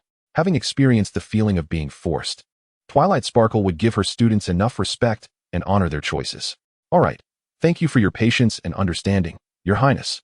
Dawn Glimmer felt as if a heavy burden had been lifted from her heart, and a smile of relief appeared on her face. She then turned to Buell and asked, "Where does the friendship map want us to go?" Buell stared at the friendship map in front of him. The coordinates displayed on the map surprised him slightly. He flipped the map so that Dawn Glimmer could see it too. "We don't need to go anywhere. The place indicated on the map is right here. The Palace of the Friendship Princess." Chapter 60, Side Story, The Future of Buell, 2. The side story timeline is independent. Everything that happens in this dimension does not necessarily repeat in the main dimension. Except for Buell in the main universe, all alternate dimension counterparts are named Buell. Please do not confuse them. If not specifically noted, it is an independent timeline, and the side story is unrelated to the main text. Feel free to skip to the main storyline if desired. A friendship issue has arisen at the location of the Friendship Princess. Twilight Sparkle began to speak in her ethereal voice. "As you can see, Dawn Glimmer, there are no perfect ponies in this world. Even I may have a day of failing in my duties. Your Highness, there are still many matters here that need your attention." While Twilight Sparkle was speaking, a stallion used magic to drag a large pile of documents towards her. "I understand," Twilight Sparkle nodded, then stood up and said to Dawn Glimmer, "I have work to do and cannot accompany you to resolve this friendship issue. I wish you wisdom and courage to perfectly solve this problem, and may I gain valuable insights from it as well." "I understand, Your Highness," Dawn Glimmer said with a respectful posture, gently bowing. Then she and Buell walked shoulder to shoulder out of the hall, disappearing into the corridor beyond the door. Inspired by Princess Twilight Sparkle, Dawn Glimmer took this friendship challenge very seriously. She roamed the castle, asking every pony she met if there were any troubles needing help, her eyes sparkling with hope, eager to discover and resolve any potential friendship issues. "What, me? A friendship issue?" Gales responded with a tone full of surprise, pointing to himself with an expression of disbelief. "I graduated from the Friendship Academy established by Her Highness. How could I encounter any friendship issues?" "I'm sorry, Gales, have a nice day." Buell awkwardly forced a smile and hurriedly pushed Dawn Glimmer away, leaving an awkward atmosphere behind. In the corridor, Buell couldn't help but criticize in a worried tone. Don't you feel that your pursuit is too hasty, too eager? Don't past experiences tell you that with such tricky matters, rushing in will only backfire? Dawn Glimmer's voice was filled with anxiety. But the princess is so focused on this matter. If I can resolve it quickly, perhaps I can earn her reevaluation of me and let her see me in a new light. Buell asked, so? Have you found any clues?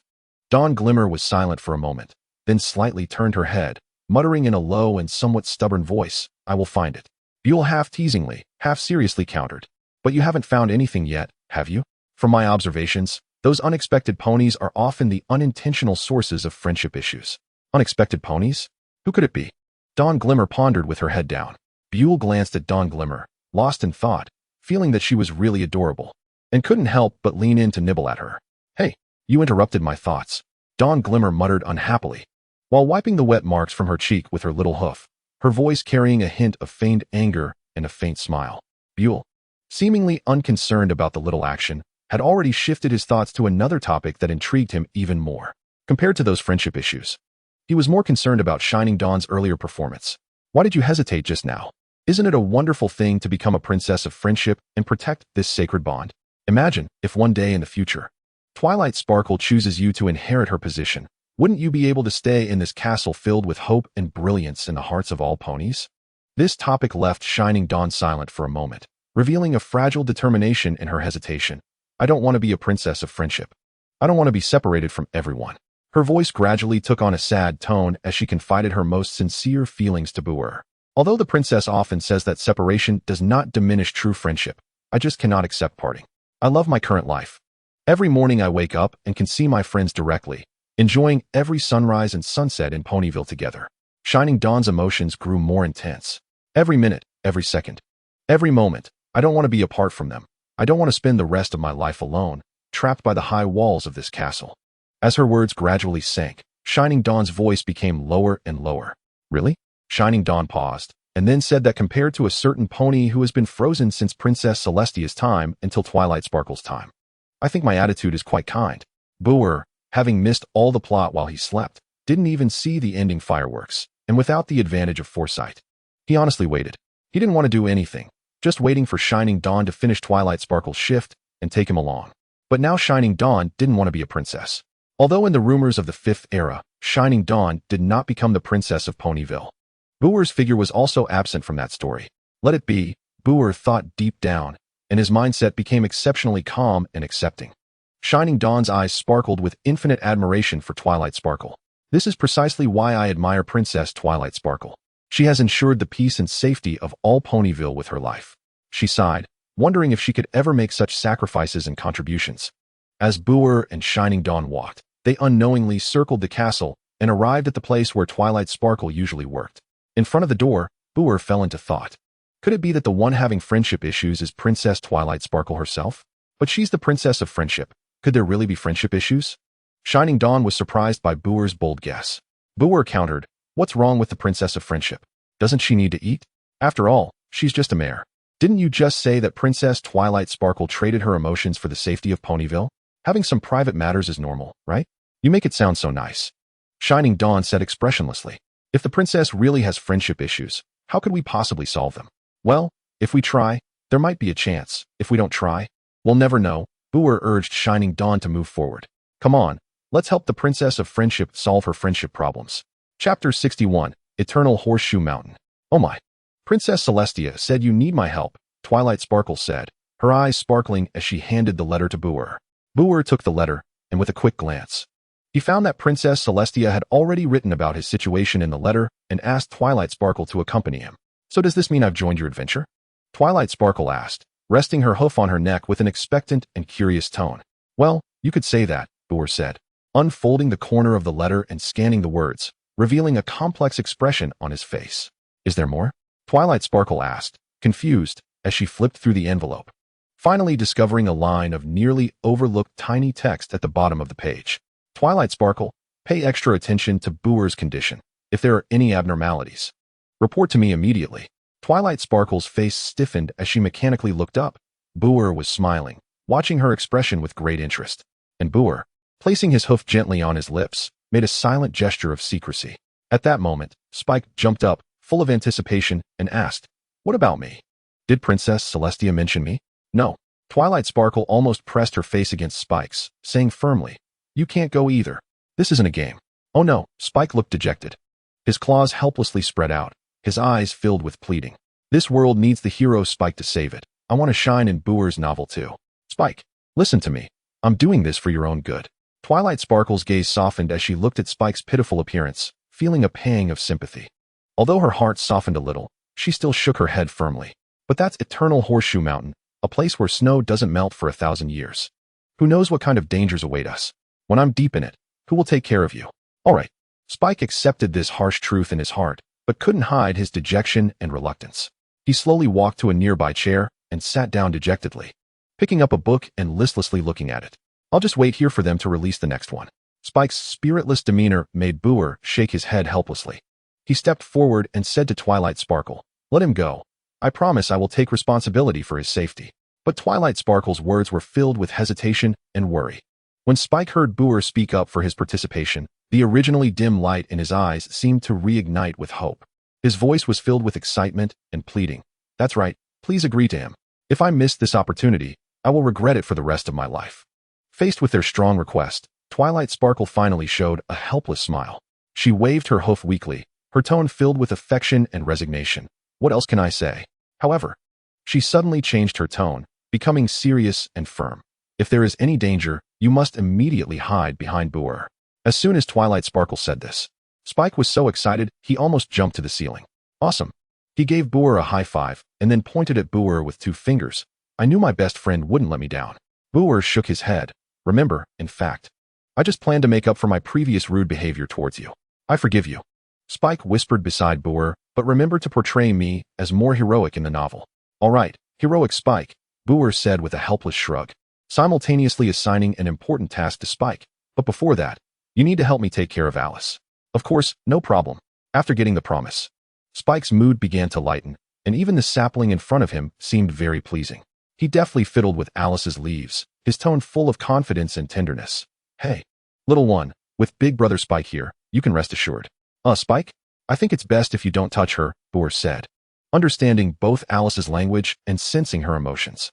Considering the earlier incident on the train, Boer had reason to believe that Alice would not be very pleased with other creatures touching her leaves. Sure enough, Alice's branches suddenly bent, forming a shape resembling teeth, and bit down hard on Spike's paw. With a sharp sound, Spike cried out in pain in the hospital corridor, running around due to the discomfort. Blair used magic to stabilize the 2 little creatures, then carefully removed Alice, who had bitten Spike's claw, and turned to the curious Twilight Sparkle beside her, saying, "It seems our hero has encountered his first challenge before even starting the journey." This sentence and the scene made Twilight Sparkle stifle a laugh, while Spike looked distressed, nearly crying out, "Why is this sapling moving?" His complaints reflected his confusion. The inquisitive young mare was eager to learn about anything beyond common knowledge, like a plant in drought desperately longing for rain. Blair, however, didn't he feel the need for unnecessary explanations for the eagerly waiting Twilight Sparkle and Spike? Once things were settled, he would have plenty of time to narrate the story to them. But for now, he needed time to deal with the mess. Alice is special. Unlike other trees, she shines with a golden light, so we need to take her to the peak of Eternal Horseshoe Mountain, understand? Do your previous words relate to the latter? Every word Blair said was understood by Twilight Sparkle, but how they connected began to make her shake her head in confusion. "In any case, we need to act quickly," Blair brushed it off. "If we take the train from Cantlot Station, we'll need about 3 days for the journey." Twilight Sparkle had already picked up a map, seriously planning every step towards their destination. No need for Blair to interrupt. Let the more capable little mare come up with ideas. "Spike, in my name, please send a letter to Princess Celestia." "Okay, I'm always ready." Spike stood up, took out paper and pen, waiting for Blair's signal. Blair cleared his throat. "Princess Celestia, I think I need your help to get us to Eternal Horseshoe Mountain as quickly as possible." Spike waited for more. But Blair's next words didn't come, and he asked in confusion, "Is that it?"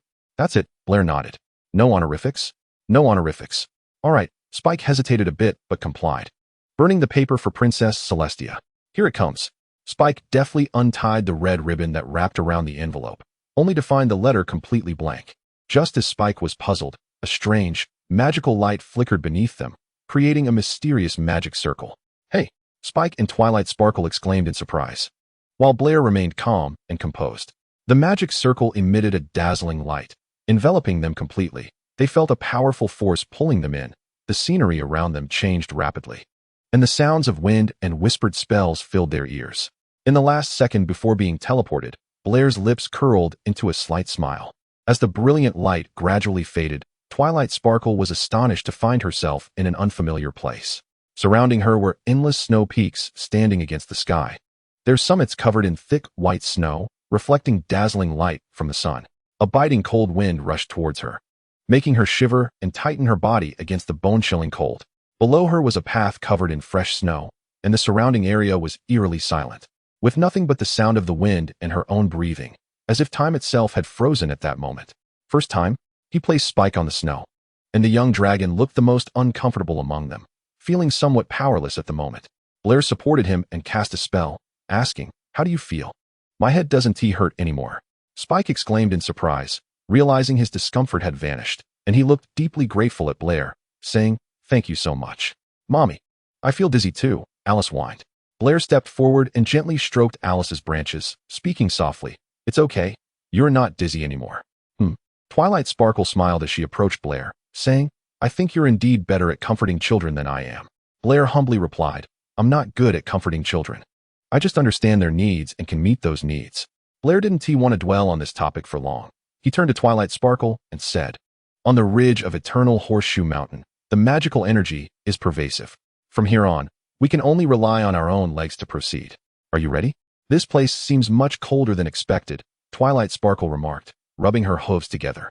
The sight of the snow-covered surroundings made her feel somewhat uneasy, and we didn't bring any warm clothing. Just then, a radiant magic circle appeared behind them, catching the attention of all the little ponies. It included not only universal styles suitable for both genders, but also specially customized outfits for Spike and Alice. Seeing the sudden scene in front of him, Blair couldn't help but frown. "Is Celestia monitoring me?" The royal warm clothing was indeed made for royalty, and the quality was unquestionable. Once Blair put it on, it felt as if he was surrounded by a warm magical shield, not letting a hint of cold air in. However, there was one small issue. Spike, Alice, and Twilight Sparkle's outfits fit perfectly, as if tailored for them. But Blair's was a whole size too big, making him look like a clumsy doll wearing a heavy coat. Puffed. Ignoring the laughter behind him, Blair pointed towards the mountaintop, shrouded in magical ice mist. "Let us go." As they moved through the snow-covered mountains, they felt as if they were in a pure and silent world. Thick white snow blanketed the surroundings, leaving deep footprints with each step.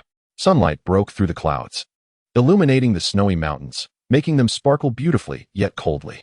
As they continued to ascend to higher altitudes, the air grew thinner, the temperature dropped sharply, and the environment became increasingly harsh.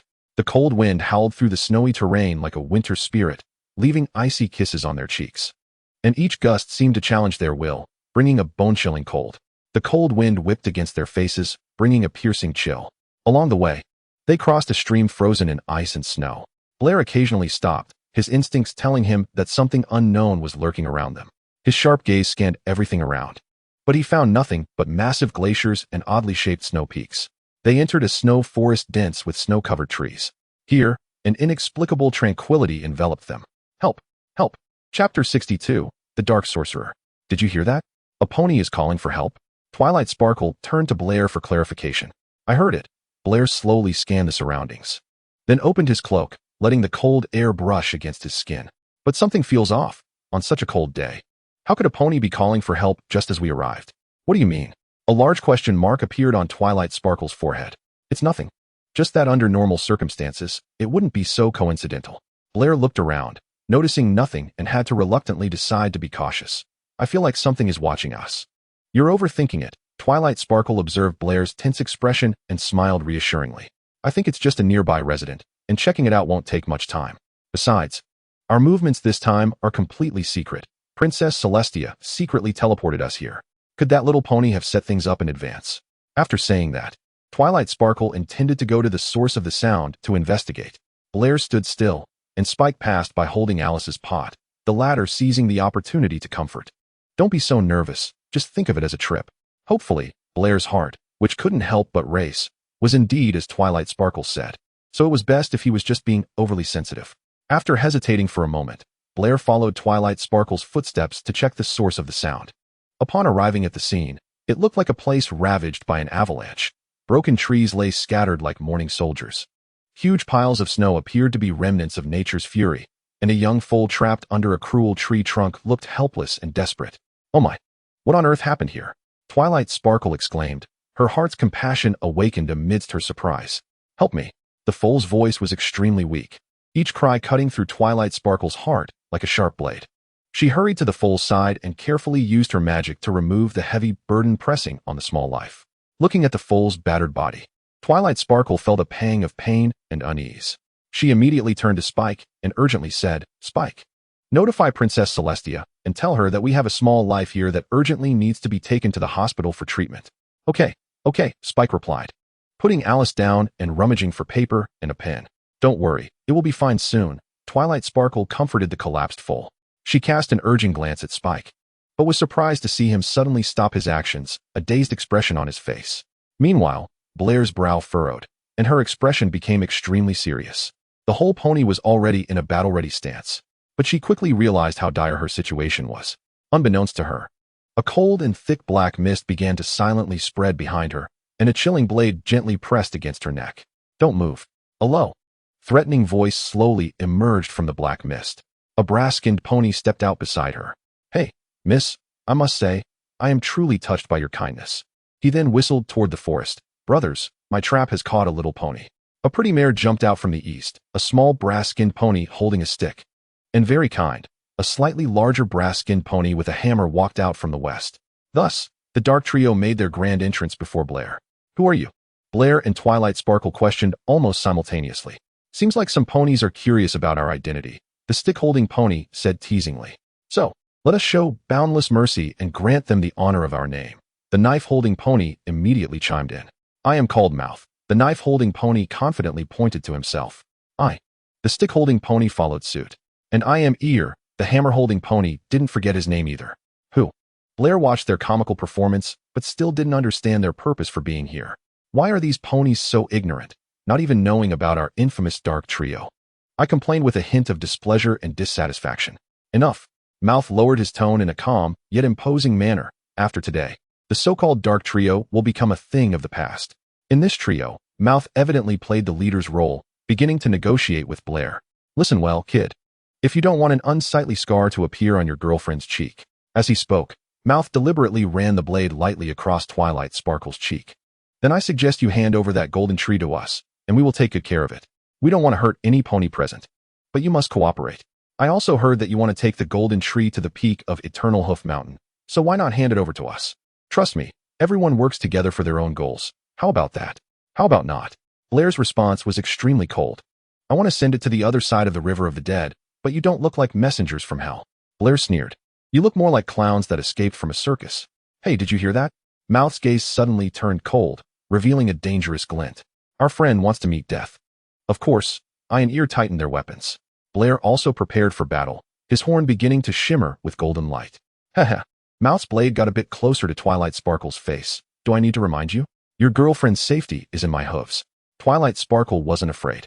She calmly looked at Blair, quietly waiting for his decision. Seeing Twilight Sparkle's calm demeanor, Blair's mindset also relaxed, his tone filled with disdain and mockery. "You captured her. Why should I surrender?" This sudden counter-question left Eye and Ear exchanging puzzled glances, both turning their eyes toward Mouth. Mouth was also slightly confused by Blair's response, and asked, "Are you sure you want to say that? Shouldn't we consider?" Spike muttered from the side. "No need." Blair gave him a reassuring glance and then shouted loudly, "All right then, since you want to play, let's see whose blade is faster." As he finished speaking, Blair began to gather power while throwing a meaningful glance at Twilight Sparkle, who immediately understood his intention. Hey, who is the real villain here?" I looked somewhat speechless. Before the trio had any chance to react, the magic beam released by Blair had already flashed past them like lightning. At this critical moment, Twilight Sparkle seized the fleeting opportunity, broke free from her restraints, and quickly erected a shield. Blair's magical power swept through.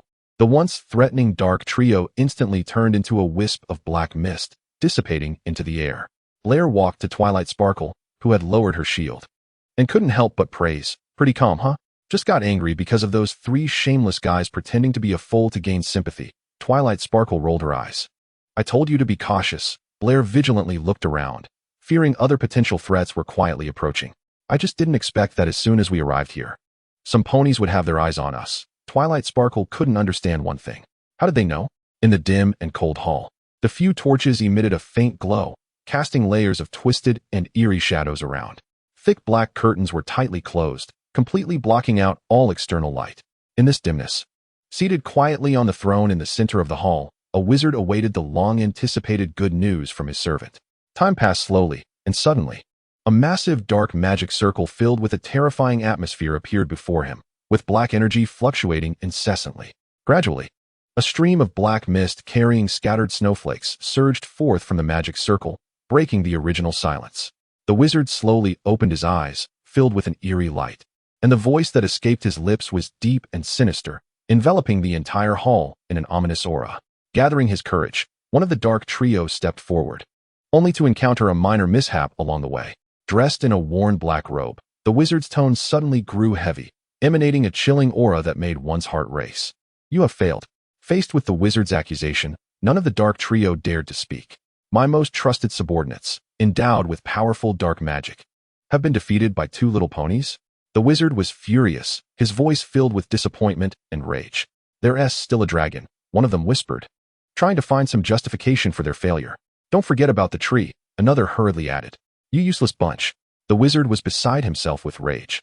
And with a wave of his hoof, the bodies of the dark trio instantly became unnaturally stiff and twisted, their expressions frozen in fear and pain. We were wrong, boss. Please give us another chance. We will bring the golden tree before you. As the wizard waved his hoof, a tornado made of thick black mist suddenly formed, wrapping around them tightly, and everything in the castle returned to a dead silence once more. Blair and Twilight Sparkle walked along the ridge, surrounded by magic. With the winter wind howling incessantly, the exposed rocks appeared even steeper and more perilous under the cover of ice and snow. The wild, cold wind roared like an invisible beast, sweeping through the valleys and cliffs, bringing with it a sharp chill and howling sounds, as if it had an ambition to devour everything, evoking a sense of awe. The pale sky was torn by the wind and snow, and amidst the rapidly moving clouds, a hint of indifferent blue occasionally appeared, like nature's cold gaze watching the world below. The sunlight had lost its former warmth and brilliance, appearing exceptionally pale and weak in this cold realm. It barely penetrated the thick clouds, casting a few weak rays upon the earth, but could not dispel the surrounding gloom and chill. The snow patterns carved by the wind and snow were intricate, showcasing the beauty and cruelty of nature. The dancing snowflakes twirled in the air. Their brief yet beautiful dance ultimately succumbed to the fierce wind, turning into a fleeting white trace in the sky. In this frozen realm, besides the roaring of the magical cold wind and the whispers of the snowflakes, all sounds seemed to be swallowed by the ice and snow, leaving behind a unique, hauntingly beautiful melody of the snowy mountains. What should we do to get across? Twilight Sparkle asked Blair, gazing at the treacherous terrain ahead. In the past, the strange winds hid Grogar's magic bells in a cave on the other side. Blair pointed to a distant cave, casting powerful magic to protect it from those with ill intentions. In this area locked by magic, casting spells will be ineffective. We need to harness the power of nature. Saying this, Blair raised his hoof high and then stomped down hard on the ground. In an instant, several robust tree trunks grew from the edge of the cliff, quickly extending to the opposite bank, weaving into a natural wooden bridge. Twilight Sparkle was astonished, incredulously asking, "You can manipulate plants?" Blair shook his head, denying it. "It's not control, it's becoming friends with them. I just realized recently that magic can become a bridge between us, and they can also become a bridge in my reality." "That's impressive," Twilight Sparkle praised. Just as the two ponies were exchanging words, Spike, accompanied by Alice, stepped onto the bridge first. The bridge swayed gracefully under the wind, appearing rather unstable. Spike barely steadied himself, hands on his hips, confidently moving forward. "What is so difficult about this?" he said proudly.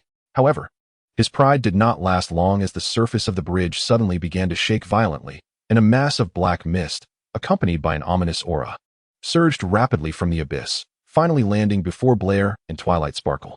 "Greetings, everyone. I am Stanley, the leader of the Dark Wizards." The wizard, or Stanley, explained himself, and then snapped his fingers. Mouth, ear, eye. As his voice fell, dense black mist immediately gathered in the surrounding air, condensing into shape before him. Soon, the three familiar pony figures reappeared. Blair finally understood, and with interest, he said, "So you are the circus's animal trainer." "Oh, Stanley was momentarily taken aback by Blair's words, then burst into wild, unrestrained laughter. For hundreds of years, the only ponies bold enough to speak so frankly to me have likely turned to dust.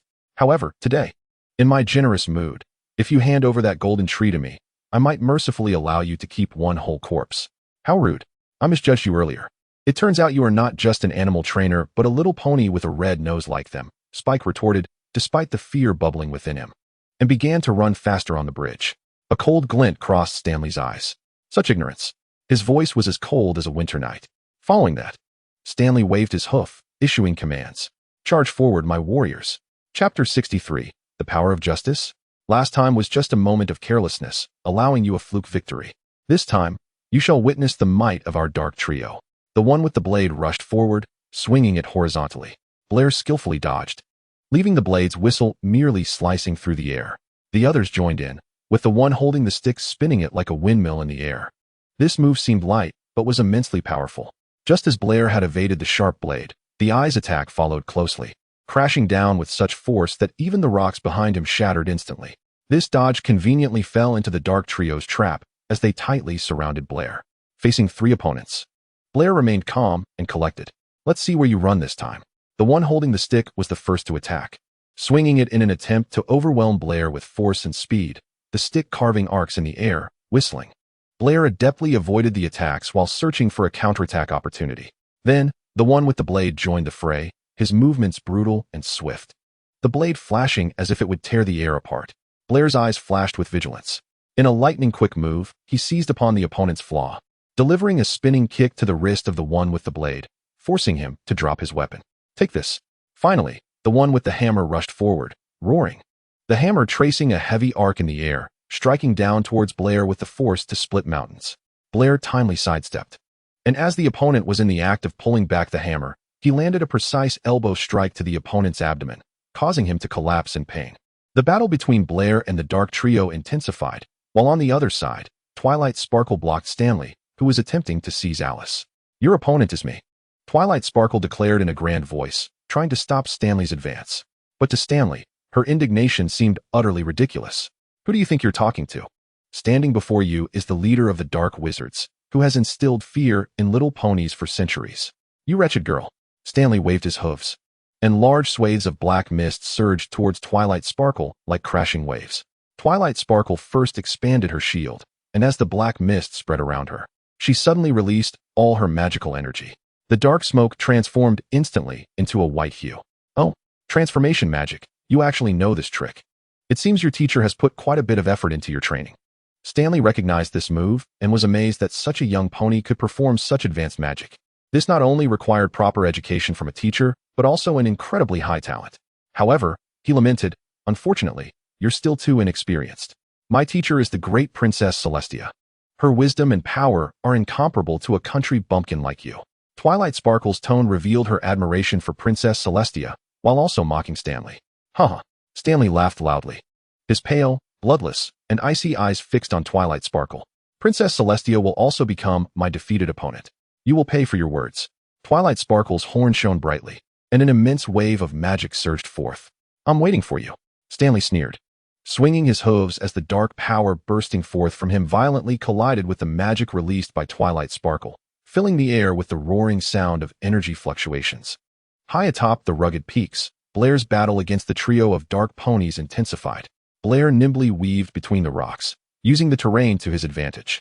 He either used the rocks as stepping stones, leaping swiftly like a cheetah, or took advantage of the sliding momentum in the snow to launch surprise attacks like an arrow released from a bow.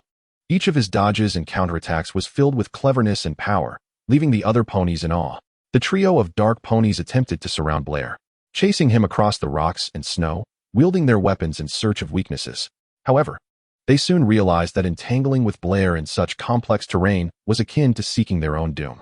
As the battle progressed, the surrounding rocks were shattered by powerful forces, leaving deep marks in the snow. At a turn, Blair seized the opportunity, releasing the accumulated magic within him in a flood. After a series of precise and lethal strikes, he successfully turned the dark trio into wisps of black smoke, rising gently. This is the last bit of power, Blair said, gazing towards the two battling ponies. Twilight Sparkle truly represented the pinnacle of combat prowess. Stanley seemed somewhat outmatched before her. Out of the corner of his eye, Stanley noticed Blair watching from the sidelines and realized that all his opponents had been defeated. He couldn't help but curse inwardly. What a bunch of useless fools. Stanley had no intention of wasting any more time on these two ponies. He retracted his dark magical power just as Twilight Sparkle's attack came toward his face. Stanley drew a circle with his hoof in front of him, and the circle appeared to be a black hole that devoured all of Twilight Sparkle's magical attacks.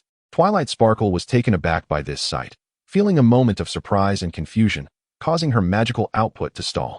At that moment, Stanley seized the opportunity and countered with an attack filled with dark power, which struck directly against Twilight Sparkle, forcing her to stumble back a few steps. Furious at Stanley's sneak attack, she prepared to regroup, but found herself unable to conjure any magic.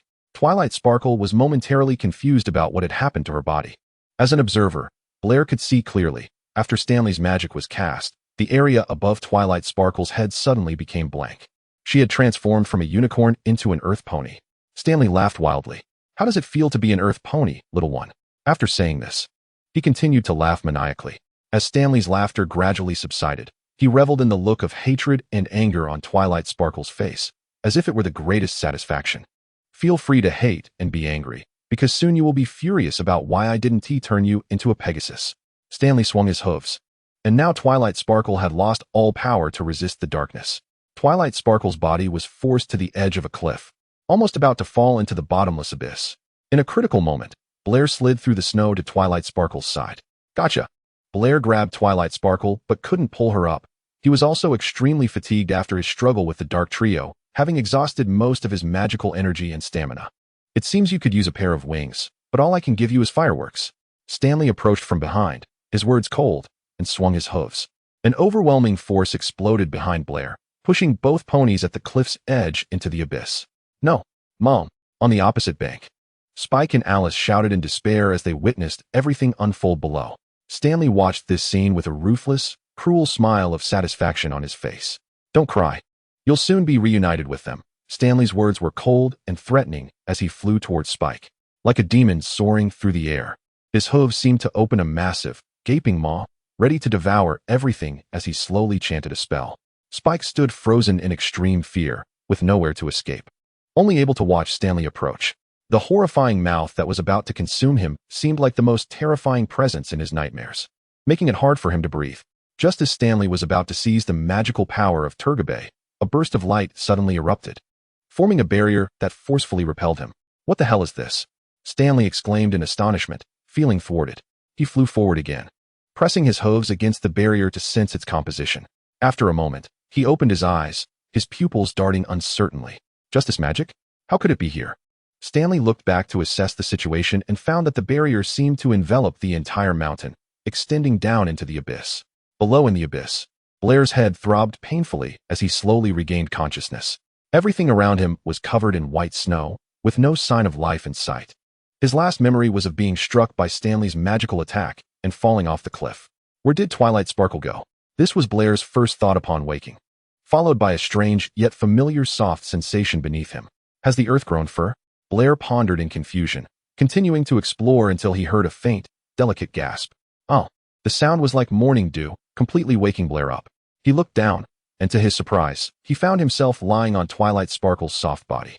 The unfortunate little mare, who had become an impromptu mattress, gazed at him with a look filled with resignation and subtle resentment.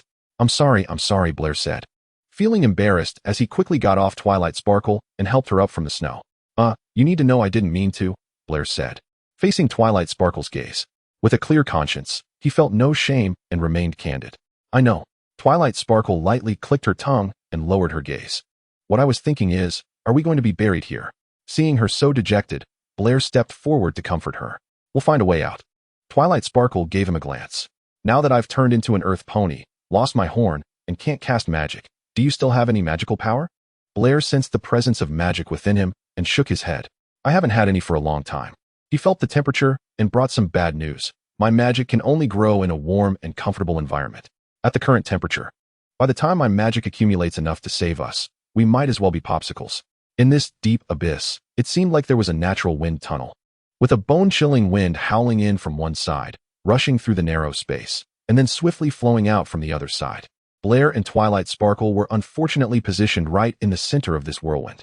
In search of a momentary shelter, Blair found a protruding rock to temporarily evade the biting cold wind. Twilight Sparkle's warm clothing had become tattered during her fierce battle with Stanley, and in desperation, Blair had to take off his own warm clothing and generously drape it over her. The cruel and merciless cold wind ravaged the base of the cliff, howling through, seemingly wanting to take away all warm breaths of life, leaving only a bone-chilling cold and a desperate silence. Blair curled himself tightly, trying to use his own warmth to resist the relentless cold wind around him. Despite this, he still could not suppress the trembling of his body. The piercing cold seemed alive, constantly invading his skin, making him shiver. Twilight Sparkle's gaze fell on the shivering Blair beside her, and she couldn't help but feel anxious. Although Blair's earlier actions were somewhat unbecoming, he had unhesitatingly shared his only warm clothing with her. Wasn't that the best proof of his noble character? With that thought, Twilight Sparkle's earlier displeasure had long since dissipated. She moved to Blair's side and opened her clothing. Come on, let's share. The spacious clothing could accommodate 2 little ponies. But Blair hesitated, staring at Twilight Sparkle. It's okay, Twilight Sparkle said with a smile. Sharing is a noble quality. Blair's words seemed to swirl on the tip of his tongue, yet he found it hard to express them completely. Look at you. You can't even finish your sentence. Twilight Sparkle pulled Blair into the warm clothing and then carefully tightened it. Although the warm clothing appeared spacious enough to easily wrap 2 little ponies, when it actually enveloped them, the space felt exceptionally precious, both warm and compact, like 2 hearts reluctantly drawing closer to each other, compelled to share warmth. Wrapped in layers of warmth, Blair and Twilight Sparkle's bodies involuntarily leaned closely against each other, their temperatures merging, their fur gently rubbing against each other, their skin intimately touching. That close contact made both little ponies' hearts race, warmth flowing between them. As their body temperature gradually rose, a blush like a blooming flower quietly crept up Twilight Sparkle's cheeks. Chapter 64, Grogar's Magic Bell? Blair's body was very cold, just like his heart. At first, he might have felt a bit repulsed by it. But seeing that Twilight Sparkle was enjoying it too, he shifted his thoughts elsewhere. Standing in the desolate terrain, Blair surveyed the surrounding environment. Fate seemed to have placed them in a desperate situation. Everything around them seemed to indicate that the hope of escape was extremely slim. In such circumstances, even a glimmer of life felt so unattainable. Time flowed silently, like fine sand slipping through fingers, each moment continuously diminishing their hope of survival as the cold wind grew fiercer. Blair sighed, not because of the weather outside, but because Twilight Sparkle was just too close. Her body was soft and supple, gently pressing against Blair. At first, the filly shyly turned her head away to avoid his gaze, but soon her eyes took on a dreamy, hazy look as she gazed at Blair. Blair's expression suddenly darkened. He reached out his hoof, trying to push Twilight Sparkle away to regain some distance. However, to his surprise, Twilight Sparkle not only didn't retreat, but boldly stepped forward, tightly hugging him. Her tail cleverly entwined with Blair's, the 2 of them entangled in a soft conversation. Twilight Sparkle gently rubbed her head against Blair's cheek, her graceful and beautiful figure swaying lightly against him, like willow fluff in the night wind, tender and alluring. The scene felt a bit out of control for Blair. He initially wanted to push Twilight Sparkle away, but found that she was already deeply nestled in his embrace, resting her small head on his broad shoulder, their breaths intertwining. The light was dim, with only a weak beam filtering through the cracks in the rocks, casting upon them. Twilight Sparkle lifted her head, their gazes met in the air. As if time around them had paused in that moment, the universe fell silent. Blair's thoughts seemed to be pierced by a sharp sword. His originally clear mind stirred into chaos, and his vision became blurred and distorted at that moment.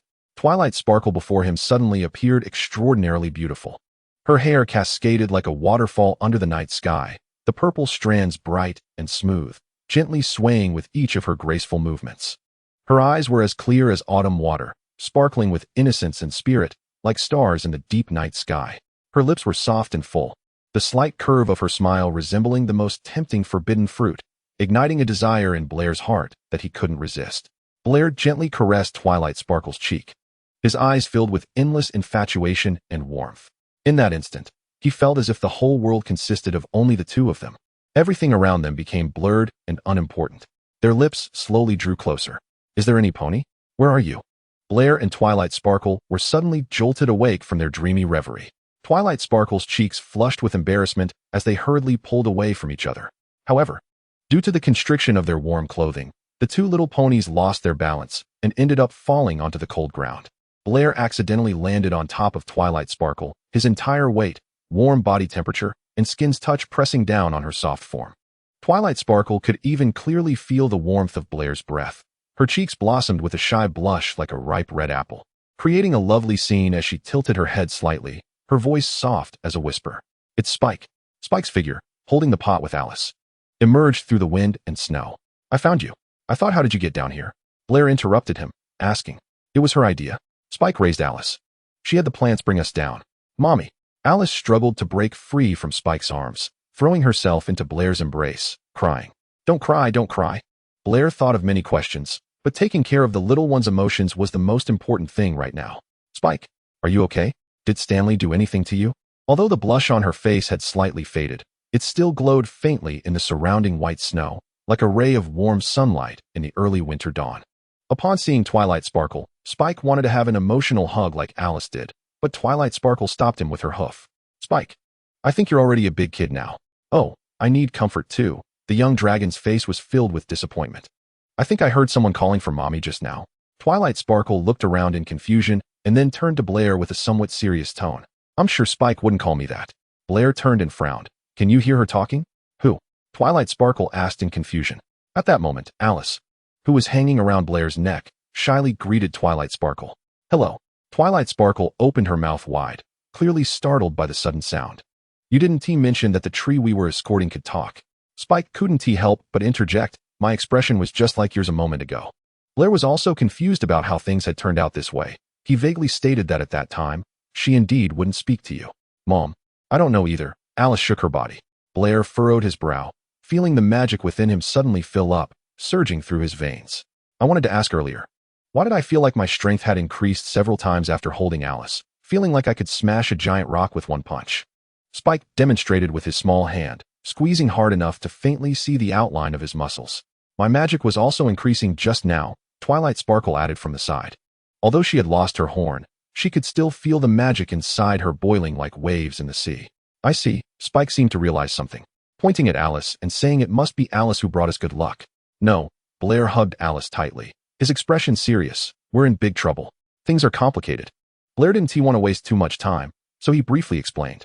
Alice is the key that seals the door to the Turgabe space, but a few days ago, the key was accidentally damaged by Starlight Glimmer, and now we need to transfer Turgabe to a new prison, which can only be located within the magical bell of Grogar at the peak of the Eternal Horseshoe Mountain. Turgabe? Grogar? I thought those were just stories to scare children. Spike said, crossing his arms. Was Starlight Glimmer's situation caused by Turgabe before? Twilight Sparkle was more concerned about what kind of impact Turgabe would have on the world. That's right. Blair nodded. Turgabe would enhance the magic of the little ponies, but would also amplify the various desires within them, not just Starlight Glimmer. Even I was affected. So, Twilight Sparkle changed the subject. Does that mean what happened just now was also influenced by Turgabe? As she spoke, the warm blush on her cheeks became more pronounced. Yes, Blair agreed with her view. He couldn't find another explanation for their earlier actions. Spike was completely confused. His hands on his hips. Can you guys stop speaking in riddles? Can we leave here first? I'm about to freeze to death. All right. Blair and Twilight Sparkle exchanged glances and smiled at each other. Then, Blair's horn activated magic, and their figures began to flicker before disappearing from the canyon. Oh, so fast. Spike praised. All right. There's no time for encouragement, Blair said seriously to Spike. Next I will open a hole in the cave's shield. You need to go in and get Grogar's magical bell. You don't have much time. Now, Spike asked. Right now? Blair shouted, and as his words fell, his horn emitted a powerful magical light that violently struck the cave's shield, tearing open a small hole. Hurry. Blair gritted his teeth while giving it his all. Okay. Spike shot through the small hole like an arrow. Just as Spike got through, Blair felt the pressure increase significantly. He had overestimated his magic reserves, and the forcibly torn hole began to shrink.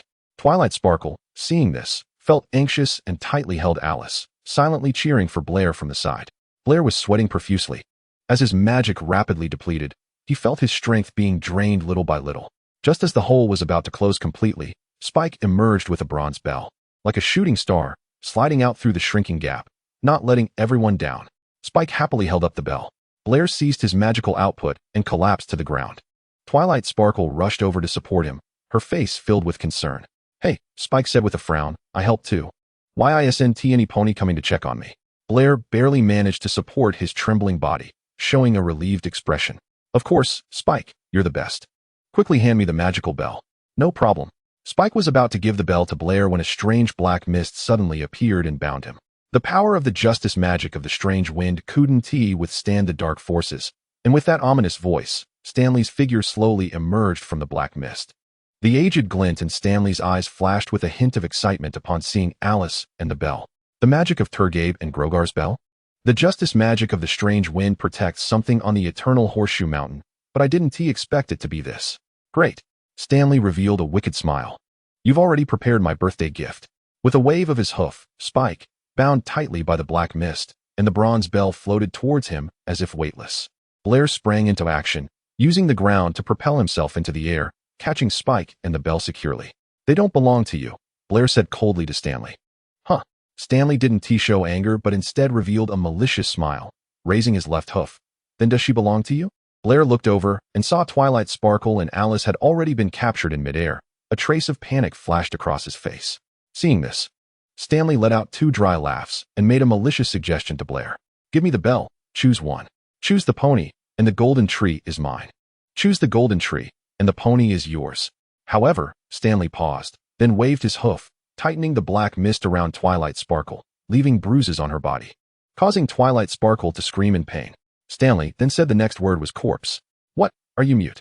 Hurry and choose. Your friends are still waiting for you. Stanley reveled in this scene. No matter what your choice is, you will ultimately suffer. No. Blair glanced at the bell and his hoof, his expression turning cold. I want them all. Immediately, Blair infused magic into the bell. What are you doing? Stanley's eyes widened. You'll know soon. Blair took a few steps back, and the bell in his hoof erupted with a dazzling magical light, shooting straight at Stanley. No. Stanley's face visibly contorted with rage as all his dark power was absorbed by the bell until it completely vanished. My magic. Stanley roared as he knelt on the ground. The bell returned to calm, and without the black mist entangling them, Twilight Sparkle and the golden tree fell from the air. Blair leapt up nimbly and caught them. Holding Alice with one hoof, Blair looked at Twilight Sparkle in his arms and shrugged. Hoping you wouldn't be angry that I added you to the options. Twilight Sparkle stared blankly at the Blair who saved her, slowly revealing a smile. Of course not. Mom, Alice said quietly, with a tone that was very uncomfortable. The scene was somewhat warm, but Blair's expression turned stern. He pushed Twilight Sparkle away, feeling the magic within him growing, and looked at Alice. The magic of Turgabe is starting to spread again. One thing after another, a call came from behind. Blair. Blair turned to see Spike being lifted into the air with the bell, and Stanley had actually regained his magic. Get lost. Stanley unleashed dark energy, knocking Spike, who was tightly holding the bell, down, then looked at Blair with a smug expression. The magic of Turgabe has revived the dark forces. I win. Stanley looked eagerly at the bell in midair, his eyes shining with greed and madness. With the magic of Grogar, no little ponies in this world can stop me anymore. Whether it's Star Swirl or his student Celestia, they can all go to hell. Stanley waved his hoof, and a surge of black mist violently crashed against the magic bell. In an instant, the entire sky seemed to be engulfed by this dark current, plunging into darkness. Meanwhile, the magic bell itself erupted with dazzling brilliance. The beam of light rushing towards Stanley like a beast breaking free of its bonds. I have to do something. Blair paused, vanishing like a phantom. The light drew closer to Stanley, causing him to instinctively raise his hooves, embracing the impending victory. Great. My prize is getting closer. Grogar's magic. Suddenly, Blair appeared next to Stanley, pushing him aside with a hoof. It's mine. Chapter 65, Mirror. Stanley stared in disbelief, watching as Grogar's magic merged into Blair's body. Great. Blair paid no mind to the gazes of the other ponies, the surging magic rolling within him. He finally possessed the great power to overturn the world. An unprecedented force surged within him, causing his limbs to tremble, and the golden hue in his eyes gradually turned dark. The surrounding air seemed to solidify, and the life present held its breath in anticipation. As the magic continued to erode, Blair's body began to undergo astonishing changes. His fur gradually turned dark gold, while his back began to undergo terrifying transformations.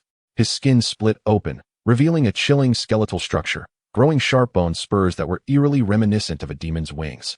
Eager to tear everything apart, blood surged from the cracks, staining his originally shining golden coat, creating a horrifying scene as if a monster was trying to break free from within. As the skeleton continued to grow strangely, the bone spurs began to twist and deform. With blood constantly gushing from the new fissures, flesh regrowing around the skeleton, making the entire scene appear both tragic and filled with a terrifying beauty. Blair let out a piercing scream, his voice filled with the intertwining of pain and power. This was just the prologue of the terrifying transformation. As the exposed skeleton continued to expand outward, small feather shafts began to miraculously grow from the bones, quickly elongating and becoming denser, eventually covered by thick feathers. Those dark golden feathers gradually grew in full, splendidly covering the newly formed wing skeleton, cleverly hiding the previous bloody and tragic scene beneath this magnificent exterior. As the darkness gradually dissipated, Blair had completely transformed. He was no longer the same figure as before, but had become an incredibly stunning dark golden alicorn.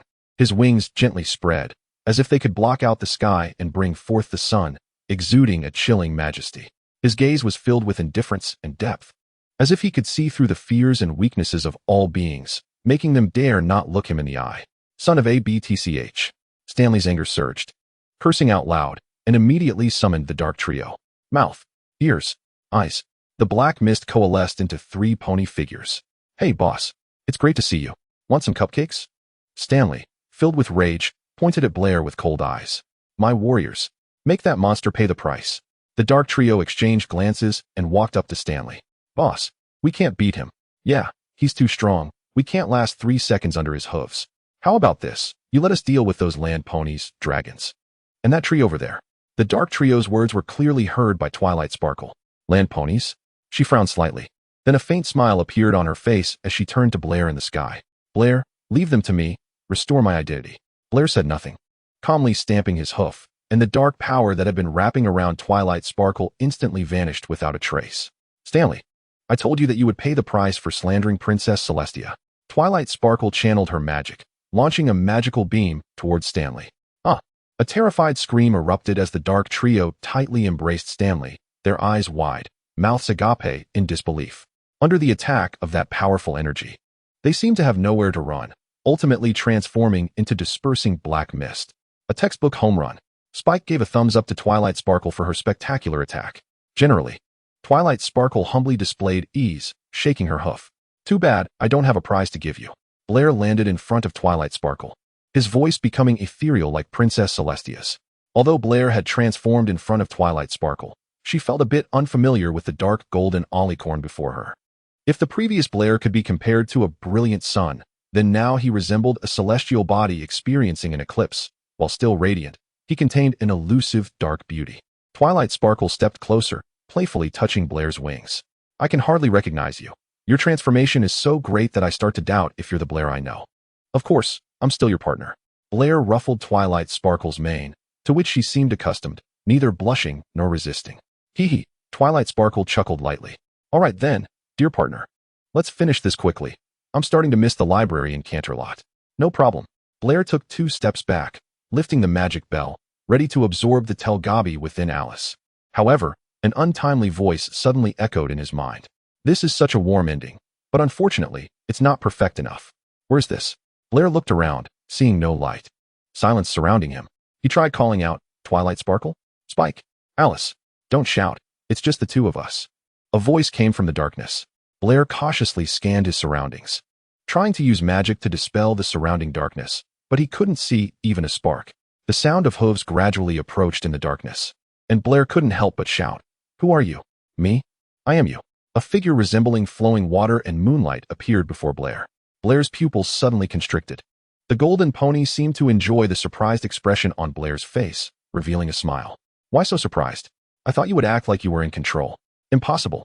Blair's tone intensified. That is absolutely impossible. There can't be 2 Blairs in this world. Blair? The golden pony scoffed, exhaling disdainfully. I don't like using someone else's name. You can call me Buell. I don't remember splitting magic. Blair coldly stared at this Buell, who was only a letter away from his name. However, Buell seemed to wander in his own world, speaking softly with an ethereal atmosphere. I am not a product of those inferior magics. I am the purest embodiment of your innermost ideals, a unique existence divided by the magic of Telgabi. In other words, we were originally one pony. Buell meandered as he recounted his origin. My ideals? Blair narrowed his eyes. My ideals would never emerge to hinder me just as I'm about to win. Yes, you're right. Buell replied, still composed, but there's a premise. If the path you walk is correct, we will certainly support you. However, if you go astray, then we naturally have the obligation to correct it. Correct the wrong path, Buell continued. Speaking of ideals, have you not thought about clearing the dust off them for a long time? To be honest, I already mentioned this back in Canterlot. You have drifted further away from your original intention. Just because you heard a few words of Princess Celestia's fallacy, are you giving up on the path of liberation? It's absurd. I think you still don't understand my true intention, Blair calmly retorted. Don't understand? Buell turned sideways to give Blair a back view. How could I not understand? I am you. Even what you are thinking right now, I know it as if it were in the palm of my hand. Blair glanced sideways, his tone laced with a hint of disdain, using explosive magic to blast my behind. Right? Buell snapped his fingers, and Blair was instantly wrapped in a black cloak and flew into the sky. Well, the zoo is a bit small, so please make do with it for now. Buell stood below, gesturing with his hoof to indicate the size, and then placed his hooves on his hips, watching Blair futilely pound inside. He shook his head. It seems obvious that you are the one who hasn't figured out the situation. In this place, I am invincible. Blair did not stop. Buell also ceased his pointless persuasion. Forget it. Just continue your training. I have some matters to handle outside. Where are you going? Blair pounded against the shield, but Buell ignored him. And only after completely entering the darkness did a phrase slowly drift back. Cleaning up trash. Outside, a suffocating atmosphere enveloped. Twilight Sparkle stood anxiously, and for some reason, Blair had just drifted into the air without warning, his eyes vacant like a corpse. Twilight Sparkle pressed her lips tightly together and issued a command to Spike. Spike, quickly send a message to Princess Celestia. We need her help. Why? Spike stammered, confused. Wasn't everything perfectly resolved? Stanley was defeated, and Blair also obtained the magic bell. Yes, but you should understand he has no reason to fly into the sky to look at the moon, right? Twilight Sparkle gestured towards Blair's condition, her expression serious. My intuition tells me something is wrong. Blair looks as if he has been backfired by Grogar's power. Twilight Sparkle urged. Spike, hurry up and do as I say, please. If I'm wrong in the end, I will bear all the consequences. All right. Seeing Twilight Sparkle's serious demeanor, Spike obediently took out paper and pen to write something. Blair needs help. Just like that. The shorter, the better. Hurry. Before Spike could finish his sentence, a familiar voice came from behind him. You can guess again. She seemed to have found her backbone and hurriedly bowed. Princess Celestia's mane gently floated in the air, as gentle and sacred as the light of dawn. I hope you don't mind the companion I brought you. As her words fell, a familiar and friendly figure stepped out from behind her. Hey, Twilight. The purple mare made Twilight Sparkle's eyes instantly sparkle. Starlight Glimmer? Twilight Sparkle was filled with surprise and joy. Are you feeling better? Not yet. Starlight Glimmer forced a smile. But Princess Celestia told me that Blair needs my help, so I came. Indeed, I think he must need the closest pony now. Twilight Sparkle raised her gaze to the sky. Starlight Glimmer looked up following her perspective and noticed the dark golden pony, suddenly feeling a bit uncomfortable. Who is that Pegasus? That's not a Pegasus. That's a Thestral, also known as Blair. Twilight Sparkle elaborated word by word. What? Starlight Glimmer was a bit surprised, she stammered. That's neither my favorite color nor my favorite kind, but why would he be Blair? But he is Blair. Twilight Sparkle remained silent for a moment, saying that the situation is complex, and Princess Celestia hopes you can listen to my explanation. Princess Celestia looked at Blair thoughtfully, then began to explain. In the fierce confrontation with Stanley, Blair chose to absorb Grogar's evil power to prevent Stanley from mastering it. After ultimately expelling Stanley, he was severely backfired by Grogar's power. That's how it is, right? Twilight Sparkle listened, speechless and unsure of what to say. Princess Celestia, I hope you can explain a bit about why Blair has turned out this way. Princess Celestia looked to the sky, revealing a slight smile. The situation is complex, but it will soon become clearer. Twilight Sparkle and Starlight Glimmer looked somewhat confused, not understanding. Just then, a light, floating voice came from the sky. Oh, everyone is gathered. The 3 strongest little ponies of Ponyville have come to serve me. What great fortune this is. Blair is me. Starlight Glimmer waved her hoof at Buell. Your appearance has changed. I almost can't recognize you. She giggled. Can you come down to chat? I want to touch your wings. Something feels off. Twilight Sparkle said with a serious expression, whispering. Buell assumed a lying posture in the sky, staring at the 3 little ponies below with a strange smile. Of course, my dear, but I think you have to call my name correctly first. I am Buell. Chapter 66, Ghost Shadow. Buell? Starlight Glimmer chewed on the name. Who are you really? Twilight Sparkle couldn't help but shout. You are definitely not the Blair we know. Oh dear. How many times do I have to say it for you to understand?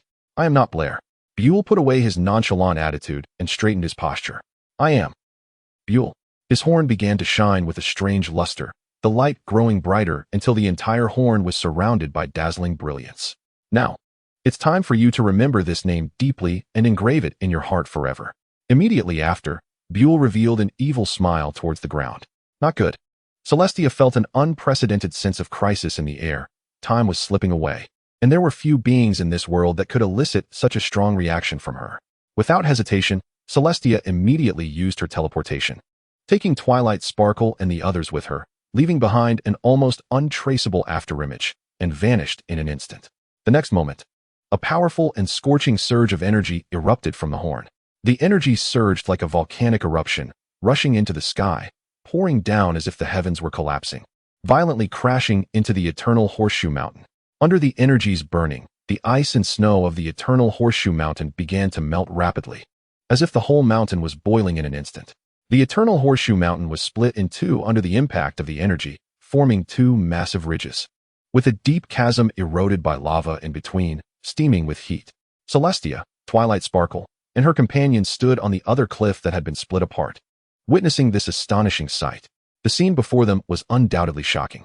I am curious. The true Buell seems not surprised at all that they could evade his attack, but he is a bit curious about another question. How did the strange wind banish Grogar back then? Such power, it is said to be the ancestor of all demons. Right? Twilight Sparkle stood opposite him, her gaze fierce, filled with anger and determination. She extended her hoof towards Buell, her words sharp. The great strange wind defeated you, the ancient tyrant, and now, you will not be able to use my friend's body to resurrect again. Buell lightly pouted in disappointment, as if complaining that he was running out of words. Forget it, let us do it your way. Celestia took a step forward, standing in front of Twilight Sparkle, her tone no longer gentle and soft as before. Dear little princess, I think this statement applies to you as well. Grogar was the creator of the small Maria, and you are the founder of the small nation. Now, a new era has arrived, and it is time for a more sensible pony to change everything, to completely overthrow the old ways. Pick up your spear, win, and go to Canterlot. Buell's tone gradually turned cold, an ominous aura radiating from him, gradually enveloping the sky. This is for the losers. Celestia's brilliance coalesced, beams of light striking down on Buell like a torrential rain. Futile. Buell spread his wings and summoned a barrier, easily blocking the attack from the white Olicorn. The beginning of the battle was ordinary, but the process was like a grand symphony. Celestia spread her snow-white wings, her magical power shooting into the sky, drawing brilliant arcs of light that seemed to slice through the blue sky like swords. Meanwhile, Buell soared freely, each flap of his wings accompanied by thunderous roars. Celestia's arrows of light seemed only able to leave trails behind his majestic figure, but could not touch him at all. As the battle progressed, the sky became increasingly chaotic, dazzling flashes and massive energy waves generated from their collisions. A provocation flickered in Buell's eyes, and he spoke arrogantly. If you can't hit me, then let me come find you. Buell tilted his body and dove towards Princess Celestia. Celestia maintained a calm expression, unwilling to show weakness, her body covered in a layer of light as she charged at Buell. The two forces forming a massive ball of light in the air, enveloping everything around them. With a deafening explosion, the light ball gradually dissipated, revealing the figures of the two ponies. Buell remained proud and arrogant, while Celestia appeared battered, her posture weak, her once pristine white coat turned charred black, and her wings crumpled. The outcome was already clear. Buell flicked his hoof and blew a breath. Celestia, as if cut loose, spat out a mouthful of mixed air, tilted her head, and collapsed. Princess Celestia. Twilight Sparkle's heart was filled with disbelief and rejection of acceptance. She couldn't believe that her all-powerful mentor could so easily suffer defeat. In a critical moment, she quickly cast a spell, catching the falling Princess Celestia steadily. Poor Buell shook his head, chewing something, flying down, ignoring Twilight Sparkle, and heading straight for Starlight Glimmer, who still stood frozen in place. Seeing the fear in the mayoress' eyes, Buell chuckled. What's wrong? Are you scared? The Buell before her still maintained the gentle appearance from her memories, but the frightening scene just moments ago forced Starlight Glimmer to remain on high alert. Are you really still the Buell I knew? Starlight Glimmer's voice was filled with confusion and uncertainty. Buell's expression showed contentment. What do you think? He instinctively reached to touch Starlight Glimmer's mane. Starlight Glimmer, however, warily dodged. Buell shook his head. Don't you already have the answer in your heart? If you have an answer, then act on it. Being indecisive won't make other ponies like you. A purple magical beam exploded behind Buell. He shook off the dust from his wings and turned around. Miss Sparkle, can you show a bit of courtesy? Twilight Sparkle, unable to contain her anger, replied. Against a demon like you, I will only greet you with explosive magic. Is that so? Buell remained calm as a lake, allowing Twilight Sparkle's attacks to bombard him as he steadily approached her. From a superior position, Buell extended his left hoof, a magical force wrapping around Twilight Sparkle's neck, lifting her into the air, while his right hoof pressed down on the unconscious Celestia's face. In the air, Twilight Sparkle was in unbearable pain, her face pale, writhing. Try to relax a bit, Miss Sparkle. I don't intend to take your life, just a brief loss of consciousness. When you and your teacher awaken, a brand new world will greet you. A charming smile spread across Buell's face. Just then, he was attacked again by a purple magical beam from behind. Buell sighed. I said, if you want to fight, can you all come at once? Don't waste my time like this. Let go of my friend. Starlight Glimmer's voice came from behind. Do you think that's possible? The resistant Twilight Sparkle made Buell tighten his grip slightly. Let her go? Starlight Glimmer's tone became increasingly solemn. Buell seemed to disregard these resistances. And just as he intended to deal with Twilight Sparkle first before turning to Starlight Glimmer, a sudden surge of intense heat was felt beneath his hooves. Let go, my student. Oh, Buell raised an eyebrow, looking with interest at the crimson figure of the destruction sun beneath him. I thought you would never use this form again. As the surge of heat spread wildly, Buell soared into the sky, while the bound Twilight Sparkle fell to the ground. Twilight Sparkle squinted her eyes, warmth enveloping her. And the crimson figure, like a vengeful fiery phoenix, broke all restraints, charging into the sky to battle Buell. With Starlight Glimmer's support, Twilight Sparkle got up, her eyes blankly staring at the epic battle in the sky. It seems we can't help much, Starlight Glimmer said to Twilight Sparkle. No. Even a tiny bit of power is still power. We can't let Princess Celestia face all this alone. Twilight Sparkle conveyed a determined look to Starlight Glimmer, who nodded in response. Hey. Buell skillfully flipped in the air, deftly avoiding an attack from the destruction sun. And then the scorching airflow spread freely in the air. You are much more exciting now than you were earlier. And also very savage. Buell took the hit, black blood trickling from the corner of his mouth. Let me help you regain your elegance. Buell grabbed the wings of the destruction sun with both hooves, opened his mouth, and a golden energy wave coalesced in his mouth, striking hard at the back of the destruction sun. Celestia flapped her wings to stabilize herself, looking up at Buell in the sky, her eyes revealing effort. She caught a glimpse of Twilight Sparkle, sending a signal out of the corner of her eye. Celestia nodded, choosing to trust her student. Adjusting her posture, Celestia's power began to gather again, dazzling halos surrounding her body, and a beam of light pierced through the clouds, directly striking the dark golden alicorn. Overestimating yourself, Buell showed a hint of disdain, his wings stirring up a gale, magic light shooting from his horn, countering Princess Celestia's magic. The battle in the sky intensified, the collision of light and dark creating massive energy fluctuations that shook the entire sky. Seizing the moment, Twilight Sparkle and Starlight Glimmer exchanged glances and launched a fierce offensive. Two purple magical beams intertwined and fused, releasing an immensely powerful beam aimed at Buell, like a sword of judgment, intending to end the battle. What? Buell was caught off guard by this sudden attack, flapping his wings and beginning to retreat, trying to find a space to dodge, but it was too late. The purple beam first struck Buell's flank, the unprecedented pain almost making it impossible for him to maintain his flight. Just at that painful moment, Celestia seized the opportunity to unleash her power, her strength like the wrath of a deity, instantly enveloping Buell's entire body. Buell lost control, his body like a broken meteor, falling from the sky, tearing through the tranquil atmosphere, carrying rolling air currents straight toward the ground. As the distance rapidly closed, everything on the ground was destroyed by the momentum of the dark golden celestial beast's descent. The shockwave made all things tremble in that instant. Trees swayed wildly in the fierce wind, dust was blown away, and even snow was sent flying in all directions. The entire earth shook. Buell crashed heavily onto the ground, producing a loud sound, and the surrounding land cracked due to the impact, with fissures crisscrossing and raising billowing dust. The point of impact instantly formed a massive pit, with Buell at its center, his body covered in scars. That fool. Feeling something amiss in his body, Buell's voice roared from the center of the pit. No. Buell gasped. He had to merge into one to unleash his maximum power. But before I deal with family matters, we need something to entertain our little princess. Buell looked up at Celestia, his eyes flashing with red light. As the sound fell, the shadow behind him began to stretch infinitely, rippling as if something was being awakened. Then pairs of cold eyes glowing with crimson light appeared in the shadows, like beasts in the abyss watching their prey, particularly terrifying. The ghostly figures stirred restlessly, seemingly responding to some summons, slowly gathering in one place. On the ground, the darkness formed by the shadows began to rapidly expand. The gathered ghostly figures solidified in an instant, like a drop of ink that had frozen. Subsequently, figures slowly stepped out from the dense darkness.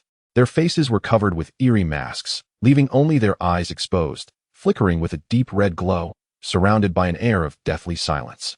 These ghostly figures, resembling land horses, were wrapped in black garments, crouched on the ground, silent, their blood-colored eyes quietly gazing at Briar, waiting for his command. Move. His voice was not loud, yet it resonated in the minds of all the ghostly figures.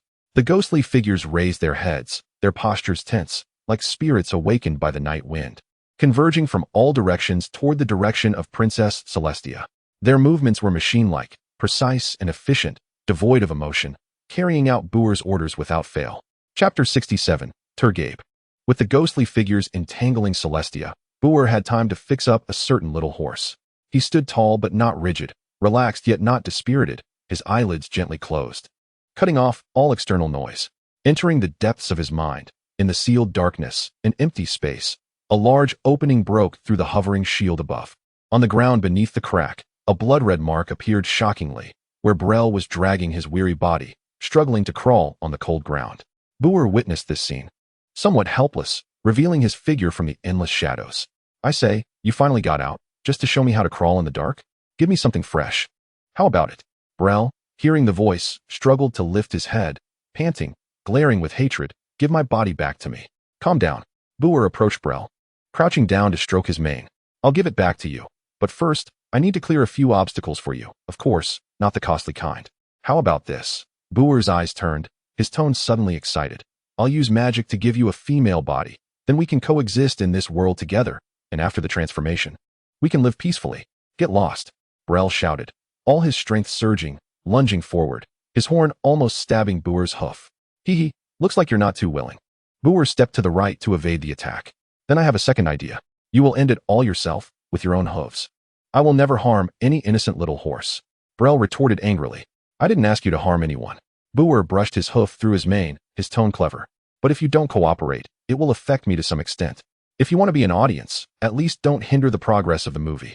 Briar's words made Briar silent for a moment, and after a while, he spoke. What you're doing is wrong.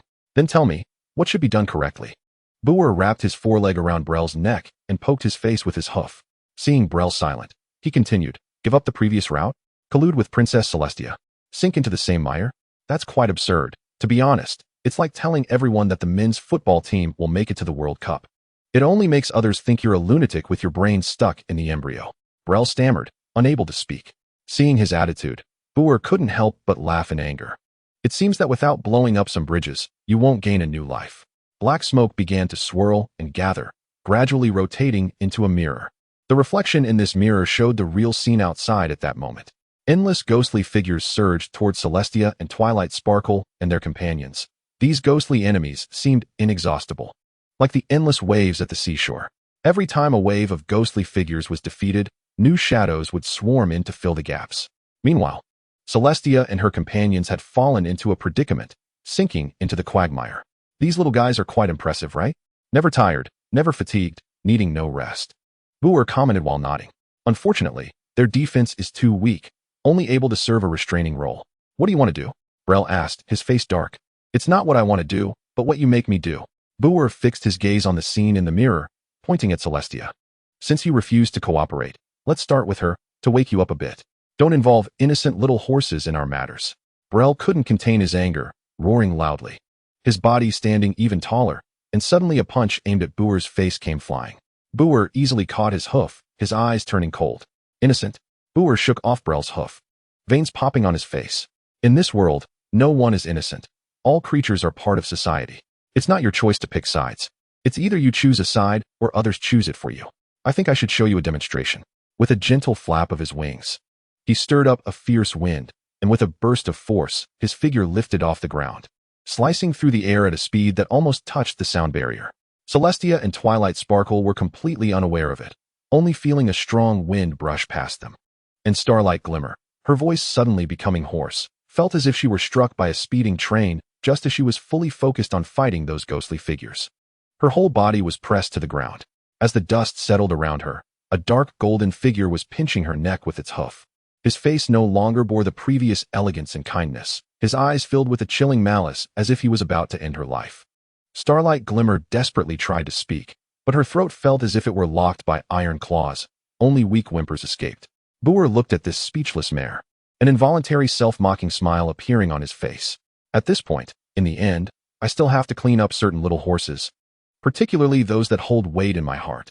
What a pity, he murmured to himself, but it's necessary. Relax, Briar quickly comforted the filly, watching as her sparkling eyes, masked by forced calmness, revealed doubts. He chuckled and explained to her, I must admit, you do weigh a little more in my heart than the other little ponies. But that's precisely why you cannot exist. Having you around will distract me. The filly seemed unable to grasp his implication, and Briar did not care whether a life on the verge of extinction could understand his words. He opened his mouth, gathering energy. Celestia and Twilight were busy and tangled with each other, and even if they sensed something at that moment, it was already too late. Just as the filly was about to perish under Briar, tendrils resembling living branches suddenly grew from the void, tightly wrapping around his body. What is this? Briar exclaimed, but a voice emerged from his heart. Mom, please stop. Don't hurt the other little ponies anymore. Alice. Briar recognized the voice of the golden tree, but the branches tightened even more. Seizing the opportunity, the filly kicked Briar in the abdomen and escaped danger. Briar glared at the vigilant filly not far ahead, then turned his gaze toward the golden tree-potted plant cradled by the young dragon. Why are you stopping me? His voice was muffled, yet couldn't hide the impending wrath. Alice, your mother is calling you. Spike's voice trembled, his small body also shaking slightly. Spike, you can put me down now. No, I won't abandon my friends, Spike declared, yet anyone could hear the panic in his heart. It's okay, Alice believes Mommy won't hurt her. All right, be careful, Spike said, glancing at the fierce-faced Briar, and without insisting any longer, quickly ran behind a large rock to hide. If you don't clarify the reason, maybe you can guess. Briar's expression darkened, sparks flickering from his horns. Alice doesn't want to see Mommy hurt other little ponies. You know nothing. You're just a child. Briar stepped forward, getting closer to Alice. No, what Mommy is doing is wrong. Quiet, Briar shouted irritably. If you dare to stop me again, I will not go easy on you. If Mommy is going to do bad things, Alice will stop her. You? Briar scoffed disdainfully. Magic surged towards Alice, and in just a second, the pot beneath her shattered into pieces. She couldn't support herself and fell to the ground.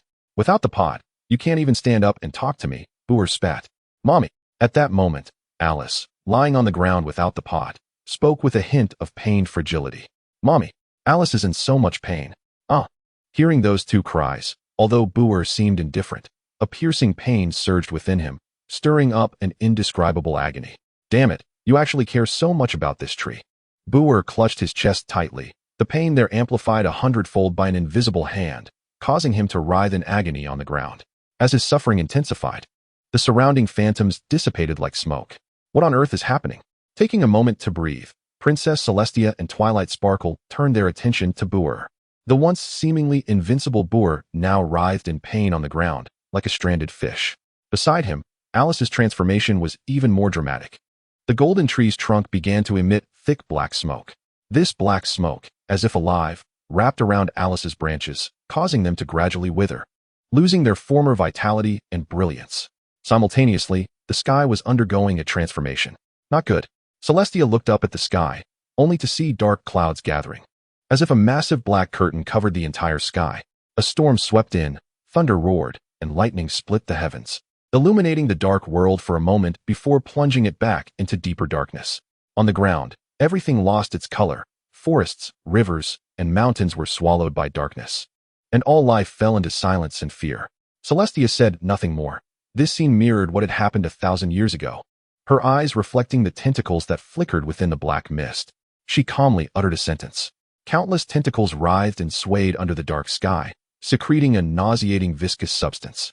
These tentacles moved like living creatures, slowly crawling out from the torn rifts in space and time, resembling a nightmarish reality.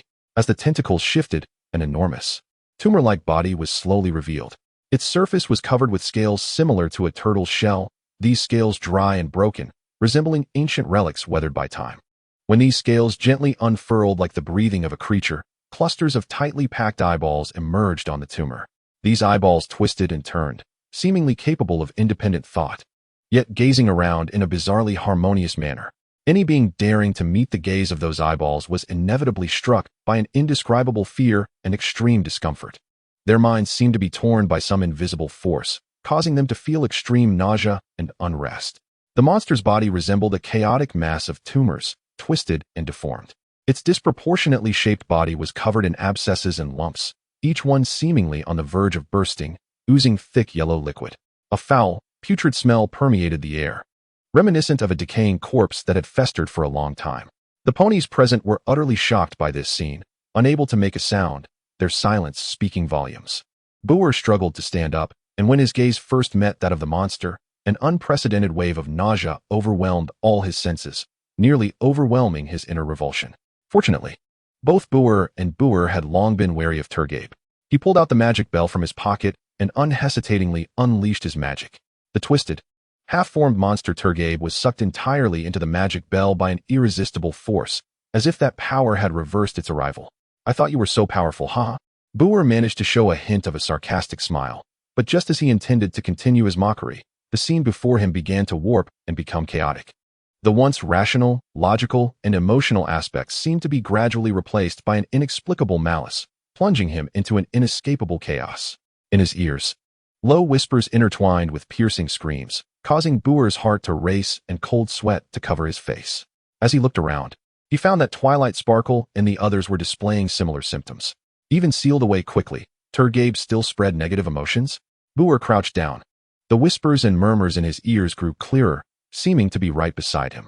In this moment of daze, he seemed to hear a familiar voice. "Mommy, mommy." The Briar, consumed by darkness, struggled to stand, his vision gradually illuminated by a gentle light. The voice became clearer in the light. "Mommy." A small pony stumbled into his embrace, startling Briar with the sudden hug, causing him to instinctively push the small pony away. "Who are you?" Finally, the small pony's voice was intermittent, mixed with joy at seeing Mommy again. She gently rubbed her soft mane against Briar, bringing an indescribable and familiar sensation. "Do we know each other?" Briar gazed at the little pony in front of him, confusion evident in his eyes.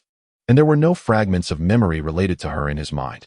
The little pony giggled, not speaking, but burying her head in Briar's embrace, rubbing fiercely as if cherishing the warmth of every touch. "I know that one day Mom will forget me, but I will never forget Mom. Whether it's 100 years, 200 years, or 300 years, up to 1,000 years. I know Mom is still confused. But please forgive my selfishness this time. My time is running out, and being able to reunite with Mom again has already satisfied me to no end." The pony stood up, leaving the warmth of Briar's embrace, and slowly walked towards the distant gentle light. "Wait." Briar instinctively raised his hoof to stop her, shouting at the little pony, "Who exactly are you?" Briar stood there in a daze. The little pony reflected in his eyes, the corners of her mouth gently curling up. "Mom, my name is Alice." Chapter 68 Rest. The sunlight pierced through the thin clouds. Turgabe disappeared abruptly, just as he had come, and the negative energy he spread was gradually fading. Briar slowly awoke from his confusion, straightening his body, the light in his eyes shining brightly once again, and the continuous whispering in his ears finally fell silent. His gaze fell on the snowy ground in front of him. A lonely dead branch tightly wrapped in pure white snow, forming a stark contrast with the surrounding world, like the only gray stroke in a colorful painting. At this moment, Briar could no longer hear Alice's stubborn voice. She sacrificed herself, clearing away the gloom left by Turgabe. "I will miss her." Briar was not as sentimental as Briar. Alice's passing was just a small episode for him, as he was already prepared for the departure of every living being he saw and heard. Praying would only waste time. Celestia, Twilight Sparkle, and Starlight Glimmer also regained consciousness, and the first thing Starlight did after waking was to go to their side, realizing that her strength alone was still insufficient to match Grogar. "Princess Celestia, has Turgabe been sealed?" "Who sealed him?" As Starlight approached, she heard Twilight Sparkle's numerous questions directed at Princess Celestia. "I think only he can answer all our questions." Celestia's gaze was deep as she quietly looked at Briar, and Twilight Sparkle and Starlight Glimmer followed her gaze. Briar felt their attention and knew it was time to remove the obstacles and clear the path. He moved forward step by step, but his hooves felt heavy, as if an invisible weight was pressing down on him. "Alice," a voice echoed in his heart, the chains on Briar tightening even more. Forget about that tree. Briar furrowed his brows tightly, sneering. She called me Mom. The voice grew louder than before, and the ground beneath Briar's hooves became soft and wet. We all know that was just her one-sided wish. Briar struggled as if trying to escape from a quagmire. She is my family. The voice began to fade into silence, and then Briar's vision suddenly plunged into darkness. I already told you, do not hinder me. Back in the depths of his heart, Briar's furious gaze locked onto Briar. Once, I thought about creating a beautiful world, but it could never come at the cost of sacrificing any innocent life. Briar calmly recounted, showing no fear, meeting his gaze. I will not stand by and watch anymore. I will not tolerate you taking such extreme actions. It was just a dead tree. Why are you making such a fuss? How fragile is your mindset? Briar expressed his utter disappointment, feeling overly sentimental, developing some extremely boring emotions. In the end, did you really treat Alice as your family? Only after she died. You come out to mourn. Who are you performing for? You don't deserve to speak her name. Briar's expression turned angry, and he punched Briar in the face. Ugh. Briar spat blood on the ground, his eyes no longer distant from the world, but filled with coldness and indifference. I thought you would come to your senses. But now it seems there is no need for you to wake up anymore. Briar gritted his teeth, forcing out a few words between clenched jaws. Today, only one consciousness can exist in this body. Then, he snapped his fingers, sealing the magic within Briar's body, while sealing his own as well. Don't say I bullied you. Let's settle this with the most primitive method, fist against fist, flesh against flesh. The winner lives, the loser dies. Briar lowered his body, his horn glinting coldly. I'll use this to cut open your intestines. You try it. The gazes of the two ponies locked, the air thick with tension and anger. Suddenly, a sharp light flashed in Briar's eyes, and his body executed a swift maneuver, launching an attack like a cannonball, rushing towards Briar's face with a whistling sound. Briar's eyes subtly narrowed. He did not choose to meet force with force, but stepped back, shifting his body to the side. Briar sidestepped, extending his right hoof like a sword, accurately grabbing Briar's striking hoof. Then, with astonishing strength, he twisted sharply, and with a crisp snap, Briar's hoof was brutally torn off by his force. Briar did not yield. Suddenly, he exerted force, raising his right hoof like lightning, accurately kicking towards Briar's abdomen. Briar grunted, his body retreating a few steps, but he quickly adjusted his stance, standing firm with a fierce expression. As soon as he finished speaking, he clenched his hooves into fists, his body slightly crouching, and then, like a leopard ready to pounce, burst forth with incredible power, launching a fiercer attack at Briar than before. Briar, however, caught a chance in this critical moment. His body spun rapidly, executing a powerful spinning kick that struck Briar's neck hard. A look of disbelief crossed Briar's eyes, and then he felt like a kite cut loose, uncontrollably flying backward, ultimately crashing heavily to the ground. Briar struggled to stand up, a fierce expression on his face. He roared, his entire being resembling a frenzied beast, once again lunging at Briar. Briar expanded his form, weaving through Briar's attacks like a dragon, each step taken with perfect precision. Just then, Briar seized a rare opportunity, channeling all his strength into one point, suddenly shooting forward like an arrow released from a bow, his right hoof striking heavily against Briar's chest. Briar's legs twisted unnaturally, and he painfully spat out a mouthful of bright red blood, his body losing all support, falling helplessly onto the dust. It's over. Looking at the fallen Briar spat out a mouthful of blood from his chest. Briar turned his head, and behind him, Briar slowly stood up in an extremely strange posture. Have I ever told you that in this space, I am invincible? Briar swallowed the blood at the corner of his mouth, his eyes flashing, arriving outside before Briar. His inner spirit was already shattered, and his body trembled violently. Twilight Sparkle and the others had been watching Briar's movements, and seeing him make a move, they suddenly became extremely vigilant. They noticed the tense expressions on their faces. Bear wanted to laugh, but he couldn't. It felt as if a hot iron block had been stuffed inside his body, heating up and burning him. Briar had already begun to wrest control of his body, and Bear had little time to waste. His dry throat let out a hoarse scream. If you want to defeat me, now, I'm quite tired. He roared out, and then Bear flew into the sky, indifferently staring at the little ponies below. He knew that the next strike would determine the outcome. Without waiting for Twilight Sparkle and the others to react, Bear opened his mouth, closed his eyes, and the air began to stir. The small stones and dust around him were stirred up by an invisible force, swirling around him and gradually forming a faint halo. As the power within him gathered, the halo became brighter and stronger. He took a deep breath, suddenly opened his eyes, which gleamed with cold light, and with a roar, a dazzling energy ball shot out from his mouth, transforming into a brilliant beam of light that surged towards the three little ponies on the ground. Seeing Bear launch an attack, Twilight, Sparkle, and the others were not idle. The energy in their horns gathered slowly like the first light of dawn, erupting with immense power. This power coalesced into a brilliant purple beam that shot upward, colliding with Bear's golden beam. The two powerful beams intersected in the sky, erupting with a deafening sound that shook the heavens and the earth. Energy waves clashed against each other, vying for dominance, as purple and golden light collided. Bear gritted his teeth, his body pushing forward, trying to amplify his power. How can I lose to them? He was furious, his face contorted, and the golden halo around him grew brighter, the power of the beam becoming stronger. In the moment that determined their fates, Twilight, Sparkle, Starlight, Glimmer, and Princess Celestia gathered every ounce of strength together. Their resolve was as solid as rock, just to save their most precious friend. Their hearts were filled with unyielding faith, and the purple light, like a dream, became their eternal hope. The confrontation reached a fever pitch, the fluctuations of energy violently colliding, igniting a series of deafening explosions, with powerful shockwaves sucking in the surrounding rocks and dust into an endless vortex. The entire planet trembled under the impact of this force. The purple light suddenly intensified, gradually overwhelming Bear's golden beam. The purple beam broke through all obstacles, striking directly at Bear. In the end, disbelief showed in Bear's eyes. Soon, the invincible figure was slowly consumed by the purple light. As the dazzling brilliance gradually faded, Blair's will finally triumphed over Bear in the silent struggle. At that moment, time seemed to freeze, his body spiraled in the air, falling downwards. Blair's vision was filled with a blur. The only sound around him was the howling wind crazily whistling in his ears, a sound that was desolate and profound, as if the god of death was whispering softly beside him, narrating the rhythm of the end. He tried to struggle, wanting to grab something, but there was nothing. Did I lose? He thought.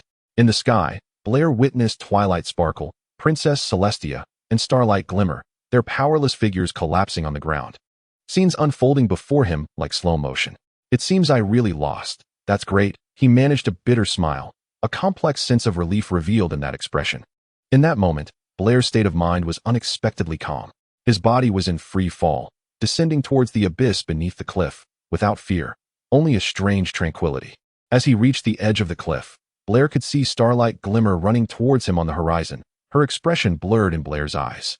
Unfortunately, the abyss below had already opened its dark maw, waiting for Blair's arrival. Mist, snow, starlight, twilight, Alice, Celestia, too many ponies intertwined with his life flashed through his memories. It was as if he were dreaming. The laughter and tears, love and hate, gain and loss in his life became irrelevant.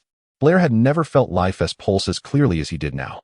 Finally, he stopped, landing on the thick snow at the bottom of the cliff. Blair felt no cold. He only felt the snowflakes embracing him like feathers, his heart filled with a wondrous peace. He lay in the snow, feeling the snowflakes gently covering his face, his breathing becoming calm and deep. Blair wanted to sleep, not knowing how long it would last. But he just wanted to have a good sleep. His breathing gradually became soft and steady, like the warmest breeze in nature. The beating of his heart also began to slow down. Each long beat seemed to narrate the melody of life. The blood in his veins gradually slowed its flow, like a thin layer of ice on a winter river, quietly solidifying. A fatigue he had never experienced before, a fatigue that penetrated to the bone, made him yearn to give up all resistance and sink into eternal tranquility. Blair slowly closed his eyes. Chapter 69, The Original Source. The remaining twilight at the horizon faded below the skyline. Crows cawed harshly, their voices hoarse and sharp. On the desolate highlands stood an ancient castle. Deep within, a long corridor, dimly lit, exuding an eerie atmosphere. At the end of the corridor was the castle's main hall, a dim green light, like the phosphorescence from hell. Stanley wore a long black robe, the ground around him covered with intricate magical runes. He stood in the center of a large magic circle, raising his hooves, muttering incantations. As the incantation grew louder, the entire castle seemed to feel a certain calling power, starting to tremble slightly. The air was filled with a sense of oppression, as if a storm was about to erupt, the fluctuation of magic becoming intense and uncontrollable. Suddenly, a crack appeared above the magic circle, gradually widening, from which wisps of black mist emanated. Within the black mist, a massive creature's phantom gradually materialized, its body resembling a blue goat, its eyes flickering with dim red light, exuding a suffocating aura of terror. Stanley slightly bowed, adopting a respectful posture.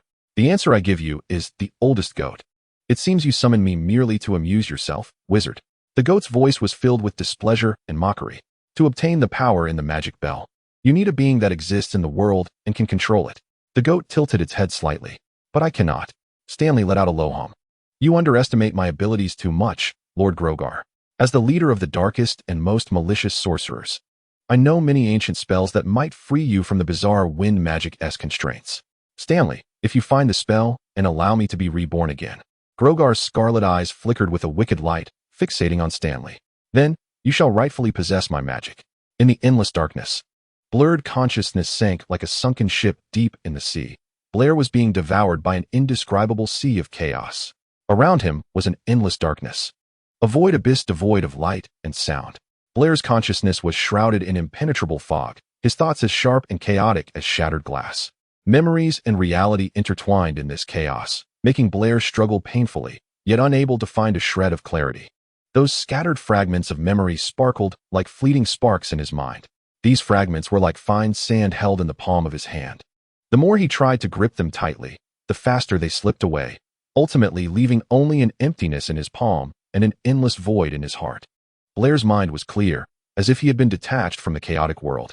He gradually began to hear the whispers of living beings, the voices seemingly not far away. Several female voices. Princess Celestia, how much longer does Blair need to wake up? His body and soul have both suffered damage, and he must find a way to heal these wounds first.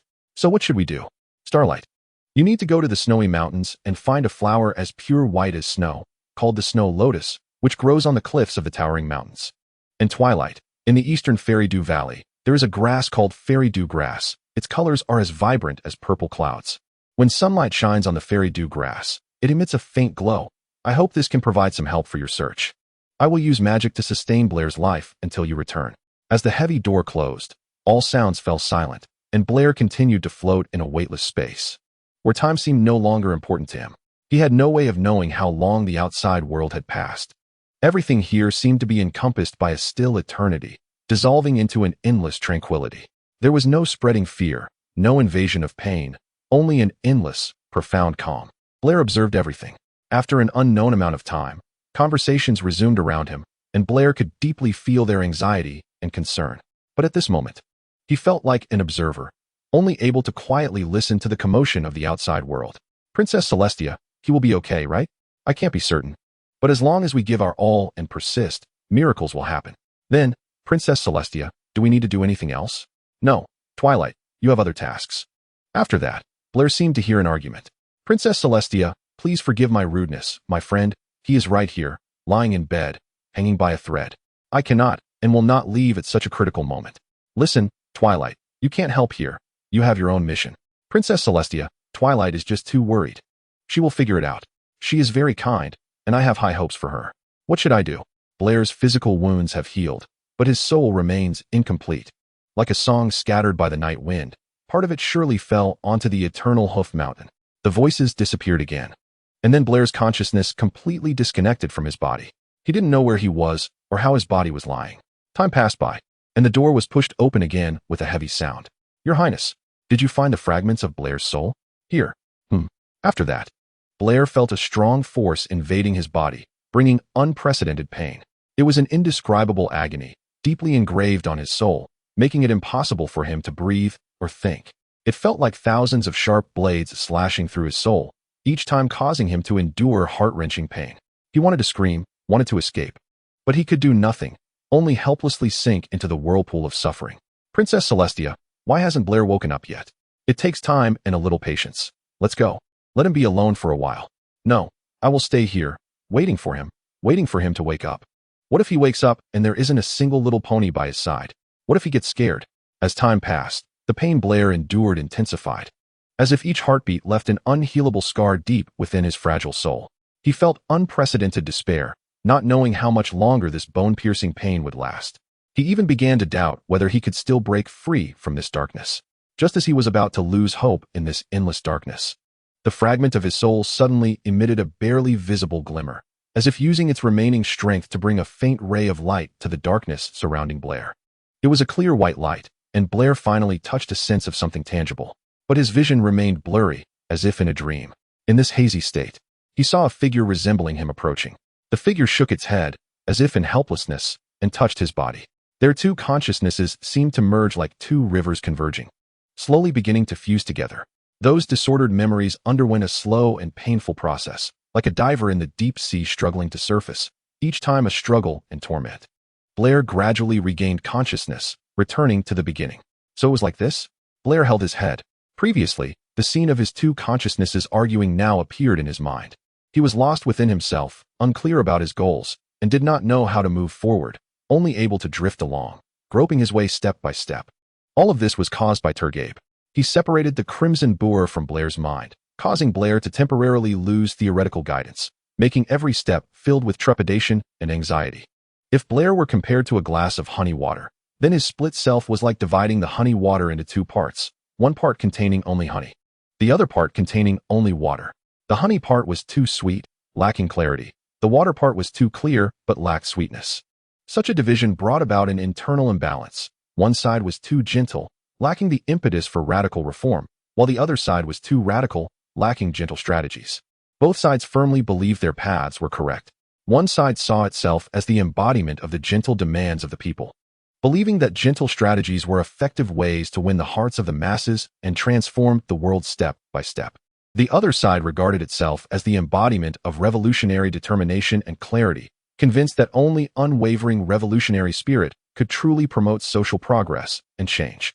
As a result, they each moved toward the extremes they believed to be just, but in doing so, lost the balance and coordination between each other. Suddenly, Blair remembered a sentence from Princess Celestia. The terror of Turgabe does not lie in destruction and ruin. For him, it was time to end the two distorted paths in his mind. Blair's consciousness gradually became clearer. The light grew stronger, and the darkness began to dissipate little by little, as if he was slowly waking from an endless nightmare. His eyelids began to tremble slightly, feeling the warmth of the outside light filtering through his closed eyelids. He struggled to open his eyes, but each attempt was accompanied by pain in his body, the muscles that had not moved for a long time gradually regaining vitality. After a deep breath, he slowly opened his eyes. The world in front of him was still blurry, yet it brought him an inexplicable sense of reassurance. Blair felt something pressing down on his legs, and as his vision gradually focused, he finally saw the face. It was a face full of exhaustion, with tear stains at the corners of the eyes from prolonged worry. Blair tried hard to speak, but his throat felt as if it had been eroded by the winds of the desert, only able to emit a nearly soundless hoarse voice. Starlight, who had been waiting by the bed, seemed to sense his faint movements and slowly raised her head. Her eyes, slightly swollen from continuous worry, were suddenly flooded with intense surprise and tears the moment she saw Blair react. Blair, her voice trembled slightly with the intensity of her heartbeat, causing ripples of emotion. Blair nodded gently. Although the world around him remained blurry, he could clearly feel the pure joy and warmth radiating from the other's eyes. Unbeknownst to him, this mare had already become an important presence in his life. Blair wanted to say something to express his gratitude, but after 1,000 words, it ultimately transformed into a simple and sincere statement. Thank you for always waiting for me. Tears sparkled in her starry eyes, her body trembling slightly, the emotional shift making her appear exceptionally fragile and cautious. Blair seemed to sense her deep-seated desire, opening his hooves with a smile in his eyes. Shall we have a hug? She approached carefully, fully immersing herself in his embrace. He wrapped his arms around her gently. They didn't need words. This moment's hug was stronger and deeper than any language. Her head nestled against his chest, listening to his steady and strong heartbeat, as if that sound could dispel all fears and anxieties. Her hooves wrapped around his waist tightly, as if afraid he would disappear again. Their breaths gradually synchronized, their breaths intertwining to form a world that belonged only to them. This hug was so ordinary yet incredibly pure, devoid of external factors or spiritual pollution. Just a hug between friends. Chapter 70. Towards Ponyville. I will go find Princess Celestia.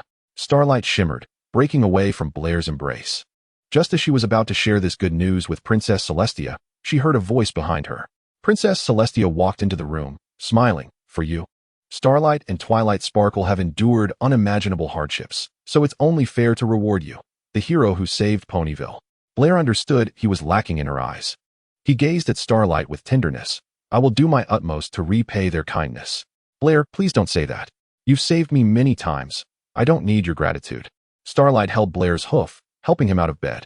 No, I insist on giving it. You can consider it a gift between friends. Blair stroked Starlight's mane. All right, but I really don't want anything. Starlight blushed. Normally, Blair would only stroke her mane in private, but now Princess Celestia was right beside them, and her sense of shame wasn't that strong yet. Princess Celestia walked gently to the window, gazing at the sun. Tomorrow will be the annual summer celebration.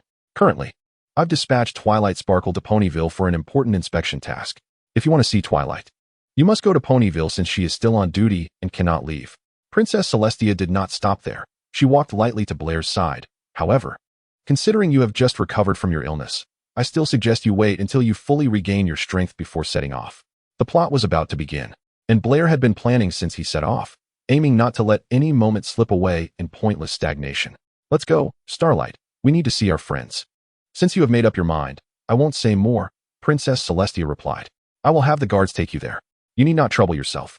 Blair declined Princess Celestia's help. He wasn't very keen on relying on other ponies unless absolutely necessary. Princess Celestia seemed accustomed to Blair's character, offering reassurance. Sometimes, a friend's outstretched hooves can also be a worthwhile harbor. If you always bear everything alone, it may not be good for your mental and physical health. Blair appeared a bit dazed, seeming unsure of what she was saying. Princess Celestia gently lowered her head, like a drooping flower, almost whispering in Blair's ear. I understand your heart better than you do. Blair blinked. Starlight hurriedly pulled Blair, expressing her apologies to Princess Celestia. If we don't hurry, we might miss the train. Please understand. Princess Celestia responded understandingly. Of course, how could I hinder your journey? I just hope that on your travels, you won't cause too much trouble for me. And I look forward to seeing you again in Ponyville. Starlight took over for Blair. All right, Princess Celestia, we will be careful. As soon as she finished speaking, Starlight quickly pushed Blair, like a gust of wind, rushing out the door, seemingly unwilling to linger for even a moment. Haha. Princess Celestia watched their departing figures, chuckling softly, then shook her head. As the two ponies stepped out of the palace and blended into the bustling streets, Starlight immediately grew tense, recalling Princess Celestia's gaze. She pointed at Blair, her tone unhappy. Okay. Faced with Starlight's seriousness, Blair could only helplessly show a wry smile, rubbing her mane with his hoof. Regarding Princess Celestia, Blair felt troubled. He could not determine how many secrets this noble alicorn had uncovered about him, nor her true intentions. He felt as if he was completely exposed under her gaze, laid bare. This sensation was like a wriggling worm in his stomach, making him feel uneasy and difficult to describe. Well, plans must adjust with changing circumstances, Blair silently recited in his heart, trying to calm his state of mind a little. Just then, Starlight waved her hoof in front of Blair's eyes. I remember the train station is not located in the west of the city. Blair grasped her hoof, putting it down. Of course not. We aren't going to the train station. Then where are we going? Starlight asked curiously, following the deep-seated traces in his memory. Blair led Starlight to the narrow alley on the west edge of Canterlot. But for Starlight, this was an unbearable test. The mud and sewage made it difficult for her to step forward, and the nauseating stench made her retreat. If it weren't for Blair, she probably would never have set foot in such an unpleasant place in her life. Noticing Starlight's reluctance and discomfort, Blair kindly handed her some money to buy a ticket at the station. Wait for me, okay? I can manage. Starlight tried to sound strong, but her evident discomfort revealed her true feelings. All right, I'll wait for you. Starlight did not insist this time. In her heart, she was also curious about Canterlot, a place that all ponies talked about with delight. After Starlight left, Blair continued alone, winding through the street corners until he finally found the familiar unicorn sign.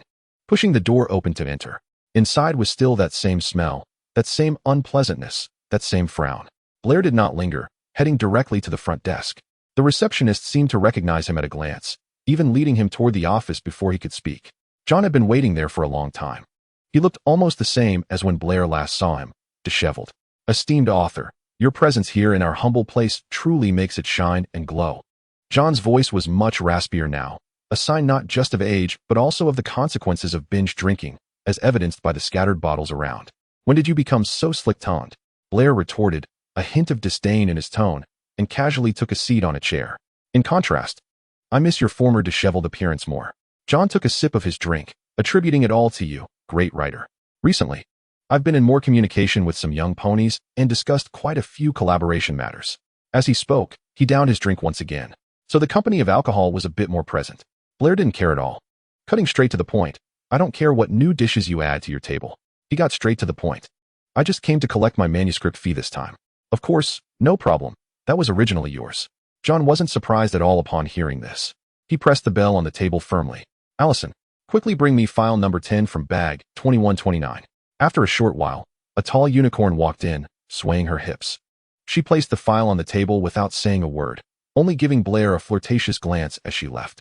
Blair felt flustered by her gaze and turned to look at John, only to find that John seemed completely unaware of what had just happened and politely explained to Blair. She just joined recently and hasn't gone through formal training. Blair wasn't very interested in their internal affairs, but when he picked up the thin file on the table, he couldn't help but lightly tap it with his hoof, staring at John with a subtle expression, as if to say, "Are you sure this is all there is?" The check. John, being perceptive, easily noticed Blair's dissatisfaction. After clarifying Blair's previous doubts, John continued with another topic. "Recently, Applewood and Pear Garden have reached out to us for a film collaboration, and another wishes to engage us in deep cooperation in the comic field. What do you think?" After John's words, Blair looked around to confirm that John wasn't speaking to any other young ponies. He leaned back in his chair, his tone uncertain. "Just sit and watch. Isn't the copyright already given to you? Why ask me?" John retorted. "After all, you are the author of this novel. It's necessary to consult your opinion. If you agree, we can finalize it. Otherwise, we can still consider it." "Huh, quite the spirit of collaboration," Blair scoffed twice. "Of course. Our newspaper has never been the kind of organization that acts unilaterally," John replied cheerfully. However, looking back, it was still because Blair only granted them a 5-year license. At the time, John hadn't foreseen that this novel would become a hit, so he thought that a 5-year license would yield a considerable income. However, with the novel's explosive popularity, even heavyweight companies like Applewood and Pear Garden reached out for collaboration. This made John realize that they couldn't have a short-sighted view, and renewing the contract had become a top priority. It was only reasonable to please Blair. If they really have collaboration intentions, let them produce some pilot episodes for me first. I need to see the quality of the work. Blair also didn't make a rash decision. After all, this novel could be considered his cash cow, so being cautious was better. "All right, I will tell them," John nodded, then asked, "By the way, when will the second edition of Blair's Wonderful Adventure be completed? The last manuscript I received from you is almost used up. Currently, the fans are quite vocal about it." Blair rubbed his temples, looking a bit tired. "No need to rush. Let's talk after the summer festival." Recently, he had no time to write this. Things were piling up one after another, and he was almost driven mad. "All right then, the rest isn't a big deal." John seemed to notice Blair's fatigue and raised his glass, downing it in one go. When he set it down, Blair had already disappeared. "Hey, where's the horse?" Meanwhile, Blair had stepped out of the newspaper's door, taking a deep breath of fresh air. He suddenly realized that even the mixed urban atmosphere outside seemed much fresher after being in that alcohol-saturated space. Blair felt extremely annoyed about staying in that boozy environment. Forget it, he might as well go find Starlight. In the bustling streets of Cantlot, ponies surged and lights flickered. Starlight strolled alone in the heart of the city, her eyes sparkling with curiosity and excitement. The shop windows lining the street displayed various fashionable outfits, and the dazzling array of products left her breathless. Each step resonated with the city's pulse, and each breath inhaled the prosperity and vitality of this place. She walked past shop after shop, sometimes stopping to admire, sometimes smiling down at the ground.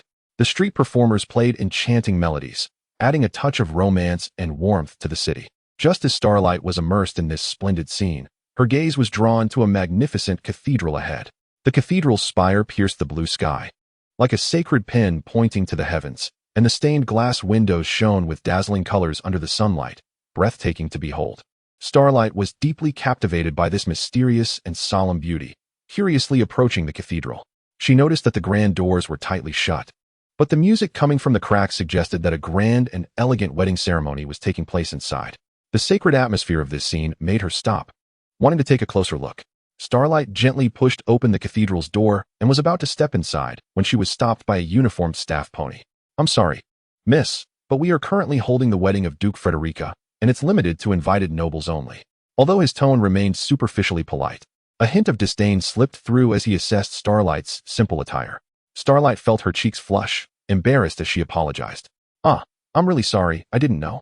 I just wanted to take a simple look around." Despite facing unexpected obstruction, Starlight didn't leave immediately, but stepped back a few paces, gazing up at the building. The cathedral's bell tower soared into the clouds, and the intricately carved doors and windows exuded an ancient and sacred aura.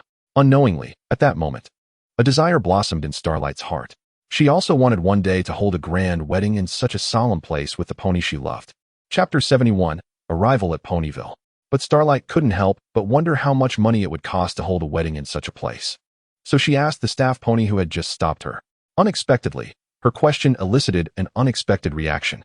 The staff pony looked at her with a disdainful gaze, a sneer on his lips, and his tone dripping with impatience and arrogance. "Miss, you are too kind. Such trivial matters are hardly worth your concern. For our esteemed guests, this little expense is merely a drop in the bucket, but for you ordinary ponies, it would be astronomical." Although Starlight had already sensed the staff pony's disdain, she couldn't help but ask again out of curiosity. "I just want to know, how much does it roughly cost to hold a wedding in such a beautiful cathedral?" However, the staff pony's reaction was even more dismissive than before. "You are truly naive. With your status, you think you can hold a wedding here?" Starlight stood frozen, her cheeks slightly red, feeling an unprecedented embarrassment and humiliation. Her heart was filled with a chaotic mix of emotions, both anger and disbelief. She never thought that a simple question would make her the target of ridicule among the other ponies. However, faced with such a situation, Starlight Glimmer did not let anger or shame take over. She took a deep breath, forcing herself to regain her inner calm. Fully aware that these taunts did not define her, Starlight turned around, deciding to leave this oppressive place. But just as she was about to take a step away, her gaze fell once again on the magnificent cathedral, silently planting a vow in her heart. As Starlight walked unsteadily down the street, Blair happened to walk out of the bank and just caught sight of her lost and confused figure approaching. Blair tilted his head, instinctively sensing that Starlight was not in a good mood. He didn't know what Starlight had gone through in the past hour, but looking at her, he knew it was time to offer her some comfort. "I thought you would wait for me at the train station," Blair gently interrupted Starlight, tenderly ruffling her mane as if soothing an injured bird. "What happened?" "Nothing." Starlight turned her head, her eyes reflecting a hint of desolation. "Just a small matter." "It seems you can handle it yourself." Blair slightly raised his head and took out a check. "But I think a little financial help would lift your spirits." Starlight took the check, looking at the several zeros on it, feeling a bit dizzy. "Blair, where did you get so much money?" She couldn't help but ask, unsure how to release her gloomy feelings. "But you've started to become richer. I should be happy for you," Starlight said, starting to feel low again. "But I haven't seen a smile on your face yet." Blair poked Starlight's cheek. "And this isn't just mine. You have a share too." "Me?" Starlight shook her head. "But that's your book. I didn't help at all." "This is your appearance fee from the book," Blair explained, "so it's only right that you get a share." "Really?" Starlight looked at the amount on the check, suddenly feeling that the dream that had seemed so far away was now much closer. "That's great." She beamed with happiness. "Are you still worried?" Seeing her happy expression, Blair couldn't help but pinch her nose. "No, not at all. Let's go catch the train now." Starlight carefully tucked the check away and hurried towards the train station. Seeing this, Blair could only shake his head helplessly and hurriedly followed her. A shadow lurking in the dark had a mysterious purpose, watching every move Blair and Starlight made with unusual attention, which undoubtedly held no good intentions. She hid among the crowd of ponies, skillfully dodging Blair and Starlight's sight, coldly observing their every action. Every smile and every intimate touch was recorded under the gaze of this mysterious figure. It wasn't until Blair and Starlight boarded the train that the dark figure quietly vanished into the shadows. In the palace, in a warm bedroom where the heat had not yet dissipated, Princess Celestia stood quietly in front of a large floor-to-ceiling window. Her gaze pierced through the thick glass, staring far into the city of Canterlot. The distant city, bathed in the golden afterglow of the sun, resembled a jewel embedded in the earth, radiating dazzling light. The busy streets, filled with passing ponies, formed a vibrant picture, showcasing the city's endless prosperity and vitality. A faint smile appeared on the princess's face as her thoughts seemed to drift far away with her gaze, lost in her own musings. Just at this moment of contemplation, a series of rhythmic knocks interrupted the tranquil atmosphere. "Come in." Princess Celestia's voice was calm and elegant, and her expression revealed no hint of emotional fluctuation. A secretary in a neat uniform entered the bedroom, her footsteps breaking the stillness within. However, Princess Celestia did not turn around. Her gaze remained on the view outside. The secretary quickly knelt behind Princess Celestia. "Your Highness, the messenger has just delivered the latest news. It is reported that Blair has embarked on his journey away from Canterlot, boarding the train to Ponyville. Should we follow closely behind?" Through the reflected light from the window, one could catch the princess's expression shifting from a smile to a profound calm, tinged with a chilling indifference that sent shivers through the ponies. A caged bird does not require excessively harsh restraints. If one relaxes the control of its iron chains at the right time, it will immerse itself in an illusion, believing it still possesses freedom. Otherwise, one day, it will struggle against its bonds, soar into the sky, escape this cage, and never return. I understand. The secretary stood up, slowly approaching Princess Celestia. How many springs and autumns have you followed me? Princess Celestia suddenly asked without waiting for the secretary to come closer. The secretary paused, mumbling. Many years, I suppose. We are close, sharing secrets and playing together. But why do you still choose to kneel before me when we meet again? Sister. As the train leisurely traveled along the winding mountain tracks, the surrounding scenery unfolded like exquisite paintings, slowly revealing itself to Blair's eyes. He witnessed the hills covered in a green veil, the creek as clear as flowing jade, and the wildflowers dancing in the wind, their fragrance filling the air like nature's purest breath. The wheels rolled along the railway surrounded by lush forests, dappled sunlight filtering through the dense canopy, creating a play of light and shadow. As they delved deeper into this unspoiled nature, the air became exceptionally fresh and slightly cool, mingled with the scent of earth and wildflowers, painting a vibrant picture. When the train finally came to a gradual stop at the Ponyville station, the sight before him was particularly stunning. All the beauty seemed to leap from the pages of a fairy tale. A peaceful and dreamlike land quietly unfolded in his view. The town in the valley, with ponies walking around, was the place Blair had longed to visit in both his past and present, right before him. Because Princess Celestia was about to arrive in Ponyville to give a speech, this news attracted many ponies from afar, who traveled thousands of miles just to catch a glimpse of the legendary princess. The moment Blair and Starlight stepped off the train, Blair took a deep breath of fresh air, feeling as if all the fatigue from the journey had blown away with the wind. The crowded train made this trip feel particularly cramped, forcing Blair and Starlight to lean against each other closely, causing a shy little pony to blush the entire way. Blair, however, did not react much. He looked up at the sky, which was as blue as ever in Ponyville, so blue that not a single cloud was in sight. Blair thought, this must be credited to some agile Pegasus. Where should we go next? Starlight asked, waving her hooves. Maybe if we shout Twilight Sparkle's name, she'll come to greet us. Or, why don't we find a familiar pony in Ponyville first and take a little stroll? Blair rubbed his chin. After all, they would be living here from now on, so they naturally needed to be familiar with the public facilities and important locations in the town. Just as Blair and Starlight were discussing their next route, a sudden voice rang out behind them. Welcome. Colorful streamers were shot out from a toy cannon, and a pink earth pony jumped exaggeratedly into the space between Starlight and Blair, wrapping her forelegs around their necks. Welcome to Ponyville. I think I just heard some ponies say they wanted to make friends. Wait. Starlight broke free from the embrace, looking at Blair being hugged by the pink mare, feeling quite angry. Let him go. As Starlight spoke, she quickly pulled Blair away, eyeing the suddenly appearing, bewildering mare with caution. The pink mare seemed completely unaware of Starlight's wariness and continued to introduce herself with a bright smile. Hello, my name is Pinkie Pie. I'll be your guide for this tour. She patted her chest energetically while introducing herself with a vibrant voice and a dazzling smile. Hey, wait. We didn't sign up for any tour. Starlight objected. Then you must not know where to start enjoying Ponyville yet. Pinkie pointed at Starlight. Blair interjected, in fact, we do have concerns in that regard.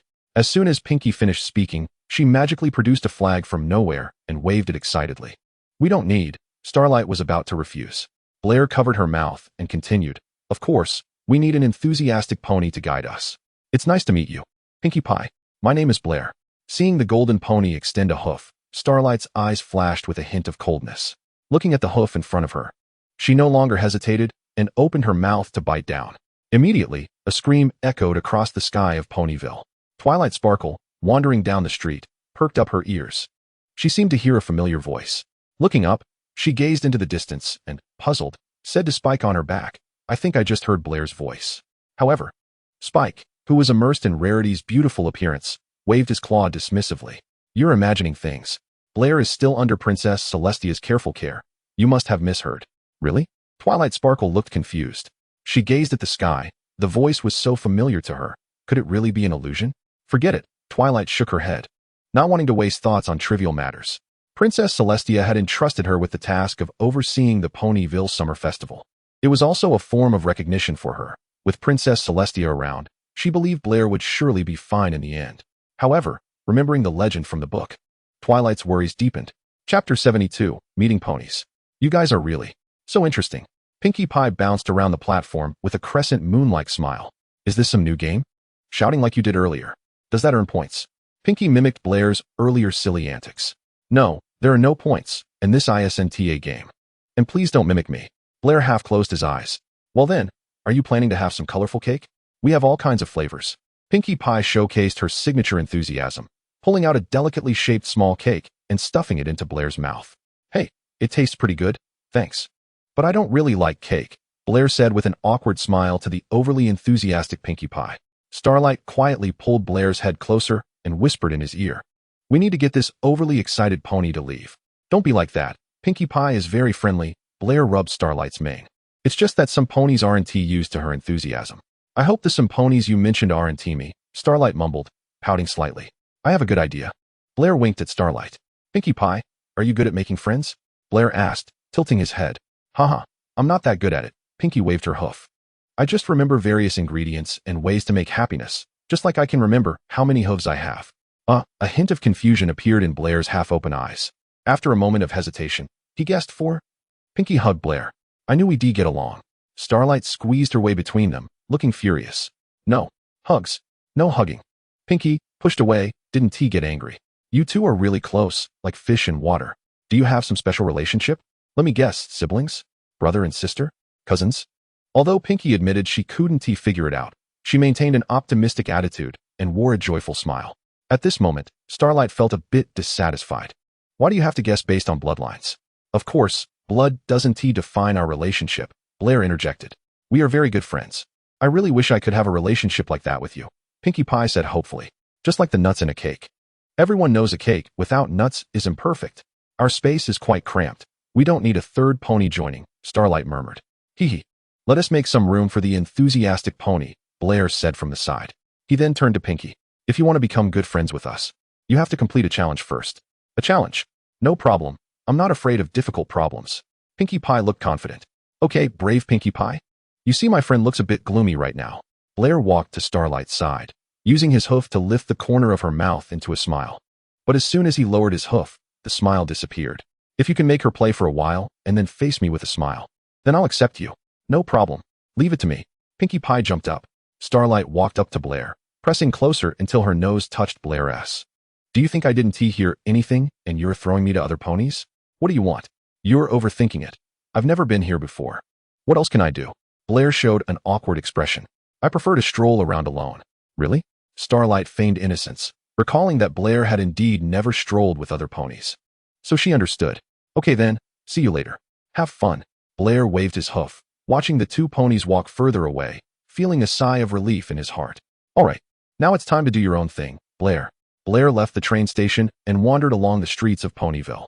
The familiar yet strange streets. With curious glances from the background ponies, were all taken in by him. Get out of the way. Suddenly, a hurried and tense shout broke the tranquility of the sky. Blair was enjoying his leisurely time when this sudden sound made him instantly alert. He looked up and saw a blue Pegasus flying towards an innocent light yellow filly at an almost uncontrollable speed, facing the impending tragedy about to unfold. How could Blair stand by idly? He quickly activated his teleportation magic, instantly moving the light yellow filly to safety.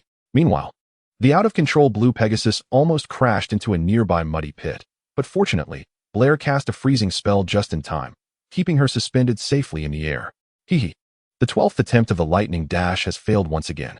The blue Pegasus looked a bit embarrassed, and after Blair slowly set her down safely, she smiled helplessly. I hope I didn't scare you, Little Flower. We're fine, thanks to this big brother's help, Little Flower said gratefully, pointing at Blair. That's good, Rainbow Dash sighed in relief. If something happened to Little Flower, one of the Apple family ponies would definitely come to her for an explanation. Thinking of this, Rainbow Dash couldn't help but have a higher impression of the golden pony in front of her. I really appreciate your help. Your brave figure is almost catching up to half of mine. I've never seen you in Ponyville. Are you from out of town? I'm Rainbow Dash, and you? Then Blair added, I think, Miss Rainbow, you should change that hurried pace of yours. Don't cause a momentary disturbance to the other ponies. It's not like I want to fall from the sky into the mud. Rainbow Dash quickly denied this move. I'm quite familiar with it. It's just that I don't know what's wrong today. It feels like my wings are coated in wax, and I can't flap them. Enough of that. Soon the Lightning Pegasus team will perform at the celebration, and I need to show them my special skills. As soon as Rainbow Dash finished speaking, she took off into the sky again, leaving behind a phrase, "We'll see you next time," which scattered with the wind. Blair shook his head helplessly. Just as he was about to continue his stroll in Ponyville, he suddenly felt a slight tug beneath his hooves. Looking down, he found Little Flower carefully tugging at him with her little hooves. Big brother, We are very grateful that you saved me, Little Flower said, pulling at Blair's hoof. So I want to invite you to Sweet Apple Acres. Haha. Thank you for your invitation, little one. Blair patted her head, but I have things to do. So I won't this time. That's not acceptable. Little Flower tugged at Blair's tail, not letting him leave. My sister and grandma taught me that not returning a favor is not the good style of the Apple family. If they find out that I haven't properly entertained a benefactor, they will definitely make me copy the rules 100 times. It's not that serious, Blair hesitated. Looking into Little Flower's watery big eyes, he felt moved. All right, I have nowhere else to go anyway. Yay, that's great. Let's hurry, my sister will definitely welcome you. Little Flower said, and without stopping, she led Blair through several streets to Sweet Apple Acres, located on the outskirts. The apple orchard looked like it was draped in a layer of green gauze, basking in the warm sunlight, radiating vibrant life. From a distance, the apple trees resembled a dense sea of green, shimmering in the light, gently swaying in the wind, like green waves flowing slowly. The apple trees, lush with green leaves, bore plump fruits, which had become incredibly tempting under the sun's nourishment. Yippee! Before Blair got close, he heard a passionate call from under an apple tree, where a yellow mare was kicking the apple tree with her strong hind hooves. After a tremor, the ripe fruits fell accurately into the basket below. Sister. Little Flower happily ran to the mare. Little Flower? I thought you were going to town to play with Sweet Belle? The mare looked puzzled at her approaching sister. Yes, sister, but plans changed. I think it's more important to greet our benefactor than to build blocks. As Little Flower explained, she shifted the topic to Blair. Just now, I was crossing the street and almost got knocked over. It was this unfamiliar big brother who saved me. Hello, I'm Blair. He introduced himself using the standard template, thinking that he would probably have to use this line for the next few days. The mare quickly ran up to Blair, tightly grasping his hoof with her strong hooves, so forcefully that it left faint traces on his hoof. Thank you so much. I'm Applejack. You can call me Jack. Little Flower has always been the treasure of our apple family. We usually don't let her work, and she's still too small. If anything happened to her, I really wouldn't know how to explain it to Granny Smith. Blair gently released his hoof, saying, it was just a small effort. I couldn't ignore a difficult situation, especially when facing such a lovely little one. Since she's safe now, I should take my leave. How can that be? Applejack blocked Blair, stating that according to the traditions passed down through the Apple family, we must greet our benefactor with the highest etiquette. After saying that, Applejack picked up an iron stick and struck a triangular iron frame, shouting loudly, all ponies, gather again. Blair was still a bit bewildered as a group of ponies rushed past him.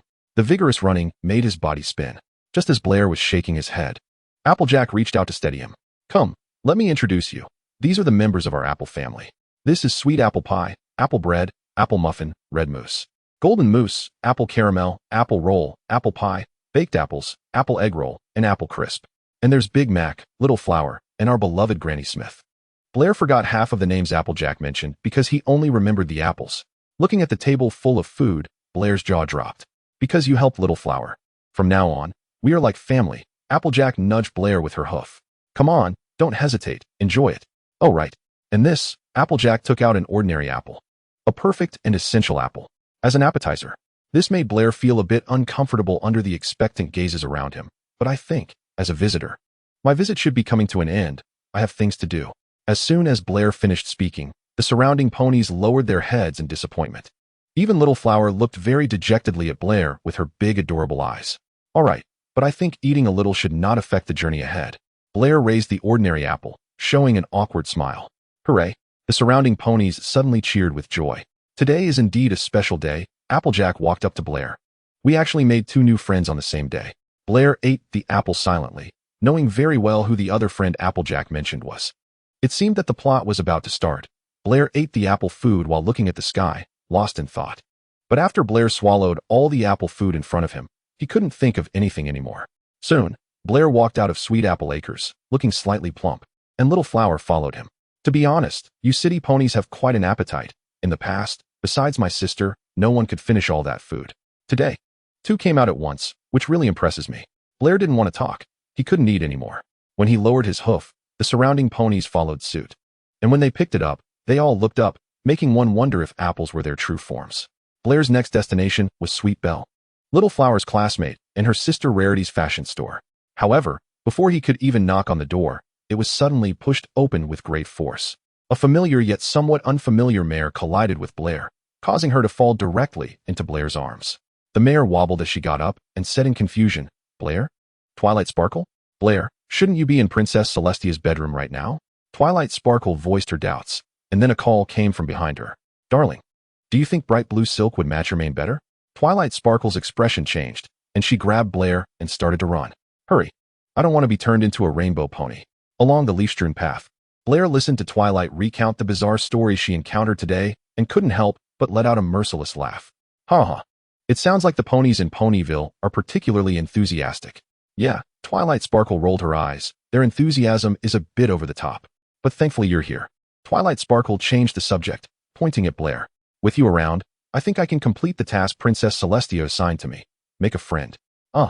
Blair rubbed her chin, thinking, but have you considered that perhaps Princess Celestia's true intention is for you to expand your social circle more broadly? Yeah, you, Starlight Glimmer. New friends, isn't that enough? Twilight continued. As soon as I finish reviewing the music, I can focus on the moon mare and the source of harmony. With that thought, Twilight Sparkle's steps became lighter. Where's Spike? Blair looked at the light-footed Twilight, finally realizing the young dragon who usually accompanied her was missing. Don't worry about him. Let's let our great romantic continue to play dress-up with his rarity. Twilight Sparkle waved her hoof dismissively. But you've changed so much I can hardly recognize you. Where are your wings? Twilight Sparkle asked, remembering that when she left, Blair still had her wings. But now the golden mare's sides were already becoming bare. I'd like to know that too. Blair shook her head. When I had wings, they were controlled by the other two consciousnesses. I didn't even realize my wings were gone until you reminded me. But it's no big deal. You look pretty good like this, Twilight Sparkle said with a smile after sizing up Blair. The two ponies chatted as they walked, and soon they heard a light chirping. Blair pushed aside the grass and found a Pegasus directing a choir of little birds singing. Hello. Twilight Sparkle eagerly rushed forward to greet them. Her greetings startled the bird choir, causing them to scatter. The mare was also taken aback by the sudden greeting, showing a hint of panic. I'm so sorry. I didn't mean to scare them away. I'm here to oversee the music, and it sounds absolutely beautiful, Twilight Sparkle said apologetically. The Pegasus flew down, her eyes filled with shyness, and her delicate hooves lightly touched the ground, as if afraid to disturb something. The little mare's voice was as soft as a whisper, and she shyly hid her face with her mane. What is your name? Twilight Sparkle leaned forward unconsciously. Still, she couldn't hear clearly. Leaning in closer, hoping to catch the mare's voice, she could only hear a whimper. Hee, I guess that counts as passing, Twilight Sparkle said, glancing at the flustered little Pegasus and showing Blair an awkward expression. After saying that, she walked up to Blair's side. That was the last one. And it wasn't too hard, was it? After that, Blair and Twilight Sparkle gave the space back to the mare and her little birds and left. As for the little Pegasus, Blair wasn't in a hurry to interact with her. There would naturally be plenty of opportunities to get to know her later. For now, the most important thing was still the source of harmony. Twilight Sparkle's home in Ponyville was a library inside a golden oak tree, which looked just like a big tree from the outside. Along the way, Twilight Sparkle and Blair chatted casually, and the topic gradually shifted to the moon mare and the source of harmony. Twilight Sparkle was quite worried about this, but having Blair by her side gave her a lot of reassurance. After all, a few weeks ago, they had saved Pony Maria together, and as long as they worked together, there was nothing that could defeat them. What are you doing? Before pushing the door open, Twilight Sparkle glanced at Blair, who was putting something in her ears. Nightmare Moon is coming. We should look through some books first. In the dimly lit room, Twilight Sparkle looked around and casually asked, Where's the light switch? Before she finished speaking, the lights suddenly turned on, and cheers erupted around them. Surprise! Colorful ribbons and bright lights filled the room, making it a grand party. The ponies had taken up nearly all the space in the room, and Twilight Sparkle was startled by the spectacle, almost jumping to the ceiling. Blair, on the other hand, slowly took off the cotton from her ears. Pinkie Pie jumped over with colorful ribbons and landed next to Twilight Sparkle. Surprise! Twilight Sparkle couldn't help but frown at the scene. I'm so happy to see you. I'm Pinkie Pie. This party is for you, and I organized it. Pinkie Pie rambled on about the reasons. You know, when I first saw you, my wasn't because I was scared, but because I realized I didn't know you. I know every pony in Ponyville, and since I don't know you, it means you're new here. Since you're new and don't know anyone, you might feel lonely. And I don't know what loneliness feels like, so I don't want other ponies to know either. Just thinking about it makes me sad. But I have a plan, to gather all the ponies in Ponyville together to throw you a super-duper big welcome party. Look, Pinkie Pie gestured around at the ponies. Now you can make lots and lots of friends. Of course, Blair is included. Even though you already have friends, I think you should make even more friends. After Pinkie Pie finished speaking, Spike gathered behind her. Thanks, Blair shrugged. However, Twilight Sparkle felt a bit uncomfortable. Thank you for your kindness. But I think the library should remain quiet. You really know how to joke, Pinkie Pie said, following Twilight Sparkle. What is quiet? Quiet is boring. What is boring? Boring is dull. Dull? I've even forgotten how to spell it. So I want to be bored or dull. Twilight Sparkle listened to Pinkie Pie's endless chatter with a gloomy expression. She picked up a water bottle and poured herself a glass of water, savoring it. A burst of heat instantly filled her nostrils. Dear, what's wrong?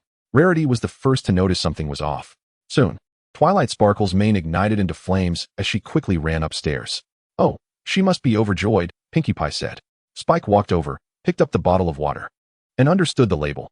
Hot sauce? Everyone looked at Pinkie Pie, who smeared hot sauce all over a cake, and ate it. Why? It's delicious. Blair tried to smooth things over for Twilight Sparkle. She just went up to cool off. No worries, when we play games. She'll want to come down and join us. Pinkie Pie jumped onto the table. Who wants to play pin-the-tail on the pony? I. The surrounding ponies eagerly responded. Blair looked around and felt like one pony was missing. She pulled Pinkie Pie down from the table. Where did Starlight Glimmer go? Blair asked. Didn't I tell you to take her to play? Yes. Today I introduced her to many little ponies in Ponyville. We ate a lot and played in many places. But she has been frowning the whole time. So I took her to Rarity's boutique. After making a small change, she was overjoyed. She was still here before you came in, but now she's gone. Maybe she's hiding, like in a game of hide and seek. You can go look for her. And I'll count for you, Pinkie Pie said as she covered her eyes. Are you Blair? The first to approach was actually Rarity, who walked up to Blair with her unique accent and proud posture. Yes, but do we know each other? Blair stood on her tiptoes. She had never interacted with Rarity before. How did she know his name? Starlight Glimmer told me. Rarity answered his confusion. I must say, you have great taste to find such a beautiful companion, but unfortunately, there's still a slight deviation in styling aesthetics. Luckily, I discovered it. A gem needs to be chiseled from the rock to shine. Rarity's words made Blair feel a bit dazed as he bluntly asked where Starlight Glimmer was. I'm right here, came the voice of Starlight Glimmer from behind Rarity. Rarity stepped aside, revealing a little pony who had changed into an outfit that was no different from her original appearance. Starlight Glimmer was very shy, so much so that her cheeks were tinged with a light blush, like the mist illuminated by the rising sun, appearing hazy. In Rarity's boutique. When Rarity assured Starlight Glimmer that she could become even more beautiful, Starlight Glimmer was initially skeptical. But after Rarity finished her hairstyle, she could hardly believe that the beautiful pony in the mirror, mimicking her every move, was herself. You can sparkle like a gem, but you're just lacking a bit of confidence. However, once you see his expression, that feeling will come. Despite Rarity's words still echoing in her ears, Starlight Glimmer's heart remained filled with tension and unease. She didn't know if this change would truly bring her the beauty she longed for. But from Blair's expression, Starlight Glimmer found it hard to read any obvious happiness or surprise, which made her heart sink. Blair awkwardly adjusted his expression, cleared his throat twice, and turned to walk upstairs. I'm going to check on Twilight Sparkle. Starlight Glimmer felt lost and turned to Rarity for help. May I ask, what do you think of my skills? Would you like me to give you a makeover as well? Looking at Starlight Glimmer, don't you feel moved by her transformation? I think I'm good. Blair declined her invitation, glancing at Starlight Glimmer. Actually, it's not bad, I think. Blair wasn't being dismissive. He genuinely thought Starlight Glimmer looked fine now, but it felt a bit unfamiliar. If we were to say what changed first after Blair crossed into this world, without a doubt, Starlight Glimmer would rank first. Starlight Glimmer gradually developed her own thoughts, independent of her original outline, so Blair's acceptance of her was naturally higher. But now, Blair felt an unfamiliarity he had never experienced before. This unfamiliarity stemmed not only from Starlight Glimmer, but from the entire feeling of this world. Blair needed to calm down first, to eliminate the sense of alienation. Otherwise, it would make his companions sad. He went upstairs. Rarity looked apologetically at Starlight Glimmer and said, Dear, I'm so sorry. Perhaps your companion's aesthetic sense does differ slightly from ours. Starlight Glimmer appeared a bit anxious, her small hooves lightly rubbing against the ground. Her voice revealing a hint of hesitation. I think I'd rather go back to my original hairstyle.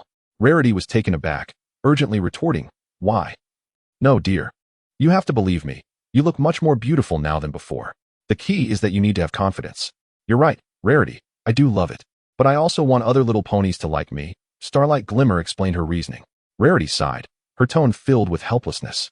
Dear, you don't need to blindly follow the aesthetics of other little ponies. As long as you think you're beautiful, isn't that already perfect? Upon hearing this, Starlight Glimmer's cheeks flushed with a light blush, and her voice grew softer. But I I don't want to think about so much. I just hope to make some special little ponies like me. By this point, her face had turned red to the ears. After hearing Starlight Glimmer's words, Rarity seemed to understand something and nodded gently. All right. Chapter 74, Midnight Conversation. Twilight Sparkle? Blair knocked on the door, waiting for a voice from inside to say, "Come in," before pushing the door open. Upon entering, Blair saw Twilight Sparkle lying on the edge of the bed, covering her ears with a pillow, complaining. "The ponies in Ponyville have gone mad. Do you know what time it is now? Calm down, Twilight." Blair poured himself a glass of water. "Today is a special day. Remember? It's the prelude to the summer celebration, and the ponies' enthusiasm will be unleashed tonight." Oh my gosh. Twilight Sparkle couldn't accept this reality and fell back onto the bed. "Didn't you say you were coming up to check on the elements of harmony?" Blair asked after moistening his throat. Twilight Sparkle spread her hooves in frustration. "If they keep being this loud, I can't concentrate. I'm so agitated right now." "Is that so?" Blair fell silent for a moment, feeling heavy, and walked out to the balcony. Tonight is a long-awaited full moon. Silver-white gauze fell to the ground, and a tranquil elegance enveloped the darkness. Blair rested his hooves on the balcony railing, his gaze fixed on the night sky, lost in his silent and distant world. "Do you have something on your mind?" Twilight Sparkle's voice came from behind as she noticed Blair's unusual demeanor. She got out of bed and quietly walked to his side, asking with concern. From Blair's state. Twilight Sparkle sensed a hint of gloom, so she casually said, "Keeping things bottled up can accumulate and become a mental burden. I used to be like that.